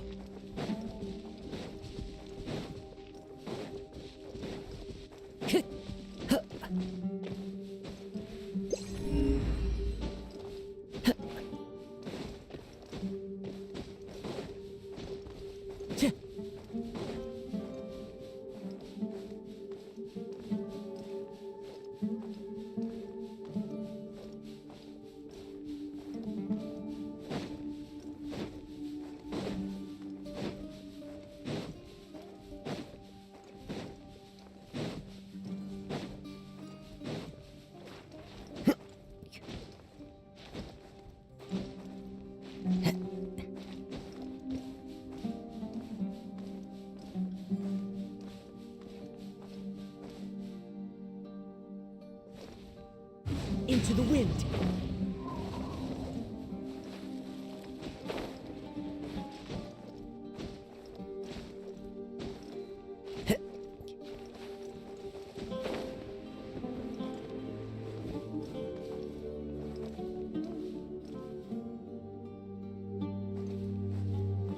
The wind knows me.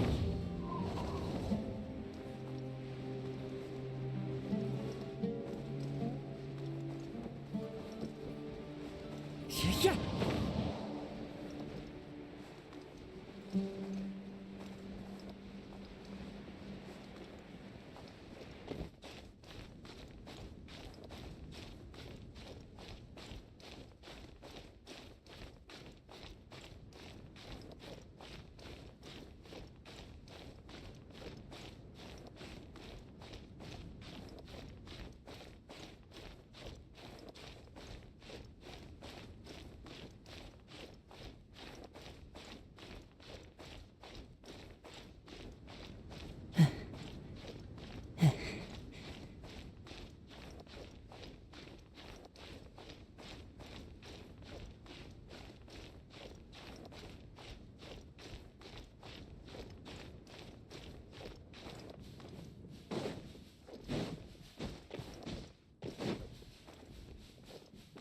Time to go.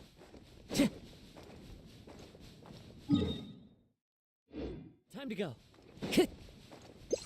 Time to go.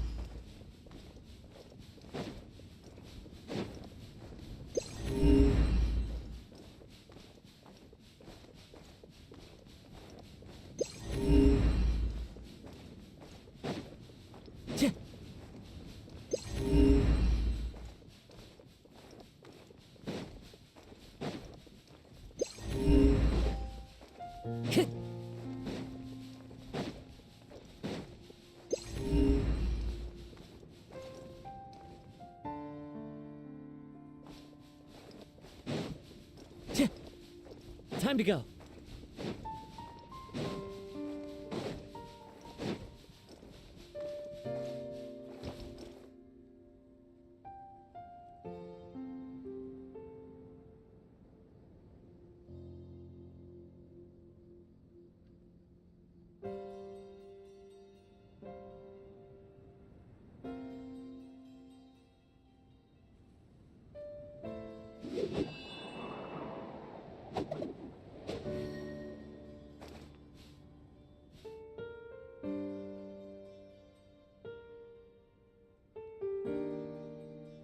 Time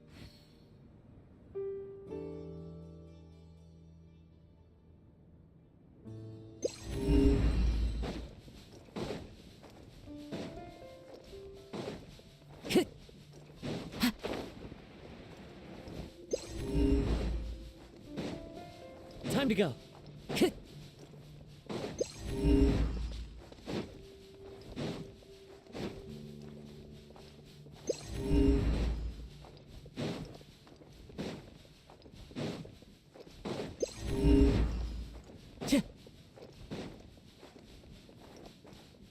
Time to go.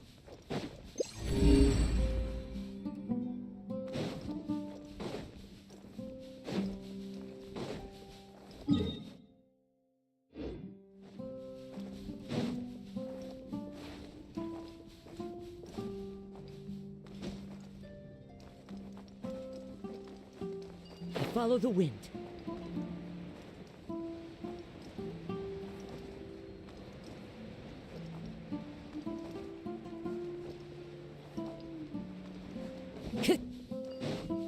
Time to go.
Hold the line!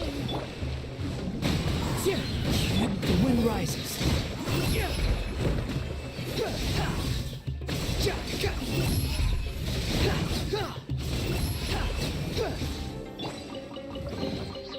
Who says there aren't benefits to a life of wandering?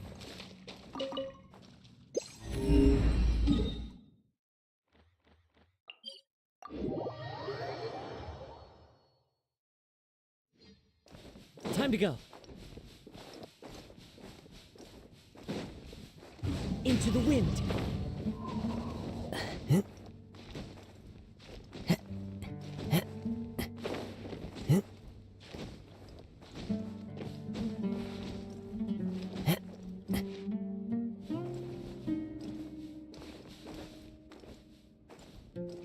The wind knows me.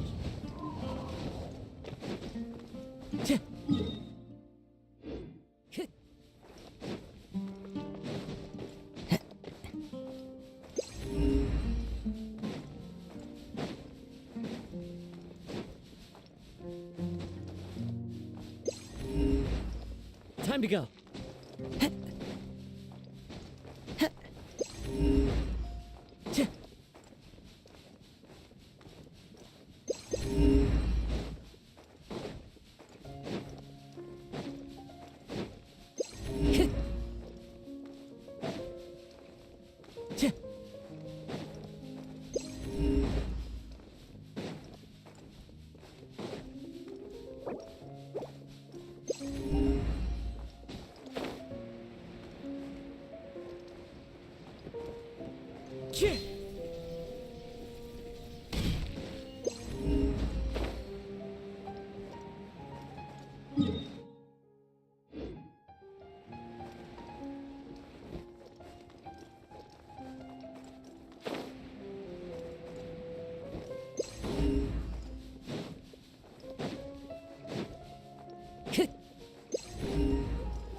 Allow me!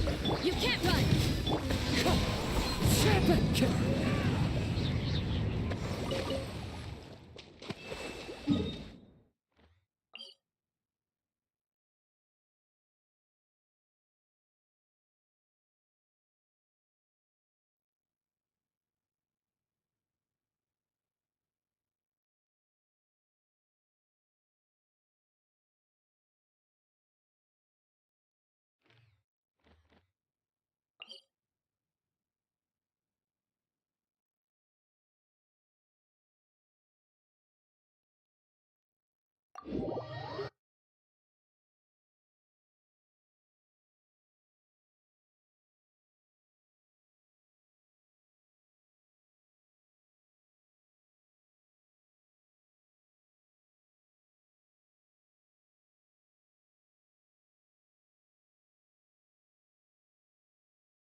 Time to go.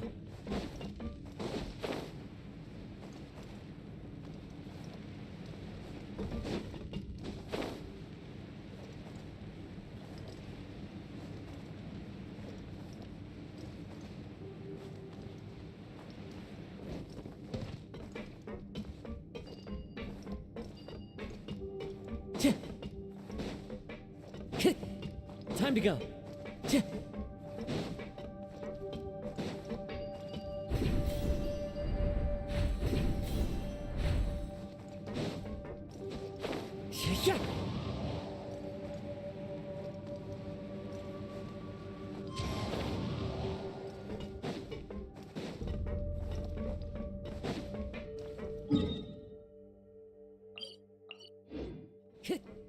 Yeah.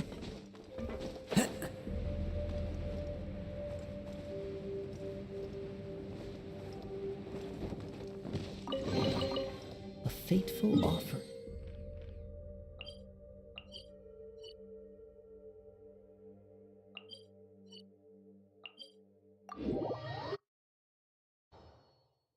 Clear weather all around.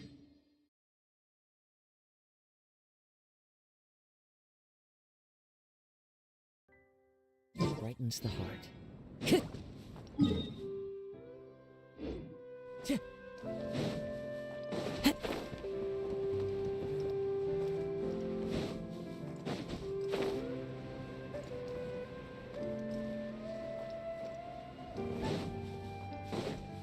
Time to go.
Yeah.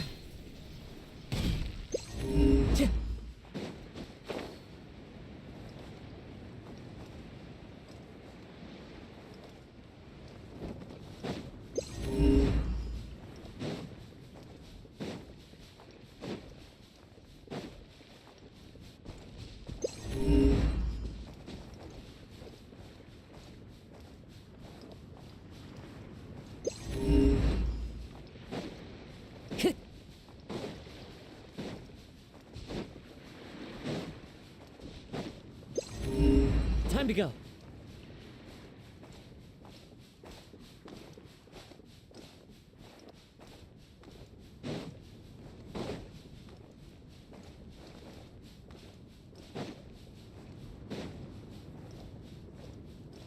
Into the wind.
Follow the wind.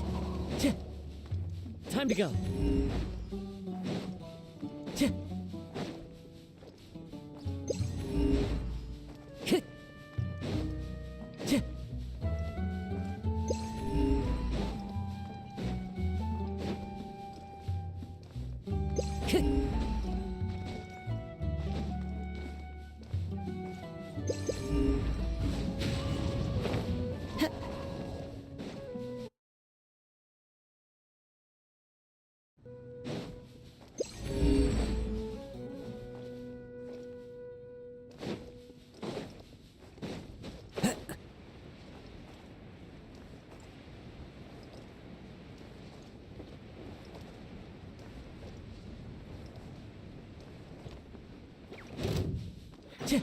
Time to go.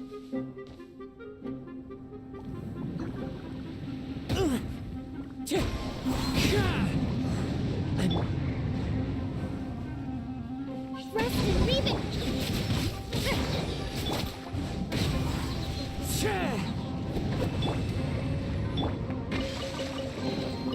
Brings a smile to my face.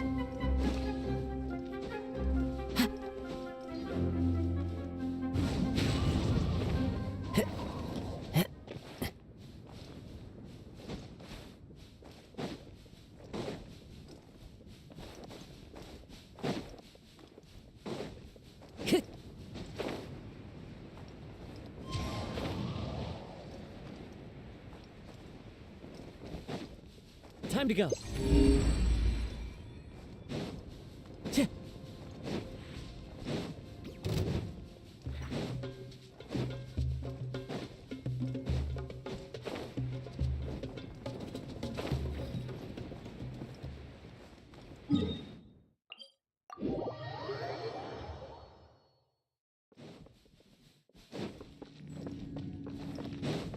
Time to go.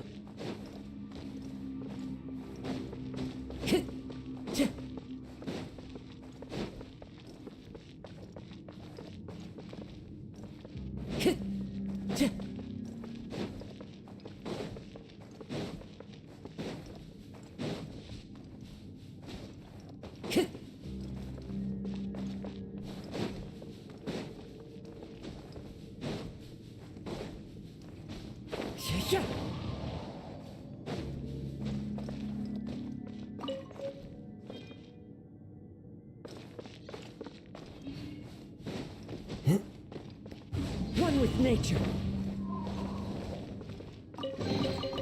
Who says there aren't benefits to a life of wandering?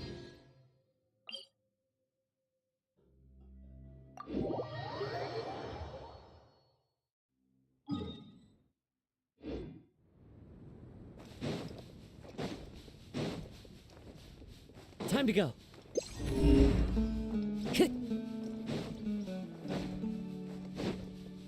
Time to go.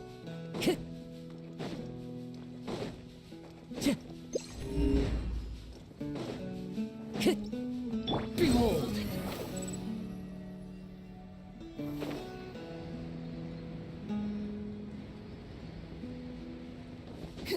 Time to go.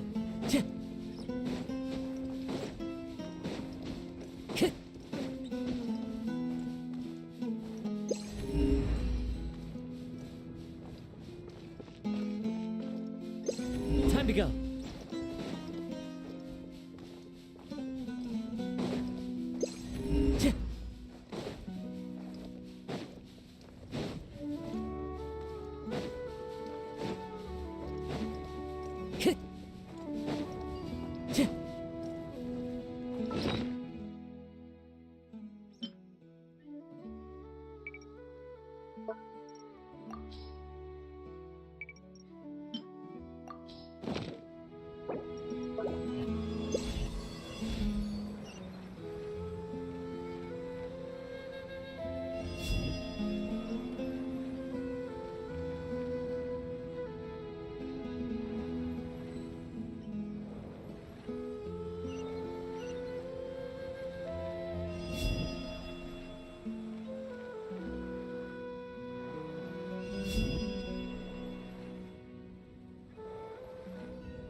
Time to go.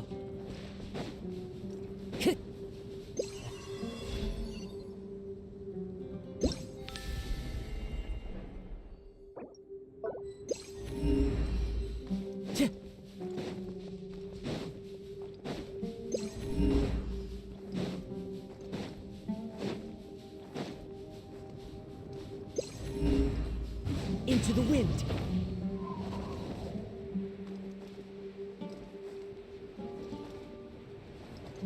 Cheer.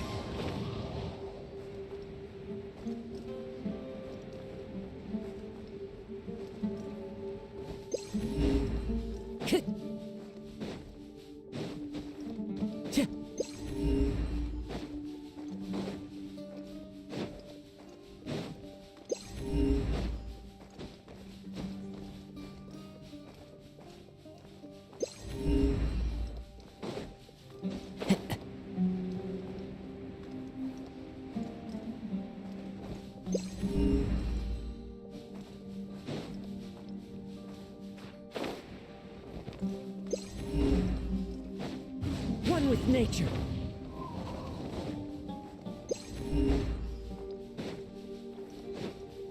Time to go.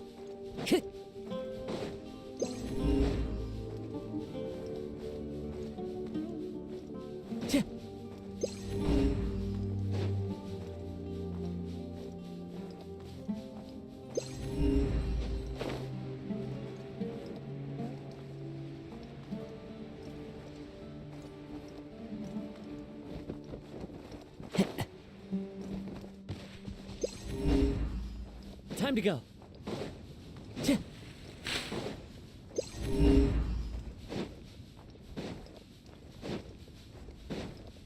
Time to go.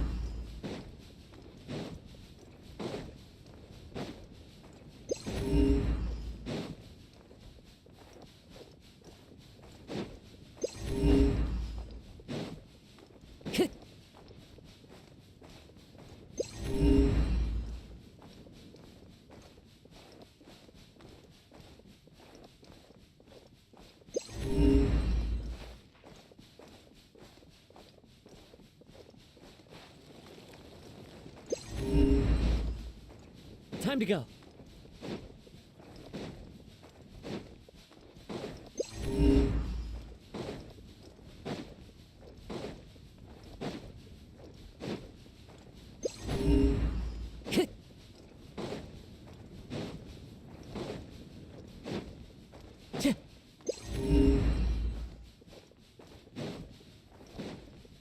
Time to go.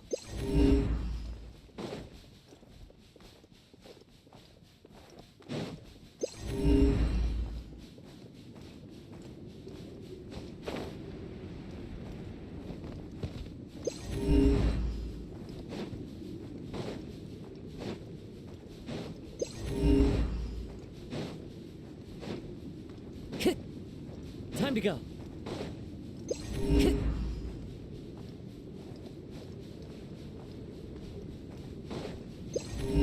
Time to go.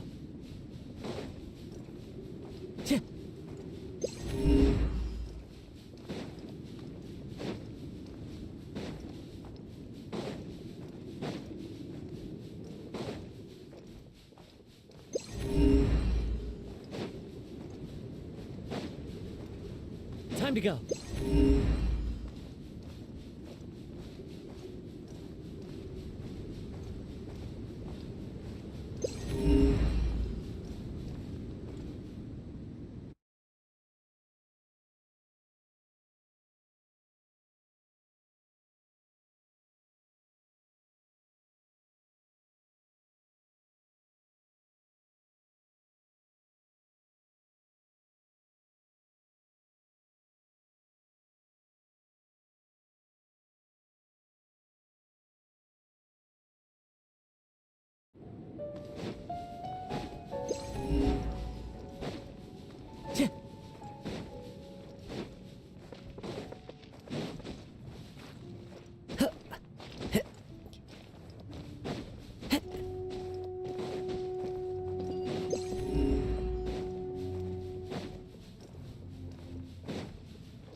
rises.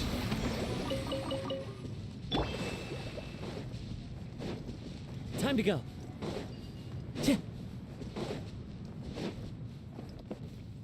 Happy to oblige. You can't run. The wind knows me. Squall and fury. Allow me. Judgment.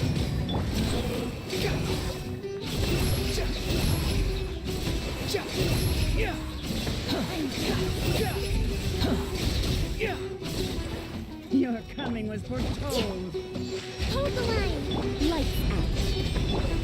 Into the wind. Behold.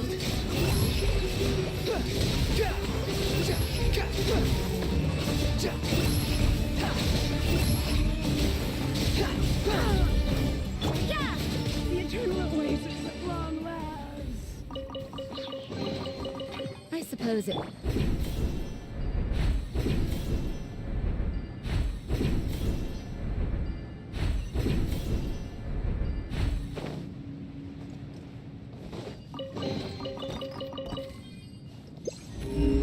Time to go.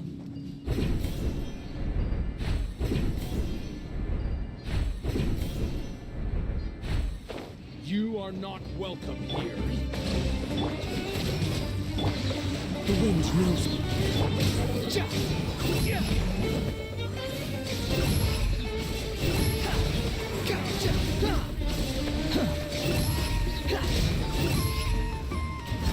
You can't run. One with nature. Care for the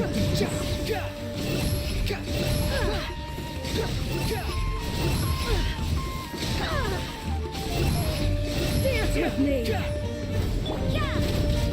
Rest and rebuild. The wind knows me. The wind rises. Not done yet. The curtain falls.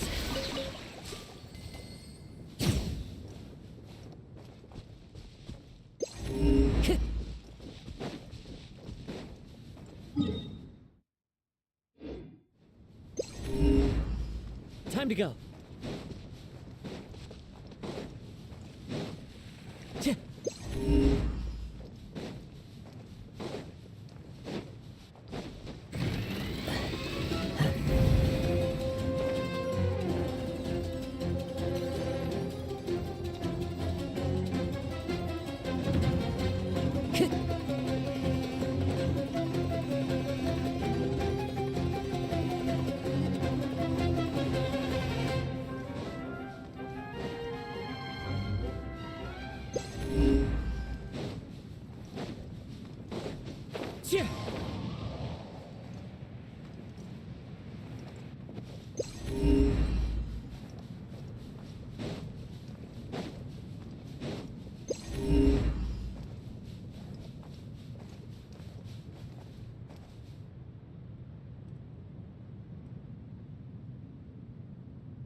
Time to go.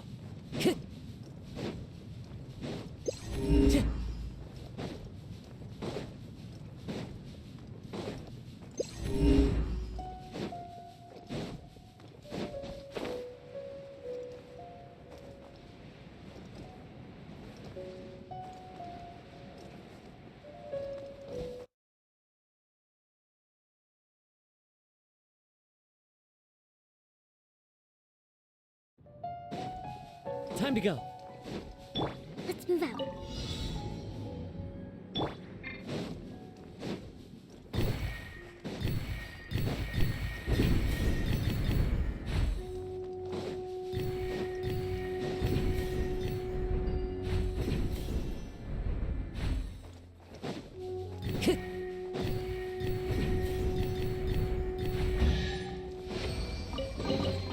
Brings a smile to my face. Time to go.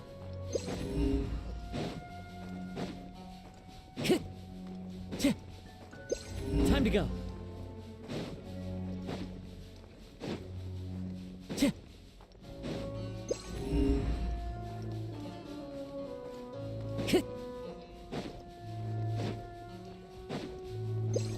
Time to go.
Time to go.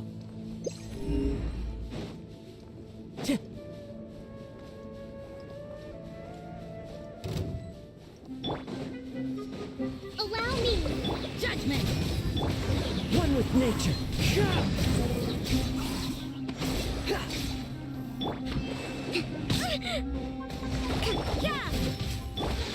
The wind knows me. Squall fury. Upon the gale.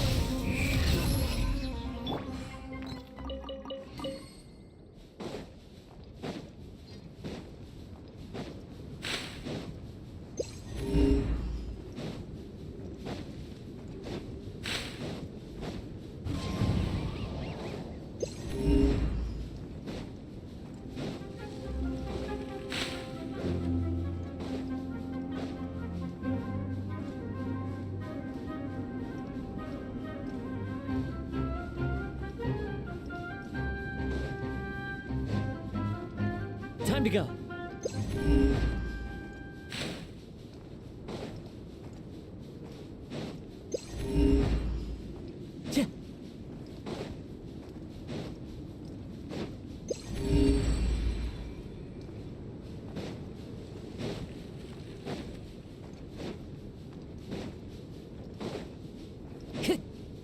Time to go.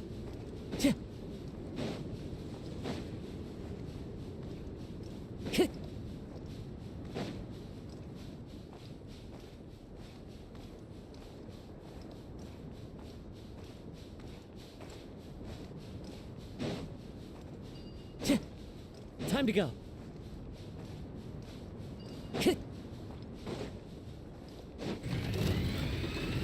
Wind strider. Hold the line! Judgment! Shiver! As one with wind and cloud. One with nature. Behold. Upon the gale.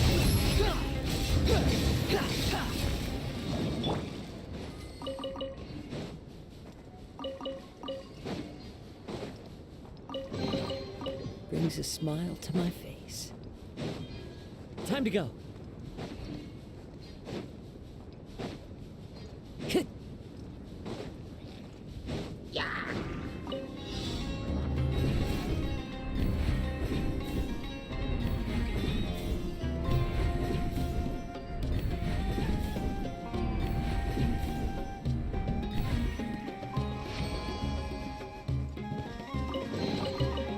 Fateful offering. Time to go. Time to go.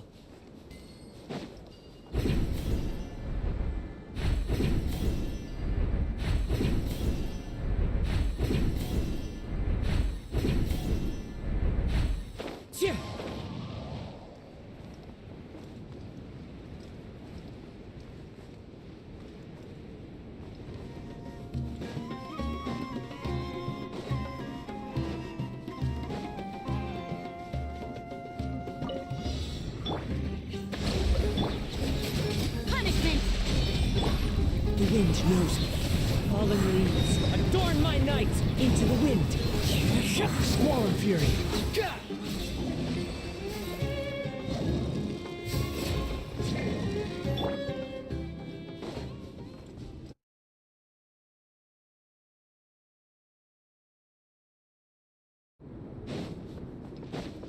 Let's move out.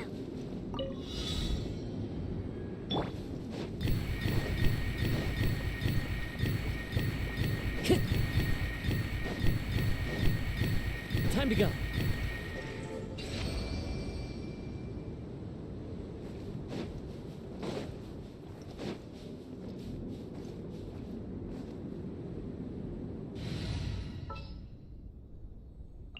Leave it to me.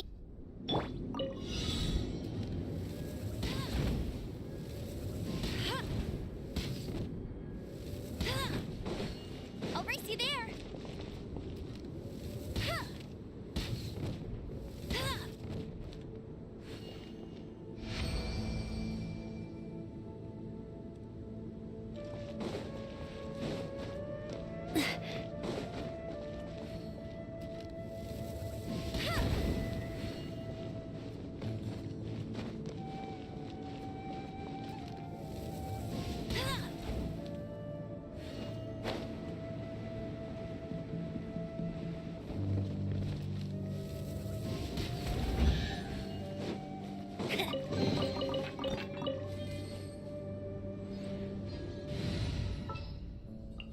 This had better be in.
Time to go.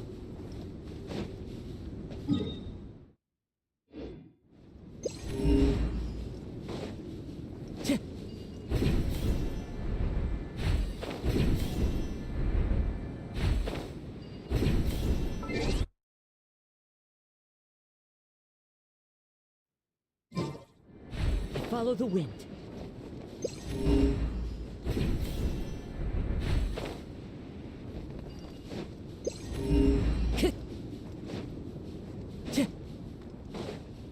Time to go.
Time to go.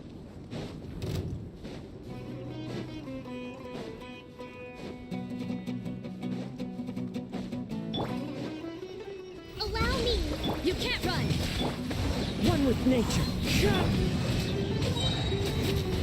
Yeah! Judgment!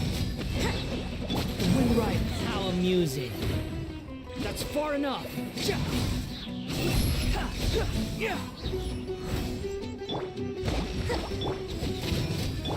The wind knows me. Squall and fury.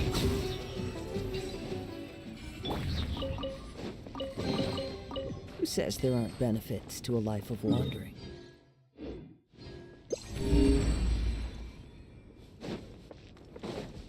Time to go.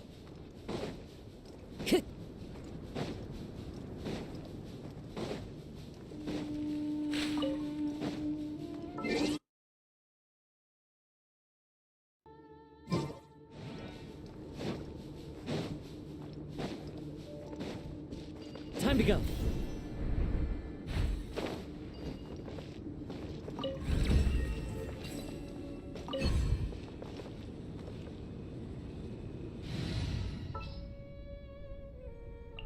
At the ready.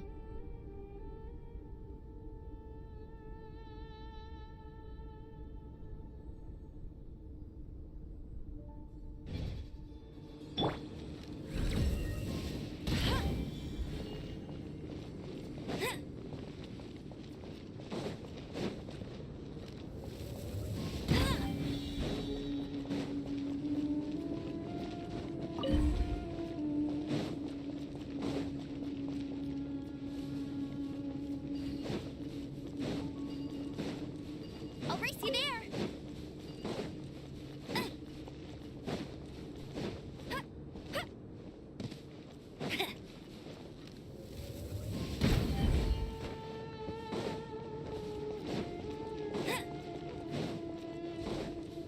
Bet you can't keep up with me. Bet you can't keep up with me. I'll race you there. I won't let you down.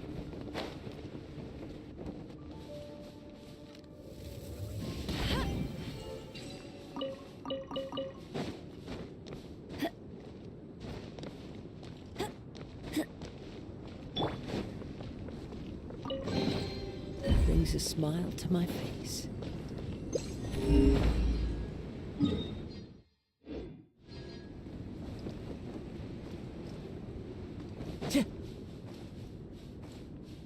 Time to go.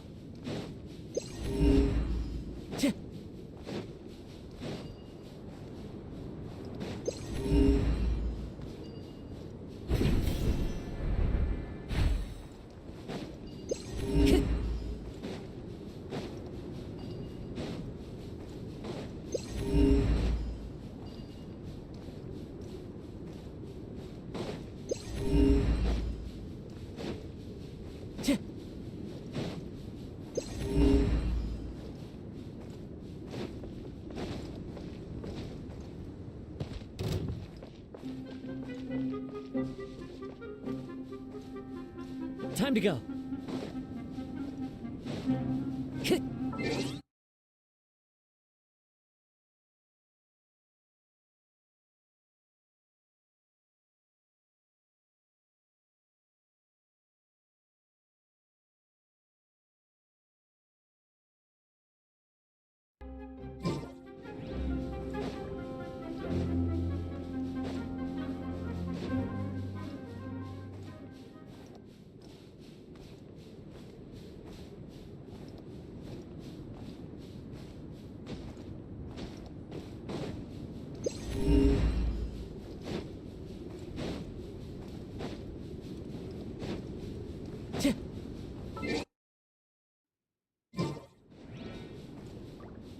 One with nature.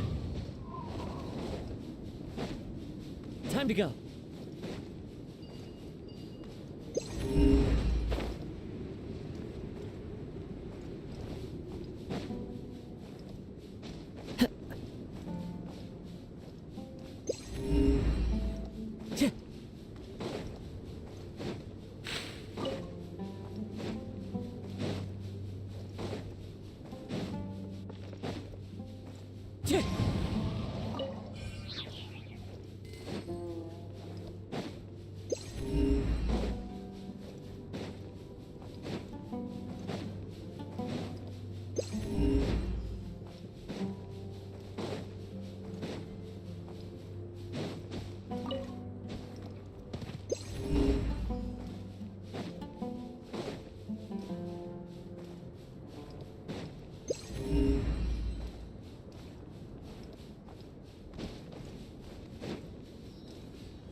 Brings a smile to my face.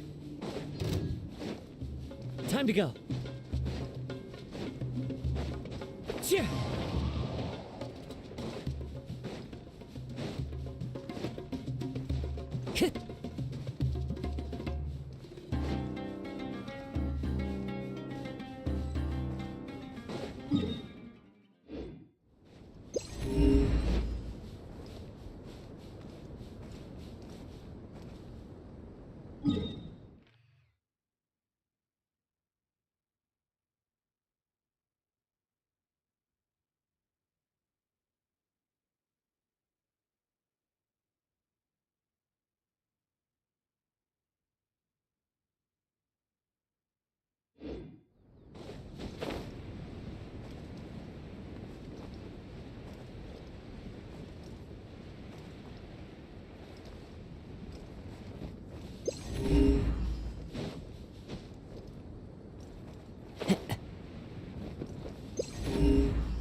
Time to go.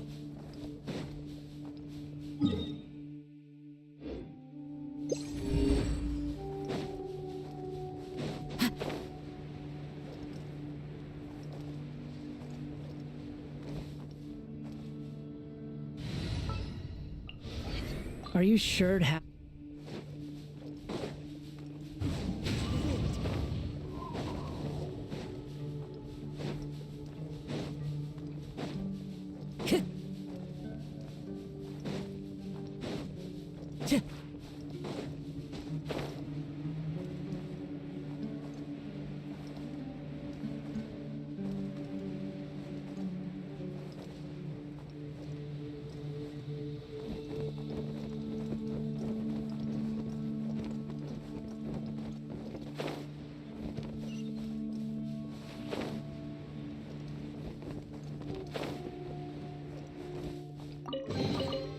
Who says there aren't benefits to a life of war?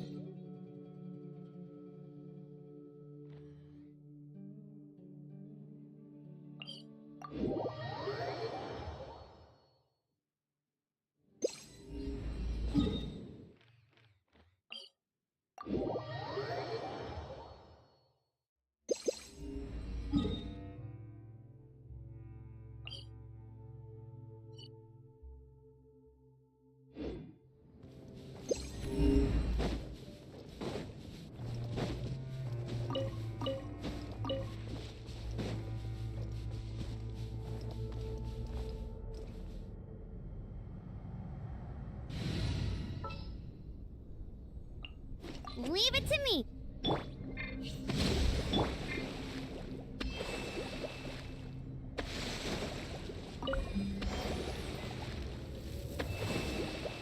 Bet you can't keep up with me.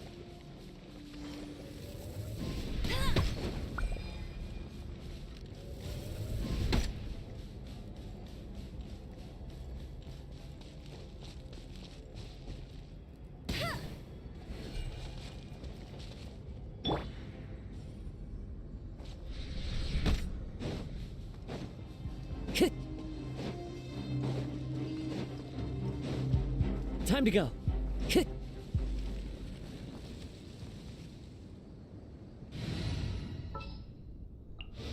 Are you sure it has...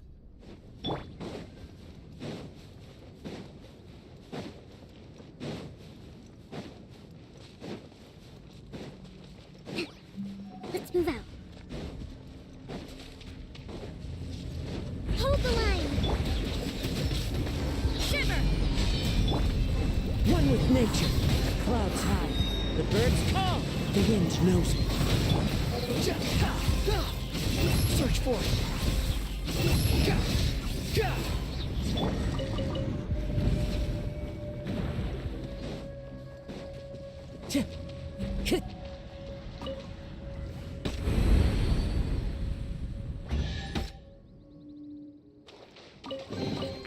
A fateful offering.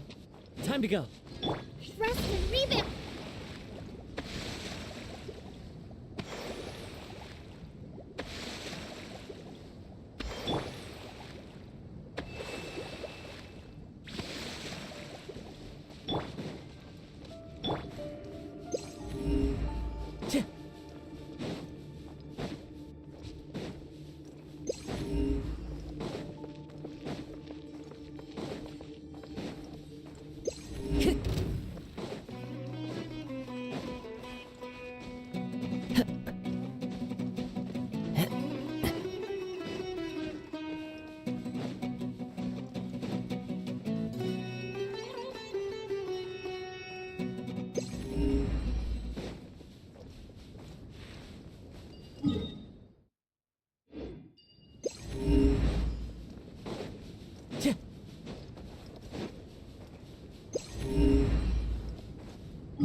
Time to go.